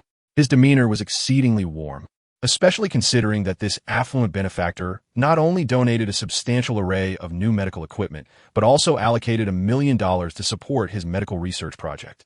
After shaking hands with the doctor, Bruce remarked, "You need not trouble yourselves with my friend's father's follow-up." The doctor replied, "Understood. The medical equipment at your facility far surpasses that of the hospital." With that, he departed enthusiastically. Who wouldn't be delighted with $1 million funding for a surgical procedure? Clark and Murphy escorted Kent onto the rescue plane, where he would receive treatment aboard Bruce's private aircraft. Upon entering the plane, Bruce's team of assistants had already been waiting for some time. In a makeshift medical room, Murphy, Clark, and Bruce gathered around the still unconscious Kent. With Clark anxiously watching Murphy, Murphy summoned his healing abilities to their utmost potential, and Kent's injuries visibly began to improve. The repaired bones gradually healed under the influence of this power, perhaps because Kent was an ordinary human.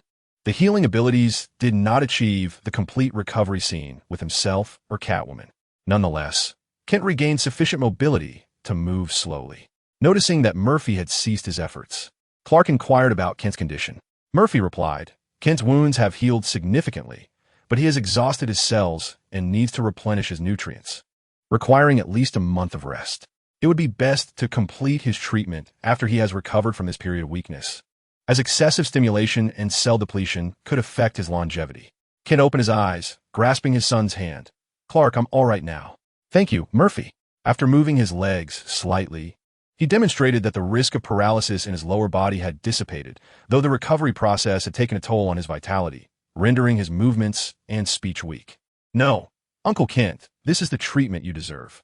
Please take this time to rest well, and when you are sufficiently recovered, I will ensure your complete healing," Murphy said, helping Kent to sit up as he tried to rise.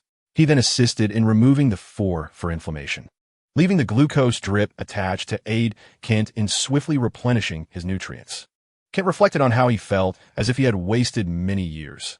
Clark previously told me about meeting you in Metropolis. I never imagined he was telling the truth. Is Earth truly not ordinary? Murphy explained, Earth is not isolated in the universe. Martians, the Green Lantern Corps, deities from mythology, and realms of other dimensions, such as heaven and hell, all exist. Bruce, listening intently, furrowed his brow at the thought of so many potential adversaries. He felt an immense weight of pressure. The pace of technological advancement seemed rather slow, and was there indeed life on Mars? What about the Green Lantern Corps and the deities? He suddenly recalled Catwoman referring to Murphy as Mr. Heaven, speculating whether Murphy had connections to these divine beings. Ken inquired curiously, Heaven? Can one truly ascend to heaven after death? It is said he can determine the worthy for heaven.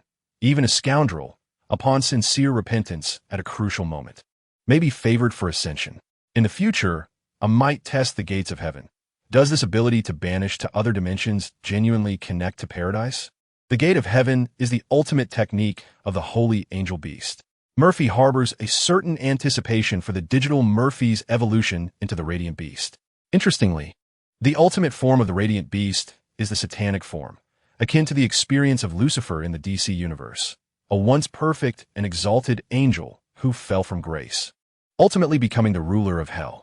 The scoundrel Murphy refers to is undoubtedly the cunning Constantine, aptly nicknamed Scoundrel Constantine. Bruce has confirmed that Murphy's future is undoubtedly intertwined with heaven. However, if heaven exists, then angels must also exist. It is conceivable that, in the future, angels may indeed sound the horn of apocalypse. Today, it is not suitable to extract more detailed information from Murphy. So Bruce decides to wait until Murphy returns to Gotham before attempting subtle inquiries.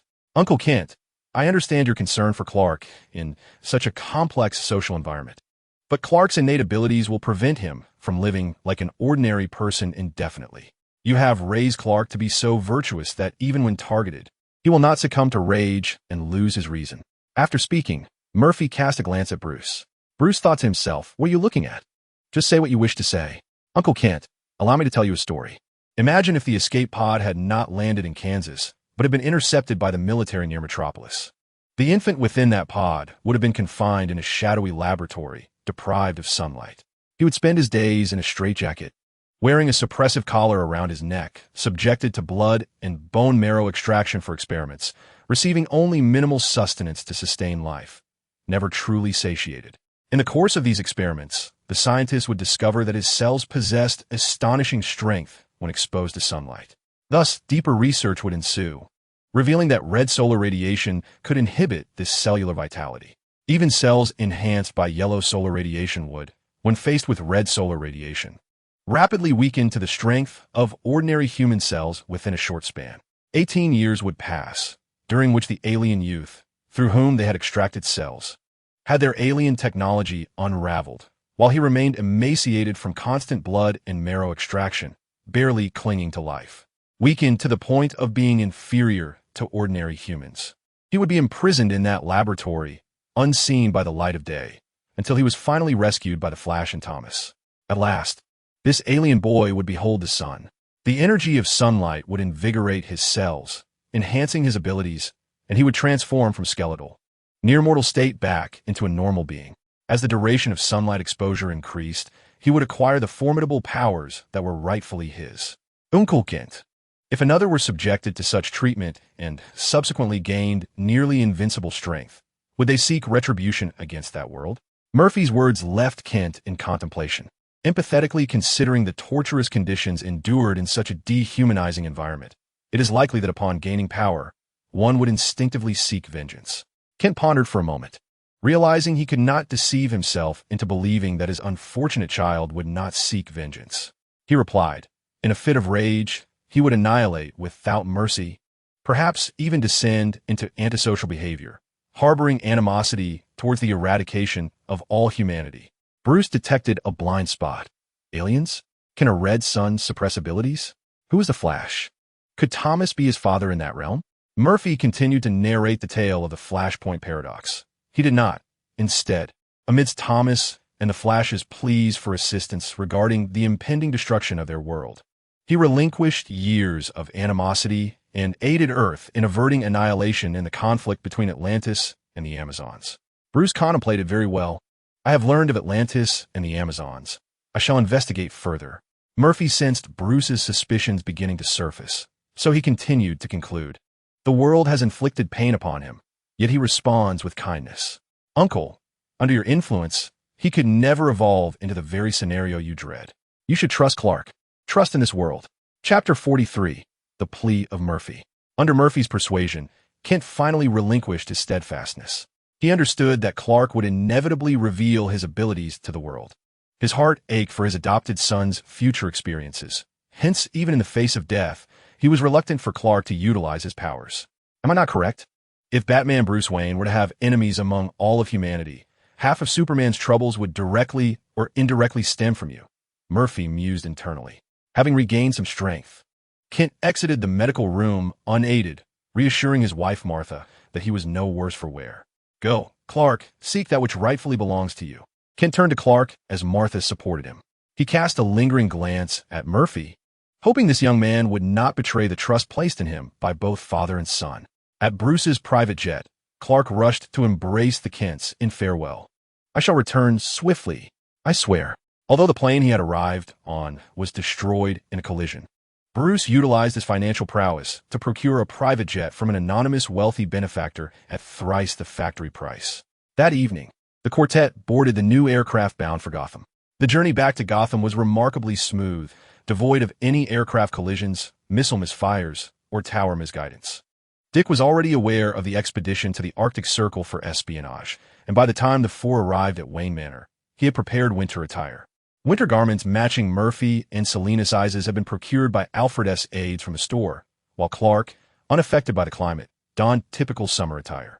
After the dinner, Murphy, Selina, Clark, and Dick set forth for the Arctic glaciers, landing in Canada before needing to transfer to a helicopter. Bruce inquired of Alfred, at this juncture, how many satellites does Wayne Enterprises have in near-Earth orbit? 13 satellites, came the reply. The current count is insufficient.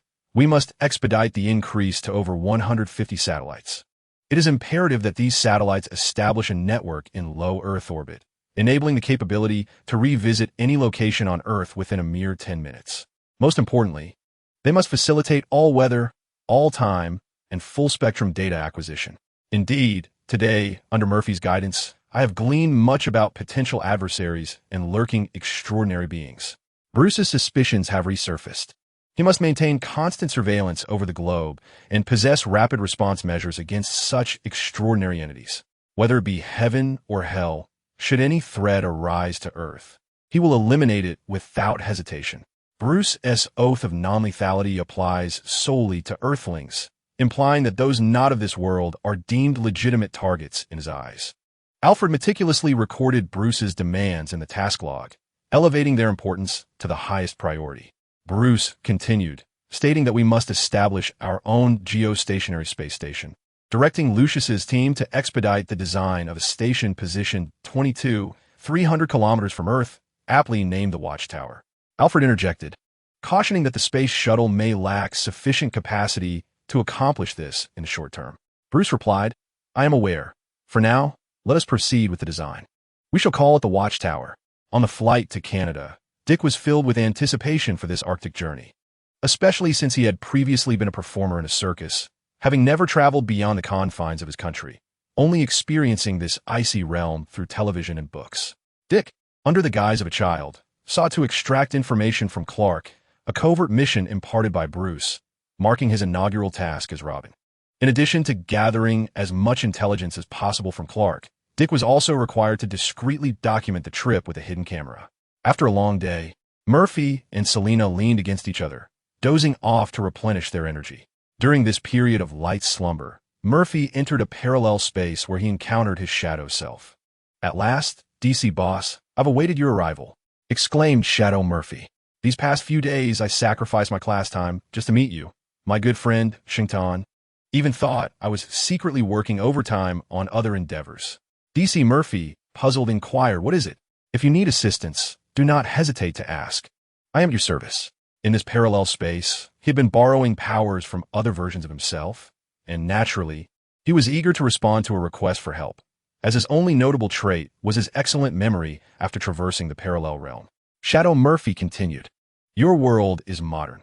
The medical knowledge I possess has been thoroughly exhausted by Tsunade. I urgently require you to impart some medical wisdom, particularly techniques that can be applied post-injury through the use of healing jutsu.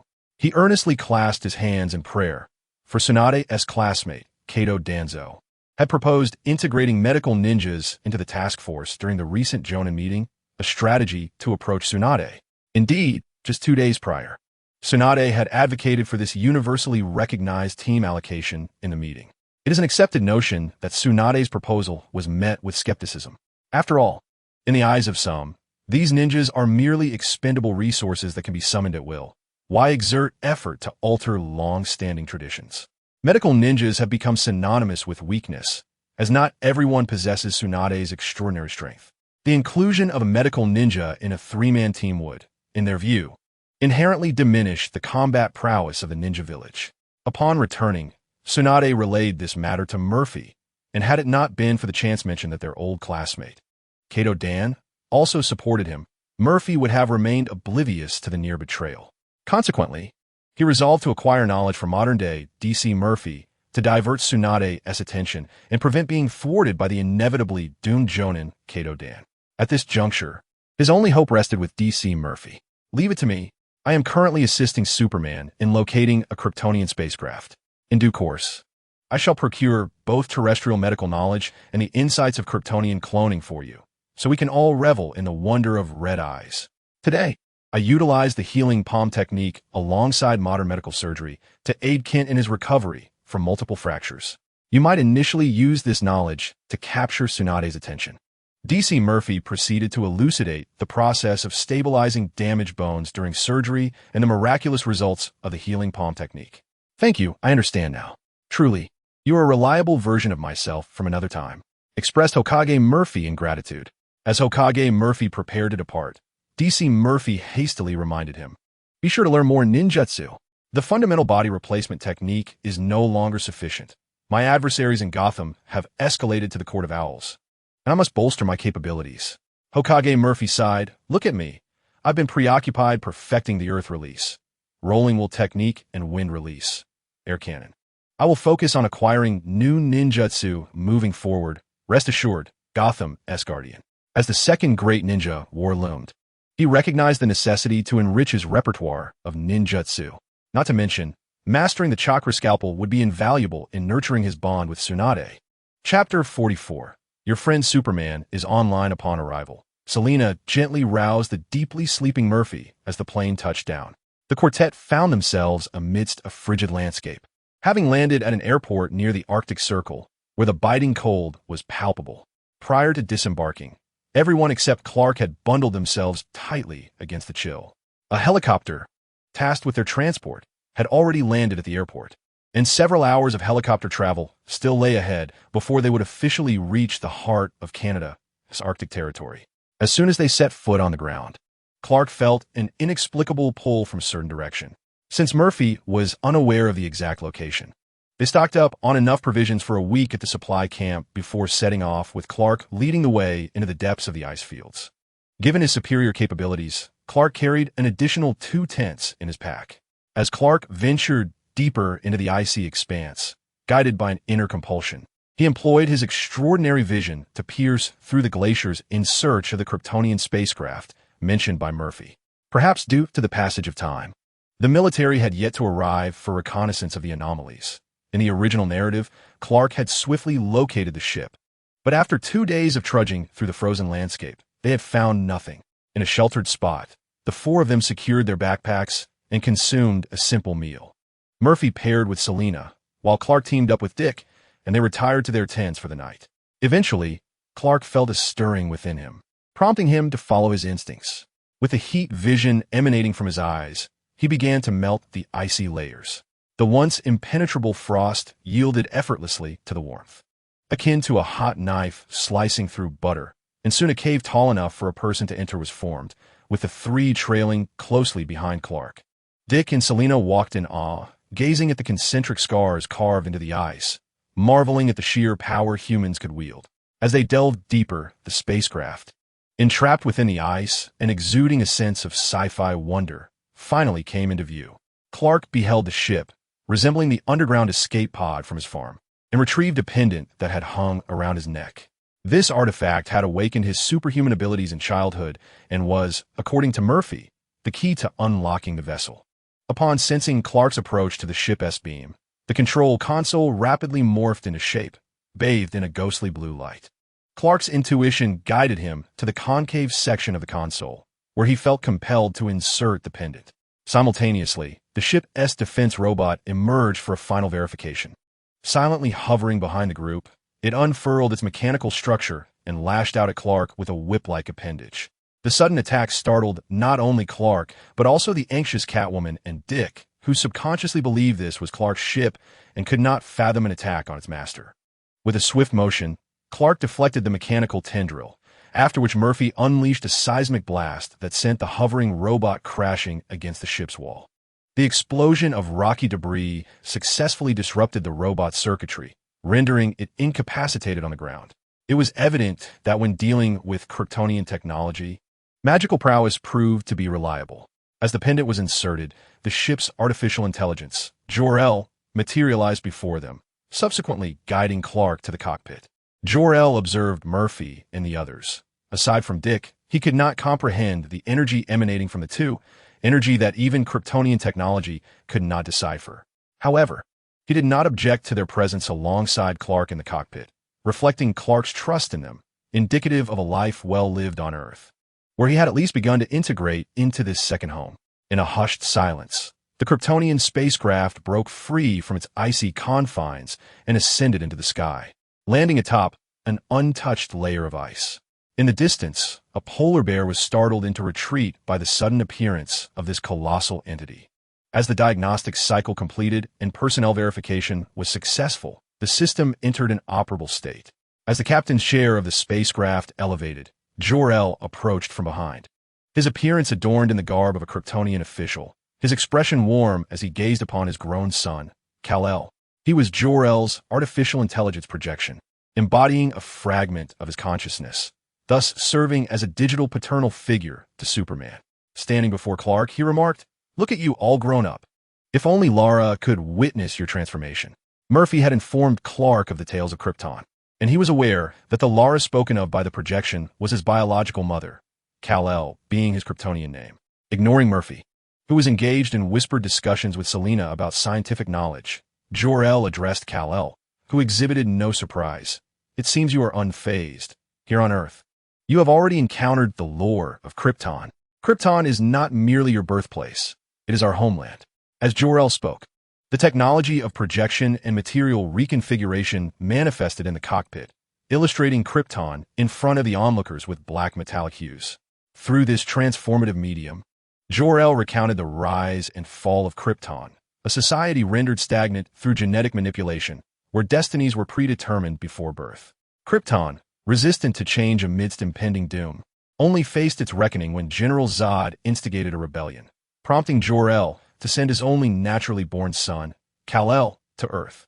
"You are both a child of Krypton and of Earth, capable of drawing upon the virtues of two civilizations, which is the aspiration that your mother and I have always cherished."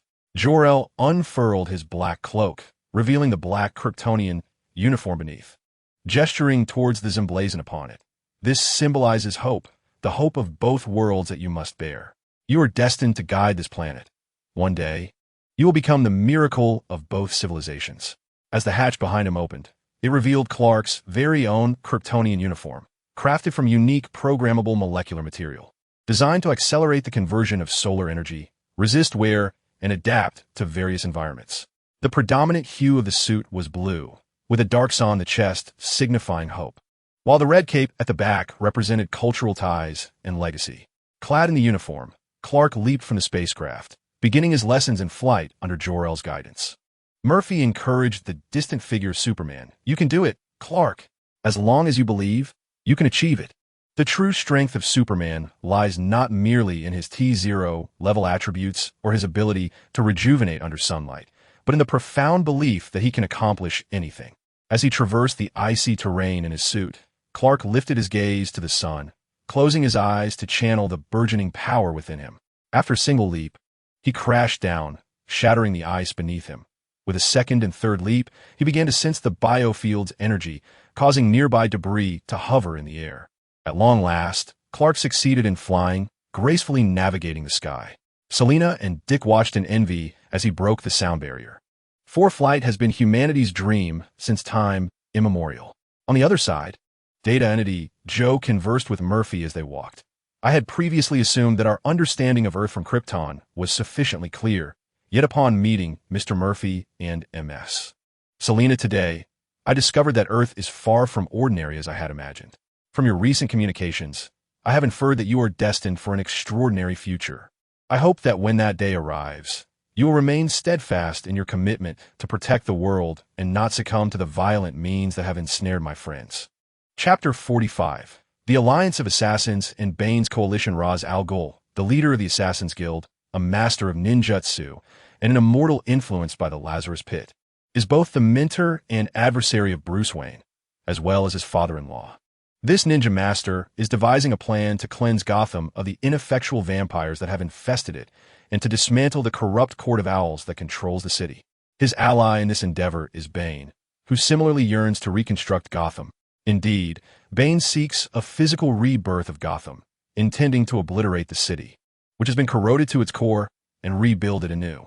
To achieve this, he has procured a nuclear bomb from Ukraine, capable of obliterating Gotham in a single strike. Initially, Ra's intended to destroy Gotham with poison gas, but upon learning of Bane's more effective method, he abandoned his plan. Gotham is decayed. Only through destruction can it be reborn, purging itself of the malevolence wrought by those parasitic entities. It shall smile in the flames and be reborn from the ashes. The speaker is Bane, adorned with a respirator due to permanent lung damage inflicted by years of imprisonment. This apparatus not only supplies oxygen, but also administers analgesic gas to alleviate his physical suffering. The respirator connects to a metal composite armor on his upper body and energy conduits, providing protection against bullets and blunt force, while also allowing for the infusion of enhancing venomous gas when necessary. This unique hormonal enhancement has already augmented his strength, reflexes, stamina, body density, and regenerative capabilities, enabling him to achieve extraordinary feats, such as lifting a truck. Before we proceed, we must also deal with the hidden owls lurking in the shadows, a task for which our Assassin's Guild is particularly proficient. The speaker is the young and beautiful Talia al Ghul, who is not only Ra's daughter, but also Bruce's romantic partner. Their romance blossomed when Bruce trained under Ra's, and Talia's exquisite beauty, coupled with her tender demeanor towards Bruce, quickly captivated him, becoming one of his emotional anchors during his training. However, Bruce was destined to return to Gotham, the city he vowed to transform. After challenging and defeating the ninja master Ra's, he resolutely rejected Talia's pleas to stay, embracing his fate as the Dark Knight who roams the night. This emotional rift led Talia to conceal her pregnancy while simultaneously fostering resentment towards the man she loved for his abandonment. This time, Talia not only endorsed her father's alliance with Bane, but also resolved to participate personally, aiding the conflicted Batman, Bruce, in purifying Gotham. She was 4 months pregnant, yet her slightly protruding belly at this stage would not hinder her movements. Regarding the Court of Owls, Bruce was uncertain, but the League of Assassins was acutely aware of this malignant presence in Gotham. Gotham does not symbolize the Court of Owls, yet the Court of Owls undoubtedly embodies Gotham. Only by simultaneously obliterating Gotham and dismantling the Court of Owls can this chaotic city be restored to order. Lazarus concurred with his daughter's sentiments. Until the Owls were eradicated, they would undoubtedly return to corrupt Gotham. Bane, we shall act in unison, yet we need not reveal our trump card prematurely, lest we frighten those masked jesters. He referred to the nuclear bomb obtained by Bane, knowing that once they learned of this weapon capable of obliterating the city, they might well retreat from Gotham to lie in wait in other cities. Although most of his face was obscured by a respirator, the muscles twitching in his visage revealed a sinister grin. No problem. I shall bring a raucous celebration of chaos to Gotham. Of course, you must assist me in delivering that colossal device. To a fruitful collaboration, let us toast to the rebirth of Gotham. Unbeknownst to Bruce, a grave crisis loomed over Gotham. The satellite and watchtower required long-term planning, an endeavor not achievable in the immediate future. Thus, as the deep night enveloped Gotham, Bruce transformed into Batman, patrolling the city on the new generation Batcycle. After dealing with the gang, Bruce discovered a small figure attempting to unscrew the tires of his Batcycle. Remarkably, armed only with a wrench, this boy, comparable in age to Dick, had managed to remove one tire. Had Bruce emerged moments later, he would have faced a mere skeleton of his Batcycle. You would be wise to abandon this endeavor, young man. Those tires are custom-made and, even if stolen, would fetch neither a good price nor be easy to sell. Batman intoned, arms crossed, blocking the boy's attempt to carry away the half-human-sized tire. I'm sorry, sir. I didn't expect you to return so soon. Please, just let me off the hook this once. Jason Todd, visibly frightened, gazed at the figure clad in a tight suit behind the bat mask. Today, he had indeed lost his senses. Such specialized tires were not something an ordinary person could possess. As he placed the tire down and began to stealthily retreat, he attempted to escape from another direction. However, Batman proved more agile than he had anticipated, swiftly using a grappling hook to position himself before Jason. Seeing his escape route cut off, Jason awkwardly chuckled and retreated further. All right, I once again apologize for my evasive actions. How about this? I can help you reattach your tire. You see, the most valuable thing I possess is this wrench. Please, show some mercy and let me go as a mere jest. Without waiting for Batman's consent, he hurriedly turned and began to install the tire. Bruce observed the agile prowess of the young boy with a discerning eye, recognizing him as a potential talent worthy of cultivation. The intricate design of the Batcycle was no small feat, yet this boy managed to disassemble it and reassemble it in a remarkably short span of time, showcasing his considerable aptitude. Whether it was exhaustion or the intimidating presence of the caped figure that left Jason in a sweat, he cautiously pleaded, "Sir, I have restored it to its original state. Might you allow me to leave?" Bruce continued his intimidation. "Reveal your name, and do not attempt to deceive me." Under the penetrating gaze of Bruce, which seemed to see through his very soul, Jason felt a twinge of fear and confessed, "I am Jason Todd, a small-time thief with nothing to my name in Gotham. I am Batman. If you truly possess nothing and are homeless, come with me." Bruce believed that Jason could be redeemed and, leveraging his talents, become a hero of justice. Thus, he extended an invitation to Jason, adorned with a mantle of heroism he had worn for over a month. However, Batman's reputation was still nascent, and Jason, with his limited channels of information, had never heard of the name Batman. He hesitantly shook his head, pleading, "May I refuse?" Seeing Jason's reluctance, Bruce nodded, permitting him to depart. "Do not engage in any wrongdoing in Gotham. I will be watching you from the shadows." Relieved by this concession, Jason exhaled quietly, musing to himself that perhaps this dark-clad figure was indeed reasonable, having genuinely allowed him to leave when he had braced himself for a beating. As Bruce rode back to Wayne Manor on his motorcycle, he resolved to investigate this boy named Jason Todd further. Chapter 46. Transforming Gotham into an isolated island, the League of Assassins had splintered into two factions. A small contingent followed Bane, aiding him in executing his overt plans, creating chaos to draw the attention of all Gotham. The nuclear bomb intended to obliterate Gotham was smuggled in by their efforts. The majority, led by Ra's al Ghul and his daughter Talia, infiltrated Gotham under false identities, awaiting Bane's actions. In a strategy of stillness before action, Gotham belonged to the Court of Owls. They were the outsiders who needed to bide their time until the opposition made their move. Ra's was aware that the Court of Owls had constructed a labyrinth beneath Gotham, a hidden creation since the city's inception. Within this maze lay numerous talons, resurrected through arcane means. Once their minions were severed, the so-called puppeteers would be laid bare before them like lambs destined for slaughter.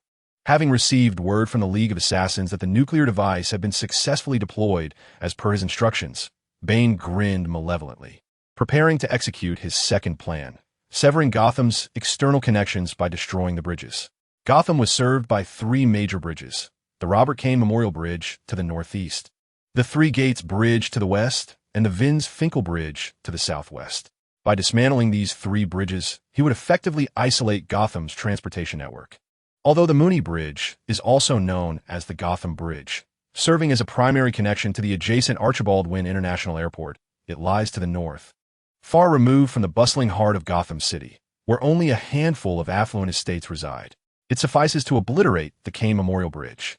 The control of the airport and docks, alongside the wealthy enclave, is not a challenge for Bane. That task falls to the Ninja Master and his daughter. After demolishing 3 bridges, he intends to destroy 2 subway lines, thereby rendering Gotham a true island. Fortunately, they brought ample explosives this time, ensuring sufficient redundancy even after the bridges are raised. Driving a pickup truck, Bane crossed the Vince Finkel Bridge and chose this site to unleash chaos upon Gotham. Destroying a bridge is no simple feat. Indiscriminate use of explosives often yields counterproductive results. However, Bane, a criminal genius in this domain, understood the structural composition of bridges. After strategically placing a sufficient quantity of explosives within the supports of the bridge's upper and lower structures, he disregarded the traffic traversing above and pressed the detonation button. With a thunderous roar, the bridge, vital for Gotham's external connections, crumbled under the altered stress dynamics, collapsing like oversized blocks within mere seconds. Bane was pleased with the outcome. His calculations had proven remarkably precise. Once back in the vehicle, Bane and his crew proceeded down the right lane, passing through the lighting company towards the Three Gates Bridge. This time, Bane opted to enter the city via the Three Gates Bridge before demolishing it, subsequently shifting his focus to the final Kane Memorial Bridge. The collapse of the first bridge already triggered a constant barrage of calls to the Gotham Police Department. With the commissioner temporarily absent, Gordon took it upon himself to coordinate emergency response efforts under these pressing circumstances. Numerous callers reported hearing the explosive blasts and witnessing the blinding flames, indicating a meticulously orchestrated attack. In the wake of the explosion, several vehicles on the bridge plunged into the water, making immediate rescue the priority. Gordon swiftly activated the alarm, dispatching personnel to secure the site of the collapsed bridge to prevent further terrorist assaults. Simultaneously, he coordinated the dispatch of ambulances and rescue boats to assist with recovery and aid, though Gordon intended to participate personally in the rescue efforts. The collapse of the second bridge, the Three Gates Bridge, instilled a sense of conspiracy within him. The unknown terrorists had managed to detonate 2 bridges in quick succession, suggesting ulterior motives behind their actions. Was their aim to sever traffic and isolate Gotham's external connections? Gazing at the map in his office, Gordon's attention gravitated towards the upper right corner where the Kane Memorial Bridge stood. If this were indeed the case, safeguarding this bridge became their paramount concern. Even more critical than rescuing the victims of the collapsed bridges, it pertained to the welfare of the entire city. With determination, everyone equipped themselves and hastily made their way to the vicinity of the Kane Memorial Bridge, pledging to defend Gotham's final stronghold. If it were to be destroyed, they would likely find themselves trapped. Gordon picked up the internal phone, issuing his commands with resolute urgency. Time was of the essence, and with pressing tasks at hand, he could not afford to remain at the police station to issue commands. He instructed the station clerk to urgently summon the chief back to oversee operations, while he himself led a team towards the Memorial Bridge.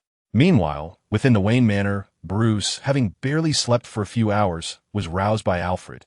Master, Gotham is in grave peril. In just half an hour, 2 major bridges have been destroyed. The remaining Mooney Bridge and Memorial Bridge are likely targets for the terrorists. Bewildered, Bruce rose from his slumber, regained his composure after a brief pause, and settled at his computer desk, scrutinizing the live surveillance footage of Gotham. Prepare the Batmobile. The next target is likely the Memorial Bridge. I must intercept them before they reach it. Bruce swiftly deduced Bane's intentions. Gotham must not be allowed to become an isolated island.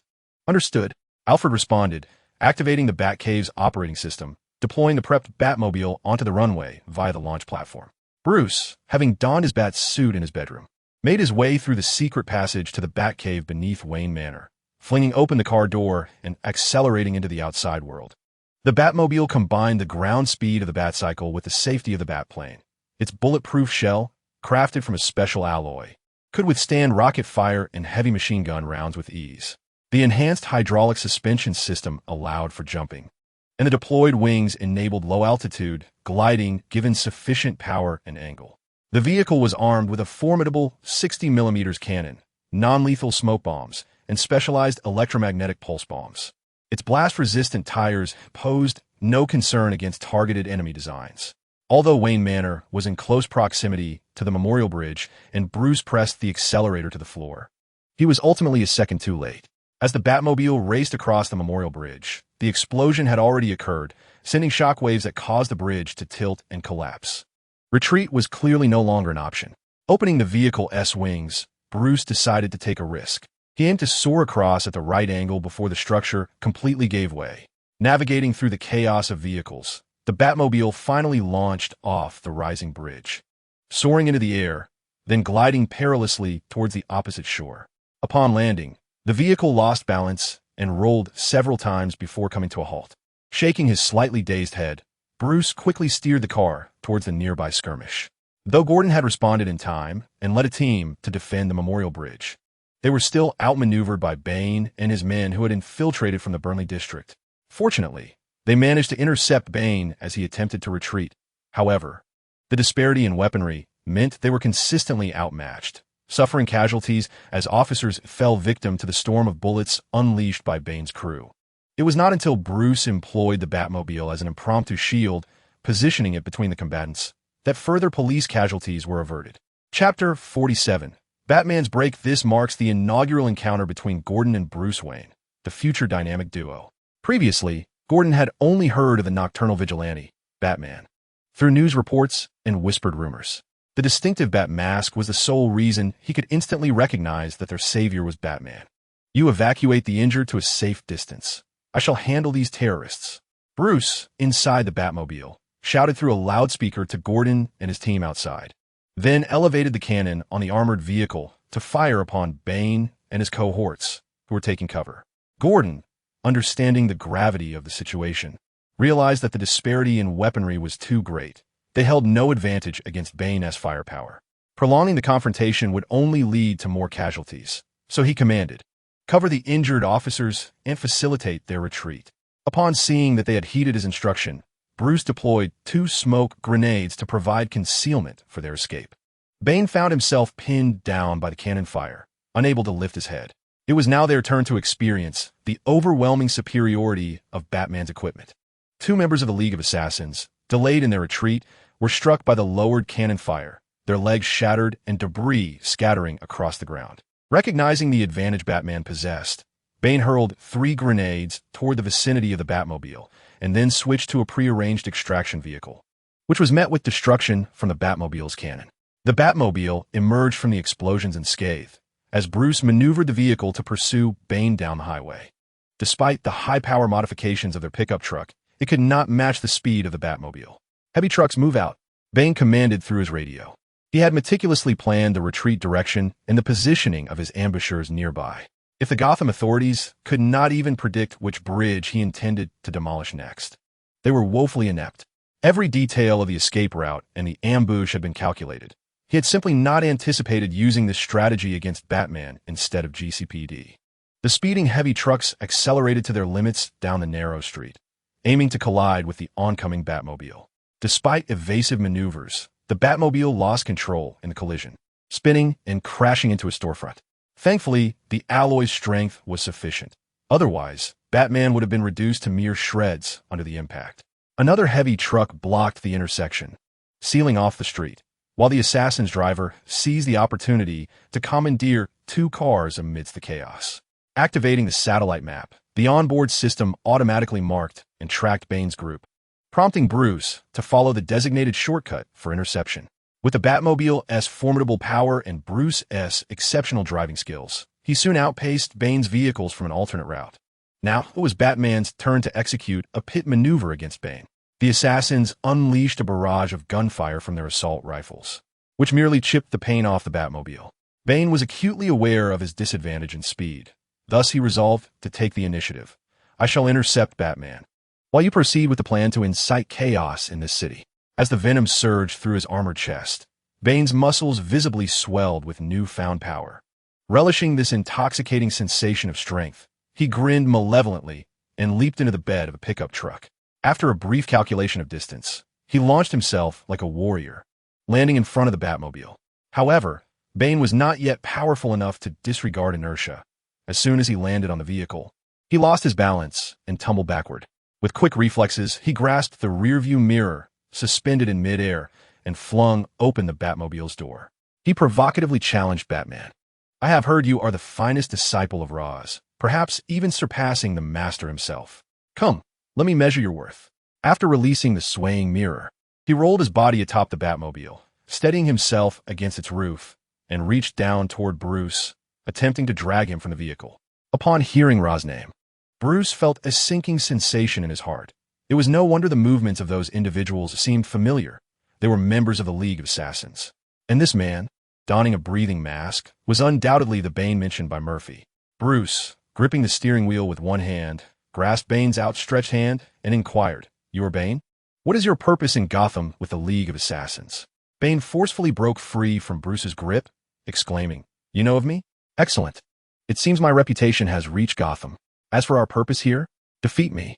In that brief encounter, Bruce sensed that Bane's strength far exceeded his own, likely even greater than the force he experienced during his first confrontation with Murphy.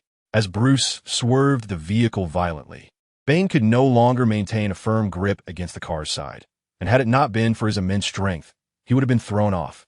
Bane attempted to seize control of the Batmobile once more, but Bruce executed a sudden brake, causing Bane to collide forcefully with the vehicle and be flung to the roadside. The enhanced density of Bane's muscles allowed him to recover swiftly. Shaking off the slight dizziness, he taunted Bruce as he stepped out of the vehicle. "Come, Batman. I hope you prove to be a delectable appetizer." Bruce remained silent, launching two bat-shaped shurikens, which successfully embedded themselves into Bane's unarmored shoulder. Yet, amidst the electrical paralysis, Bane simply yanked the projectiles from his shoulder and disdainfully tossed them aside. "A bit numbing, could serve as a fine massage tool," he remarked before charging at Bruce. The two clashed from the roadside into an alley, where Bane utilized the terrain to restrict Bruce's agility, already at a disadvantage in strength. The additional limitation of mobility compounded Bruce's difficulties, leaving him in a precarious position. Before long, Bruce found himself retreating under Bane's relentless assault. His punches and kicks had little effect on Bane, while the latter's strikes inflicted considerable discomfort. The scales of victory swiftly tilted in favor of Bane. After relinquishing his defense, Bane absorbed a blow from Bruce and then ensnared him. "I've got you now, Batman. I hope your spine is sturdy."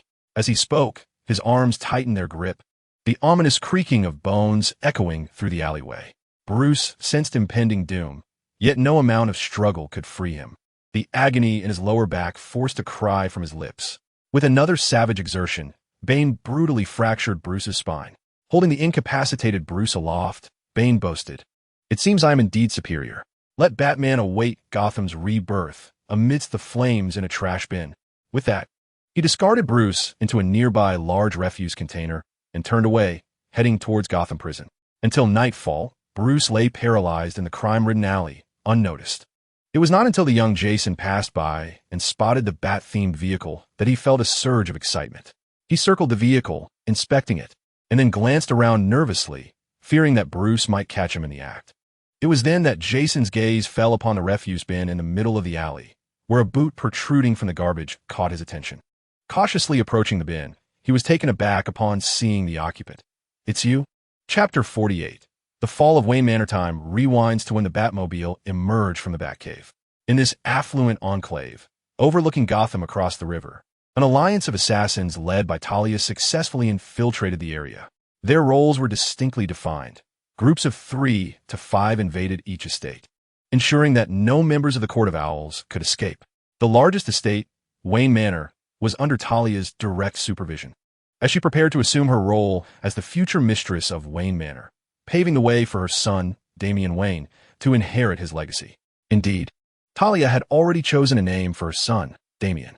She intended to mold him into the leader of a new Gotham. As Talia and her team penetrated Wayne Manor, Bruce was en route to the city in the Batmobile, and by fate's design, they narrowly missed each other.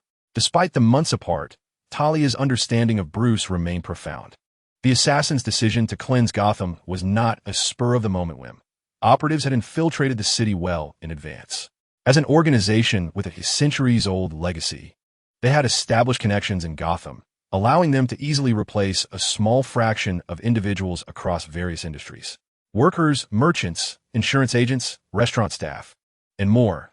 Over the span of 3 months, they had meticulously gathered intelligence from their positions and relayed it back to the assassin headquarters. Talia deemed her irresponsible fiancé's notion of transforming Gotham through crime fighting as utterly naive, particularly his repeated insistence on capturing rather than killing. Cradling her 4-month-old child, she resolved that her offspring must not inherit Bruce's indecisiveness. Her son would undergo rigorous training with the assassins, evolving into a decisive force. During Talia's incursion into Wayne Manor, Alfred had already discerned the enemy's invasion through the surveillance system. However, Master Bruce was en route to address more pressing matters and could not afford to be distracted by the events unfolding at the manor. The seasoned British operative donned a sleek black combat suit designed for melee combat and activated the manor's defensive mechanisms from his control room. Although these defenses had been constructed recently and were not entirely comprehensive, they would suffice against ordinary criminals. Furthermore, with his personal intervention, unless faced with a top-tier, premeditated organization, he felt quite secure. Yet, the League of Assassins was far from mere common criminals. As the epitome of assassins in the DC universe, none understood the art of infiltration and assassination better than they. Upon entering the manor, Talia commanded her companions to tread lightly and to refrain from unnecessary killings, leaving the butler to handle matters. Navigating through barely perceptible electric traps and evading flying projectiles, Talia glided through Wayne Manor like a dancer, ultimately arriving before Alfred. Assassins, I presume? Alfred, a former operative and a pivotal ally in Bruce's intelligence-gathering efforts, was well aware of the organization that had trained his young master. I am here to seek my emotionally evasive fiancé. Where is he now? Talia's opening remarks delivered a staggering revelation, leaving even the composed Alfred momentarily astounded. Master Bruce was to be wed? As the steward of the Wayne family, he had watched Bruce grow up. Although Bruce presented himself as a carefree socialite, to Alfred's knowledge, no woman had ever penetrated the depths of his heart. Examining the woman Bruce had never mentioned, Alfred conceded that Talia's beauty was indeed unparalleled. Yet whether she was truly the object of Bruce's affections remained uncertain. However, your current demeanor hardly befits that of a future mistress. Given that Master Bruce is absent from the manor, I suggest you depart for now. We can extend an invitation to you upon his return. As Alfred spoke, he discreetly noted the absence of any discernible bulge beneath Talia's form-fitting attire, indicating she was likely not with child.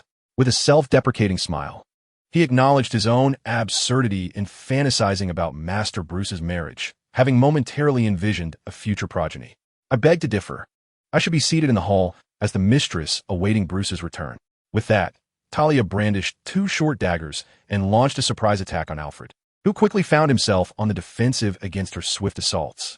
The other members of the League of Assassins acted with far greater urgency, seizing control of Wayne Manor during the exchange, yet adhering to Talia's command. They refrained from taking lives, instead binding and restraining the manor's occupants before coming to her aid. Their actions concluded with surprising swiftness, prompting Alfred to hasten his own response. Talia, abandoning her previous strategy of remaining in the shadows, opted for close-quarter combat with Alfred. Just a heartbeat before her allies arrived for support, Talia pressed a dagger against Alfred's throat. With Alfred's defeat, Wayne Manor was officially seized by Talia. Soon after, other affluent estates fell one by one, succumbing to the control of the Assassins' League. Following the predetermined plan, the next targets for domination were the airport and the port. What, pray tell, was the true leader of the Assassins' League Lars engaged in? He dispersed all his subordinates, instructing them to await the emergence of the talents. Disguising himself as an ordinary elderly man with white hair, Lars wandered aimlessly, all the while meticulously assessing how much toxin would be required to blanket Gotham before the wind could disperse it. He did not place all his hopes solely on Bane. Should Bane falter, he would activate the secondary gas plan. Naturally, if he could apprehend the Court of Owls beforehand, he would allocate the toxin to them. After shattering Batman's spine, Bane sought to escape in the visually striking Batmobile. However, ever since Bruce had been robbed of his vehicle twice by Murphy, a biological lock had been installed, rendering Bane incapable of driving it away even with the key. Consequently, Bane commandeered another vehicle to Gotham Prison, where he intended to release the city's valuable assets, igniting chaos across Gotham. In due time, the police force would be overwhelmed by the ensuing turmoil. Upon arriving at the prison, Bane met with the Assassins' League members who had departed earlier, then launched a forcible assault. After eliminating all resistance, Bane proceeded to unlock the prison doors one by one, gathering all inmates together. From this moment forth, you are free. In Gotham, I require you to revel in chaos. Bane's voice, muffled by his oxygen mask, was barely audible, yet it could still be discerned in the stillness. One individual stepped forward to challenge Bane. Why should I listen to you? A gunshot rang out, and the challenger fell lifelessly to the ground. Bane continued, "Is there anyone else who wishes to dissent?" As the sounds of unrest began to subside, he proclaimed, "I have blown up 3 major bridges in Gotham. You cannot escape. Comply and turn this place into a haven for criminals. Do you understand?" "Yes, we understand." Chapter 49. The bombastic ruin of the city Gotham descended into chaos as Bane had envisioned.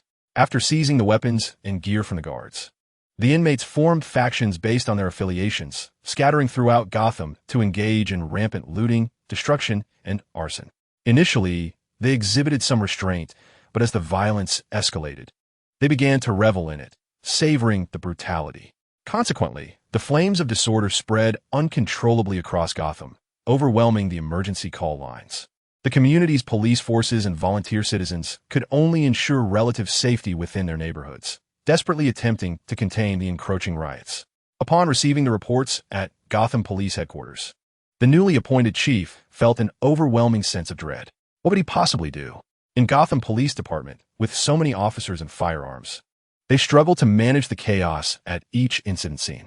Were it not for the fact that suicide does not count as a workplace injury, one might consider taking such a desperate measure. What is Bane, recently released from prison, up to? He is orchestrating an assault on GCPD headquarters. Falcone, who initially intended to remain an observer, receives a mysterious call urging him to send reinforcements to secure the precinct.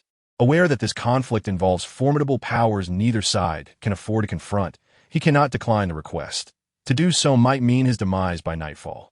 While a seemingly raucous group appears to be causing turmoil, the true power players have yet to reveal themselves. After all, why would the Court of Owls allow him to intervene to protect the precinct rather than eliminate those causing havoc on his territory? Falcone's survival to this day is attributed to his keen sense of danger. He picks up the landline beside him, instructing his gang members to refrain from joining the riot. As for how much they heed his advice, that is beyond his control. After hanging up, he contacts his trusted lieutenant, lead a team, and take ample weaponry to the GCPD headquarters. "No, I do not mean for you to attack the precinct, but to safeguard it from falling into chaos. Remember, bring everything you can, arm yourselves with powerful weapons, and do not fear repercussions. Someone will cover for you." Meanwhile, the newly established Penguin Gang convenes. One of Penguin's underlings asks, "Boss, with the chaos outside, should we not seize a piece of the action?" "Fool, observe first. You will soon realize how misguided your thoughts are. We are not like those aimless individuals, understand? A secure territory and stable profits are what we need. Go, set up a defensive perimeter and ensure that the riot does not spread to our streets." The Penguin, frowning in contemplation, wonders why Batman has not appeared amidst Gotham's turmoil. And where Murphy has gone, his phone remains without signal. Although the Penguin imposes many rules, the gang members have been able to acquire significantly more wealth than before, which enhances the Penguin's influence. On the other hand, GCPD headquarters, needing to maintain order, mobilizes nearly all its resources. As Bane leads his assault, it proceeds remarkably smoothly, as Gordon is preoccupied with quelling the riots and encounters little resistance. Amidst the gunfire, Bane effortlessly seizes control of the precinct without even resorting to heavy weaponry. The chief, hiding in his office, finds himself imprisoned, and just as he prepares to announce the news, Falcone's tardy reinforcements finally arrive. And the sounds of gunfire and the acrid scent of smoke fill the precinct once more. However, ordinary gang elites cannot hope to match the prowess of Bane and his League of Assassins. As casualties escalate to 30%, the fight dissipates, and they seek only to abandon their weapons and flee. Falcone, observing from a distance, realizes the tide has turned. The disparity in strength is insurmountable. Upon issuing the retreat order, a phone call was made to Falcone to convey the reality of the situation, not out of unwillingness, but rather due to the reckless charge that would only lead to demise. Alas, now that we are aware, let it be so. At least we have made an effort. Before Falcone could finish his sentence, his attention was captured by a breaking news alert on the television. There, Bane sat menacingly in the position of Gotham's commissioner. Hello. Can you hear me clearly? I regret to inform you that the police headquarters, which you held in high hopes, has succumbed. Of course, my intention in taking up your time is not to announce this joyous news. Instead, I have concealed a formidable device within Gotham, one I procured from Ukraine.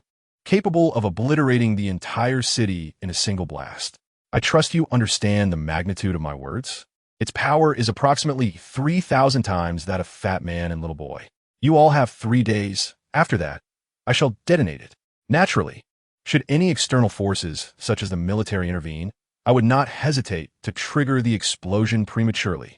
As the screen went black, Bane abruptly cut off communication, leaving even Falcone unable to remain composed. While he might escape the chaos engulfing Gotham, the nuclear explosion Bane spoke of would surely seal his fate.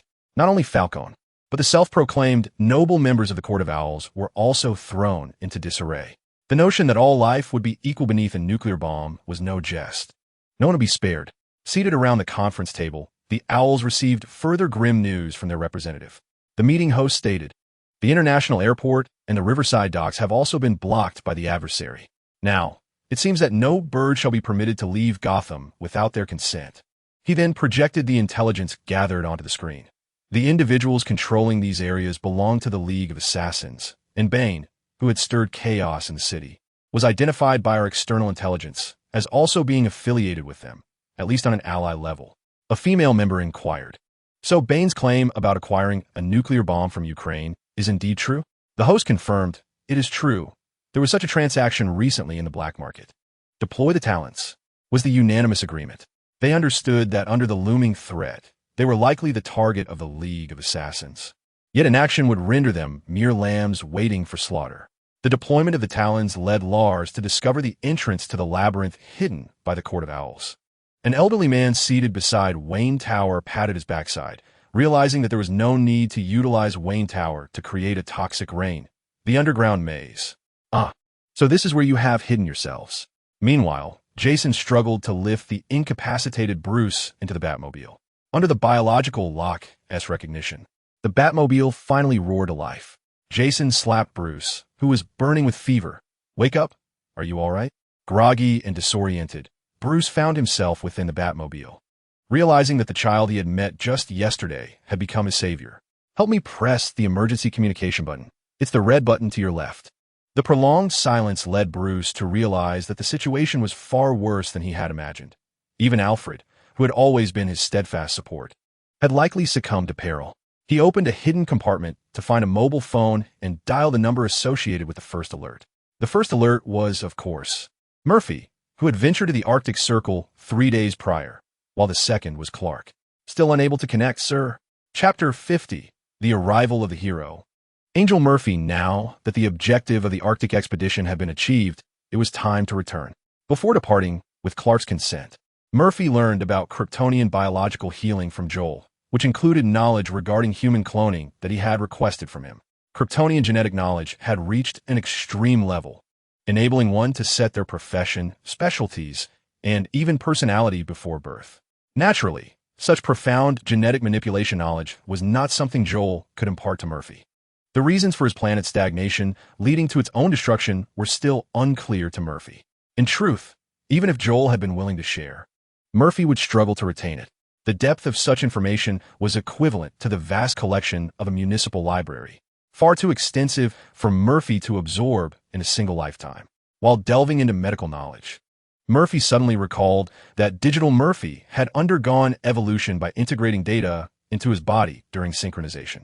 Could Kryptonian network knowledge assist him in a similar way? With a spirit of experimentation, Murphy once again requested a portion of network-related information, doubling the volume of knowledge he had acquired. As Murphy swam through the ocean of Kryptonian knowledge without truly grasping it, Dick and Selina explored the Kryptonian warship. After a grueling day of studying, Murphy finally managed to skim through the material, feeling overwhelmed. At that moment, the warship hovered in stealth mode between the Earth and the Moon, while Clark floated in outer space, basking in the sunlight that invigorated his cells. On Dick's suggestion, the weary trio decided to experience a moment of weightlessness, sleeping in the warship while Clark remained adrift outside. Upon falling asleep, Murphy found himself in a shared space again, although no new Murphys had joined. This time, all the existing Murphys were present. Firestorm Murphy asked the newly arrived DC Murphy, "Gotham Giant, how do you fare?" DC Murphy replied, "I've acquired Kryptonian cloning technology. Let me just recall it." Indeed, the knowledge he had only perused once was exceptionally vivid in DC Murphy's mind. unlike the external experience where he would forget previous pages upon turning. However, the abundance of knowledge made it challenging to teach. Verbal transmission consumed too much time and might not fully convey the essence. If only he could transform the memories in his mind into a book. As soon as D.C. Murphy thought this, a black tome appeared in his hands, its cover adorned with a distinctly Kryptonian design. This scene prompted D.C. Murphy to exclaim, "Is this truly a capability I possess?" Murphy from the Naruto universe gratefully accepted the book containing cloning knowledge, exclaiming, "This is splendid. It will certainly facilitate my research." The Beast Murphy, filled with curiosity, approached and scrutinized the Kryptonian knowledge book, asking, "Does the Stone Man dimension possess such capabilities? Could the Gotham giant condense the development of the rebooted world into a single volume?" Without hesitation, the D.C. Murphy responded, "Absolutely. And I also procured information regarding the Kryptonian network for you. Do you find it useful?" After consolidating the Kryptonian knowledge, he realized that although his past memories were vivid, they cannot be transformed into written form. It appears that is not possible.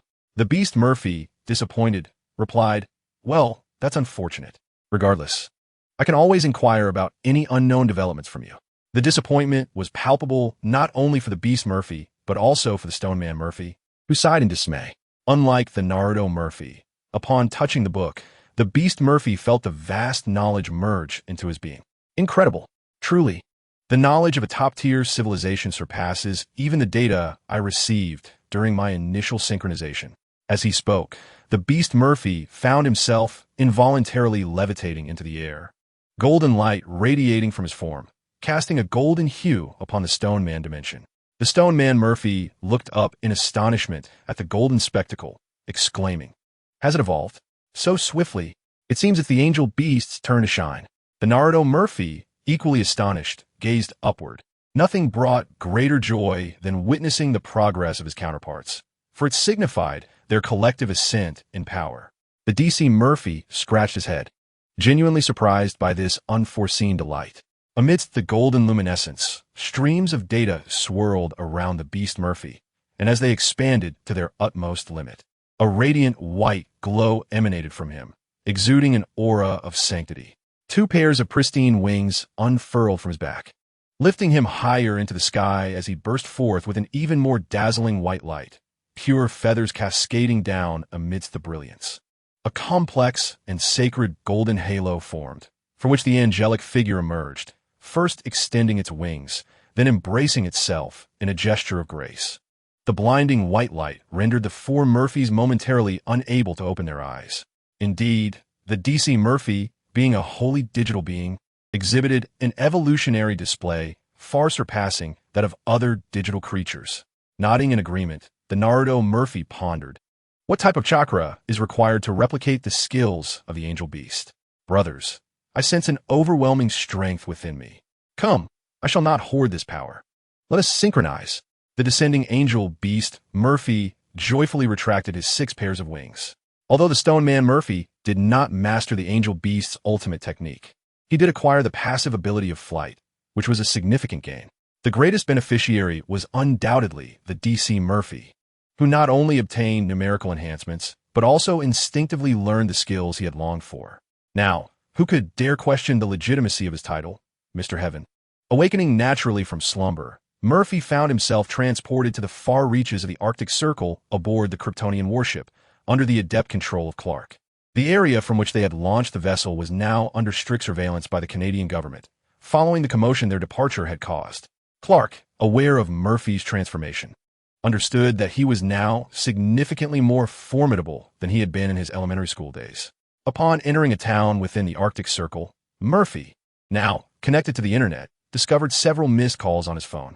A sense of foreboding washed over him as he returned the call. A stranger's voice greeted him. "Hello? Excellent news, Mr. Batman. The number 1 target has returned the call." Before Murphy could voice his confusion regarding this number 1 target, Bruce's weakened voice came through. "Gotham, Bane. Nuclear bomb, hurry." Murphy's expression darkened. Such chaos had erupted in just a few days since his departure. "Clark, I require your assistance. Gotham is in grave danger. I need you to return us immediately."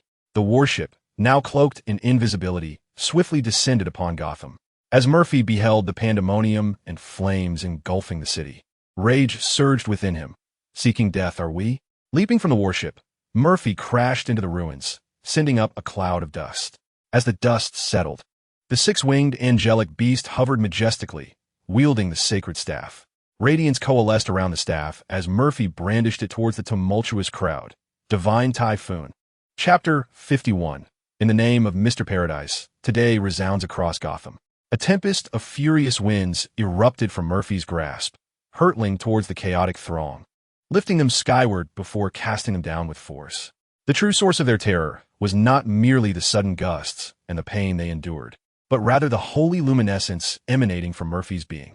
3 pairs of pristine wings unfolded to their fullest extent, his upper visage obscured by a gilded helmet. Golden hair, cascading to his waist, danced in the air, settling upon his feathered wings. From mysterious metallic adornments upon his chest exuded a chilling aura, while a blue ribbon inscribed with arcane runes wrapped from his left arm to his waist and finally coiled around his right leg, somewhat alleviating the oppressive atmosphere. The golden sacred staff, held in Murphy's right hand, transformed from the holy ring adorning his wrist. The fingertips of his left hand were adorned with a metallic band, reminiscent of the chest's mysterious embellishments. White and blue, black and gold. These constituted the entirety of the angelic beast palette. Heaven, angel, six-winged angel.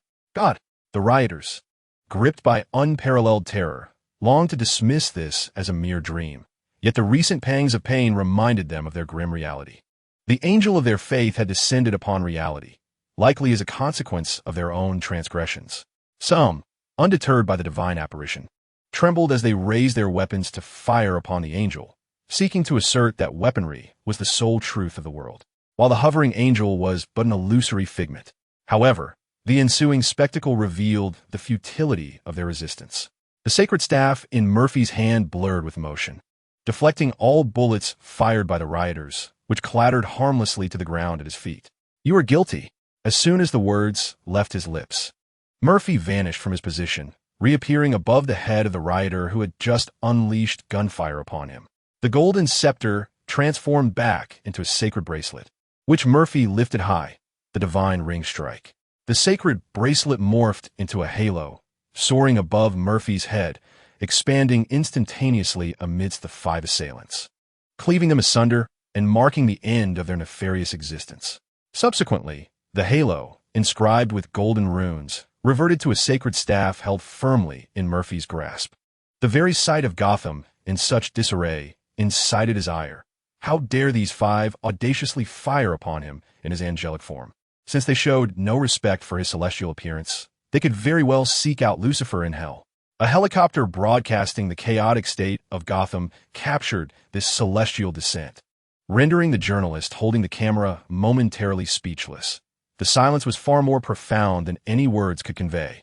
As the live footage aired, Gotham citizens, sheltering in their homes and yearning for salvation, witnessed the true arrival of an angel and instinctively drew crosses upon their chests, calling upon the name of God.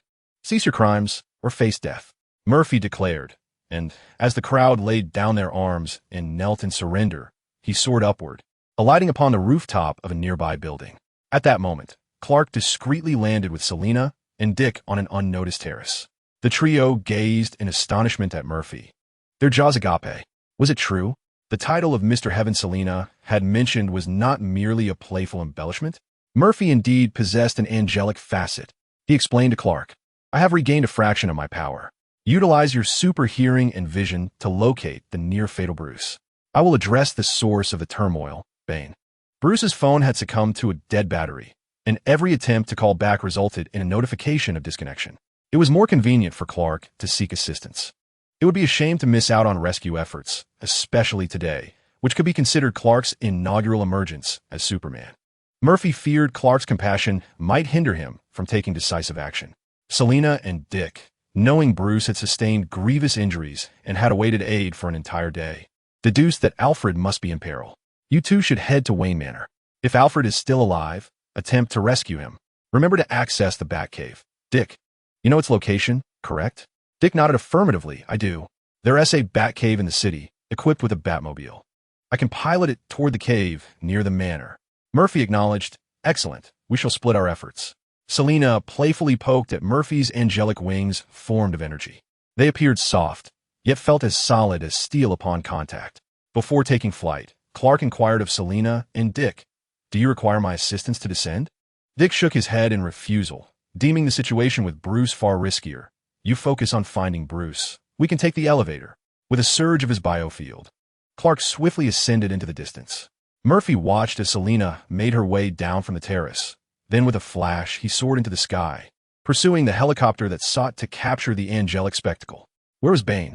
In an effort to preserve the sanctity of his voice, Murphy intentionally emulated the sound of the angel Digimon, falling just short of achieving a unique resonance reserved for prominent figures. However, the gusts generated by the helicopter's rotors sent his blue ribbons swirling, compensating for this slight deficiency. The sudden appearance of the angel startled the journalists. Upon hearing his inquiries, they realized the angel was not there to escort them to heaven or hell, allowing them to swallow their fears. They were likely at the Gotham police headquarters. As he had seen in the news broadcast yesterday, "Mr. Angel," Murphy interrupted the reporter, "You may call me Mr. Heaven. I am aware of the nuclear threat, and everything will be fine." In the early hours of the morning, Gordon had attempted a raid on the police headquarters. But Bane's retaliation was more formidable than they had anticipated, leaving them to endure the humiliation in silence. More pressing than Bane's occupation of the precinct was the nuclear device they had been warned about. Time was dwindling to less than 2 days. If it remained unfound, Gotham would likely be reduced to a desolate wasteland, with millions perishing in the ensuing explosion. Having spoken, Murphy unfurled his wings and soared towards the police headquarters. The reporter, camera in hand, trembled at the footage he had captured of Murphy up close, not out of reverence for the angel, but due to the certainty of his own stable position at the news agency. A mere screenshot of the angelic figure would guarantee him a Pulitzer this year. Meanwhile, Bane was also receiving the live broadcast footage. In response to the Assassin Alliance's warning, Bane scoffed. "Angels? What nonsense. It's all a charade. Just place more bombs. If he dares to come, we'll blow him and the precinct to pieces." "Is that so? Let us see how you intend to blow me away." Before Bane could finish his sentence, the glass on the 11th floor shattered with a violent gust. The six-winged angel, who had been on television just 20 seconds prior, now stepped confidently into the 11th floor office, as if invisible steps supported him. Bang, bang, bang, bang. Bane swiftly retrieved a handgun from his drawer and emptied the magazine towards Murphy, while 4 members of the Assassin Alliance charged at him brandishing broken swords. They did not believe in angels, and thus were unafraid of the angelic visage of Murphy. Bane's bullets failed to breach Murphy's granite shield. Upon striking his chest, they flattened and fell to the ground. As the assassins leaped towards him, Murphy tapped his holy staff against the floor. The earth trembles. The magical shockwave instantaneously sent the 4 airborne attackers hurtling backward. In that same moment, Murphy invoked another ability, Thunderous Strike. A simple sweep of his holy staff, augmented by the Thunderous Strike, sent the 4 crashing against the wall as if struck by a heavy truck, rendering them immovable. Where is the nuclear device? After dispatching the minions, Murphy turned his gaze towards Bane, one of the principal antagonists of Gotham's chaos. What a charade. What nonsense about angels. Bane wasted no time in unleashing a torrent of venom, disregarding the potential harm of excessive use on his own body, injecting the entirety of the venom from his armor in one go. With the utilization of venom, Bane's already imposing muscles surged once more, transforming him into a veritable colossus of muscle almost instantaneously. Enough of this. I shall refrain from questioning you further. Head to hell. The Fist of Heaven. The holy staff radiated brilliance as it merged with Murphy's retracted right fist, enveloped in golden luminescence and crimson fury, unleashing a perilous beam of light. This beam sliced through Bane, the supervillain who had pushed his musculature to its utmost limits, evaporating his upper body in an instant. His metallic armor proved nearly as frail as flesh before the Fist of Heaven. All that remained of Bane were his 2 robust thighs, standing defiantly in place. The unrelenting radiance penetrated through 11 floors down to the underground parking lot. Had Murphy not restrained himself in time, it might have vaporized even deeper into the earth. Standing at the edge of the pit, Murphy could gaze directly from the 11th floor down to the parking area below, where several members of the Assassin Alliance were left stunned. exchanging glances with Murphy above. Reforming the holy staff, Murphy swiftly descended to the 10th floor, commencing the cleanup of any surviving members of the Assassin Alliance within the police headquarters. In a mere 5 minutes, he cleared from the 10th floor down to the lobby on the 1st, one notable advantage of the holy staff being its immunity to bloodstains. Upon exiting the police station, Murphy could be likened to a warrior emerging unscathed from a battlefield, his wings behind him remaining immaculate and untouched by dust. Bystanders who witnessed the angelic figure flying into Gotham's police headquarters had already gathered below, eagerly awaiting the opportunity to capture the moment, their cameras flashing incessantly at the instant Murphy emerged. Were it not for their deep reverence for Murphy, they might have rushed forward to inquire about his personal matters, such as the existence of angels like Gabriel and Michael, or whether one truly ascends to heaven after death, and if demons from hell truly walk among us.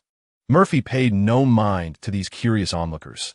Despite Bane being reduced to but half a pair of legs, chaos reigned throughout Gotham, and he needed to rush to extinguish other fires. Flying to a secluded corner, Murphy called Penguin. "Do not tell me you are involved in this uprising." "Of course not." "Huh.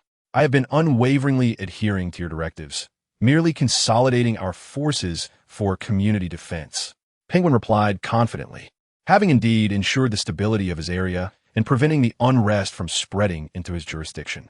"The gentleman known as Heaven in the News is I. Gotham is too chaotic. You are responsible for restoring order around your community." "Absolutely." Penguin, having heard Catwoman refer to Murphy as Mr.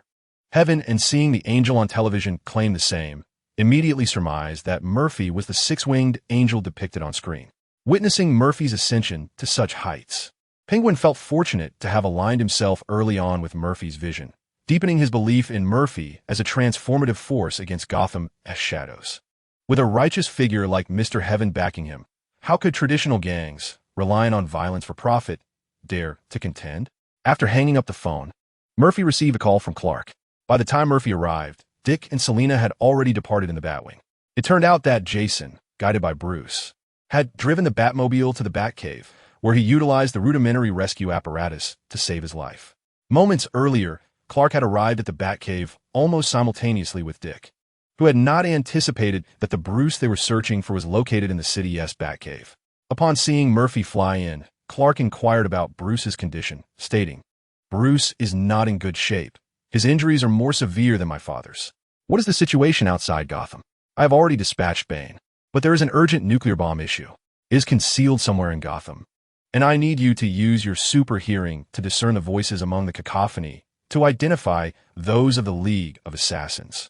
They are allies of Bane and must know where it is hidden. Once I have treated Bruce, I will meet up with you." Murphy promptly assigned a new task to Clark, aware of the urgency, leaving no time for pleasantries. "All right, leave it to me." Clark exited the Batcave and ascended into the sky, meticulously scanning the ground of Gotham for potential locations harboring the nuclear bomb or members of the League of Assassins. "Who are you?" Jason inquired. "I am Jason, Mr. Angel." Murphy patted Jason's shoulder, having deduced his identity. Batman's second Robin, the future number 2. Removing Bruce's respirator, Murphy commenced his treatment. Although Bruce's injuries were more severe than Kent's, since acquiring the abilities of the Angel Beast, his body emanated a new sacred energy, visible to the naked eye as a white glow surrounding him. Employing the sacred energy to wield healing techniques, Bruce's fractured bones and other injuries began to mend rapidly. Even his persistent fever started to dissipate. The swift recovery stirred Bruce from his unconsciousness. Enveloped in gentle energy, he let out a soft hum of comfort. Recognizing the angel before him and the healing techniques in use, Bruce identified the angel. "Murphy? It is I. Remember to call me Mr. Heaven when outside." After a brief moment of rest, Bruce glanced at the time, exclaiming, "Where is Bane? He seems to have concealed a nuclear bomb in Gotham that will explode in just over a day." "Do not worry about the nuclear bomb. I have sent Clark to search for it, and we will receive news shortly." "This is bad, Alfred. Dick and Selina have taken the Batwing. If he is still alive, he can surely rescue him." Murphy extended his hand to help the recovering Bruce to his feet. "Let us go. It is time to restore order in Gotham." Bruce nodded and, before departing, extended an invitation to the astonished Jason. "Jason, would you like to join the Bat family and contribute to justice in Gotham?" It seemed Bruce was pleased with Jason's performance and wished to cultivate this exceptionally talented youth into the second Robin. Murphy glanced at the delighted Jason, who eagerly nodded in agreement. Indeed, he was the second Robin. Emerging from the cavern of bats, Murphy pressed onwards to quell the insurrectionists, encountering Clark besieged by the Claws. Littering the roadside were not only the Claws, but also numerous members of the Assassin's Guild. What transpired here? Struggling against the Claws that clung to him, Clark relayed to Murphy, "I am uncertain. I witnessed two factions of unidentified forces engaging in combat here, and upon landing, I was immediately besieged by these abominations." To Clark, these seemingly indestructible beings were nothing short of monsters.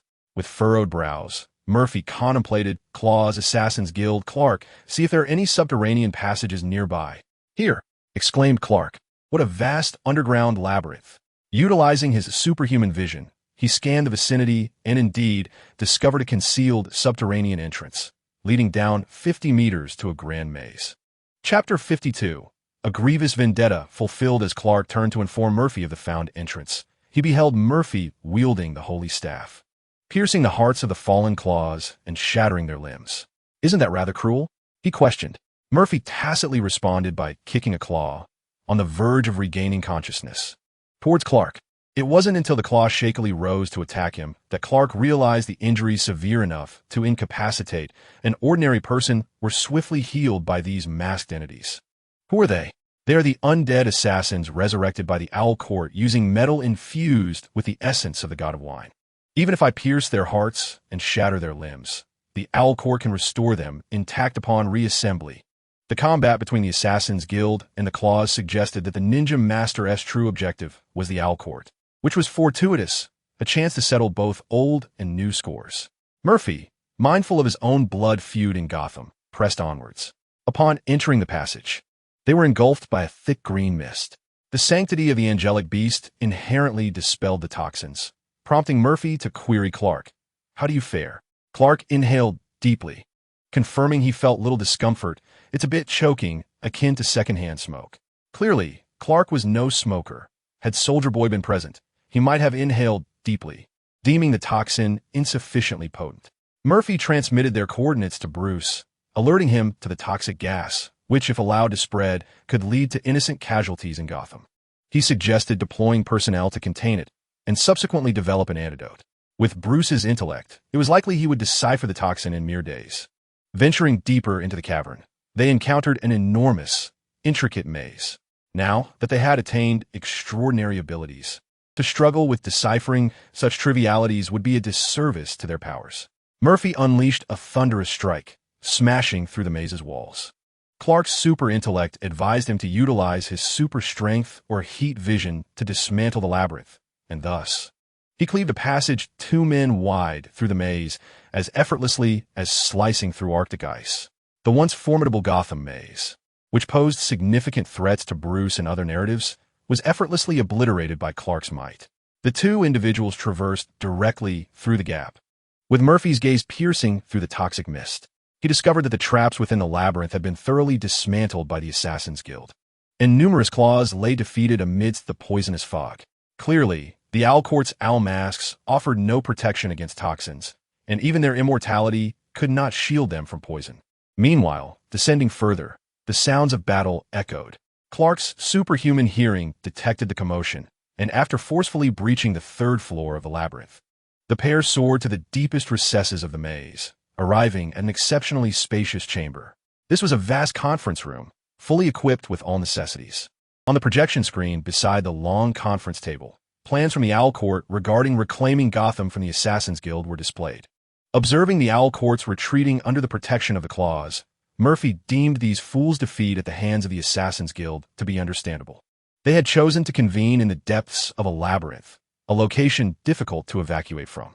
Should one consider their hubris in believing they could master the lightning of Gotham, or was it merely an underestimation of their adversaries? Now, as Claws continued to fall before the Ninja Masters, the elevator shaft leading to the surface had also been sabotaged by the Assassin's Guild. Had they not become fish trapped in a barrel? Murphy and Clark delineated their targets. "You handle the Assassin's Guild, and I shall deal with the Owl Court." "Agreed." Lars witnessed Clark and Murphy crashing through the wall, While Clark appeared unperturbed, Murphy's appearance elicited an exclamation from Lars. An angel? He clearly understood the dichotomy of angels and demons. Yet Murphy's visage did not conform to his preconceived notions of an angel. After all, what angel bore metallic elements? Was there truly a punk-themed angel in heaven? He intended to probe Murphy's true nature, but the arrival of Clark diverted his attention. Upon encountering Gotham's enemies, Murphy shed his disguise but retained the sanctified staff formed from the holy bracelet, unleashing thunderous strikes as he cut through the obstructing claws, advancing towards the protected Owl Court. An angel? No, that is not correct. You are that Murphy. Why not spare us? If you agree to join the Owl Court, we could grant you half of Gotham's control.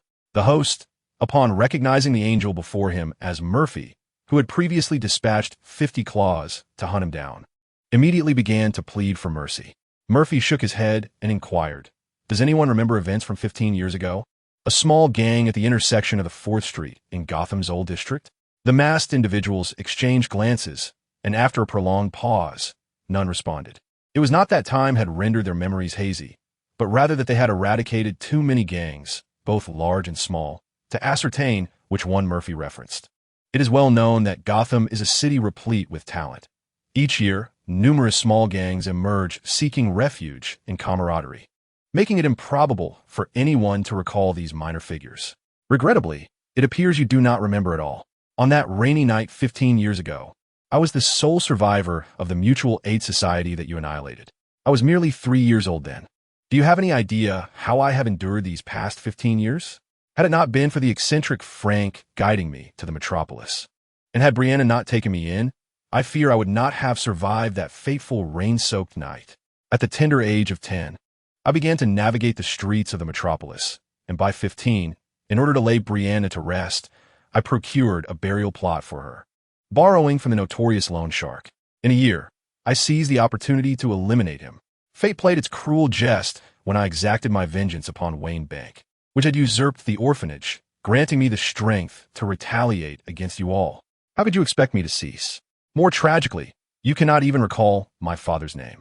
With each punch, Murphy, undeterred by the blood staining his form, relied solely on his physical might, shattering the skulls of the Owl's Court, thereby concluding the vendetta against my parents.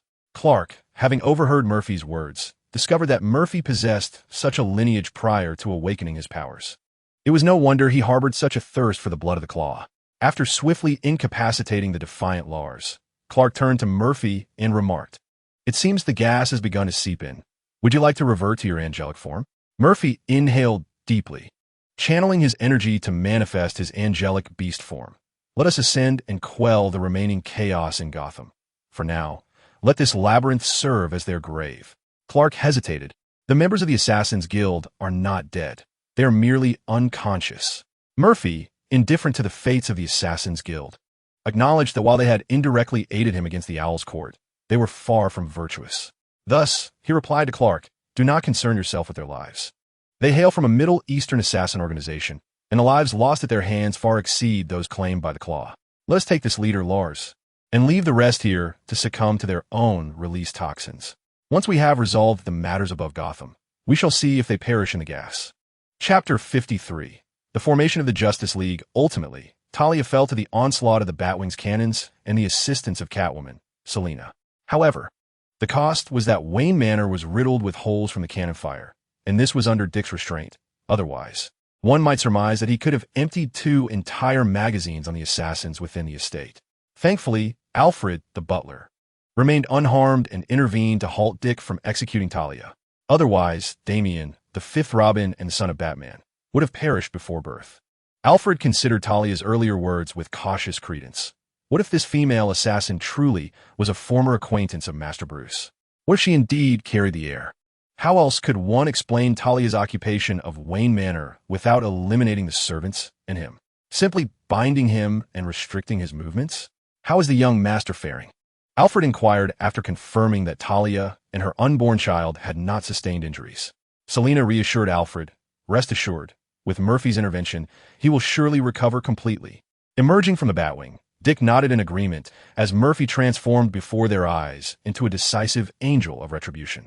Prior to his celestial metamorphosis, he had managed to rescue Kent.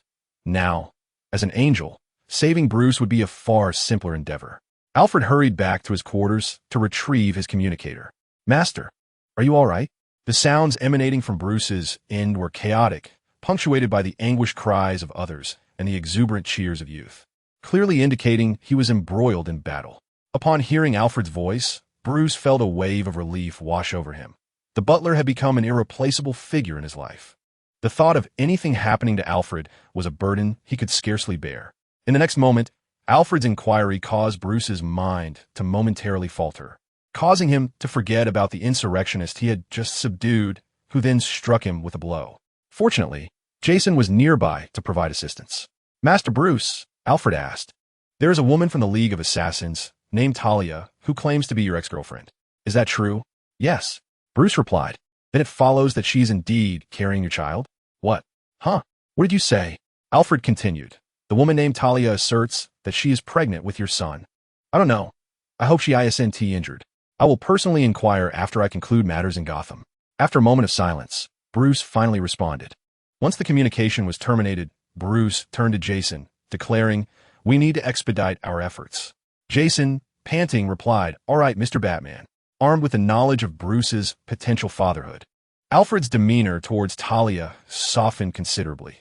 The ropes and electric restraints were discarded in favor of standard handcuffs and leg irons. Selina, with keen interest, inquired of Alfred, "So, it is true?" Even Dick was animated, as he enjoyed a close relationship with Damian in the original comics, and had acted as a mentor to guide the wayward youth back onto the righteous path. He felt grateful he had not succumbed to impulsiveness earlier. As night gave way to dawn, through the concerted efforts of Superman, Batman, the two generations of Robins, Catwoman Selina, the formidable Murphy, the Penguin's gang, and the police force led by Gordon, Gotham's streets were finally devoid of rioting crowds. The recovering Talons were returned to the Batcave for confinement and ice, while the members of the League of Assassins trapped within the subterranean maze succumbed to the toxins released, joining the Court of Owls in eternal slumber. The tranquility of the streets was undoubtedly linked to Murphy's formidable methods. The Dark Knight Batman and the flying figure posed little concern. When angels confront villains, they do not hesitate to exact lethal justice. And even the boldest would think twice before igniting chaos again. Of course, many gangsters have participated in the recent upheaval, but they quickly retreated into hiding. Murphy would attend to them after dealing with the more pressing matters alongside the Penguin. Lars, extracted from a maze, was handed over to Bruce by Clark, while Murphy had also gleaned the gossip regarding Talia's potential pregnancy from his girlfriend. As Lars recognized the futility of the situation, having employed toxic gas within the labyrinth and witnessing the near annihilation of the Assassin League members at the hands of Murphy and his companions, he disclosed the location of a nuclear bomb. It was concealed within the Wayne Botanical Gardens. Ultimately, the bomb was carried into space by his Superman Clark, who then detonated it at a safe distance using heat vision. Murphy, donning the guise of an angelic beast, made a visit to Gotham Cathedral, where amidst the devout kneeling of the bishop and congregation, accompanied by the praises of the choir, he wandered through the sacred space. He discerned nothing amiss, even going so far as to touch the cross with the sanctified energy of his angelic form, but it elicited no response. This left Murphy somewhat disheartened, as it appeared that, at this juncture, heaven had yet to notice his extraneous activities. In the gentle embrace of the morning sun, Murphy departed from the cathedral, having exchanged not a single word with the bishop or his flock. Breakfast was served at the Wayne Manor, marked by numerous bullet holes, a rare occasion where so many had gathered, dispelling the manor's usual desolation. Post-repast, Murphy proposed to Bruce, Clark, and Selina, "I have resolved to establish an organization composed entirely of superheroes. What do you think of the name Justice League?" "I concur." Selina was the first to support her beloved. "Excellent." Clark, upon Selina's agreement, quickly followed suit, given that everyone present had contributed to addressing the Gotham crisis. Forming such an organization would indeed facilitate responses to future calamities. Bruce, however, pondered the longest, his suspicions making him wary that the organization could become a harbinger of destruction. "I agree." Ultimately, Bruce decided to join the organization, believing that a collective of such formidable individuals would allow for better oversight. "I wish to join as well." Dick and the new member Jason raised their hands in application for the Justice League. Murphy shook his head in refusal. "You are too young." Your abilities are not yet sufficient to confront various crises. Grow up first. Of course, in times of emergency, Bruce would seek Robin's assistance. Wouldn't you agree? Bruce nodded. You still have room for growth.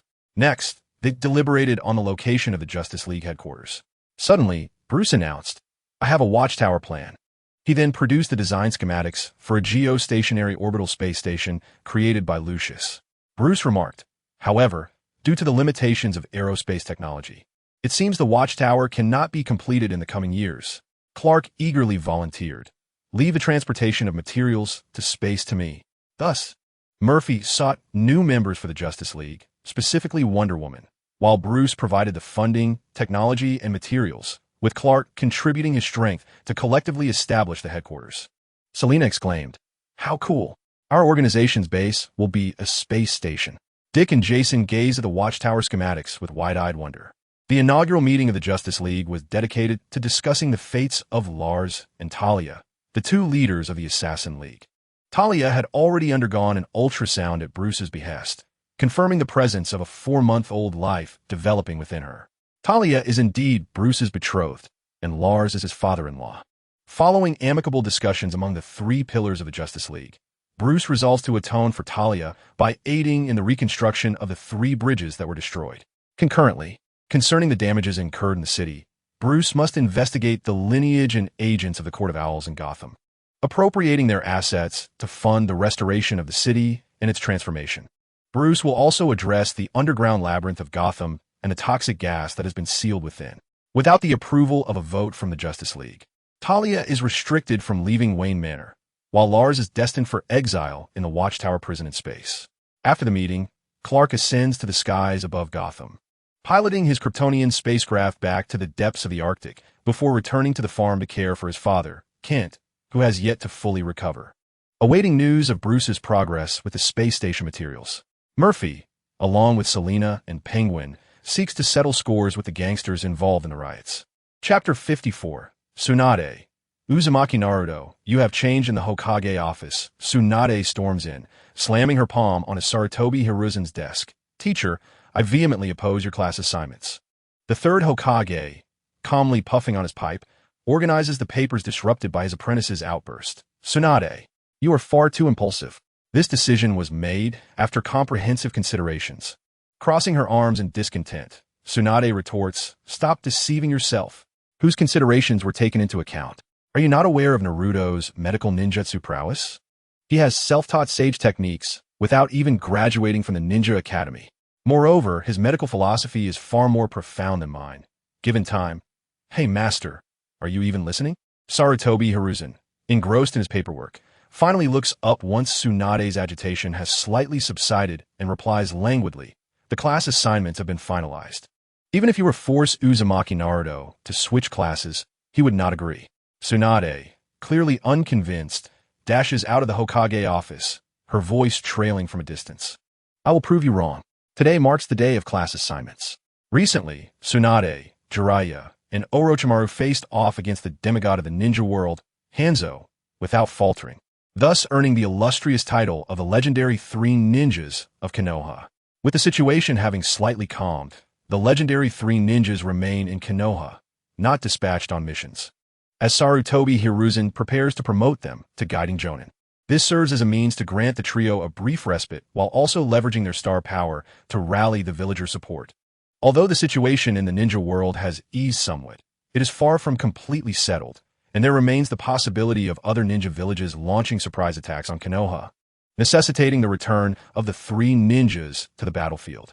Following Hiruzen's revelation, various clans in Konoha strive desperately to place their promising youths under the tutelage of the legendary 3 ninjas. It is essential to recognize that Tsunade, Orochimaru, and Jiraiya are not only rising stars in the ninja realm, but also the esteemed disciples of the 3rd Hokage. With the reputation gained from Hanzo the Salamander, it seems almost certain that the next Hokage will be chosen from among the legendary Sannin, provided there are no significant upheavals in the future. Placing family disciples under the tutelage of the Sannin is akin to wagering on the future, betting on the connections that the next Hokage will forge. One could argue that Sarutobi Hiruzen has played his cards exceptionally well, As this news spread, the grievances of the heavily affected clans of Konoha dwindled significantly. However, Danzo remained sullen, leaving Hiruzen somewhat perplexed by the thoughts of his old comrade. The Sannin were naturally to mentor this year's graduating class from the Ninja Academy. Tsunade's younger brother, Nawaki, along with his inseparable companion, Uzumaki Shinichi, were both part of this graduating cohort. Thus, Tsunade seized the opportunity to serve as a guiding jonin, indirectly assuming the role of a mentor to Shinichi. Despite Shinichi being a well-behaved and obedient child, he resolutely rejected Tsunade's offers to become his teacher. Regardless of her promises of a bright future, the ideals may be splendid, yet the reality proved starkly different. After the class assignments were finalized, Tsunade discovered that the graduates she was to lead hailed from the Yamanaka, Nara, and Akimichi clans, collectively known as the Ino-Shikicho Triangle of Konoha. In contrast, Uzumaki Shinichi, his brother Nawaki, and an unfamiliar member of the Hyuga clan were under Orochimaru's supervision. This discrepancy fueled Tsunade's frustrations, compelling her to confront Sarutobi Hiruzen in protest. Shifting the focus to our Hokage, Murphy, Uzumaki Shinichi expressed his satisfaction with the class assignments, finding himself not only in the same class as his future brother-in-law, but also under the guidance of none other than his most desired mentor, Orochimaru. Known in the future as Uncle Snake and later as Aunt Snake, Orochimaru is the sole ninja in the shinobi world to master core technology following the demise of the second Hokage, Senju Tobirama. His research endeavors include, but are not limited to, Cursed Seal techniques, snake-style ninjutsu, improved Edo Tensei, genetic modification, cell transplant technology, cloning techniques, and the creation of artificial beings, all while assisting Danzo with the revival of the Sharingan arm. As a figure who traverses both sides of the conflict, Orochimaru was instrumental in the notorious Konoha collapse plan, resurrecting the first and second Hokages before launching an assault on the third Hokage in front of the entire village. He joined the Akatsuki only to betray them decisively, establishing his own ninja village, teasing Sasuke, capturing the Nine-Tails Naruto, and nurturing the Dream Master, Kabuto. Most notably, despite his extensive exploits, Orochimaru survived to witness the conclusion of the Hokage saga and even endured into the era of the Boruto manga. If Jiraiya achieved prominence and allure with his poetic prowess, then Orochimaru has continuously crafted his own chaotic brilliance. At the very least, Tsunade and Jiraiya's presence pales in comparison to the dynamic influence of Orochimaru. Uzumaki Shinichi's desire to connect with Orochimaru is undoubtedly rooted in his recognition of the latter's esteemed status as the foremost scientist in the ninja world. The medical knowledge acquired from Gotham is manageable, as it can be simplified and compared to Tsunade's research. However, the cloning techniques and life cultivation knowledge from Krypton delve into the realm of the most forbidden. Such nefarious knowledge would never receive Tsunade's consent for study. In contrast, Orochimaru is an entirely different matter. He casts aside all moral qualms and disregards taboos, believing that any knowledge capable of bestowing resurrection or longevity is valuable. During the early to mid stages of the Naruto world, the most precious bloodline limit was undoubtedly the Sharingan, while the most formidable ninjutsu was the original Hokages would release. Although Uzumaki Shinichi possesses a meager Senju bloodline and some of the Uzumaki lineage, who could resist the allure of the Sharingan? His aspirations of achieving the Susanoo and summoning any ninjutsu with a mere clap of his hands are embodied in Orochimaru. Upon exiting the training grounds, Shinichi and his close companion, Shoju, escorted their newly joined ally, Hyuga Yujin, back to the city. Shoju, despite believing his ninjutsu skills to be inferior to those of Yujin and his own strength not matching Shinichi's, considered himself the rightful elder brother of the team, destined to become the strongest Hokage in Konoha, surpassing even his grandfather, Hashirama Senju. Thus, on this momentous day marking the establishment of Team 7, as a good elder brother, intended to treat them to an unlimited barbecue feast. Unbeknownst to them, their guiding jonin, Orochimaru, stealthily trailed behind. His gaze was fixed intently on Uzumaki Shinichi. Little did he anticipate that a mere simple outing would unveil a true genius. Once a soul departs, is it truly impossible for it to be revived? If the world permits consciousness to inhabit new vessels, does it also allow those vessels to gather dissipated consciousness? Shinichi's thought-provoking question opened a new portal of scientific inquiry for Orochimaru. In the distance, Tsunade's resentful aura intercepted the trio. Upon sensing that her ire was directed at Shinichi, Shoju, displaying a lack of loyalty, promptly retreated with Yujin to a safe distance. Tsunade confronted Shinichi, exclaiming, "Shinichi, you've changed. You no longer favor your sister." Chapter 55. Tsunade, will you choose me or Orochimaru? Naruto Murphy scratched his head, perplexed, huh? Tsunade, what brings this on? I requested a chance to switch teams from the teacher. Shinichi, if you agree, you could transfer to my team. You wouldn't want to disappoint your sister, would you? Tsunade deceitfully exaggerated the situation, winking playfully to deceive her naive younger brother. Tsunade, I'm quite content with being on the same team as Shoju. We can look out for one another. Moreover, isn't it irrelevant whether the guiding jonin is different? It won't hinder my learning of medical ninjutsu from you. Naruto Murphy chose not to engage with Tsunade's remarks, as he could hardly divulge that his younger brother-in-law was on the brink of a perilous demise at the age of 12, becoming one of the rare individuals to fall victim to an explosive tag. Meanwhile, he, Uzumaki Shinichi, was destined to be Tsunade's future partner, striving to save his younger brother-in-law and create a world of happiness for his beloved Tsunade. Incidentally, both he and his younger brother-in-law, Senju Shoju, were of the same age, 11 years old.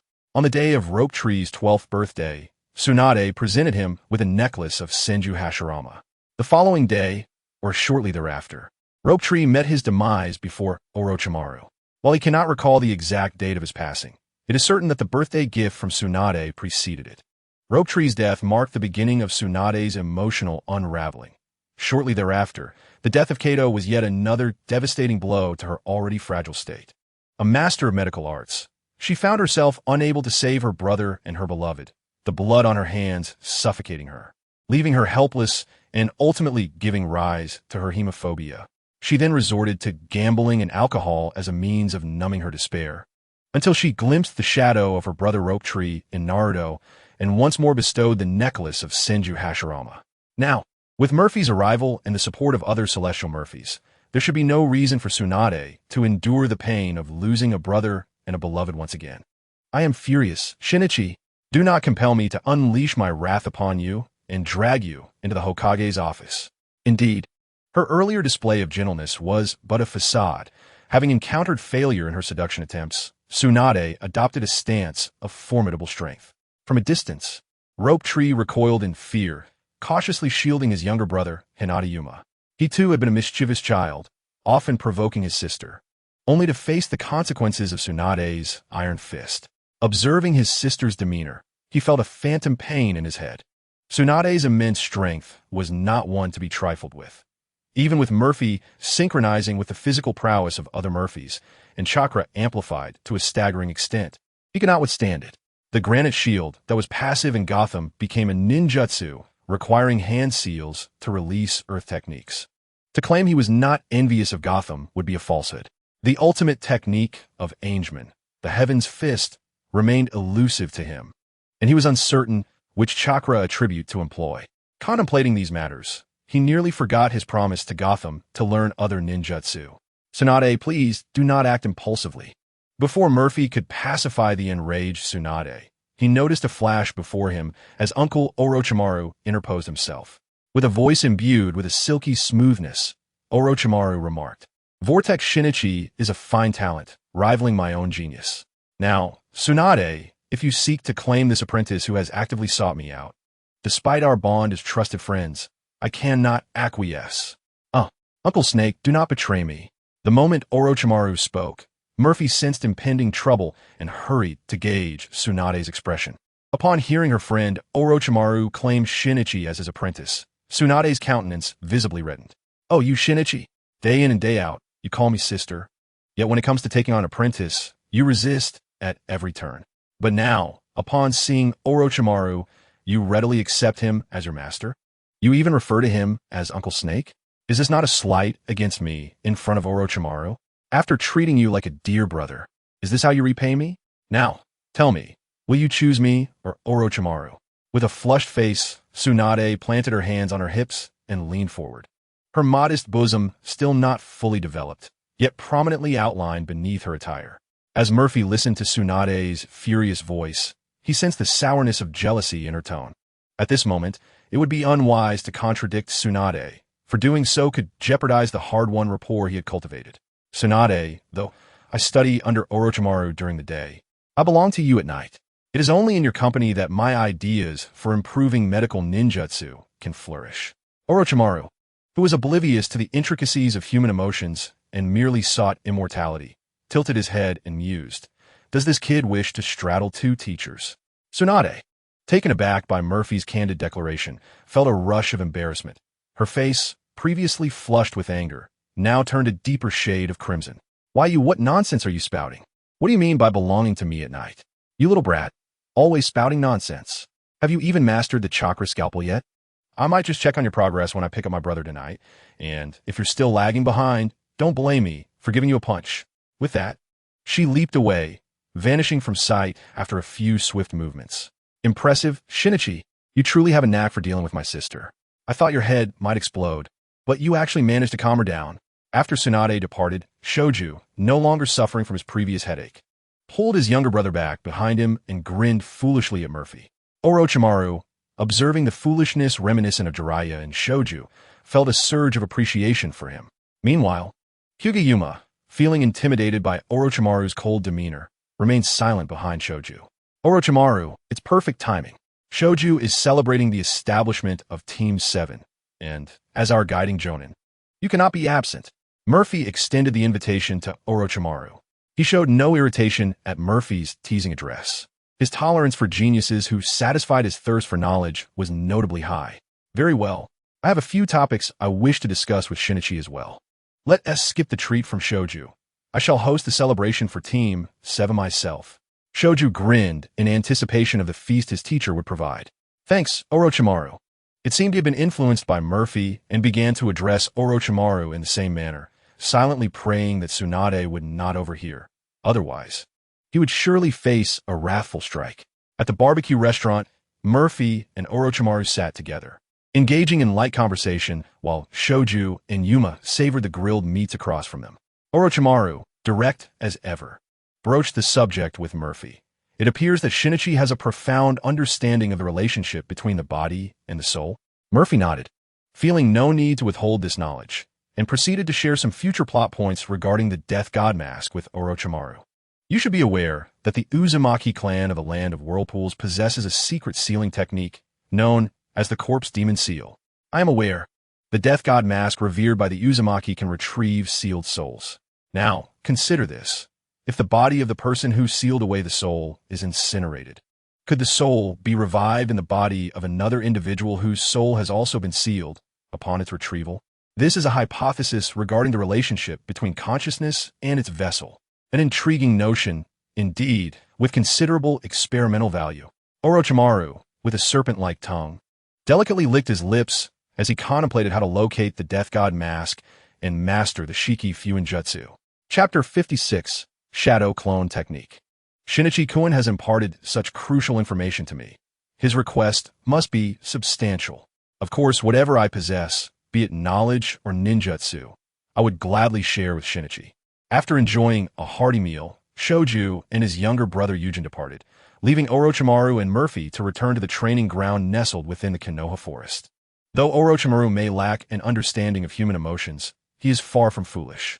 He pondered why Murphy chose to seek assistance from someone with whom he had no close ties, rather than Tsunade, who was more intimately connected to him. Setting aside the allure of the unique, snake-based ninjutsu he wielded, it seemed that this 11-year-old prodigy was motivated by a desire not to impose upon Tsunade due to personal needs. Indeed, Murphy confirmed Orochimaru's suspicions. I have heard that Senju Tobarama researched many ninjutsu, and some of these techniques, due to their overwhelming power, high difficulty, or potential harm to the body, have been sealed within the Book of Seals. Uncle Snake, I am quite intrigued by the forbidden techniques studied by the second Hokage. Might you assist me in borrowing them?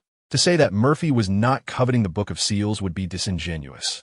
Any one or two techniques chosen at random from its pages could forge a formidable ninja. He was not greedy. He merely wished to learn the multi-shadow clone technique, Edo Tensei, the 8 Gates technique, and the Flying Thunder God technique. The multi-shadow clone technique encapsulated Naruto's journey from a mere genin to the esteemed Hokage, the spectacle of hundreds, if not thousands, of Narutos standing together is a sight that requires no further elaboration. Edo Tensei, perfected by Orochimaru, saw him and his disciple Kabuto elevate this technique to prominence, with the Edo Tensei army contributing significantly to the war against the Shinobi Alliance. The Eight Gates technique gained notoriety during the Third Great Ninja War, when Might Dai single-handedly reduced the Mist Village's 7 ninja swordsmen to a mere 3. His son, Might Guy, nearly delivered an explosive conclusion to the Hokage's narrative. The Flying Thunder God, a signature technique of the 4th Hokage, Minato Namikaze, struck terror into the hearts of other ninja villages, compelling them to abandon their missions and flee at the mere mention of his name. Orochimaru shook his head in regret, saying, "Shinichi-kun has somewhat overestimated my authority. The Book of Seals is entrusted to teacher Hisashi, and it is not readily accessible to ordinary individuals, even as his direct disciple. I cannot casually borrow it." Murphy sighed, knowing well that access to the Book of Seals was not something to be taken lightly. The future Naruto's ability to pilfer the sealing techniques and master the multi-shadow clone technique would have been impossible without the tacit approval of the 3rd Hokage. The Hokage's office is not a realm where monsters and villains can wander freely. Orochimaru then shifted his tone and said to Murphy, "However, I still possess the shadow clone technique. If you're interested in this lesser version of the multi-shadow clone technique, I can certainly demonstrate it for you." Upon hearing this, Murphy nodded. Although the number of shadow clones was far fewer than that of the multi-shadow clones, the essential functions remained intact. For instance, the shadow clone has transformed into a combat entity, possessing independent thought and sharing memories and experiences of ninjutsu upon dispelling the clone. To clarify, for Murphy, Orochimaru elucidated the flaws of the clone technique. The shadow clone differs from the ordinary clone technique as it divides approximately half of the chakra upon use. Should chakra be insufficient, the efficacy of this ninjutsu pales in comparison to other offensive techniques.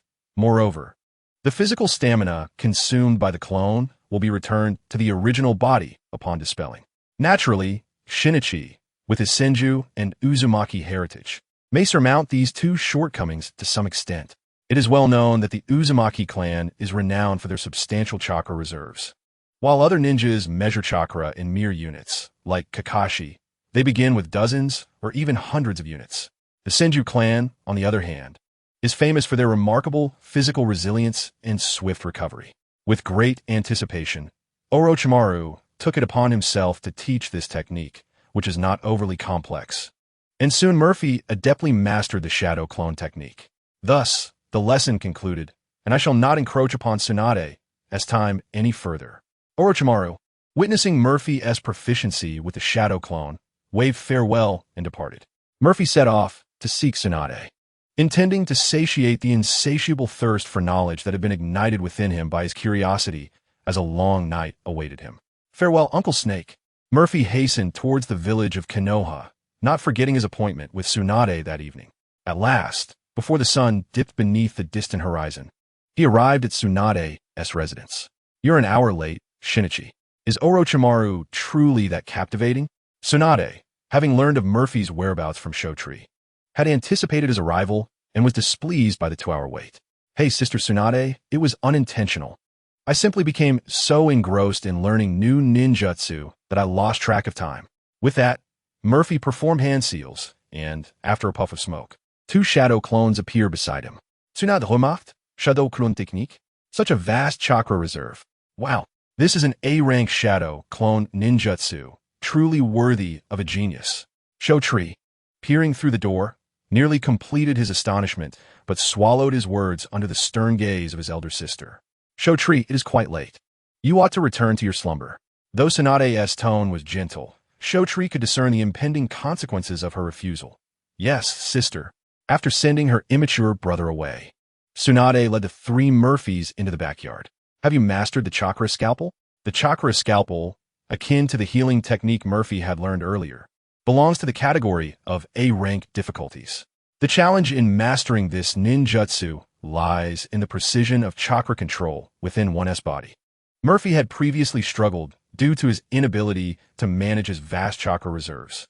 Fortunately, after experiencing the spatial transition last night, where the Bada Beast evolved into the Angel Beast, his physical prowess had noticeably improved, thereby meeting the required precision.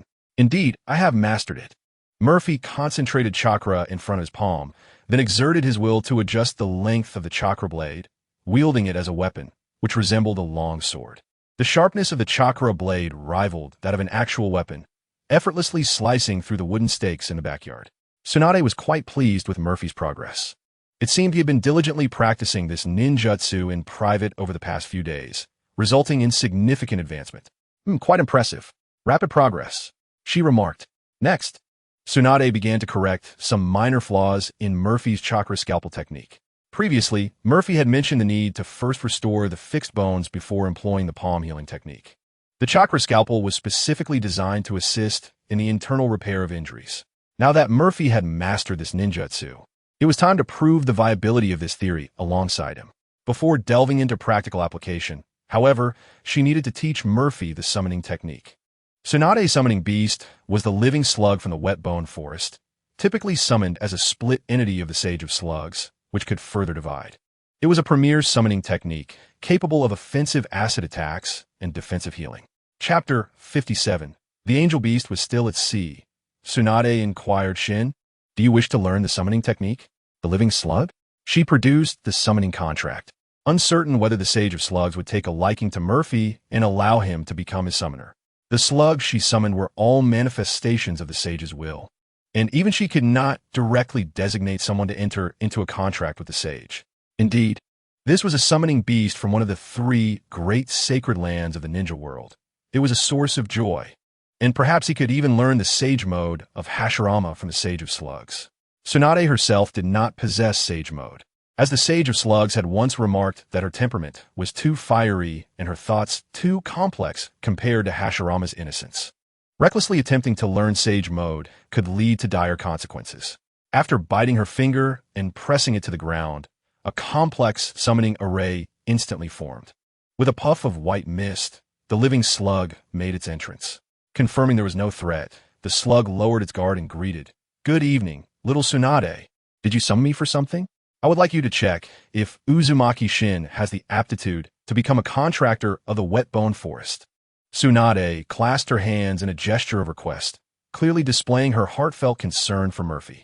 The slug slithered over to Murphy, curiously sniffing him, then climbed from his leg to his shoulder, nudging its face against his before settling on his head.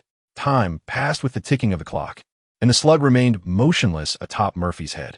As Murphy attempted to poke the summoning beast, Tsunade swiftly slapped his hand down. "Don't move. Lord Slug is still in thought." Just as Tsunade finished speaking, the slug's voice interrupted. My apologies, little Tsunade. This little fellow's body is so comfortable that I seem to have dozed off." The slug wriggled slightly, as if feeling embarrassed. The slug's words left Murphy puzzled. What did it mean? Could it be that he possesses some undiscovered special ability? Tsunade did not identify the blind spot, but instead inquired, "Has Uzumaki Shinichi passed the test?" Indeed, he has successfully passed. This little fellow is quite extraordinary. After signing the summoning contract, shall we venture to the wet bone forest through reverse summoning? Sensing Tsunade's slight concern, the living slug added, "If little Tsunade is worried, why not join us? By the way, young one, what is your name?" Murphy replied, "Lord Slug, my name is Uzumaki Shinichi. You may refer to me as Little Shinichi." If the slug were to call him Little Shinichi, it would contrast sharply with Tsunade. Such trivial details seemed to capture his inexplicable fixation. "Very well, Shinichi. Let us proceed with the contract."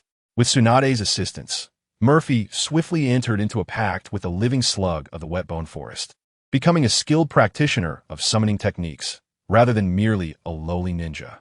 Under Murphy's dual shadow clones in conjunction with the summoning technique, 3 new slugs were summoned, each one crawling onto the respective clone that had summoned them.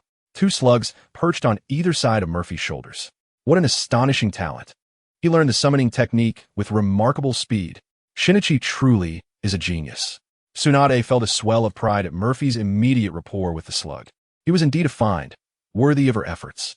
"Little Tsunade, Shinichi, let us utilize reverse summoning to arrive at the wet bone forest." Murphy nodded and, emulating Tsunade, formed the necessary hand seals. Then, enveloped in white mist, he traversed the spatial distance to one of the three great sanctuaries, the Wet Bone Forest. Upon entering, one could not overlook the colossal form of the Sage of Slugs, which was as large as a mountain. This was no exaggeration, but a statement of fact. Standing beside the sage, Murphy and Tsunade appeared as small as ants at the foot of a great mountain, unable to glimpse its full height even when gazing upwards. The slug clones on Murphy's body nudged him toward the sage, urging him to make contact. The moment the Sage of Slugs touched Murphy, the immense form began to ripple, quaking violently, followed by a seismic collapse, as though the sage had fallen to the ground. This scene left Murphy perplexed, glancing at Tsunade, wondering what was amiss. Such neurotic behavior was not depicted in the original text. Murphy prodded the collapsed sage. "Are you all right? Are you okay? Are you okay?" Tsunade shrugged in a gesture of uncertainty, indicating she too was baffled by the events unfolding. Before long, the ground shook once more as the once slumped sage rose back to its mountainous stature. "Ah, that feels wonderful. Thank you, Uzumaki Shinichi." And little Tsunade, "Thank you for allowing Shinichi to become a summoner of the Wet Bone Forest." Tsunade's eyes brimmed with profound confusion. Was the sage's earlier behavior a result of Murphy's uniqueness? Murphy directly inquired, "Lord Slug, is it because of my special constitution?" The sage's reaction resembled a cat's response to catnip. Could it be that Murphy was akin to a humanoid form of mint? The slug sage nodded. "Indeed, Sini, within you resides a unique chakra energy, warm and formidable. Now, close your eyes and follow my guidance to awaken your latent powers." Obediently, Murphy shut his eyes, and with the sage's assistance, he gradually unraveled the vast chakra within him. It was truly astonishing. Tsunade observed the chakra emanating from Murphy's body, feeling that the released energy surpassed that of an ordinary jonin. "I've got you." Under the sage's direction, after methodically sorting through his chakra, Murphy finally identified the anomalous energy. "What is this?" As he concentrated the chakra energy in his palm, he scrutinized it closely. His hand began to radiate a pure white light.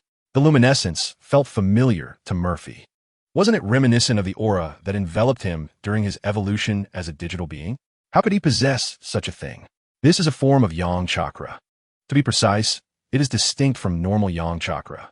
Approaching it felt akin to basking in sunlight, warm, powerful, and incredibly comforting. The slug sage explained to Murphy that this was also why it was drawn to him, as it found his warmth and comfort irresistible. Murphy inquired, "Are there any other characteristics?" The sage replied, "I do not know. In my many years, I have never encountered such a peculiar yang chakra as yours. What kind of yang release it can yield remains a mystery only time and you can unveil." Tsunade took hold of Murphy's glowing hand, placing it against her face to savor the warmth described by the slug sage. "Indeed, this is delightful." Watching Tsunade squint her eyes in pleasure, Murphy mused, "Is it really that remarkable? Could this be another form of head patting?" It seemed his transformation into this yang attribute was somehow linked to his digital counterpart, Angeman. After a moment of contemplation, Murphy recalled that Angeman had purified the dark gears of Devimon in the digital realm. Could this ability be connected? Chapter 58. The Origin of the Rope Tree. "Ah, I figured it out." The slug sage's exclamation jolted the two engaged in their playful interaction. Tsunade, realizing the awkwardness of the moment, blushed and withdrew her hand from Murphy's. Reluctantly, Murphy removed his hand from her delicate, smooth face, which felt incredibly soft, even silkier than milk. Tsunade attempted to deflect the awkwardness with a question. "What did you realize, slug sage?" "I have discerned why being near Sini is so comforting. It is due to the natural energy." Natural energy? Murphy was familiar with this concept as it pertained to Sage Mode. In the unfolding narrative, Jiraiya had mentioned it while teaching Naruto about Sage Mode. Typically, the conversion ratio for Sage Chakra is 1 part natural energy, 1 part chakra, and 1 part spiritual energy, yielding 1 part Sage Chakra in a harmonious blend of 1, 1, 1. Possessing Sage Chakra allows one to cultivate Sage Mode, which significantly amplifies the potency of a user's ninjutsu, taijutsu, and jinjutsu to terrifying levels. Indeed, high returns inevitably entail considerable risks. A slight deviation in the cultivation of the Sage Mode could result in perilous consequences. In the 3 sacred lands of the ninja realm, Failure in the Sage mode of Mayabaka Mountain transforms one into an unsightly stone statue of a frog, while in the Dragon Cave version, it leads to a serpentine metamorphosis. As for the Wet Bone Forest variant, Murphy remains uncertain, but based on the other two, it might result in a sluggard transformation. The croaking of the slug continues. Indeed, absorbing natural energy can refine Sage chakra, yet failure carries the risk of death. So far, only Hashirama has mastered Sage mode in the Wet Bone Forest. Tsunade lacks sufficient aptitude in this regard, which is why I have refrained from allowing her to learn. Upon encountering you, Shinichi, today, I believe it could be the final piece to complete Tsunade's training. The slug then elucidates, Shinichi, your yang release can soothe the agitated Sage chakra energy and may even have the potential to eliminate the abnormalities caused by a failed transformation into a slug. Of course, I am not entirely certain. This is merely conjecture based on my own experiences. Tsunade, would you seize this opportunity to attempt the cultivation of Sage mode? Even if anomalies arise, with the care of both Shinichi and myself, you shall not face life-threatening dangers. The slug Sage, who previously hesitated to impart Sage mode to Tsunade, now actively encourages her to train, driven by concern for her well-being and the assurance provided by Murphy. Tsunade responds, very well, I trust in you, Shinichi. And the slug Sage, the slug clone resting on Murphy, inquires, what about you, Shinichi? Are you prepared to embark on the training of Sage mode now? Murphy, is that permissible? The slug clone reassures, not a problem. Your chakra reserves surpass even Tsunade's, and with your unique yang release chakra, success is surely attainable. Eager to learn Sage techniques, Murphy readily agrees. Absolutely. Thank you, slug Sage. Sister Tsunade, let us endeavor together to refine our Sage chakra. Under the intense and exhilarating guidance of the slug Sage, the duo's training swiftly passes through the night. While their progress cannot be deemed extraordinary, it is nonetheless a modest advancement. Sage mode proves to be far more intricate than Murphy had envisioned. The slow progress of powerful ninjutsu is understandable. He and Tsunade lack the direct lineage of the Otsutsuki clan, unlike the son of a certain sage who can effortlessly overpower foes akin to Otsutsuki Kinshiki. During the day, they cannot linger in the Wet Bone Forest, as Tsunade has the young ones of the Inuzuka clan to tend to, and Murphy must attend Orochimaru's first day of instruction. At this juncture, the shadow clone left at Tsunade's residence, along with the slug clone resting upon it, proves to be invaluable. Through reverse summoning, the slug, after bidding farewell to Tsunade and Murphy, summons the two back to Konohagakure. Upon dispelling the shadow clone technique, a sudden influx of memories floods Murphy's mind. Fortunate that his clone had not engaged in overly strenuous activities throughout the night.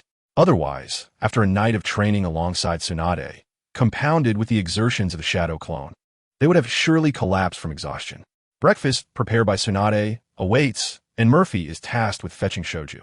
In the rare tranquility of the ninja world, she naturally took on the responsibility of preparing the daily meals for Shuru, and today, Shinichi happened to stay for dinner as well. As she prepared breakfast for the three of them, Tsunade reminisced about the day she first encountered Shinichi. Tsunade, a highly skilled medical ninja and a jonin of Konoha, often found herself on the front lines whenever conflict arose. Since the attack by the semi-divine Hanzo of the Salamander on the borders of the Land of Fire in the 32nd year of Konoha, she had spent much time apart from her brother. When she left, Shuru was merely 7 years old, having lost their parents, grandfather, and great-uncle, with only their elderly grandmother, Uzumaki Mizuho, remaining in the village.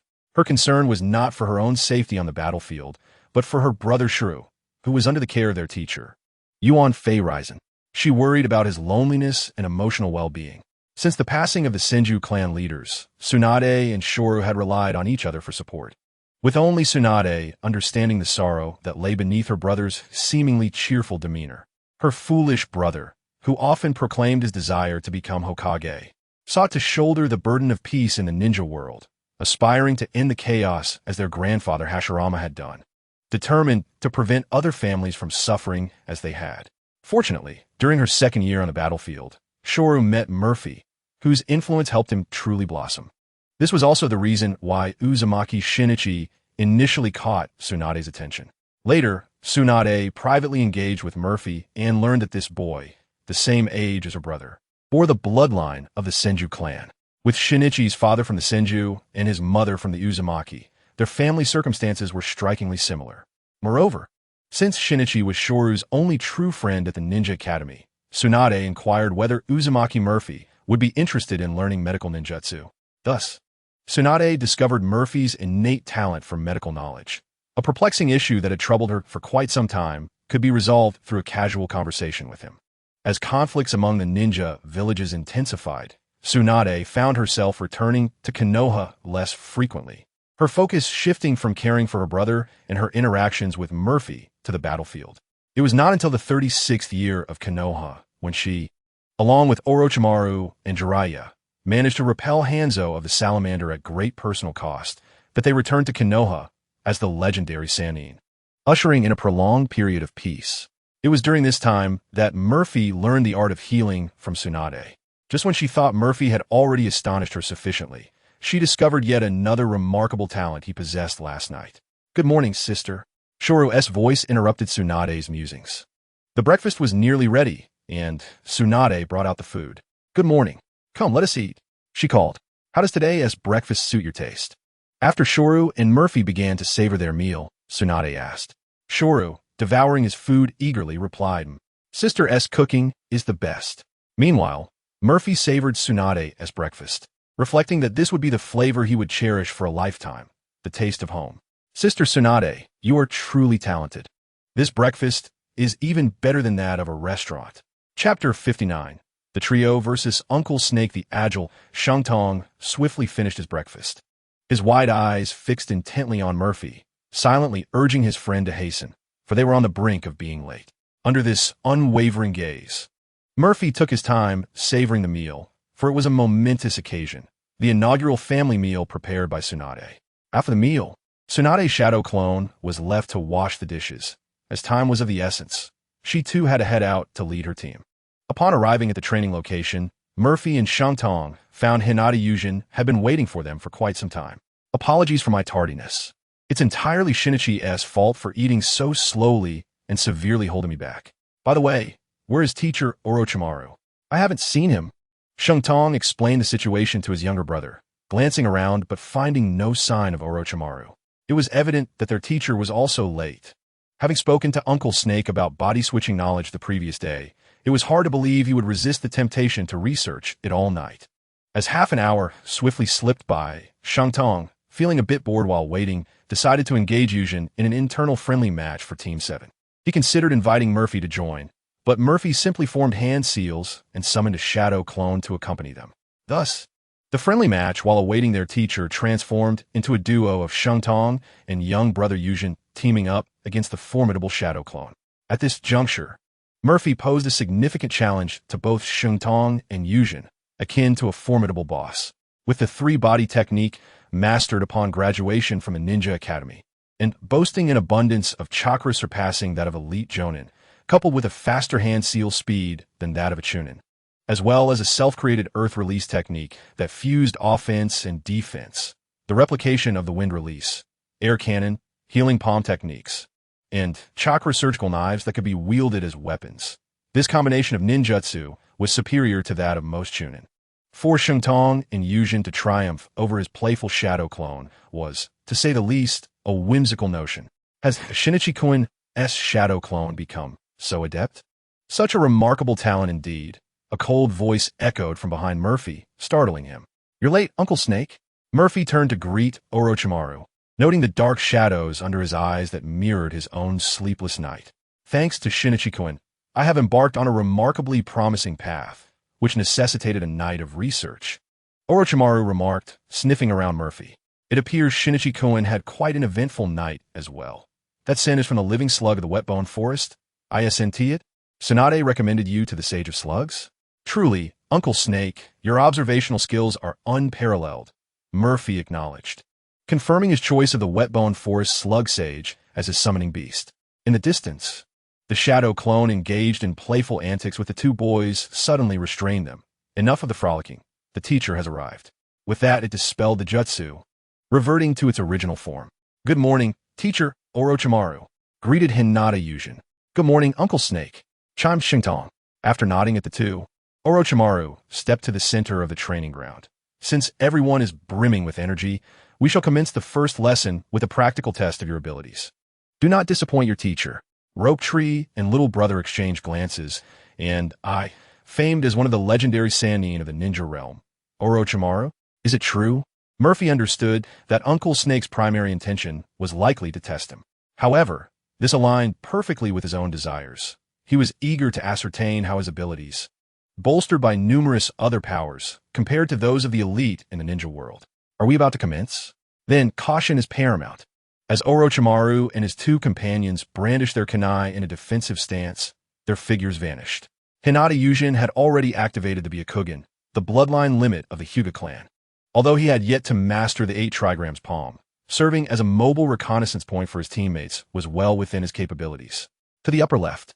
Upon Yujin's warning, Rope Tree turned in the indicated direction, startled by the sight of a long, brown-patterned serpent hurtling towards him. The serpent's base emerged from Orochimaru's sleeve, resembling an arm sprouting from his body. The C-rank ninjutsu, Shadow Snake Hands, was a technique Orochimaru frequently employed to ambush and ensnare his adversaries. Categorized as a binding technique of the snake genre, Rope Tree swung his kunai, aiming to sever the serpent's head, only to discover its remarkable resilience. He could not even break the skin. Retreat, Murphy called out, urging Yujin to pull Rope Tree back, then clasped his hands together in an oval shape before his chest. Wind release. Air cannon. The invisible shockwave instantly obliterated the shadow snake hands that Orochimaru had deliberately weakened, preventing little brother from being defeated alongside Yujin. Orochimaru paused for a second to allow the three to regroup, intrigued by Murphy's formless wind release technique. In his estimation, the air cannon's power ranked at least a C-level ninjutsu. Moreover, its intangible quality provided a distinct advantage, capable of executing a surprise attack that could easily leave a Chunin dead. An original ninjutsu? Fascinating. Once again materializing, Orochimaru split into two, evidently employing the shadow clone technique. Rope Tree inquired of little brother, which one is the real one? Yujin, in a panic, stammered, I can't tell. They both look real. You handle the left one. I shall confront the right. Murphy discerned that the right Orochimaru was the true form, thus instructing the two youngsters to engage the clone while he fortified himself with a protective buff and charged toward Orochimaru's true self. Earth release, petrifying skin. A surge of chakra overflowed from Murphy, enveloping his body and forming an armor-like layer. This ninjutsu stemmed from the passive granite shield of the stone man Murphy, with the shield strength increasing in proportion to chakra expenditure. Shadow multi-snake hands. In response to Murphy, Orochimaru escalated his intensity. His apprentices had already showcased 2 original techniques, so he could not afford to lag behind. Thus, he employed a B-rank ninjutsu to gauge Murphy's capabilities. 20-odd snakes erupted from Orochimaru's sleeves, lunging at Murphy with frenzied bites. Compared to the Shadow Snake Hands, the Shadow Multi-Snake Hands offered the advantage of multiple attacks in addition to its binding capabilities. Each snake emerging from the sleeve represented a distinct strike, creating a barrage of high-frequency assaults that would be challenging for an ordinary individual to withstand. Murphy, wielding his kunai, maneuvered to the right, striving to maintain distance while exerting all his effort to counter the onslaught of serpents. Upon enduring the relentless assault of 4 serpent heads with his petrified skin, Murphy finally vanquished over 20 serpents.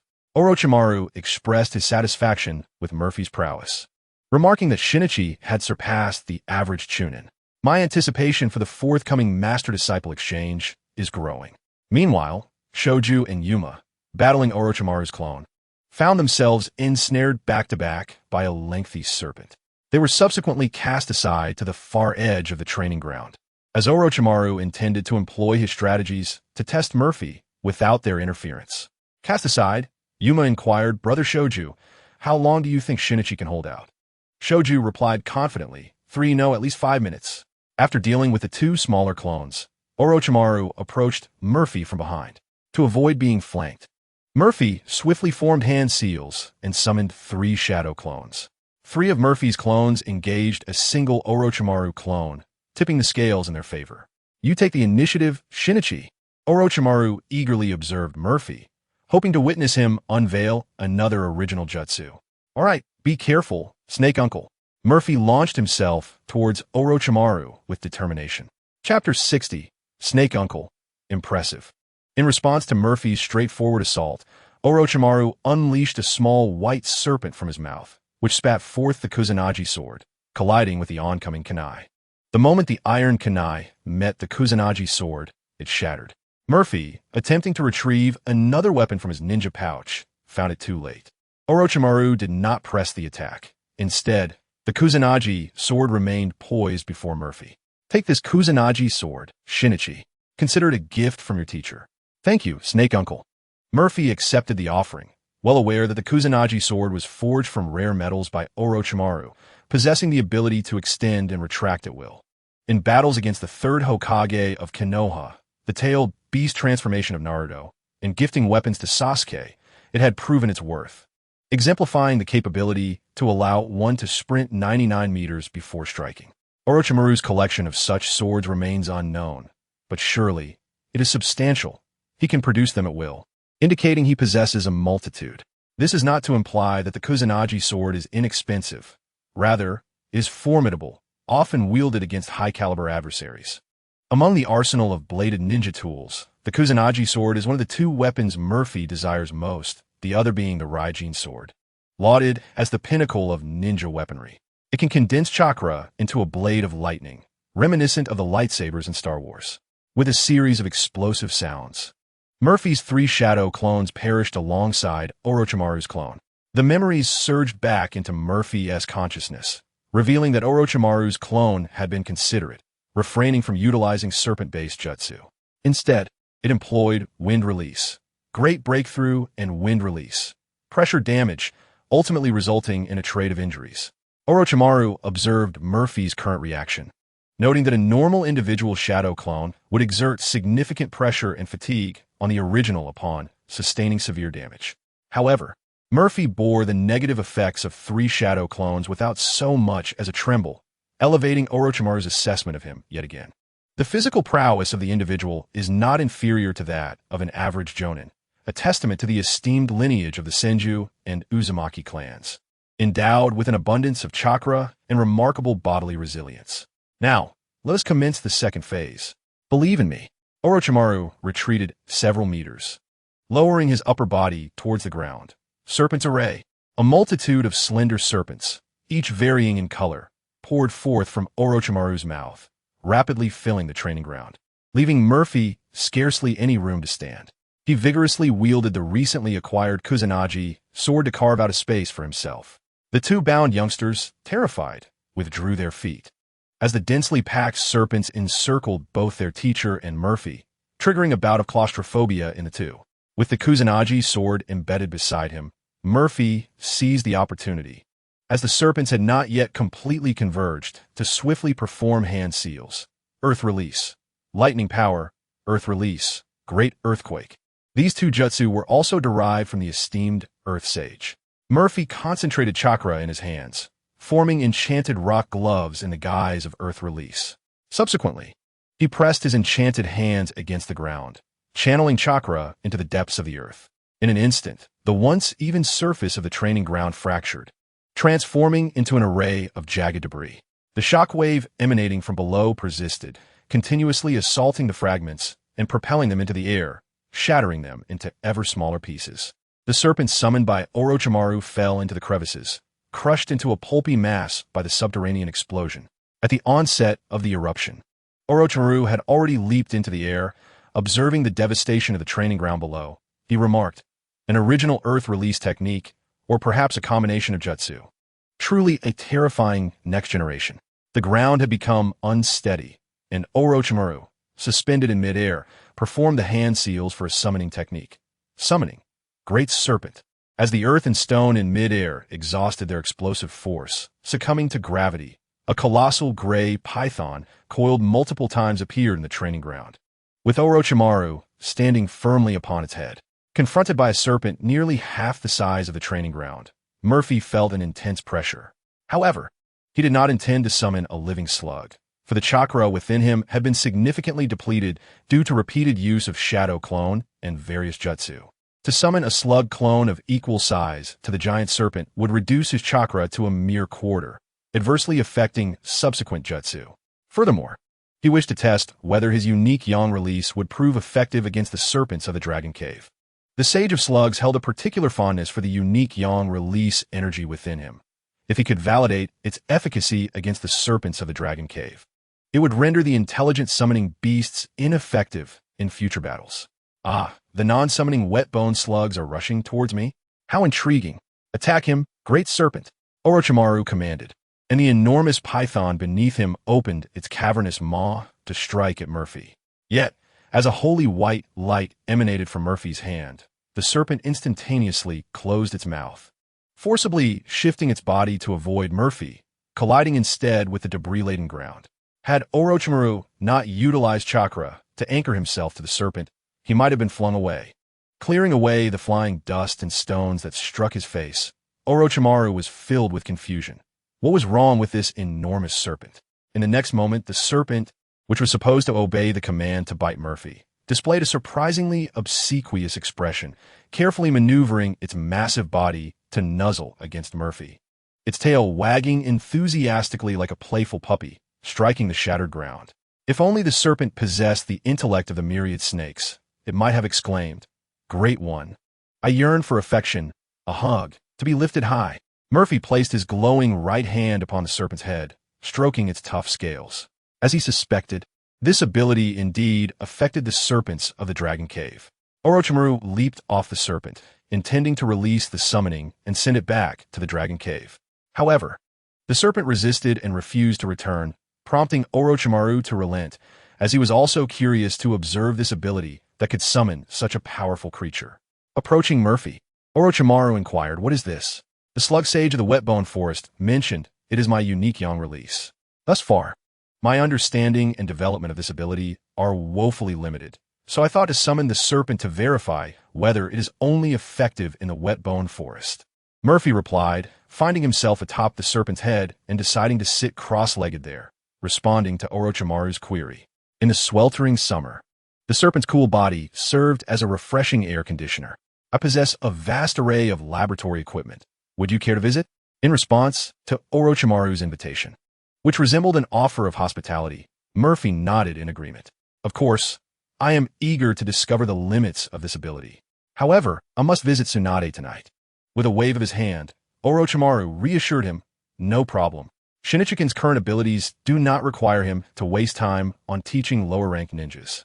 I will conduct lessons during the day using shadow clones, and you can attend classes with your clones as well." As the leading Jonin, Orochimaru was well aware of the capabilities of the ninjas he led.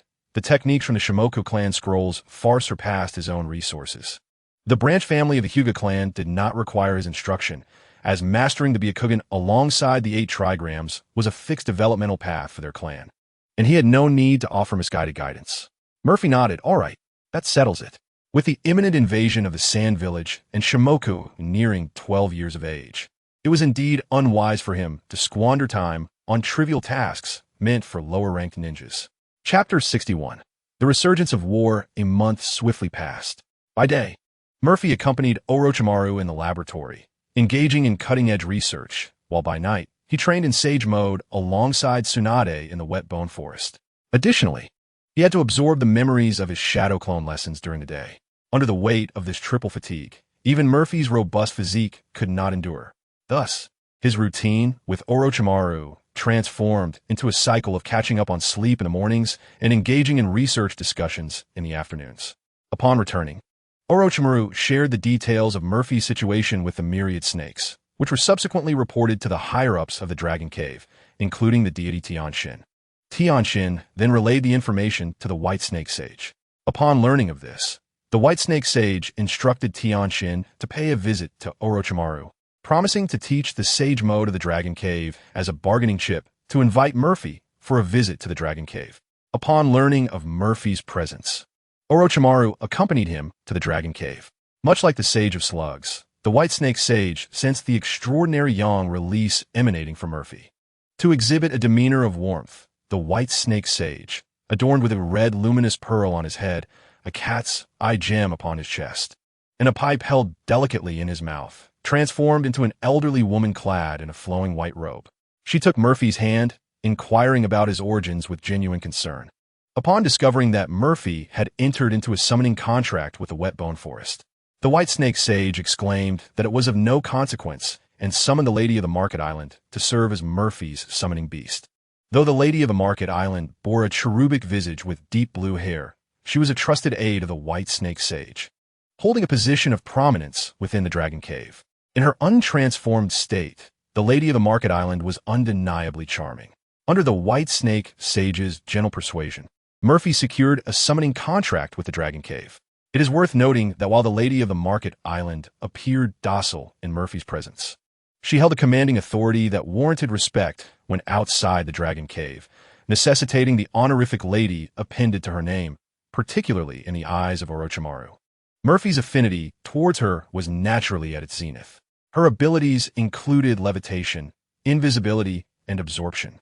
When cloaked in invisibility, ordinary ninjas would find it impossible to detect her chakra, truly embodying the essence of a transparent being.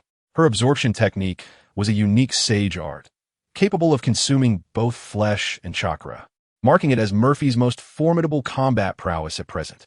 After another visit to the Dragon Cave, the sage mode of the cave was made accessible to Murphy. However, he chose to concentrate his efforts on mastering the sage mode of the Whetbone Forest for the time being, thus delaying his studies under the White Snake Sage. In due course, Tsunade and the Sage of Slugs learned of Murphy's new contract with the Dragon Cave. Tsunade harbored no objections. She was elated that Murphy had acquired such a powerful summoning beast. Similarly, the Sage of Slugs found no fault in this development, recognizing that Murphy's unique qualities would inevitably elevate him to a singular status within the ninja world, making the presence of multiple contractual rivals inconsequential. Regarding the progress in Sage Mode, Tsunade's comprehension abilities surpassed Murphy's significantly. After a month of diligent training, with Murphy's assistance, she could barely sustain Sage Mode for 5 minutes. Tsunade's Sage Mode mirrored that of her grandfather, Hashirama Senju, characterized by black markings on her face, resulting in explosive enhancements to her physical capabilities, strength, and recovery rate. Most notably, the power of her Sage Art, Super Strength and Sage Art, Painful Heavenly Foot reached terrifying levels, capable of causing destruction comparable to Murphy's combined ninjutsu with a single strike. In addition to her focus on Sage Mode, Murphy also studied various wind and earth release techniques under Orochimaru. Although their potency did not rival the unique creations of the Stone Giant, they nonetheless contributed to expanding Murphy's repertoire of skills.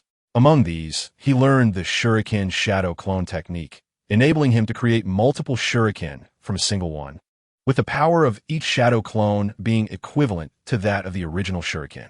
This ninjutsu was actively inquired about by Murphy from Orochimaru, who was momentarily taken aback by the question.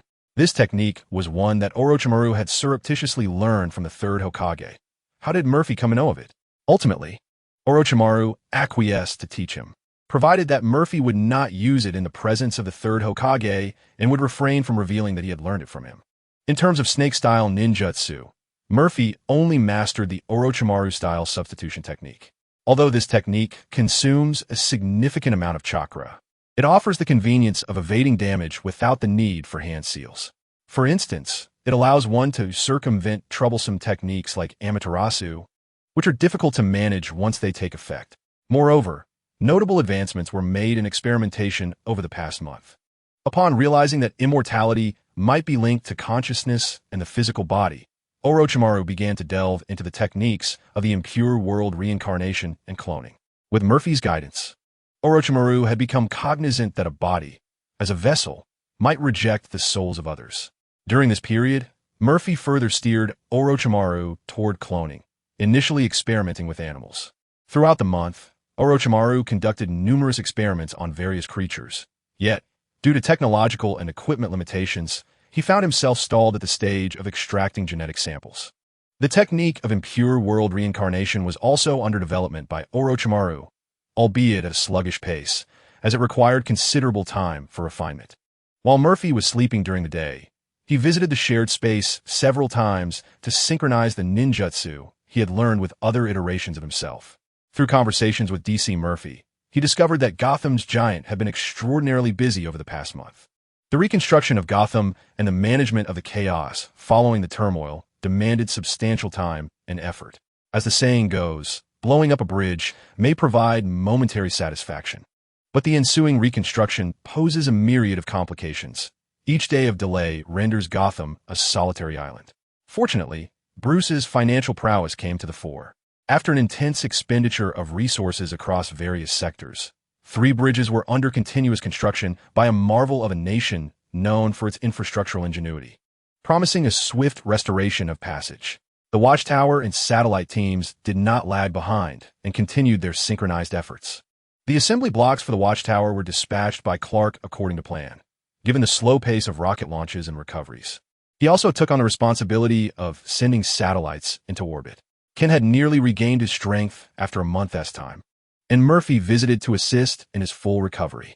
During a conversation with Martha, Murphy learned that Bruce occasionally communicated with her. In addition to these developments, DC Murphy was discreetly gathering information on other members of the Justice League, including the Amazonian Diana, though he had yet to find any leads. Neither news agencies nor the Washington Museum held any information about her. As for the Digimon world, there had been little change. The legendary children, such as Tai Chi, had not yet arrived in the digital realm. Meanwhile, Stone Man Murphy had become lost in the desolate regions of the Runic continent and had yet to find his way out. In the world of Naruto, the brief guidance from the legendary Sannin marked the end of the elite shinobi's career as the Sand Ninja began their incursion into the borders of the Land of Fire, while the Mist Village stirred with activity in response to the actions of the Sand Ninja. After an urgent meeting, Sarutobi Hiruzen dispatched the 3 ninjas along with Kakashi Hatake to the front lines. In addition, other Jonin and Shunin recovering from the hospital began to make their way to the battlefield. Before departing, Tsunade entrusted Murphy with the care of Shoju, as she foresaw that soon this batch of newly graduated genin from the Ninja Academy would also be sent to the front lines, particularly when it came to utilizing the fill line technique. Indeed, not long after, the personnel from Konoha began to arrange for the genin to head to the front lines, with Murphy's team 7 among them. Chapter 62. The Battlefield Front in the Hokage Building, Sarutobi Hiruzen's office. Danzo sat on the adjacent sofa, awaiting his old classmate to issue mission documents. When Hiruzen paused, Danzo spoke. Hiruzen, Konoha is like a grand tree. Its flourishing branches and robust trunk require more promising roots. Hearing this from Danzo, the 3rd Hokage understood immediately that he was soliciting recruits. Speak plainly. Which potential candidate has caught your eye this time? The Hokage has his own Umbu, who prioritized the selection of exceptionally talented students from the Ninja Academy. Danzo, leading the route, frequently requested personnel from him.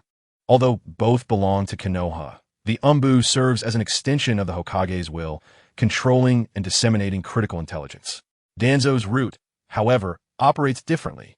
Even Hiruzen could not extend his influence there, resembling a clandestine faction beneath the Hokage's nose, adhering to their own summons while ignoring official orders. Uzumaki Naruto. I have investigated him, Danzo began, but was swiftly interrupted by Hiruzen. No way. Danzo had noticed Murphy's talent, but did Hiruzen not see it too? A native of Konoha maintaining close ties with both Tsunade and Orochimaru, endowed with a remarkable gift for creating original jutsu. It would be folly for Hiruzen to relinquish such a genius to Danzo. Keeping him within the Umbu for cultivation as a trusted ally would be far more prudent. Consider Naruto's social connections. He had befriended Shoju since their days at the academy, later engaged with Tsunade to learn medical ninjutsu, and now had become a direct disciple of Orochimaru. He was inherently a true successor of the Hokage lineage, deeply rooted in Konoha's legacy. To prevent Danzo from feigning ignorance, Hiruzen emphasized, I already have plans for him within the Umbu, and even if I consent, Tsunade and Orochimaru would not agree. Danzo thought otherwise. He had a plan concerning would release to entice Orochimaru, believing that the latter would not refuse. The reassignment of Murphy was also part of the Wood Release Research Initiative, involving Shoju, the grandson of Senju Hashirama. It was highly probable that he would awaken Wood Release, and Danzo needed to utilize Shoju's blood for his purposes. I have my own plans for him. Once the Wood Release research succeeds, we in Konoha will ascend back to the pinnacle of power reminiscent of the first Hokage's era, bringing an end to the turmoil in the ninja world. As for Tsunade and Orochimaru, I will handle that. Danzo's tone exuded confidence, though it was merely an illusion. Enough. Your words are futile. Others may be considered, but Uzumaki Naruto is off the table. If there is nothing else, do not disturb me while I attend to these documents. The situation in the Sand Village does not require your intervention. However, we cannot guarantee that Hanzo will refrain from taking advantage of the chaos in the Rain Village. It will be prudent for your root organization to keep a close watch, ideally until the conflict with the Sand Village concludes. As Hayashi observed Danzo's silence, he interpreted it as agreement and resumed his review of the second team's supply approval documents. Recent intelligence from the front indicated that Chiyo and Izoso had led an incursion into the border, prompting Hayashi to position his disciple, the three shinobi, at the forefront of the battlefield. Orochimaru would command the front line. Tsunade would be stationed at the medical camp, ready to intervene, while Jiraiya bore the heavy responsibility of frontline engagement. Kakashi, a sharp blade in battle, would deliver a decisive blow to the Sand Shinobi at a critical moment. Although Kakashi was positioned to the front, he would serve as a strategic trump card. Why haven't you left yet? Hayashi pondered his next move while reviewing documents, only to lift his gaze and find Danzo still watching him intently. Danzo finally inquired, "Is there no room for negotiation?" "None whatsoever," Hayashi retorted. "Oomph. You shall come to regret this," Danzo coldly declared before slamming the door behind him. "Danzo, I am a Hokage." Hayashi felt he had been too lenient with an old acquaintance, and today he had the audacity to show such disrespect, prompting Hayashi to express his discontent. He had already been indulgent towards Root, only to find them overreaching by extending their influence into his core team. Meanwhile, under the guidance of a leading jonin, Murphy and his companions leapt from branch to branch, racing towards the horizon. In times of war, there is often a shortage of ninja, and those leading the charge are not always jonin. Sometimes, they may even be chunin. Yet in Hayashi's eyes, Rope Tree and Murphy undoubtedly stood apart from ordinary shinobi. Thus a jonin was selected to lead them. The jonin's name was Sarutobi Hiruzen, a clear descendant of the third Hokage, who was initially brought in to foster a closer relationship with Murphy. With Hayashi's special endorsement, Hiruzen took good care of the trio. After 2 days of travel under Hiruzen's leadership, Murphy and his companions swiftly arrived at the mountainous forests of the land of Fire's border, the very edge of the friction zone between the two factions. Hiruzen led the trio into Orochimaru's command tent. "Lord Orochimaru, the third Hokage has instructed me to bring the team here for assignments." At that moment, Orochimaru was engrossed in analyzing the map on the table, contemplating potential enemy movements. Upon hearing Hiruzen's voice and recognizing the 7th squad he had led, he exclaimed, "Ah, it's you." Currently, the Sand Shinobi were still cautiously probing their defenses, and for the time being, the battlefield had no immediate need for their involvement. "How about this?" Orochimaru proposed. "You shall join the logistics unit and assist in transporting supplies and provisions needed for the war." Orochimaru did not intend to send the trio to the front line as scouts, but rather to a relatively secure position to perform some labor. "Snake Uncle, if there's an opportunity to engage on the front line, please assign us. Do not underestimate us merely because we are genin," Rope Tree implored his instructor, emphasizing that as a member of the Senju clan, he should set an example at the forefront. Orochimaru nodded, "I will ensure that." As Tsunade entered the tent to communicate intelligence with Orochimaru, she noticed Murphy and his brother present and inquired, "Sinny, would you like to join our medical team on standby?" Shunshu shook his head, replying, "No. We have a mission to transport supplies." Tsunade nodded in reassurance, knowing that logistical escorting is a task of considerable safety. After receiving Orochimaru's orders, Bo prepared to lead his team in farewell, stating, "Lord Orochimaru, Lady Tsunade, I will lead the team to participate in logistical work." Orochimaru nodded, cautioning, "Proceed. But do not let your guard down due to the logistics. In the past, enemies have infiltrated behind the front lines to disrupt supplies." Murphy possessed the Serpent of the Dragon Cave for offense, while for defense and healing, he had the Slug clone from the Wet Bone Forest, accompanied by the ever-invisible Shichikujima Heim. Even if he could not easily defeat Murphy, he remained unconcerned for Murphy's safety. Sarutobi Bo nodded, affirming, "Yes, I understand." Tsunade bid farewell to her brother and Murphy, only resuming her discussion with Orochimaru once Shinshu's figure was obscured by the tent. Like Orochimaru, she held confidence in Murphy. Meanwhile, Bo and his team arrived at the logistics department. After reporting in, the 4 of them were granted permission to rest until the following morning. after which they would escort a convoy of supplies to the front lines where Jiraiya was stationed. Chapter 63. The Sand Ninja Strategy and the Inclusion of New Murphy at the Sand Ninja Village. Chiyo was conferring with her brother, Izo, regarding the offensive against the Land of Fire. To make Konoha feel the sting of pain, Chiyo had specially developed a neurotoxin, characterized by its rapid effect and potent strength. Those afflicted would quickly become paralyzed, and even if forcibly treated, they would be rendered incapacitated. Chiyo commanded a large-scale deployment of sand ninjas at the borders of the Land of Fire to draw Konoha's ninjas together, intending to unleash a significant wave of toxin upon them. Tsukumo Hatake was the sole target for her vengeance. Izo, both Chiyo's brother and a senior advisor to the Sand Ninjas, was responsible for formulating strategic plans. Konoha's response was swift, as the three legendary ninjas had already been dispatched to the front lines. Our intelligence network had not detected Tsukumo Hatake on this battlefield, and it could not be ruled out that Hanzo had deliberately concealed Konoha's white fang, waiting for the opportune moment to strike. Tell me something I don't know, Chiyo demanded, while marking circles on the map, varying in size to represent the number of Konoha ninja stationed. These encampments coalesced into three main clusters, unmistakably forming a strategic triangle. An astute observer would recognize that attacking one would prompt rapid support from the other two camps. The good news was that the number of Konoha's supporting ninjas was fewer than anticipated, indicating that they had yet to recover from the pain inflicted by Hanzo. The Rain Ninja Village's Hanzo had informed us that a few Konoha ninjas were present, primarily for defensive purposes. If we could eliminate the ninjas stationed here from Konoha Village, he would acknowledge the alliance and initiate an offensive into the Land of Fire. Chiyo nodded in satisfaction. Good, this is encouraging news. Although she verbally acknowledged it, Chiyo understood that Hanzo's oral promises were merely words to be heard. In this mercenary world of ninjas, blindly trusting others could lead to one's utter destruction. After all, allies are often those who betray. Even with mutual affection, it is exceedingly difficult to maintain one's integrity in the face of overwhelming temptation. Hirabayashi sketched the planned routes on the map. These 4 lines represent my predictions for the Konoha supply routes. The pressure on the enemy is no less than ours. I will dispatch elite jonin to infiltrate and gather intelligence. We must ascertain their supply lines, the number of core jonin, and the proportion of mid-tier ninjas. Chiyo contemplated the map and replied, "All right, I will launch a feigned assault on Jiraiya's position, diverting their attention as much as possible. However, we must ensure that the operation does not exceed 1 week. The enemy can deduce our intentions from the intensity of the warfare at any moment."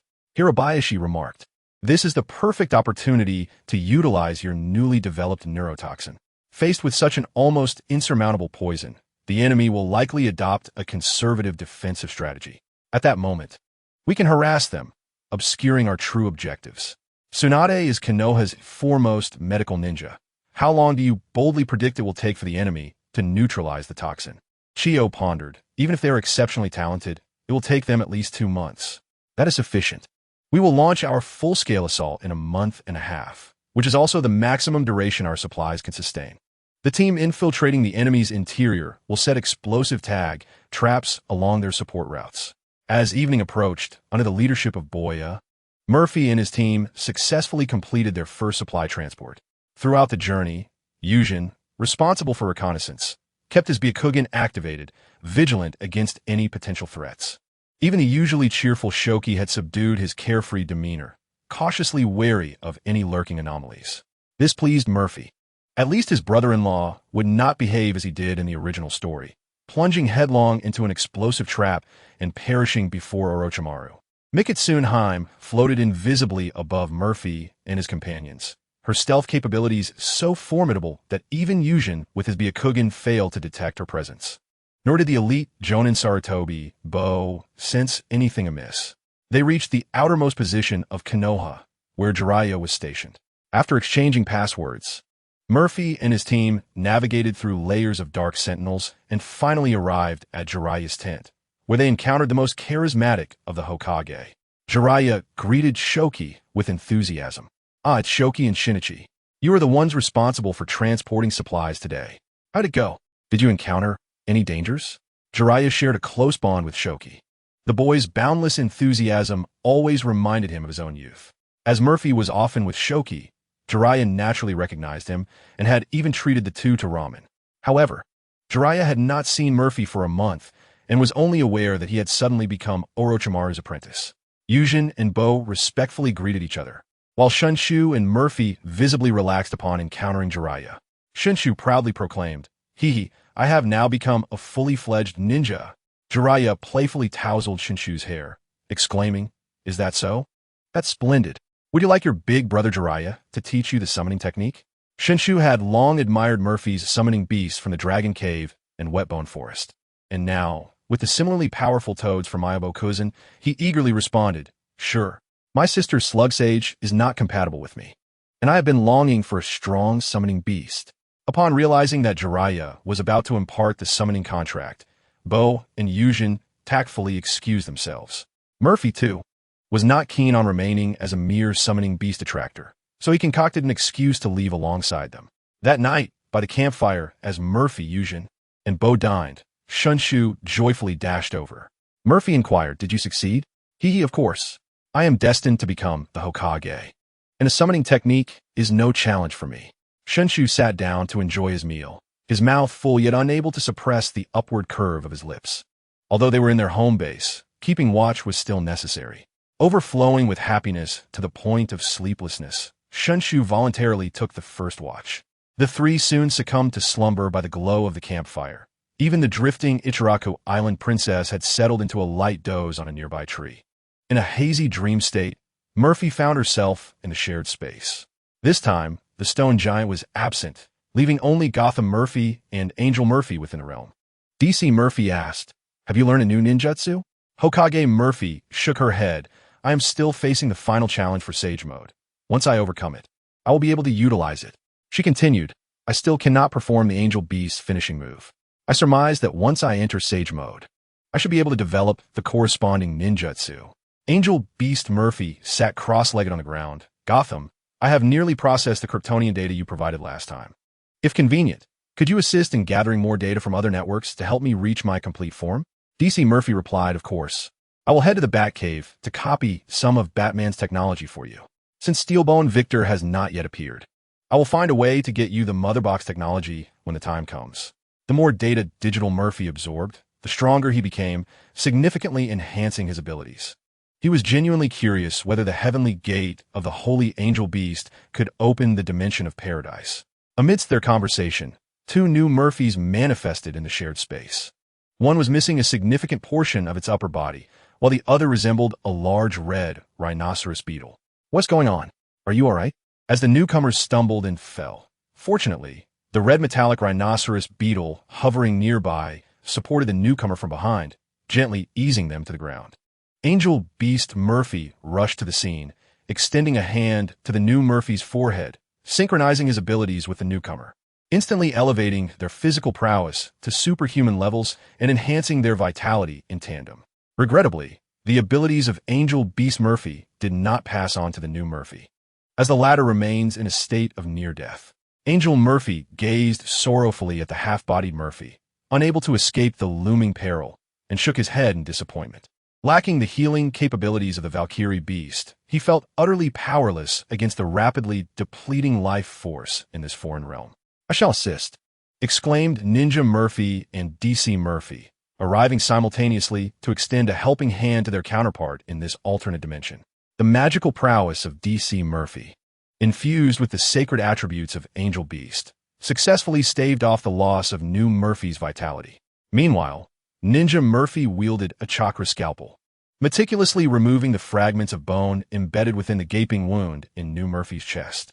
Observing the diligent efforts of the two, Angel Beast Murphy remarked, "What a pity. If only we had an operating table, it would greatly facilitate your tasks." As new Murphy regained a flicker of consciousness and heard Angel Beast's words, his yearning for survival surged forth, prompting him to eagerly inquire, "An operating table, you say?"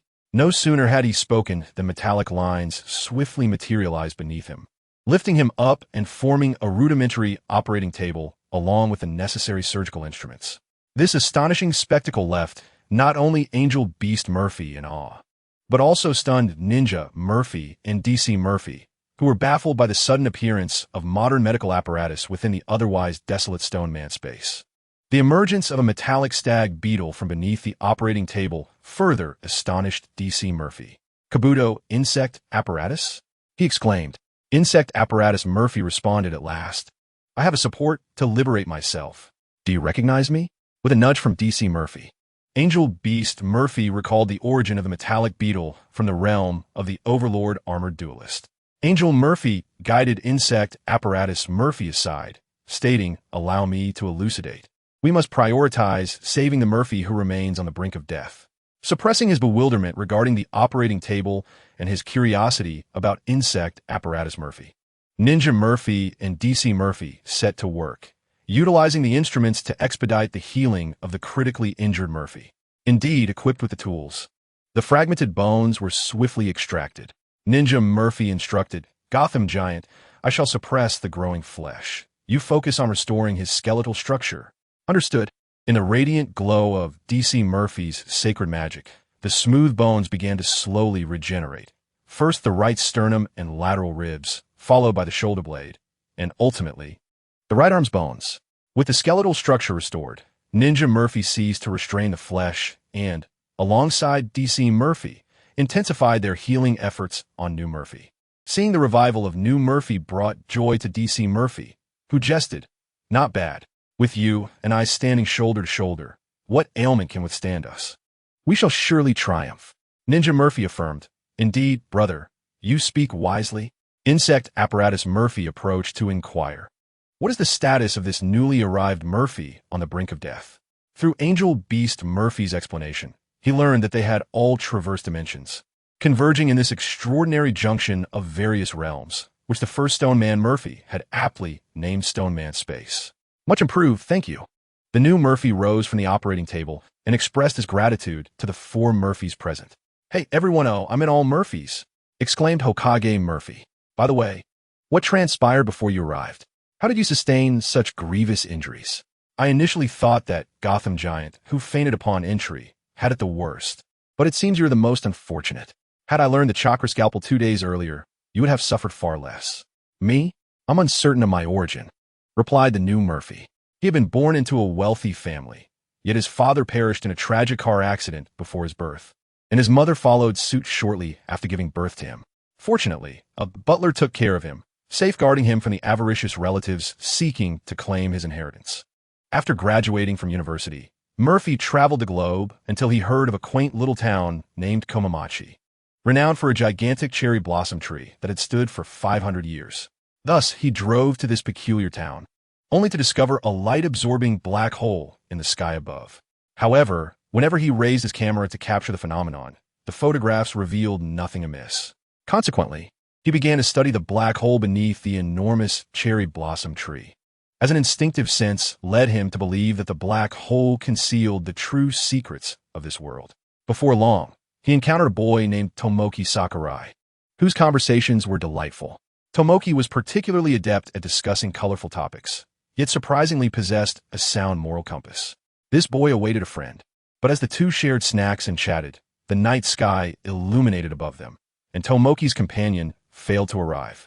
2 phone calls ensued, one from a mother forbidding late-night outings, and the other from a childhood friend, a Yakuza heiress, who had been captured and could not come. In the end, only the two remained beneath the cherry blossom tree. The black hole in the sky began to exhibit unusual activity, and a golden beam of light cascaded down from it, sending Murphy and Tomoki soaring into the air. As debris flew, they were thrown a considerable distance, yet the danger persisted. Just as Murphy helped Tomoki to his feet, he noticed a sharp gray cylinder descending from the black hole above. Oh no, the nail of winter? In that fleeting moment of distraction, neither Murphy nor Tomoki could evade the impending doom. In a desperate act, Murphy pushed Tomoki out of harm's way, only to be struck by the falling debris, which crushed one side of his body, and, subsequently, he was buried beneath the rubble that fell into the initial crater. Before losing consciousness, he felt his head resting against a pair of ample forms, and then everything went dark, leading him to this place. DC Murphy listened with envy, for the memories were too distant. This anime he had watched in elementary school faded from other Murphy's minds, but not his own. Tomoki Sakurai, Komamachi, the 500-year-old cherry blossom tree. The black hole. How could he not know that the new Murphy hailed from the world God only knows? It seems that the peril that nearly claimed the life of the celestial Murphy was, evidently, Icarus, stealthily released by Daedalus, alongside the fallen stone column.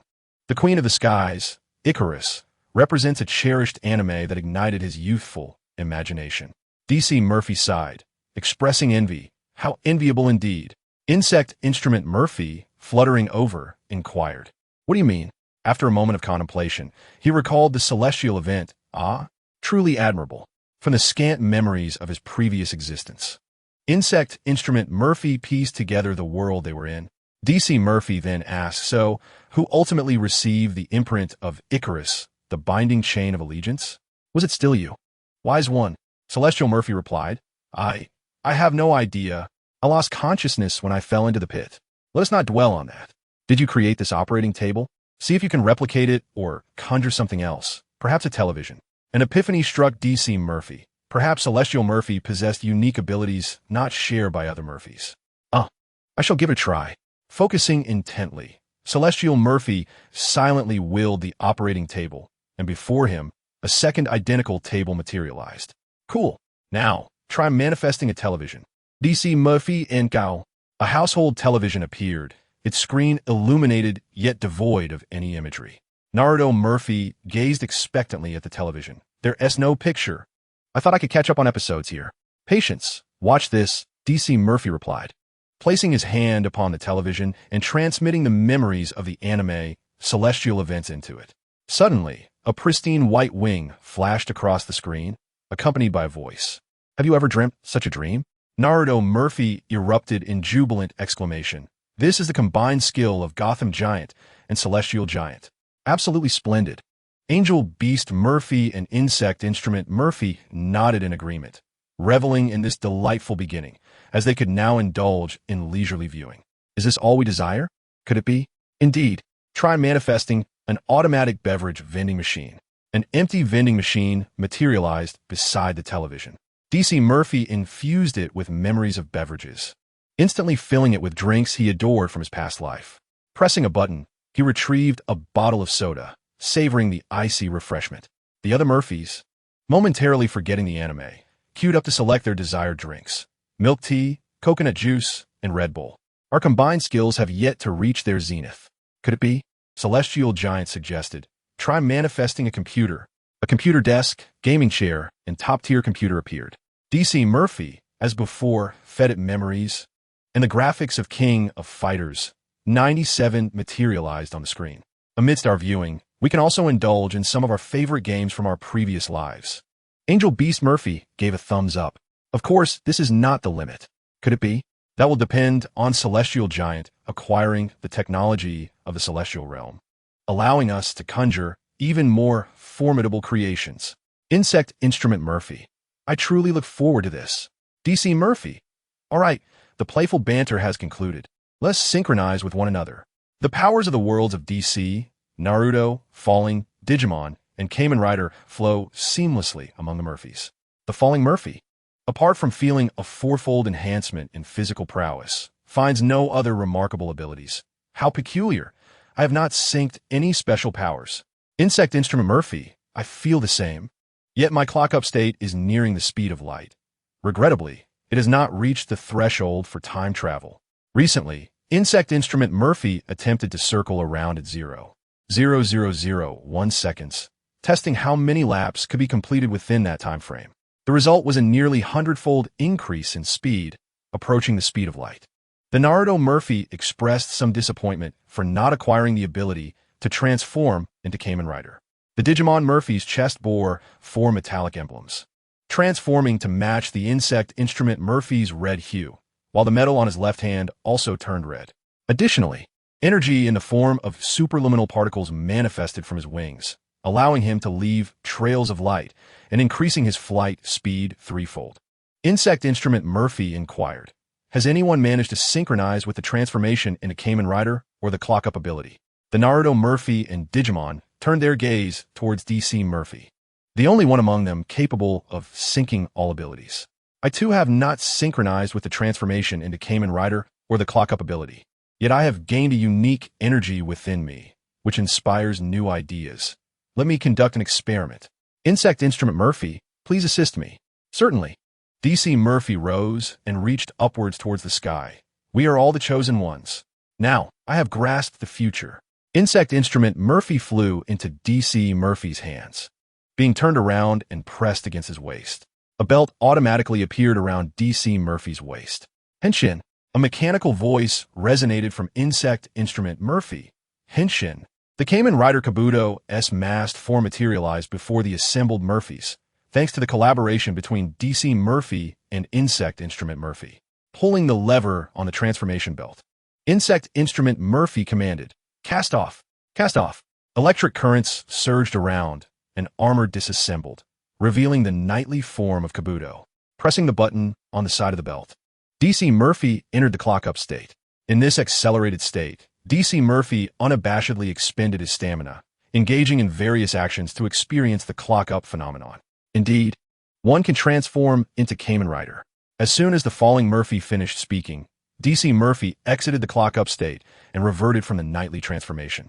Subsequently, DC Murphy closed his eyes, reminiscing about the recent experience. The newfound energy within him was distributed throughout his body, filling every cell. His heart pulsed with a resounding thump, akin to a royal engine, producing afterimages with the slightest movement.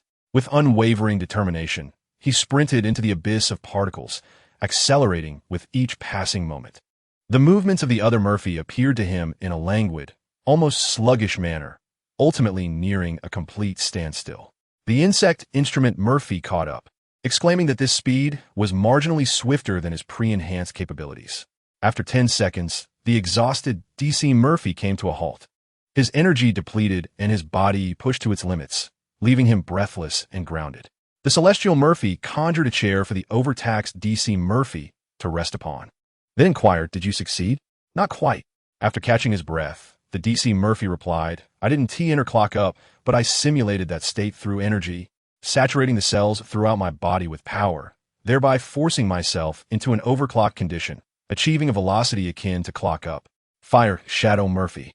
You might consider transforming into Kamen Rider and experiencing this for yourself. Later, by employing lightning release to stimulate your cells, you should be able to replicate a similar effect, potentially reaching the speed of the third Reikage. "All right, I'll leave it to you," said the Insect Instrument Master. Fire Shadow Murphy emulated the recent actions of DC Murphy and transformed into Kamen Rider Kabuto, subsequently immersing himself in the clock-up state. Suddenly, Stone Man Murphy appeared, and Fire Shadow Murphy, caught off guard, collided with him. Dazed, Stone Man Murphy shook his head and glimpsed the newly risen Kamen Rider Kabuto, a newcomer, and it's Kamen Rider Murphy. His peripheral vision then caught sight of a chair, a computer, an operating table, and a vending machine, causing his mind to overload. What on earth is happening? Fire Shadow Murphy reverted from his transformation. "Stone Man Master, your timing is impeccable." Quickly synchronize with Insect Instrument Murphy and experience the transformation into Kamen Rider. Chapter 65. Tomoki Sakurai is, in fact, Murphy's father-in-law. After synchronizing with Stone Man Master's abilities, Celestial Murphy voluntarily exited the shared space. At this moment, the television screen displayed Tomoki utilizing the universal card provided by Icarus to wish for time to halt, subsequently conquering various locations in Sarami Town while in a state of undress. "Wonderful. You're awake." The first sight that met Murphy's newly opened eyes was the sincere concern of Tomoki Sakurai. Had it not been for Murphy's timely push, he might have suffered a grievous injury. The debt of gratitude weighed heavily on Tomoki. After Murphy fell into the abyss, he bravely leapt down, disregarding the crumbling debris above him, intent on rescuing his savior. He completely forgot his previous aversion to entanglements and his guiding principle of living peacefully. Then he beheld Murphy, who had suffered grievous injuries, his blood staining the pink wings of the angelic maiden behind him in her silver armor, exposing delicate peaks through the gaping wounds. The angelic maiden, bewildered, opened her eyes, revealing a metallic collar tightly clasped around her neck, with a broken chain attached. In Tomoki's gaze, the fractured chain began to grow, entwining itself around Murphy's intact left hand. The angelic wings belonged to an enigmatic being of blood-stained metal, The brilliant light emanating from Murphy's form flickers, while his severed limb gradually regenerates. Before Sakurai Tomoki could fully process the situation, a supporting pillar began to descend toward the trio. A grave danger loomed. Delicate pink feathers fluttered before Tomoki's eyes, obscuring his vision. When he regained his senses, he found himself being lifted into the air. Gazing upward, Tomoki beheld the angel's exquisite visage, yet he was perplexed by the emptiness in her gaze. Devoid of any trace of human emotion, the angel, cradling the now-recovered Murphy, floated them both down beneath a cherry blossom tree, where pink petals and feathers danced in the cool moonlight, blurring the distinction between the two. In the distance, the remnants of buildings continued to crumble, haphazardly sinking into the ground. "Are you an angel? Did you save Murphy?" Tomoki inquired, attributing Murphy's peculiar state to the angel. However, the angel seemed oblivious to his question, staring vacantly at Murphy in her arms. It was as if she were an emotionless doll, a comparison Tomoki could only conjure from the lifeless gaze of a toy in his childhood friend's room. He turned his attention to Murphy, whose shirt, now tattered by the wind, revealed his enviable, chiseled physique. Murphy's arm had healed, though the rapidly regenerating flesh appeared somewhat disordered. Soon, Murphy's body was fully restored, yet he remained unconscious. In a moment of absent-mindedness, Tomoki poked at Murphy's abdominal muscles, discovering they were solid, indicative of true strength. "So, you're an angel, right? Can you awaken Murphy?" he asked, yet received no response, leaving him momentarily at a loss. Although they had only spent a fleeting half-day together, Tomoki had come to regard Murphy as a confidant, sharing similar interests, topics, and perspectives. He could not bear the thought of leaving the unconscious Murphy and the dazed angel in this precarious situation. What if unforeseen dangers arose? What if malevolent individuals appeared? Fortunately, the wait was not prolonged, as Murphy finally stirred from his prolonged slumber. "Tomoki? What number is this?" Sakurai Tomoki gestured in a playful manner. "Stop messing around. I've recovered." Murphy swatted Tomoki's hand away, then felt the softness at the back of his head. As he gently turned his head, he was greeted by a sea of white. Slender arms enveloped him, colliding him with the snow-capped peak bathed in moonlight. "Master." The angelic girl's voice was melodious, a harmonious blend of clarity, tenderness, and trepidation. With all his might, though not entirely, Murphy broke free from the embrace, instinctively glancing at his left hand, where a chain representing a binding mark coiled around it. This indicated that he had been bound by Icarus in a master-servant contract. What had transpired during his unconsciousness? Had the mark intended for Tomoki been stolen? Icarus, having broken free, hung her head in despondency, uncertain of what she had done wrong to evoke Master-S resistance. Murphy, sensing Icarus's melancholic demeanor, reached out to the angel kneeling on the ground and said, "It is a pleasure to meet you for the first time, Icarus." "My name is Murphy." Icarus abruptly lifted her gaze. Emotions that were not meant to surface began to stir, and even her drooping wings unfurled upwards in response to this shift in sentiment. "Master, I am delighted to meet you at last. I am the alpha model, multifunctional entertainment angel, Icarus, capable of fulfilling your every wish." Although Icarus's eyes sparkled, they remained devoid of genuine emotion. The chains extending from her collar shimmered in the mechanical light, symbolizing her bondage to Murphy. Glancing at the chains in her hands, Icarus acknowledged that while her physical form had become powerful enough to crush high-tech restraints, Murphy was unable to do so, at least for now. Icarus had been sealed by the Lord of the Void, her memories and emotions suppressed, confined within the true skies of Synapsis.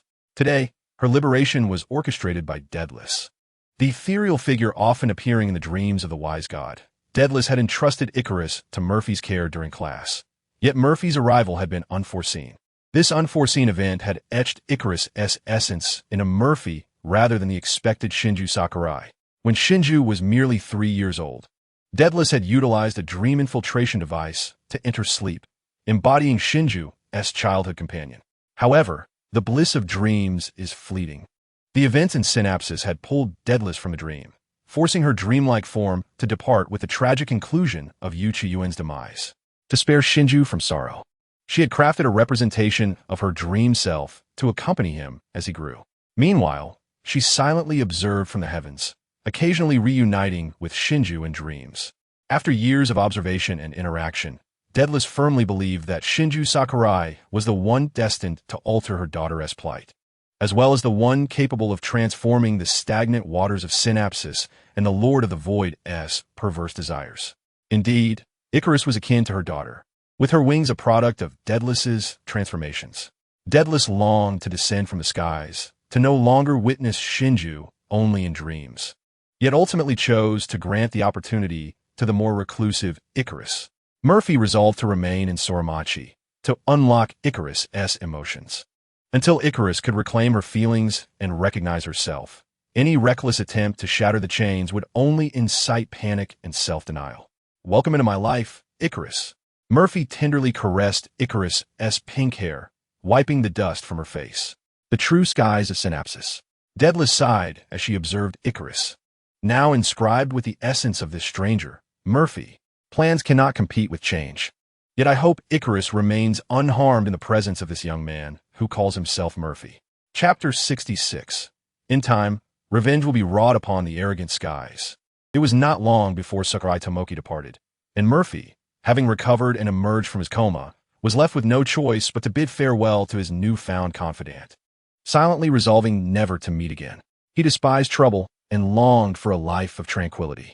As he gazed at the retreating figure of Tomoki, Murphy realized that returning to his previous mundane existence was an impossibility. Not only in the unique town of Sarami, but even across the globe, the student council president, Sakatake Makako, would undoubtedly drag him back. After Tomoki's departure, Icarus obediently produced a card. "Master, do you have any wishes?" Murphy recognized this item as a transmission device from Synapse, capable of delivering one's desires to the earth, such as endless currency or an abundance of delectable food.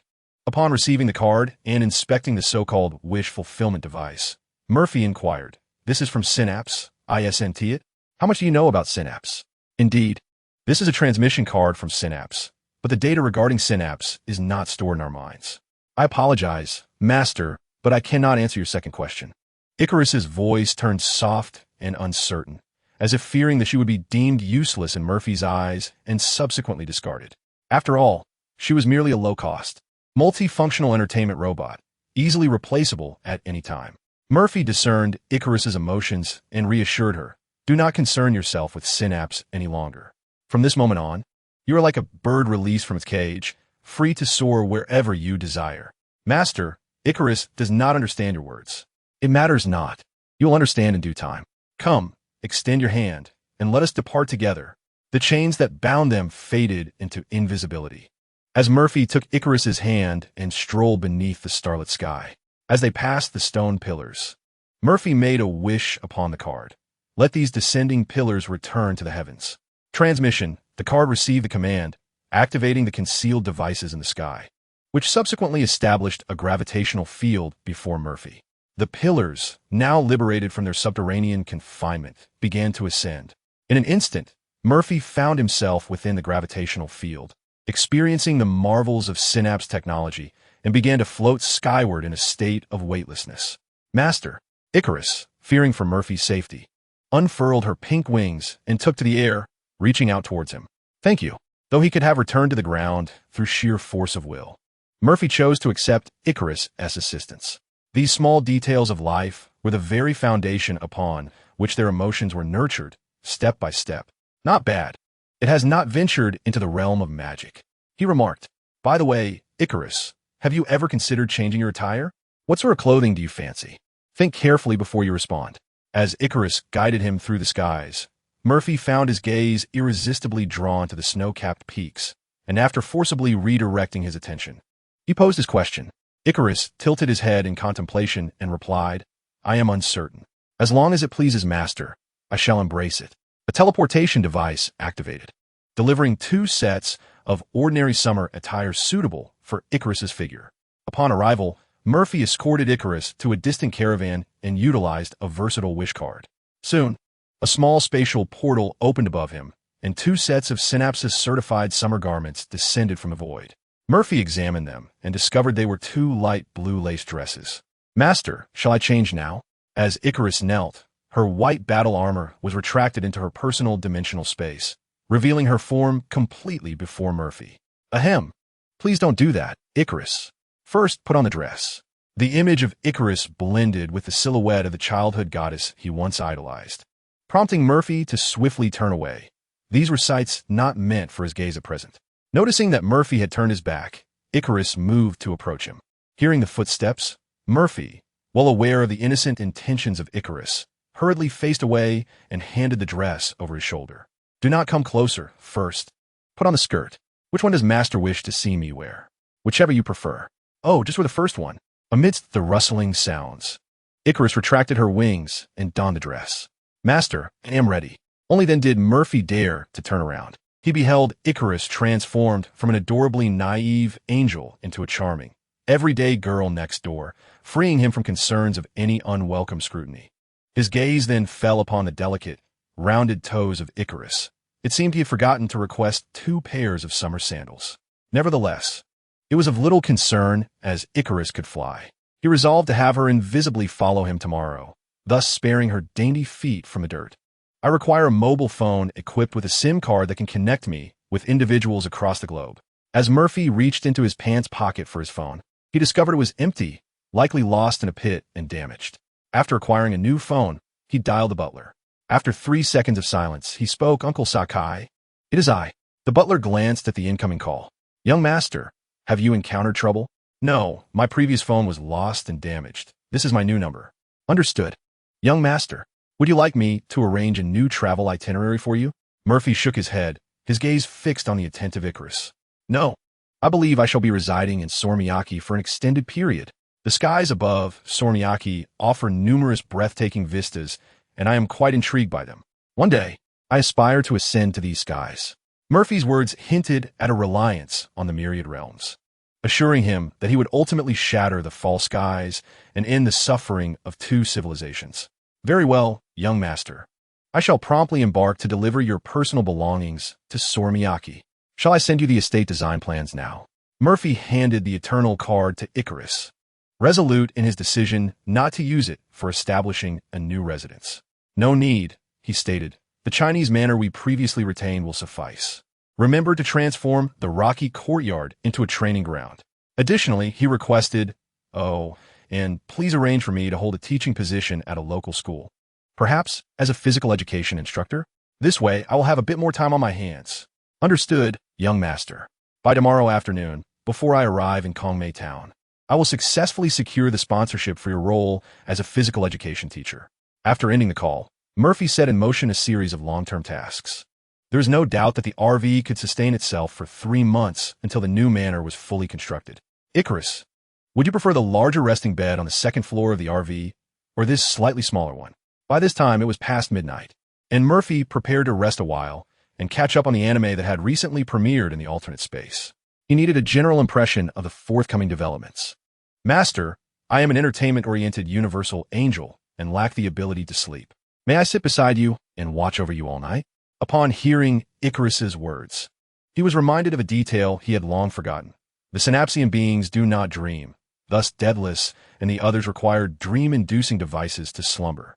Icarus, devoid of the capacity for sleep, would be left to await the dawn with her eyes wide open. Perhaps it would be better to enter the alternate space for sleep, albeit with less frequency, allowing me to accompany Icarus a bit longer. "Very well. Let us retreat to the spacious 2nd floor resting area. You may find a comfortable position to await my return. I will swiftly accomplish my tasks in the dream realm and then seek you out again." Icarus took Murphy's outstretched hand, feeling the warmth of her master's palm, as if a gentle current flowed into her chest, a sensation she had never experienced before. Chapter 67. The Passion of Youth Before Dawn. Murphy voluntarily exited the alternate space. The anime Konosuba, buried deep in his memories, came rushing back to him. Icarus, Nymph, and Astrea were but 3 of the angels. All those trapped in the sky were pitiable souls awaiting redemption. This was the price of technological ascension, the cost of transforming winged beings into angels. They had forsaken their dreams. This included the newborn Lord of the Void, Minos, who sat upon his throne, ensnared by his own pride. Naturally, Minos's unfortunate inner turmoil did not deter Murphy's resolve to overthrow the Lord of the Void. A deceased Minos would be a preferable outcome. The existence of Minos served as an impediment to the world's transformation, a treacherous peak preventing the synaptions from pursuing their dreams. Murphy opened his eyes to the pitch-black surroundings, with only Icarus's wide, glimmering gaze breaking the darkness. Due to their proximity, he could even feel the warmth of her breath. "Master, did I disturb you?" Icarus inquired, her arms propped up, gazing at Murphy from mere inches away. "Not at all. I simply awoke naturally." "Icarus, would you like to come down for a moment? I believe I need to get up for a drink." Murphy did not yearn for water. Rather, it was Icarus, with his adorably tilted head, who captured his attention. If he did not allow Icarus to rise soon, he would be unable to contain himself. After all, he was still in the fervent stage of youth at 18, brimming with vitality and restlessness. The affectionate presence of Icarus was simply overwhelming for him. "My apologies for any inconvenience caused to my master." Icarus's wings tore through his skirt, yet he remained suspended in the air, his delicate pink feathers cascading down, forming a circle. "No, I merely believe that posture is rather exhausting. You should fetch a chair from the first floor of the RV. That way, you can comfortably watch me." "Oh." Icarus floated downstairs, returning with a lift chair in tow, perching on it with his knees drawn up, his wings resting on the armrests. He looked at Murphy and asked, "Is this acceptable?" Murphy, having dressed, playfully ruffled Icarus's pink hair yes. While Murphy was downstairs freshening up, Icarus, unfazed by his slightly disheveled hair, fixated on his rounded knees, reminiscing about the sensations he had just experienced. However, no matter how similar the actions were, he could not grasp that electric feeling. Icarus's memories were sealed, his thoughts constrained, and even the Lord of the Void had deliberately imposed emotional restrictions upon him, banning the variable wing system. It could be said that Icarus, the strongest angel of Synapsis and the rightful queen of the Void, capable of obliterating Babylon, Gilgamesh, with a single blow, had been reduced to a mere entertainment angel with his functions severely limited. With his emotional module missing, Icarus, operating on a computational program restricted to a value of 1, could not comprehend this peculiar sensation, nor could he fathom that mere touch could not evoke emotions. It was not until Murphy emerged from the RV's modest kitchen bearing freshly prepared breakfast that Icarus continued to seek that strange yet delightful feeling. The breakfast comprised 2 simple servings of fried eggs, ham, milk, bread, and a fruit platter. Murphy unfolded an embedded table and retrieved folding chairs from the first floor. "Icarus, I prepared 2 portions. Come and eat." Reluctantly abandoning his now smooth knees, Icarus dutifully pulled up a chair and began his breakfast. Although Murphy had traveled the world for many years, he only indulged in local delicacies in populated towns. It was only in desolate places that he would prepare simple meals himself. Thus, his culinary skills could not be deemed exceptional, yet they were adequate. Icarus, though taking small bites, quickly maneuvered his chopsticks, finishing his portion before Murphy had completed half of his own. Murphy inquired, "Is that enough? Do you need me to prepare another serving?" Shaking his head in refusal, Icarus sat on the chair with his knees hugged close and rested his head upon them, gazing at Murphy. Once Murphy finished his meal, Icarus asked, "Master, do you dream when you sleep?" "Perhaps. Are dreams beautiful?" "Very beautiful. In them, I can manifest whatever I desire." Icarus replied enviously, "How wonderful. You too shall experience such a day, I assure you. Let's seal this promise with a high five." Icarus, unfamiliar with the notion of a high five, found solace in Murphy's vow. After Murphy had tidied the dishes, the golden sun ascended from the distant horizon, illuminating the town as its villagers began to venture towards their respective fields, tools in hand. The urgent sound of bells echoed from afar as a girl, donning a sun hat, sprinted past Murphy, the melodic chimes emanating from her ebony locks. Recognizing her by the bells, Murphy identified the girl as Hiyori Kazan, who openly confessed her affection for Tomoki Sakurai. Hiyori, however, was not an earthly being, but a native of the celestial Synapsis, projected onto the ground in a dreamlike manner. It must be said that the appeal of the divine intellect is indeed profound, captivating both the unaltered winged folk and the angels, the latter being transformed versions of the former. Honestly, who wouldn't be enamored by such a boy, who, while exhibiting a mischievous demeanor in trivial matters, displays remarkable righteousness in significant affairs? If only Murphy were a girl. But that is impossible. Even in a female form, he would still seek the company of angels. Having sorted and packaged the household waste, Murphy prepared to visit the town market to procure additional food supplies. Naturally, Icarus followed closely behind, her concealed wings tucked away, while the open-toed heels she wore were a wish granted through a universal card. Murphy arrived at the market just as all the shops commenced their operations, displaying their wares on front shelves. IKA, choose anything you desire, and let the vendor pack it for you. Icarus did not respond verbally, but nodded earnestly, releasing Murphy's hand to carefully select items of the first stall. With a smile from the vendor, Icarus, ever curious about the world, requested a package of nearly every item available. She proceeded to the second stall, then the third, until her collection became so substantial that Murphy could scarcely hold it all. Indeed, it was not that Murphy was unable to carry it, but rather that there was simply too much to manage. A mere 200 to 300 pounds would not weary someone as capable as Murphy. Icarus met Murphy's gaze, who was now laden with bags, and extended her hand, wishing to share the burden. Murphy shook her head, reassuring her, "Do not fret about the quantity. I will find a solution," utilizing the transactional nature of currency. Murphy secured the use of a vendor's tricycle for a day, liberating herself from the encumbrance of the goods. "No worries, Ika. Now we can carry as much as we desire." As they passed the final stall, Icarus became entranced by a plump, verdant watermelon. Gazing at her knees and then back at the watermelon, her previously indifferent eyes sparkled with newfound affection. Clearly, Icarus believed that her inability to grasp the feeling stemmed from her knees not being round enough. In the end, Icarus was delighted to carry away the largest, roundest watermelon available. Murphy rode ahead, while Icarus sat on the side frame, cradling a watermelon, her slender, delicate legs swaying in the wind as she lifted them alternately.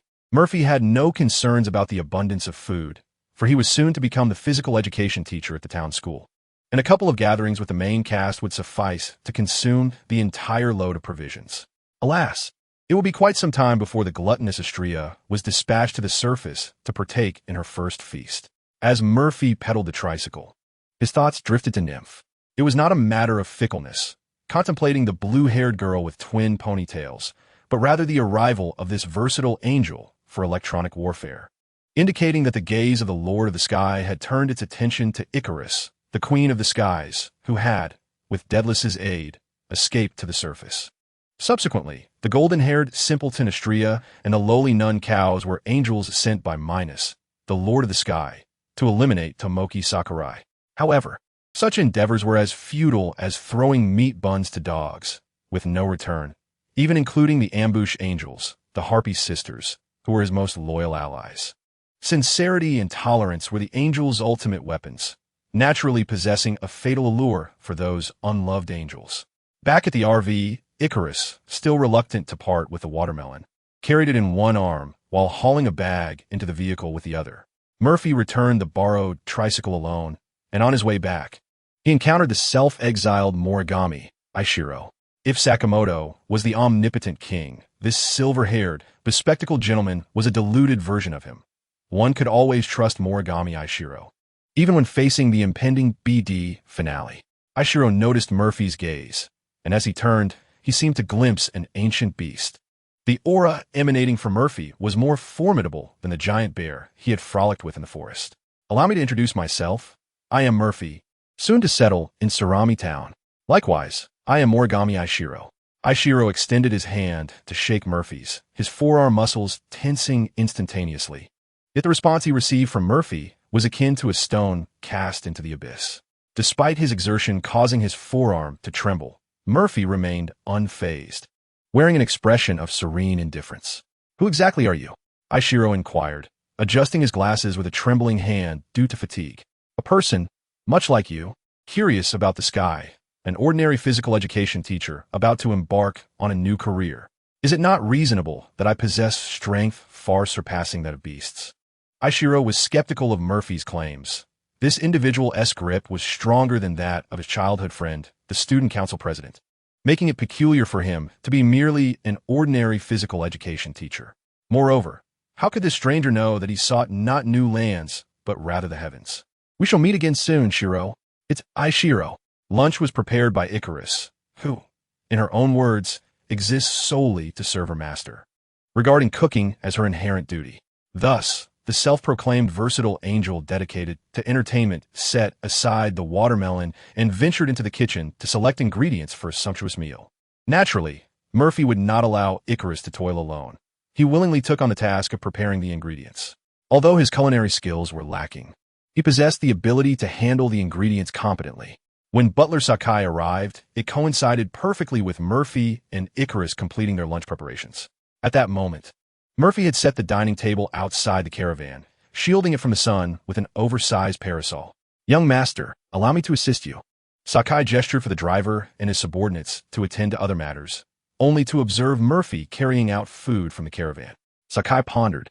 When did the young master acquire such culinary finesse? His curiosity was soon directed towards Icarus, who followed Murphy with a watermelon in one hand and a plate in the other. Instantly, he understood the source of the meal and the reason behind the young master's recent establishment in Aomei Town. Should Sakai encounter Alfred, the butler from DC Murphy's side, they would certainly find common ground. It appeared the young master had little interest in romantic pursuits, showing no inclination towards lineage or legacy. Now, witnessing the delicate pink-haired girl following Murphy, it dawned on him the nature of the young master's preferences. Thus, Sakai inquired, "Young master, who is this young lady?" "Her name is Icarus. She is family," Murphy replied. Satisfied, Sakai nodded, grasping that this was the young master's subtle way of expressing their bond. Upon hearing Murphy acknowledge her as family, Icarus experienced a barely perceptible tremor, softly murmuring, "The emotional system is quite strange. It cannot be deciphered." Taking the plate from the dazed Icarus, Sakai said, "Let me handle this. You and the young master should dine first." He paid no mind to the large watermelon in Icarus's possession, considering it merely a quirk of the girl's character. As the steward responsible for managing Murphy's affairs, he had encountered many peculiarities among individuals of all ages, and a fondness for watermelon seemed a perfectly normal trait. Icarus, however, appeared not to heed Sakai's words, continuing to traverse between the caravan and the table with food. The trio worked together seamlessly, exhibiting no errors in rhythm despite the narrow doorway of the caravan. "Uncle Sakai, you must be famished after your long journey. Come dine with us." It's the perfect opportunity to sample Icarus's culinary skills. Upon hearing Murphy's invitation, the butler could hardly refuse. "Very well, I shall graciously accept, young master." Icarus had prepared in abundance, yet Murphy's appetite was aligning more closely with that of Kakarado, as he single-handedly devoured all the food after Icarus and Sakai could eat no more. "Young master, I have arranged for the estate to begin purchasing land from the government and to undergo renovations. The identity you require as a physical education instructor has been agreed upon with the principal, and you can collect it from the principal's office this afternoon." Sakura Tomoki, who had succumbed to slumber upon his desk, once again encountered the ethereal blue-haired angel. "Deadless fool!" Sakura Tomoki. Deadless embraced Tomoki, exclaiming, "You imbecile! Help me! Help her! You are my sole confidant and reliance." Though confused by the angel's words, Tomoki sensed the profound sorrow and helplessness embedded within them. "Very well. I shall do all within my power." Revitalized by Tomoki's affirmation, Deadless replied, "Thank you, Tomoki, but do beware of the master of the skies."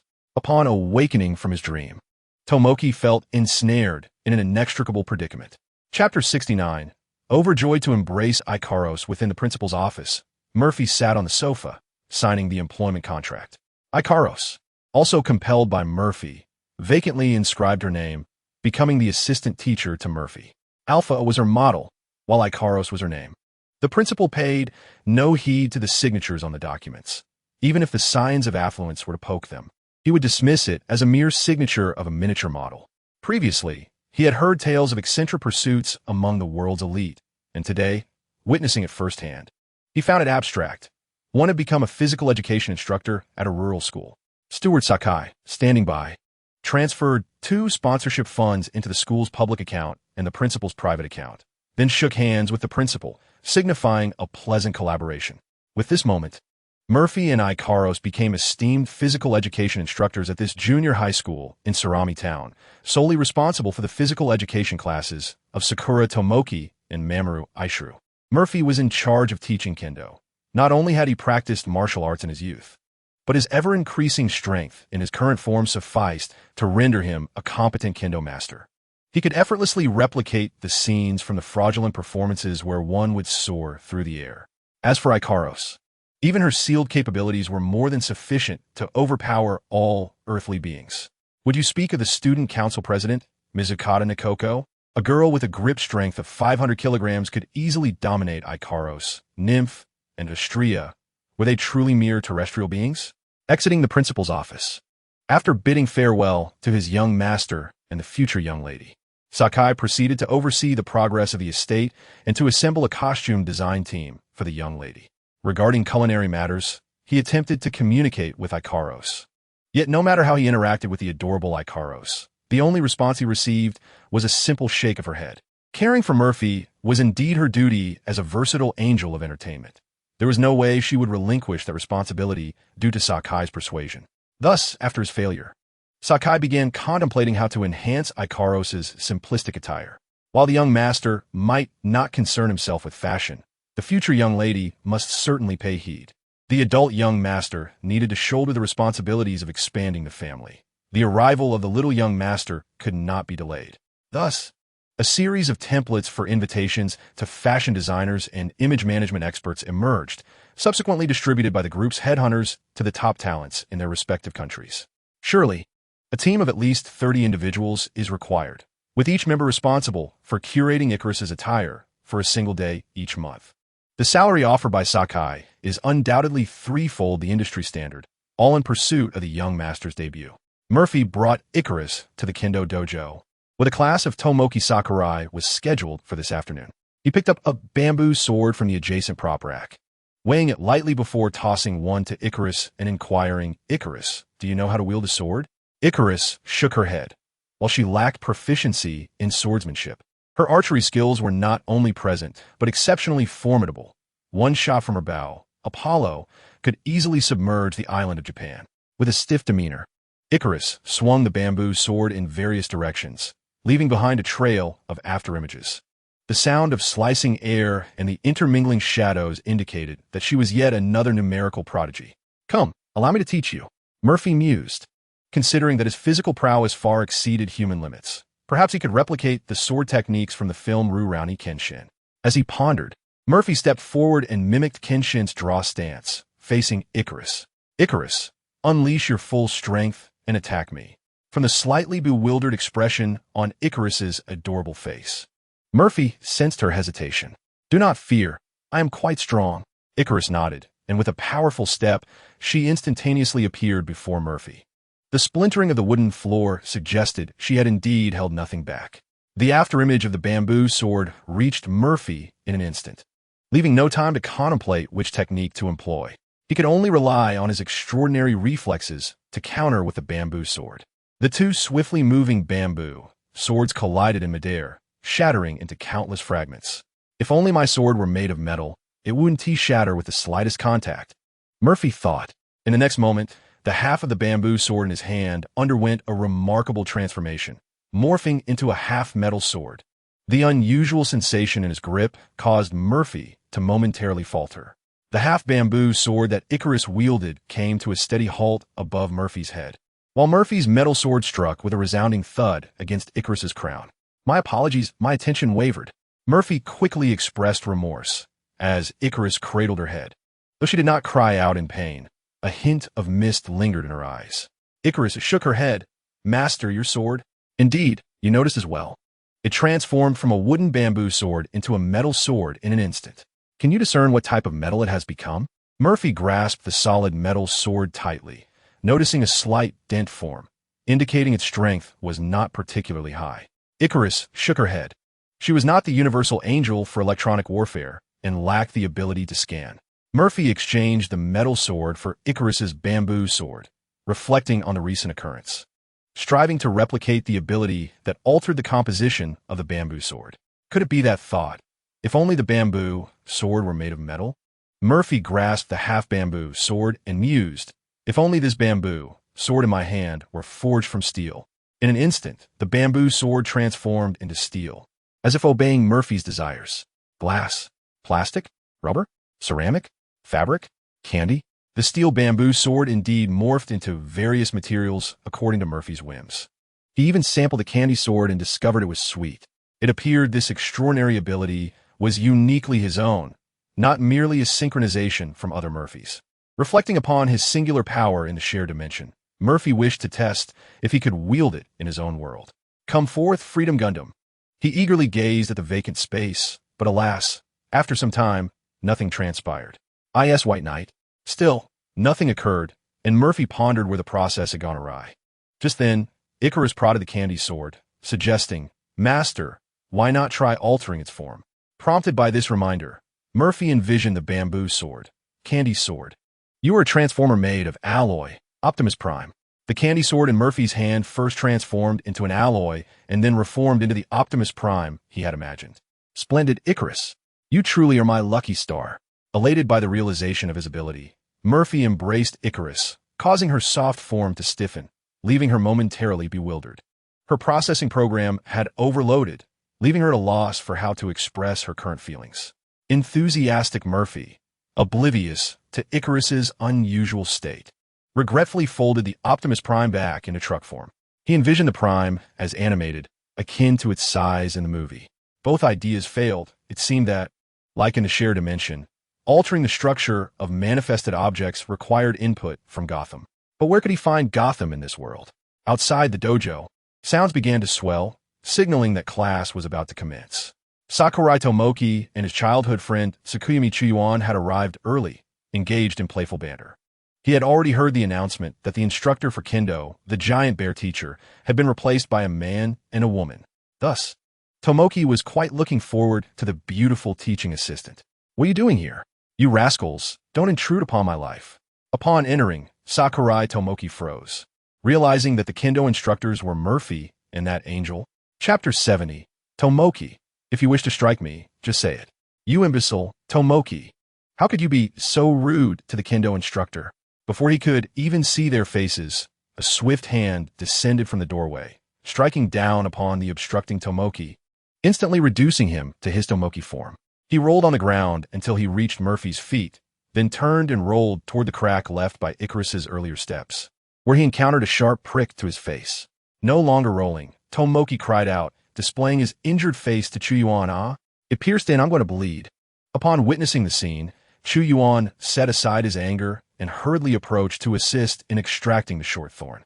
Meanwhile, Sakurai Tomoki seized the opportunity to embrace Chingmei, gradually exploring the voluptuous curves below with cautious intent. Murphy observed Tomoki's antics, noting that the clever one always managed to seize the moment to indulge in Chingmei's affections. However, as Tomoki's ministrations intensified, Chuyuan evidently took notice, flushing red before delivering a swift chop. Idiot Tomoki, at least consider the circumstances. After sending his beloved flying, Chuyuan surveyed Murphy and Icarus. As for Murphy, she was inconsequential, but upon seeing Icarus's pitiable expression, her fondness for her surged. Murphy's gaze shifted back to Chuyuan, recognizing him as the dream incarnation of her mother, deadless from before he turned 5, thus making him, by approximation, half a mother-in-law. Chuyuan's physique was striking, boasting a perfect S-shaped silhouette, leaving no doubt as to why Tomoki, even under duress, would seize any chance to indulge. Greeting, Chuyuan. It is a pleasure to meet you. I am Murphy, and this is Icarus. From now on, we shall be your instructors in swordsmanship. Murphy politely addressed her future half-mother-in-law. Tomoki, rising from the ground, expressed his discontent. Hey, while you may be my confidant, I absolutely will not allow you to pursue Chuyuan. Furthermore, he questioned, why are you two troublesome individuals here to teach at our school?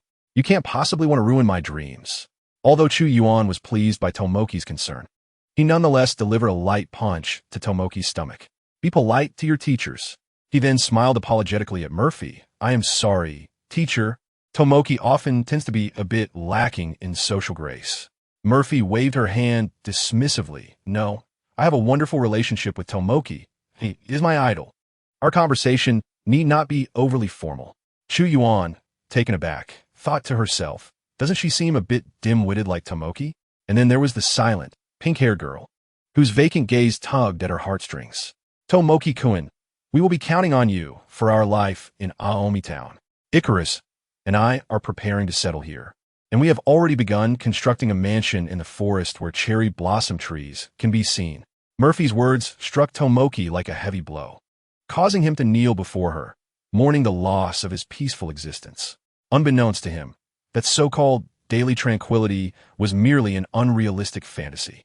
Ever since he left an impression on Daedalus at the tender age of 3, it was destined that one day he would reach out to the heavens that shaping Ikaru had long desired to pursue.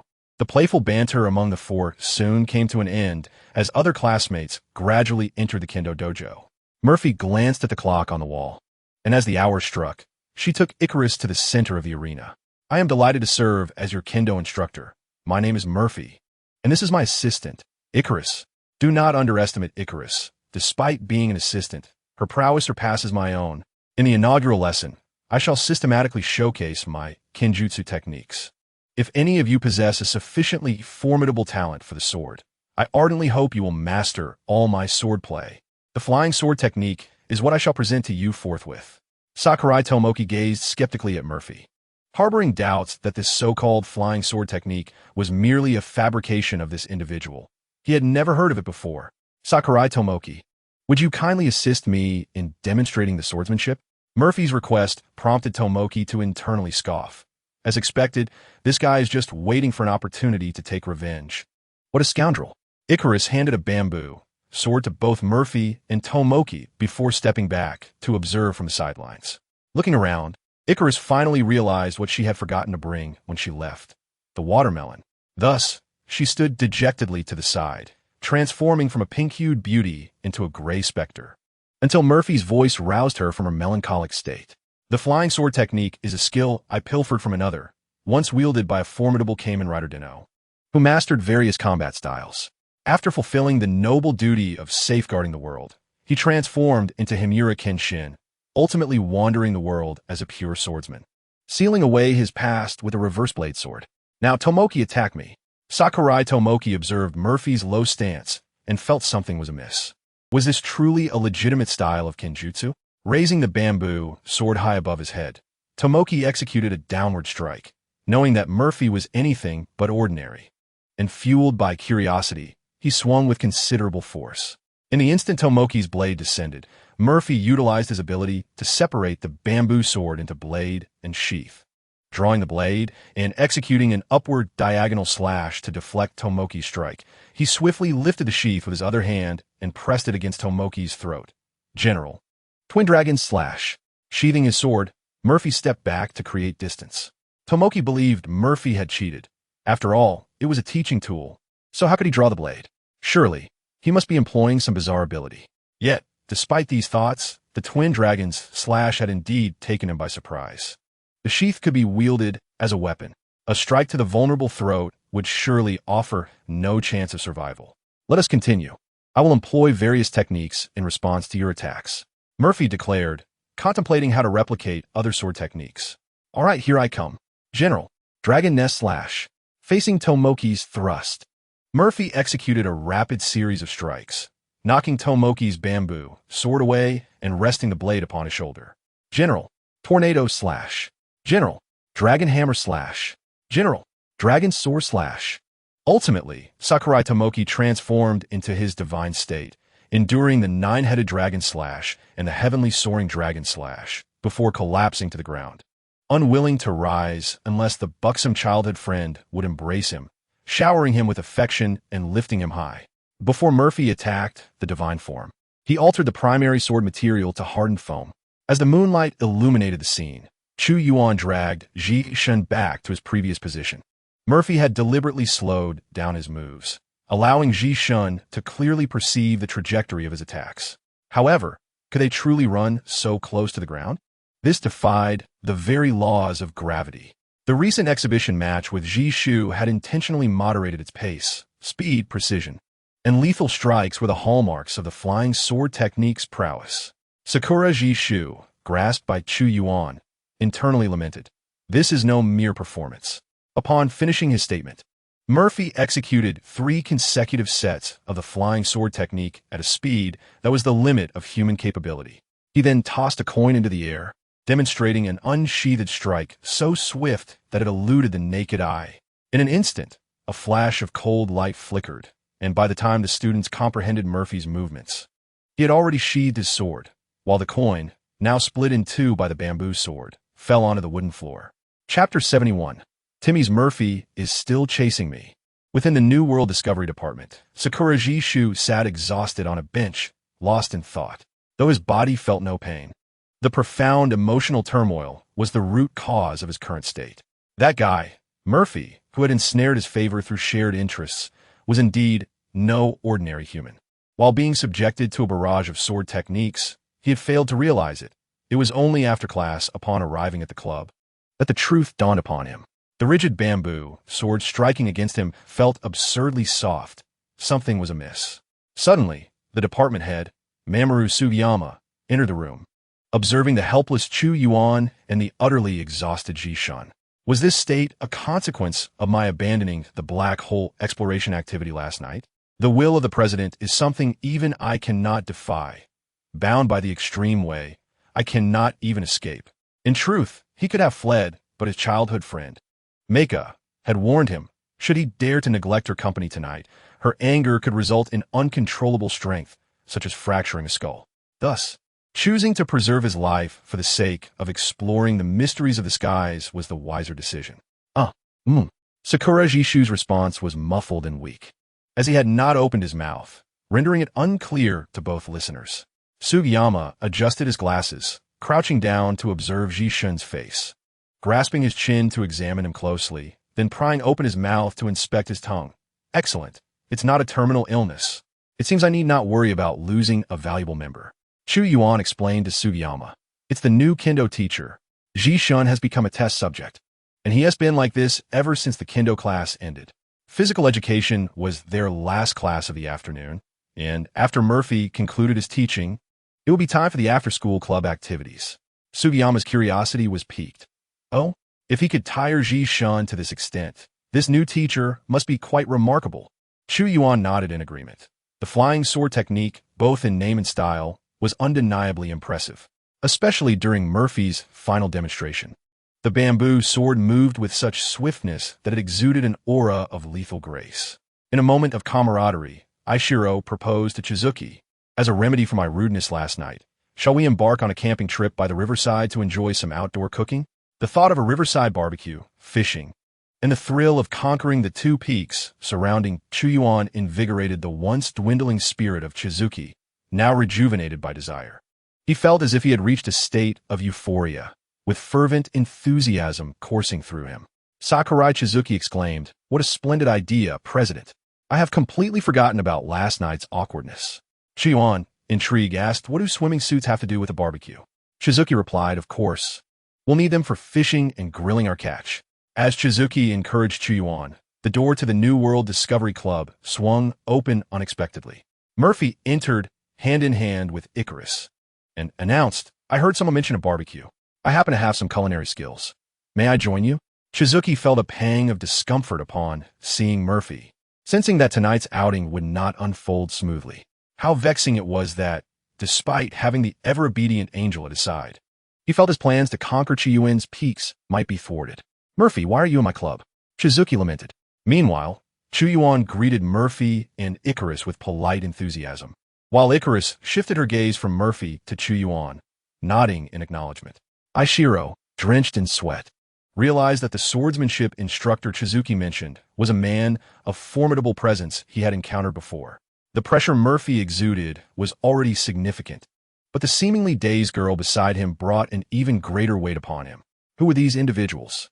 They approached so silently that he did not notice them standing at the door of the activity room. Murphy produced a newly signed document. "I am here because I am now the guiding instructor of the New World Discovery Club." Aishiro retorted, "Our club hardly requires a guiding instructor. You'd be better suited for a larger organization, such as the Kendo Club." "Chizuki, are you not welcoming me?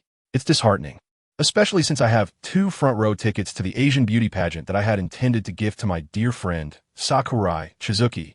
Murphy displayed the tickets, feigning despair as if he might tear them apart. Chizuki, unable to resist, leaped forward and snatched the tickets from Murphy's grasp. "Murphy, dear friend, No, father figure. If you don't want them, I shall gladly take them. I have longed to witness the beauty of Asia in person. He then handed one ticket to Chiyuan, only to receive a swift chop from Aoi in return. A precise strike at Shizuki's vulnerability? Regrettably, I am the president. Aishiro stepped forward, only to find Murphy presenting a design for a bat-themed cloak. What era are we in? The Discovery Club is still utilizing traditional gliders. Consider trying this bat-inspired gliding apparatus. Murphy suggested, handing the design to Aishiro. Before its unfurling, it appeared to be a nondescript cloak, yet once opened, it transformed into a high-strength material glider. I have already placed an order for materials that meet the required strength, which will arrive at Kongmei Town within 3 days. Masakaki Aishiro has also been bested by Batman's signature gadget. Then I have no issues. I welcome the teacher to join our club for guidance. Mizuki, Chuyuan remarked. You two fellows, your stance shifts so swiftly. Thus, the trio of outdoor enthusiasts expanded into a 5-member team. Upon reaching the school gates, a striking figure draped in purple, rivaling Chiyu in stature, stood before them. This individual was none other than Masakaki Aishiro's childhood friend, the student council president of this high school, Tsukatada Naika. Naika was not clad in a school uniform. Instead, she adorned a delicate pink gown complemented by a deep crimson jacket. Standing quietly, Naika emanated an aura of grace, particularly accentuated by her faint smile, reminiscent of a frail young lady. However, to think of her merely in such terms would be a grave misconception. Naika is a lady whom even the god of wisdom regards with reverence, being described by him as the most formidable human in history. Simultaneously, she is an all-encompassing presence that Aishiro cannot surpass. Naika's gaze briefly skimmed over Murphy before lingering on Icarus, evidently discerning her true identity at a glance. Yet, she did not expose this insight directly. Instead, she tucked a lock of her violet hair behind her ear and asked Aishiro, I heard you plan to go on a picnic. Do you intend to abandon me and indulge in delicacies with Tomoki and the others? Aishiro cast a glance at Naika. What could he do? Since resistance was futile, he decided to bring her along. Upon receiving Aishiro's consent, Naika clapped her hands, and 6 burly men in black attire, donning sunglasses and holding mountain bikes, emerged from around the corner. Clearly, Naika had made prior arrangements. Thus, the 6 of them rode the mountain bikes toward Aishiro's campsite. It was Icarus's first experience riding a bicycle, but fortunately, she possessed a natural talent. Under Murphy's guidance, she quickly progressed from wobbling to riding steadily, eventually maintaining pace alongside Murphy. Among the 6, 3 pairs were formed, with only Murphy and Icarus appearing the most leisurely. Chapter 72. Who exactly is Naika? Aishiro's campsite was not deeply nestled within the woods. After cycling for over 20 minutes and traversing fields, they soon spotted a tent. Surrounding the tent was an intentionally cleared area, furnished with wooden tables and chairs crafted from the nearby trees. Murphy detected a peculiar scent in the air, likely emanating from a special substance Aishiro had sprinkled to ward off insects. Not far from the clearing, a vegetable garden flourished, brimming with a variety of well-tended produce. It was hard to fathom that all of this was the handiwork of Masakaki Aishiro alone. Upon arriving at the campsite, Sakurai Tomoki, seizing the opportunity to fish, pulled the swimsuit-clad Chuyuan into the river, simultaneously indulging in the view while feigning various mishaps to cozy up to her. Icarus felt a twinge of envy watching the 2 playful figures, her gaze fixed on Murphy, unsure of how to initiate conversation. She was merely an entertainment-oriented universal angel, unable to make requests of her master, Murphy. Ika, let us venture to the river to catch some shrimp and crabs to enhance our barbecue supplies. Murphy was perceptive enough to notice the envy flickering in Icarus's eyes and promptly invited her to join the fun by the river. Master, Icarus exclaimed, her spirits lifted by the pleasant atmosphere, making her more animated. In the open space, Masayoshi Shinguro was diligently washing vegetables, preparing barbecue seasonings, selecting charcoal, and carving wooden skewers for the food. Sunbathing on her dedicated lounge chair was Miki Yoshiko, engaged in a casual conversation with Shinguro, a sunshade positioned beside her. This lounge chair had been handcrafted by Shinguro at Miki's request during her first visit. As Shinguro continued chopping vegetables without lifting his gaze, he remarked, Murphy is the kendo instructor at the school. I encountered him this morning. He is quite formidable. Miki took a sip of her juice and replied, Indeed, he is strong. I doubt I could ever defeat him. Shinguro paused momentarily in his chopping, sensing that his instincts were correct. Murphy exuded a pressure even more intense than Mickey's. As for the girl named Icarus, she was even stronger. Defeating her seemed an even more remote possibility. Fortunately, the child was naive and easily deceived. Mickey shifted her gaze away from Shinguro and observed Murphy and Icarus from a distance. The Queen of the Skies, Icarus, was an angel confined by a birdcage. Once having launched an assault on Synapsis, now forever banished from approaching it. She had thought that Icarus' engraving would lead the likes of Tomoki Sakurai or that fool Daedalus to some foolish notion. Yet, an unexpected turn of events occurred. Murphy, a newcomer to Sarami Town, disrupted Daedalus's plans, becoming Icarus's master. More intriguingly, Murphy was not a winged being. She had researched him and confirmed that he was a bona fide human. But how could a mere human possess such strength? Mysteries shrouded Murphy, such as his apparent understanding of angels, his lack of surprise upon encountering a woman stronger than ordinary humans, and his admiration for Tomoki. For now, it seemed that Icarus' presence by Murphy's side was not a misfortune. Her clumsy demeanor was beginning to exhibit traces of emotional integration. One could hope that, in due time, the soulless transformed angels would rediscover their lost emotions and break free from the prison that had ensnared them for a millennium. Retracting her gaze from Shinguro, Mickey found Murphy's involvement in the Discovery Department curious, hoping that Murphy's intentions did not involve her fiancé. So, are they truly human? Mickey candidly answered, one is not. And I am uncertain about the other. A human could not possibly surpass my physical capabilities numerically. Yet, genetically, he is indeed human. The wheels of fate have begun to turn, weaving the threads of the future around them. Michiko has gradually ceased to completely conceal her fiancé, gently guiding Aishiro toward the truth of the world. That girl is an angel, emerging from the black hole you have long observed.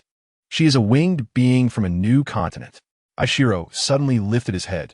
Does this mean she has wings? No sooner had he spoken than a 3-meter-long water snake abruptly surged from the river, heading straight for Murphy. Chuyuan was the first to notice, and with her startled scream, Icarus unleashed his invisible wings, soaring into the air and seizing the water snake. Master the snake. Murphy affectionately tousled Icarus's pink hair, just right for a snake soup. You can prepare that, can't you? Icarus nodded, carrying the snake with its crushed head back to shore to make the dish. Chuyuan was astonished by Icarus's true form. Is she an angel? Sakurazai Tomoki replied. Indeed, she fell from the black hole in the sky last night. Murphy and I nearly know. It was Murphy who almost got crushed. Clearly, this was a troublesome creature, far removed from the life I yearned for. It's all Murphy's fault for dragging me into this mess. Chuyuan was unfazed by Tomoki's complaints. She had heard this sentiment no less than 10 times today. Murphy remained indifferent. It was the woman named Icarus who truly tugged at her heartstrings. Due to the influence of mysterious forces, Chuyuan soon ceased to be astonished by Icarus's identity. An hour swiftly passed, and the picnic, with everyone's efforts, turned bountiful. Grilled fish, roasted meat, vegetable platters, fruit arrangements, and rice balls adorned the round table. Perhaps the aroma of the delectable food was too enticing, for a black bear intruded upon the campsite. Tomoki watched as Aishiro engaged the bear. This is no lie. What our leader said about battling ferocious beasts is indeed true. He can even take down a bear. The bear soon fled in defeat from Aishiro's confrontation. Adjusting his glasses, Aishiro remarked, not bad. Although the opponent was significantly larger, its strength was still within my capacity. After glancing at Murphy, he continued, Chuyuan mentioned that Murphy-sensei has excellent swordsmanship. May I experience it? Perhaps as an after-dinner activity? Of course. I am also your kendo instructor. If you wish to learn, I shall teach you. Icarus, please assist in crafting 2 wooden training swords. Yes, master. In that moment, Chuyuan witnessed the true art of the handblade. When Icarus clasped her hands and swung, she effortlessly severed a large tree. Then with one hand, she lifted the trunk and, within 10 seconds, sculpted 2 wooden swords with a short blade while smoothing out the splinters. After handing the wooden swords to the two, Icarus was drawn aside by Chuyuan, who inquired about the technique she had just demonstrated. The adorable Icarus had no knowledge of such intricacies. She merely imitated Chuyuan's actions, demonstrating her immense strength. Aishiro, shall we begin? Murphy asked, her her stance poised with both hands on the sword. Yes, it is I, Shiro. In the vibrant tapestry of events, Sir 4, I shall endeavor to match your speed and strength. Sensing the moment, Shizuki stealthily approached Makako, inquiring, President, I recall that the minister possesses remarkable swordsmanship. Who do you believe will emerge victorious? Synapsis, the Lord of the Void, drained his crimson goblet of wine and commanded the blue-haired, twin-tailed angel kneeling before him. Bring her back. Should she resist, it suffices to return merely with her morphing wings. As you wish, my lord. Chapter 73, Nymph's Observational Diary. Type, a versatile angel designed for electronic warfare, and the first generation of angels reformed by Daedalus. She embodies a blend of tsundere, lowly, petite stature, and twin tails. Her emotional control, electronic computation, and combat abilities were the primary focus during her transformation. The enhancements of the first-generation angels were strikingly extreme, with only 2 attributes fully developed while neglecting the third entirely. Take Icarus, the most formidable combat angel adorned with the title of Queen of the Void. Her full capabilities lie in electronic computation and combat prowess, while her emotional aspect rests at 0, earning her the moniker of the Heartless Angel. Nymph, however, has maximized her values in electronic computation and emotional control, yet her emotional needs remain unfulfilled by Lord Minos. Endured humiliation, slander, and disdain. She is among the first-generation angels who bears the deepest wounds despite her heightened emotions. Fortunately, her bond with Minos, as a truly devoted reformed angel, serves as a source of solace, a reason for her perseverance. Additionally, she cares for a bird nurtured under Synapsis, a pet that also embodies her envy. Upon receiving a directive from Minos, Nymph felt a surge of joy. Previously, it was the Habby sisters who executed her master's commands, while she had been marginalized. This mission could signify a chance to regain her master's trust, a notion she clung to fervently, even if it were but a fleeting dream. Speaking of dreams, what essence do they encapsulate? As Nymph exited the temple, her translucent wings shimmered with the brilliance of a rainbow. Among the trio, she was the only reformed angel devoid of conventional wings. Her appendages were altered to enhance her electronic metrics. Returning to her dwelling, Nymph thoughtfully set aside provisions for her pet, ensuring at least a week's worth of sustenance. While caressing her companion, she recounted the day's occurrences. The smile gracing her lips reflected genuine happiness, instilling within her a flicker of hope for the future. Through her hacking prowess, Nymph infiltrated the terrestrial networks to glean information about Icarus and Murphy, uncovering the entirety of Murphy's life prior to his demise. An ordinary insect within the grand scheme of his 18 years, he was not but a mere speck in the vastness of existence. The attribute of currency, embodied by money, has become utterly trivial in realms where technology has transcended conventional bounds. Naturally, the nymph, who has always looked down upon humanity, perceives Murphy's wealth as inconsequential. As she leisurely glides towards the rarely trodden ground, she even hums a tune. Daedalus, observing the departing nymph via surveillance, sighed. The Master of the Void had already begun to extend its tendrils toward the earth.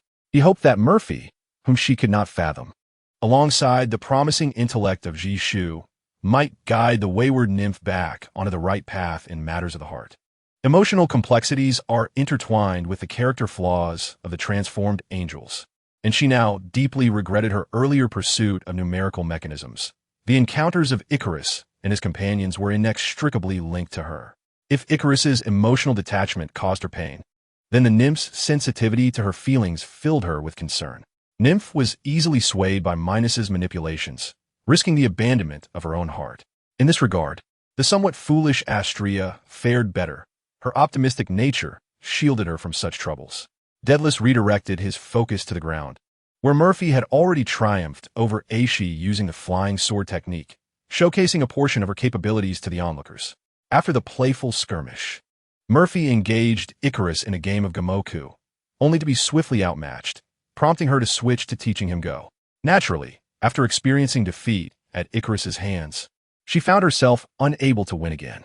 Considering the task of retrieving Icarus or reclaiming the variable wings as a mere chore, the nymph soared towards the earth, arriving in the quaint town of Kobe after sunset. Utilizing her ability to disrupt the perception of surrounding objects and creatures, she achieved a form of invisibility. Not only did she vanish from electronic devices, but even biological entities could not discern her presence through their various abilities.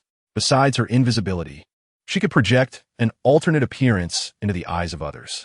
Through electronic tracking, the nymph successfully pinpointed Icarus's location. As she hovered near the edge of a caravan, she reluctantly touched the dirt path with her white boots. Considering herself akin to a bird, she preferred the sky's embrace and was not fond of her attire or the dirt clinging to her. To have fallen so low as to mingle with the earth's insects. Let me see what you are truly up to. The invisible nymph infiltrated the caravan's system and silently entered. There, she witnessed a scene she had long yearned for. Inside the caravan, Murphy made a request of Icarus. Icarus, there are some DVDs in the left cabinet. If you pull one out, we can spend the evening watching television together. Icarus nodded and approached the drawer, retrieving the topmost DVD set and presenting it to Murphy. Master, here you go. To be needed and subsequently commanded is the fervent desire of Nymph. Yet due to Minus's favoritism towards the Habby sisters and his manipulation of the winged beauties, she, the one inscribed, finds herself devoid of Minus's trust. Icarus, would you prefer juice or cola? Murphy inquired, emerging from a refrigerator with an array of snacks following the viewing of a television series. Icarus, clutching his chest, replied, Master, I am merely a multifunctional entertainment robot. I exist solely to obey commands, and you need not concern yourself with me. Murphy responded, How could that be? Have you forgotten what I said earlier? You are already part of my family, and among family, there exists mutual care. I do not comprehend. Murphy handed Icarus a bottle of orange juice and gently tousled the adorable, pink-haired girl's locks, saying, That is all right. You will understand in due time. This is just the beginning. To me, angels and humans are indistinguishable. Your worth is not merely for entertainment. While drinking, do not forget to snack as well. Master, do you not intend to sleep as you did last night? My constitution is unique. I require only 1 to 2 hours of sleep daily, or I can manage with a few days without it. This way, I can keep you company at night, and you need not sit idly, waiting for me to awaken. Waiting for you to awaken is not tedious. Nymph, consumed by envy, felt her teeth grind in frustration. How infuriating. She is merely my senior. Why does she receive such privileges after inscribing that insect? She lacks emotional control and is oblivious to these matters. In that moment, Nymph resolved that she did not wish to simply take Icarus away. Rather, she intended to seize the insect before Icarus's eyes, sharing her anguish with him. Chapter 74. The masterless Angel Murphy and Icarus spent the night nestled together, watching television dramas, while Nymph, cloaked in invisibility, sat on a stool behind them. Engrossed in a romantic series, what appeared to be mundane to Icarus resonated deeply with the emotionally attuned Nymph. She could sense the sentiments conveyed by the work, emotions she had never experienced or could not attain. The warmth shared between Murphy and Icarus contrasted sharply with Nymph's chill, as she huddled in her chair, wrapping her arms around herself. As dawn broke the following day, the butler, Tatakai, arrived to arrange the morning's agenda. Although a designer for young Lady Icarus had already been recruited, the creation of Icarus's garments could not await their arrival. Murphy's swordsmanship lessons were scheduled for the afternoon, rendering a morning absence from school inconsequential. Icarus prepared breakfast. Lacking an apron, Murphy donned a second outfit, as the one conjured by her multifunctional card had become stained with oil. Seizing the opportunity while the trio carried their food outside the caravan, Nymph discreetly sampled a morsel. Remarkably, the once merciless queen of the void found herself deceiving her own sensibilities, realizing that the food prepared for entertainment purposes was quite palatable. Thus, after indulging in a night of dog food, Nymph continued to trail behind, observing as Icarus showcased her charm through a series of fashionable outfit changes within the marketplace. The style of clothing naturally resonates with aesthetic sensibilities, and upon seeing the striking designs, Sakai promptly placed an order for a set. It must be said that Icarus possesses an impressive physique. At least the young master's nutritional needs should not be a concern, Sakai mused. In the afternoon, accompanying Murphy to kendo class, Nymph, having dispelled her invisibility, changed into student attire and blended into the class of Shogami Aishiro. Today, it was Aishiro's turn to attend Murphy's lesson. He had suffered a thorough defeat in yesterday's combat, as some of Murphy's movements were beyond human capability. At the conclusion of the class, Shogami Aishiro lingered behind. Despite his cognition being altered, he sensed something amiss. A formidable being had infiltrated his class. I have always been curious about the presence of other powerful entities here besides Murphy and Icarus. Could it be you, Nymph? Huh? What? Aishiro exclaimed, bewildered. I don't quite understand. Nymph, exposed by the insects on the floor, was taken aback.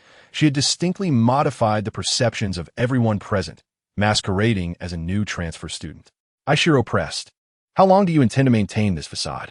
Murphy-sensei, you must have noticed something unusual as well. Haven to you? Murphy nodded, having sensed a pair of eyes watching him since last night. However, after discreetly observing, he found nothing amiss. Even during the morning shopping trip with Uncle Sakai and Icarus, the unsettling gaze lingered, leading Murphy to suspect he had attracted the attention of some celestial being. Then, during the afternoon class, Murphy beheld a figure with blue hair and twin tails. Now it was clear from whom the scrutinizing gaze emanated. It had to be this technologically advanced angel with invisibility capabilities. You noticed too? Nymph gasped upon seeing Murphy acknowledge the anomaly. Indeed, you arrived last night while I was binge-watching, didn't you? Nymph turned in astonishment to Icarus. You didn't notice, did you? Icarus shook his head in confusion. I don't know. At last, Nymph regained some confidence, asserting that her invisibility powers were indeed effective. After all, even the Queen of the Void had not detected her. However, she was soon engulfed in curiosity regarding Shogami Aishiro and Murphy. How did both of you discover my presence? Aishiro replied, there exists a being beside you that surpasses even the might of a grizzly bear. How could I possibly overlook such a sense of danger? Wouldn't you agree, Murphy-sensei? Murphy nodded. Indeed, while I did not sense immediate danger, I could certainly feel the weight of that gaze upon me. By the way, how did you find the snacks I left on the table, along with the breakfast prepared by Icarus? Nymph responded, you could perceive that too? Are you truly one of those creatures known as humans? Regrettably, despite my current formidable strength, I am indeed a part of humanity. Aishiro cast a glance at Murphy. This individual was undeniably as powerful as a monster. Very well, since both of you have discovered my true identity, I shall cease my pretense. I am the type Nymph from Sinopus, a universal angel designated for electronic warfare. Shedding my disguise, I have donned a white combat uniform. Although I may not excel in combat techniques, compared to the angels of Sinopus, I consider myself a formidable force against the earthly insects. Thus, Nymph raised her head with pride. The Lord of the Skies requires me to retrieve the strategic universal angel that has fallen to the ground. Hence, I shall intervene. One student and a teacher shall depart unscathed, or else you will all meet your demise. Icarus, filled with concern, positioned himself protectively in front of Murphy. I am not the strategic universal angel you seek. I am the entertainment universal angel, Icarus. Master, you and Ikaru should leave. I will hold her back. Murphy pulled Icarus aside, then, utilizing her ability to alter matter, transformed the bamboo sword in her hand into a reverse blade sword. Do not worry about me. A single nymph poses no threat. Subsequently, she took the bamboo sword from Icarus, altered it into a standard katana, and tossed it to Ikaru. Is this acceptable? Ikaru grasped the sword with both hands. Of course. Nymph, with her iridescent wings shimmering, ascended into the air. Is that so? Let me see how you intend to confront me when I am beyond your reach. Naturally, we shall unleash our fervent combination technique. Ikaru, Icarus. Understood. And it is Ikaru, he affirmed. Ikaru executed a throwing technique, propelling the katana toward Nymph. As she evaded, intending to mock them, she was suddenly confronted by 9 beams of light. It turned out that while Ikaru was attacking, Murphy signaled Icarus to lift her into the sky. Once airborne, with Icarus holding her hand, Murphy briefly hovered and wielded the reverse blade sword to unleash the 9-headed dragon flash upon Nymph. The assault from 9 directions struck the oblivious Nymph, sending the unwary angel crashing to the ground. Ikaru sprinted to catch the katana, and upon Nymph's descent, he pressed the blade against her neck. Celestial angel, if you wish to keep your neck intact, it would be wise not to move. Murphy and Icarus landed and approached Nymph. I recall that the one you are marked by is the Lord of the Skies, correct? The fallen Nymph became alert. What are you planning? Murphy crouched before Nymph, reaching for the chain around her neck. The chains of your angelic markings are not as indestructible as you believe, and is that Lord truly worthy of your allegiance? No, please do not. Tears welled in Nymph's eyes, for the destruction of a modified angel's mark would sever her bond with her master. That individual has concealed a bomb within your marking chain, has he not? Does he truly care for you? Modification, a rocket launcher designed for individual combat. With the girl's piercing scream, the chains binding her transformed into a ready-to-ignite rocket launcher, the microbomb altered by Murphy into a warhead. Chapter 75. Fallen down, Murphy entrusted the rocket launcher, capable of annihilating the town of Kongmei, to Icarus, concealing it within the dimensions of storage space. This formidable device, capable of devastating the core of the Zoo system at close range, was deemed invaluable by Murphy. Nymph wept bitterly after losing her mark, mourning the loss of her potential to follow commands and her only master. Seeing Nymph in such anguish, Shiro inquired, "Icarus, is the mark significant for angels?" Icarus nodded. While she may have lacked knowledge on other matters, she understood the critical importance of the marking chain. We're like kites, and the mark is the string that binds us to our master. Without the mark, we lose the meaning of soaring in the sky and the hope of living. Icarus's voice was laden with sorrow. When Murphy had previously asked her about the possibility of severing the chain, Icarus had panicked, fearing abandonment, and had pleaded desperately not to be forsaken. Thus, she could empathize with Nymph's plight. Shiro contemplated, "How peculiar are these rules? Is this how you transform angels?" Icarus nodded in affirmation. "It's all your fault. You caused me to lose my master. I finally obtained this opportunity, and now it's all gone." Nymph's expression and reason spiraled out of control as she unleashed her most potent attack, the ultrasonic vibration particles, toward Murphy. An ion storm erupted from Nymph's mouth, forming a vortex that surged toward Murphy like a violent gust of wind. "Be cautious. Take cover behind me." With a blazing celestial shield, Murphy shielded Shiro and Icarus, withdrawing her reverse blade and Shiro's katana from the floor to transform into a layered shield. However, the makeshift metallic shield was not the protective artifact Murphy had envisioned. Amidst the cacophony of high-frequency, vibrating particles, the seven-layered shield shattered one after another. Shiro observed the scattering particles, resembling a rain curtain, spectacular yet dense. Although the shield could not withstand the assault, it granted Murphy a fleeting moment to close the distance to Nymph. Awakened from this stupor, Friendship Breaker Punch, Murphy's earnest strike, akin to a cannonball, collided with Nymph's forehead amidst the particle storm. The irrational Nymph fell to the ground, her ion storm dissipating upon her unconsciousness. Regrettably, the Kendo Dojo suffered immense damage, a massive gash carved out by the particles, leaving it precariously unstable. The dojo could be easily resolved. Uncle Sakai could sponsor a new one under the pretext of practicing kendo. However, addressing the emotionally shattered Nymph posed a more formidable challenge. "Let us take her to the New World Discovery Department. We can discuss it with Tomoki Sakurai and Chuyuan." Murphy's suggestion was met with Shiro's support. Thus, Icarus, cradling the unconscious Nymph, followed the group to the New World Discovery Department. Upon encountering Tomoki Sakurai, who was playfully tussling with Chuyuan, Murphy asked him, "Do you wish to have an angel?" Sakura Tomoki resolutely declined, exclaiming, "Oh, no, this fellow seems exceedingly troublesome, and with such a meager chest and behind, there has hardly any appeal, merely a burden." Fortunately, Nymph was still in a state of unconsciousness.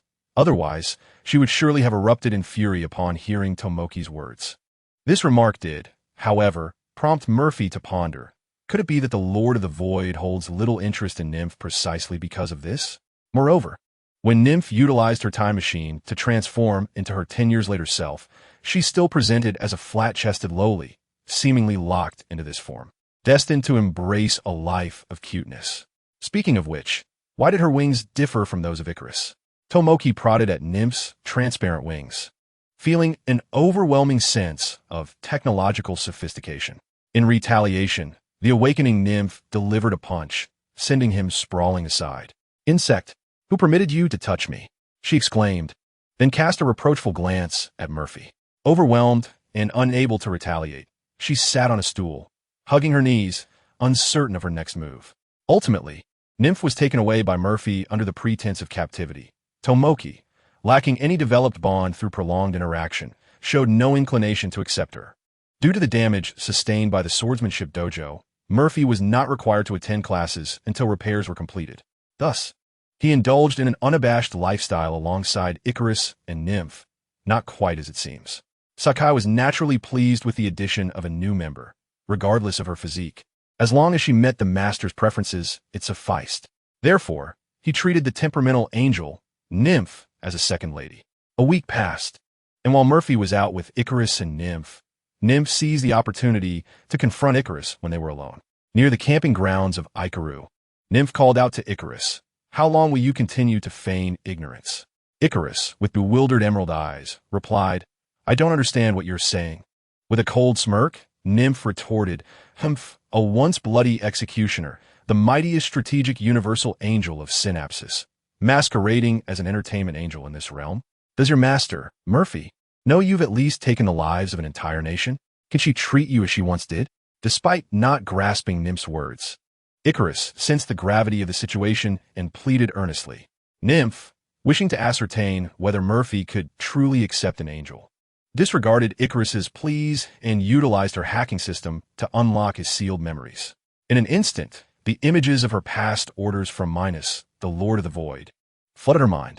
Minos commanded, "Eliminate them, Icarus. Leave no insects behind." The Queen of the Void responded, "Yes, master," unleashing the final weapon, Apollon, ablaze with violet flames. The expressionless Icarus from millennium ago directed his assault towards Babylon. In a single shot, Apollon obliterated the Tower of Babylon, and the violet energy erupted, consuming every inhabitant of the Babylonian realm. The eternal pursuit of air-to-air missiles, Artemis, eradicates the remnants of humanity. Do you recall? Do you still dare to call yourself an omnipotent angel of entertainment? Can you confide in Murphy? The nymph gazes with jealousy at Icarus, who is lost in thought beneath a tree, longing to take her place and possess what Icarus has.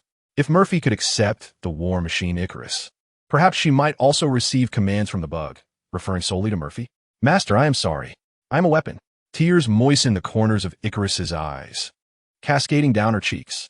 The nymph is unusually flustered. "Wait, why are you crying? I merely unlocked the memory protection protocol. Your cognitive functions shouldn't be."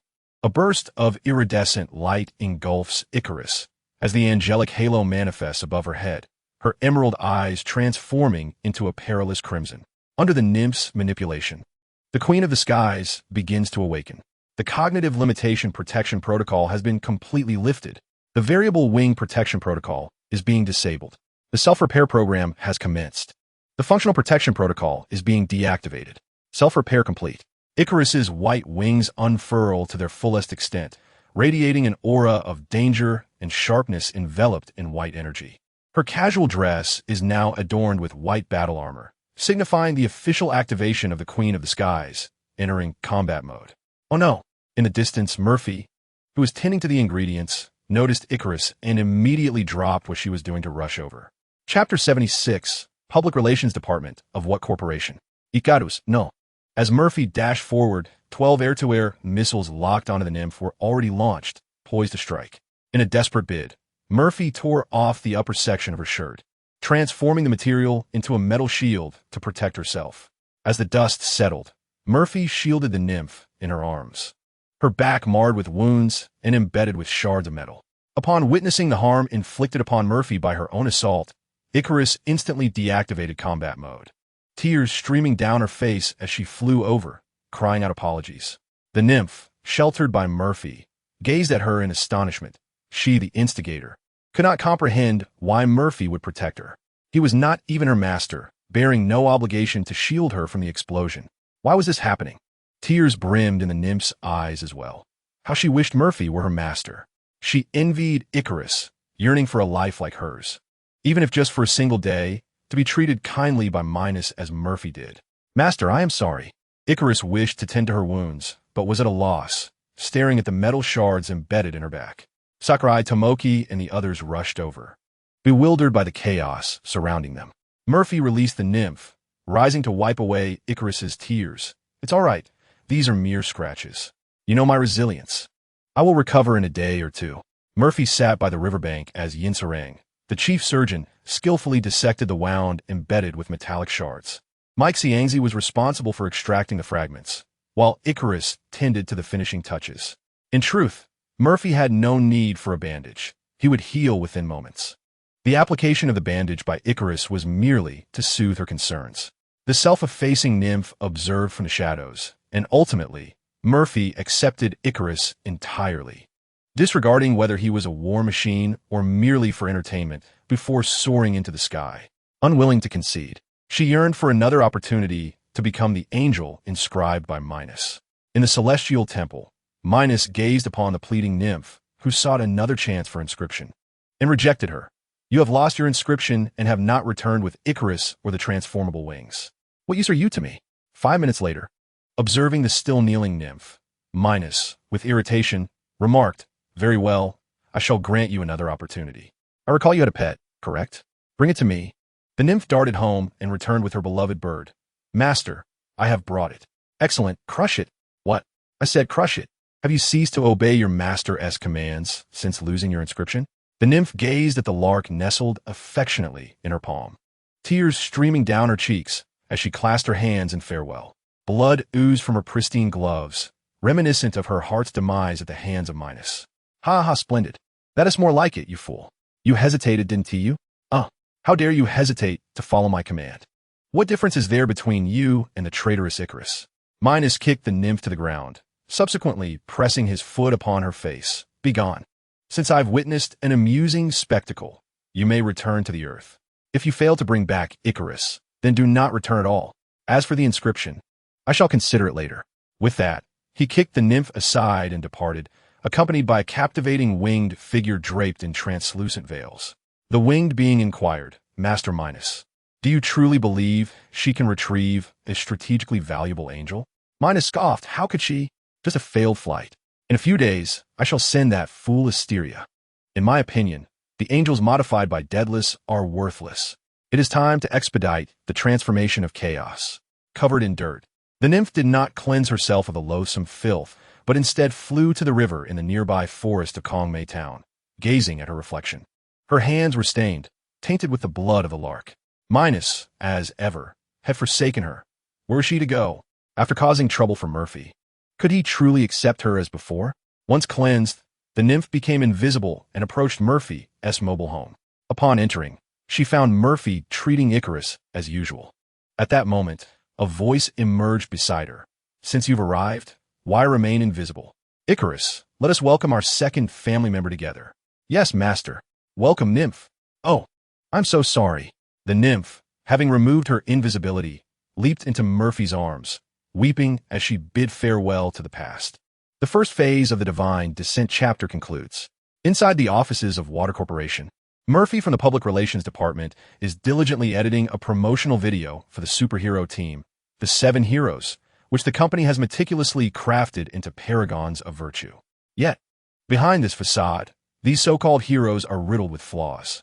Azul is a prime example, an oversized infant lacking in intellect, yet possessing formidable strength. Sensitive at heart, but prone to causing chaos, leaving Murphy to frequently clean up his messes. Deep Sea, a lewd and foolish creature, once attempted to coerce Starlight into an unsavory act, only to be thwarted by Murphy.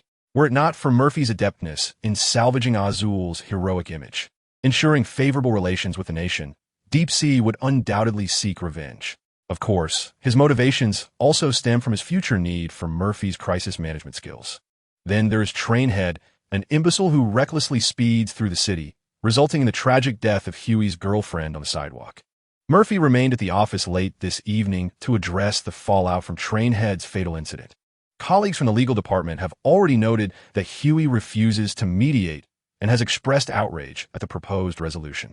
The internet is rife with negative news regarding Trainhead, and the clarifications issued by Water Corporation have had little effect.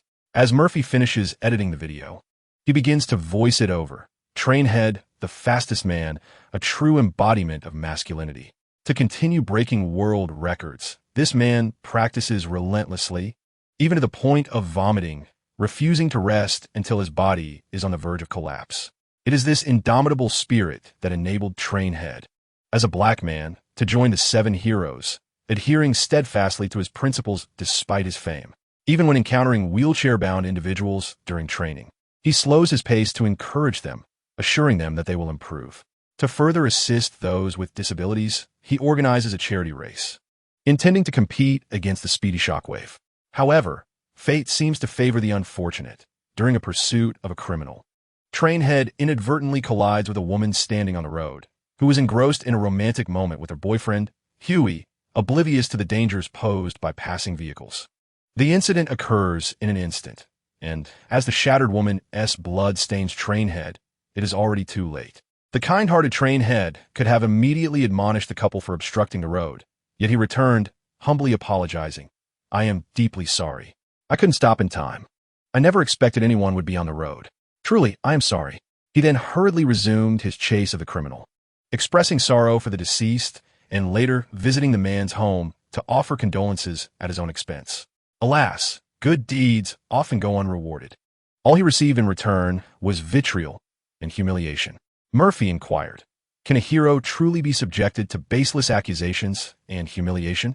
After completing his voiceover, it was already late at night, and Murphy reclined in his chair, preparing to take a brief nap. As the screen faded to black, he found himself transported into a parallel dimension. "Hokage Murphy, newcomers have arrived. Welcome.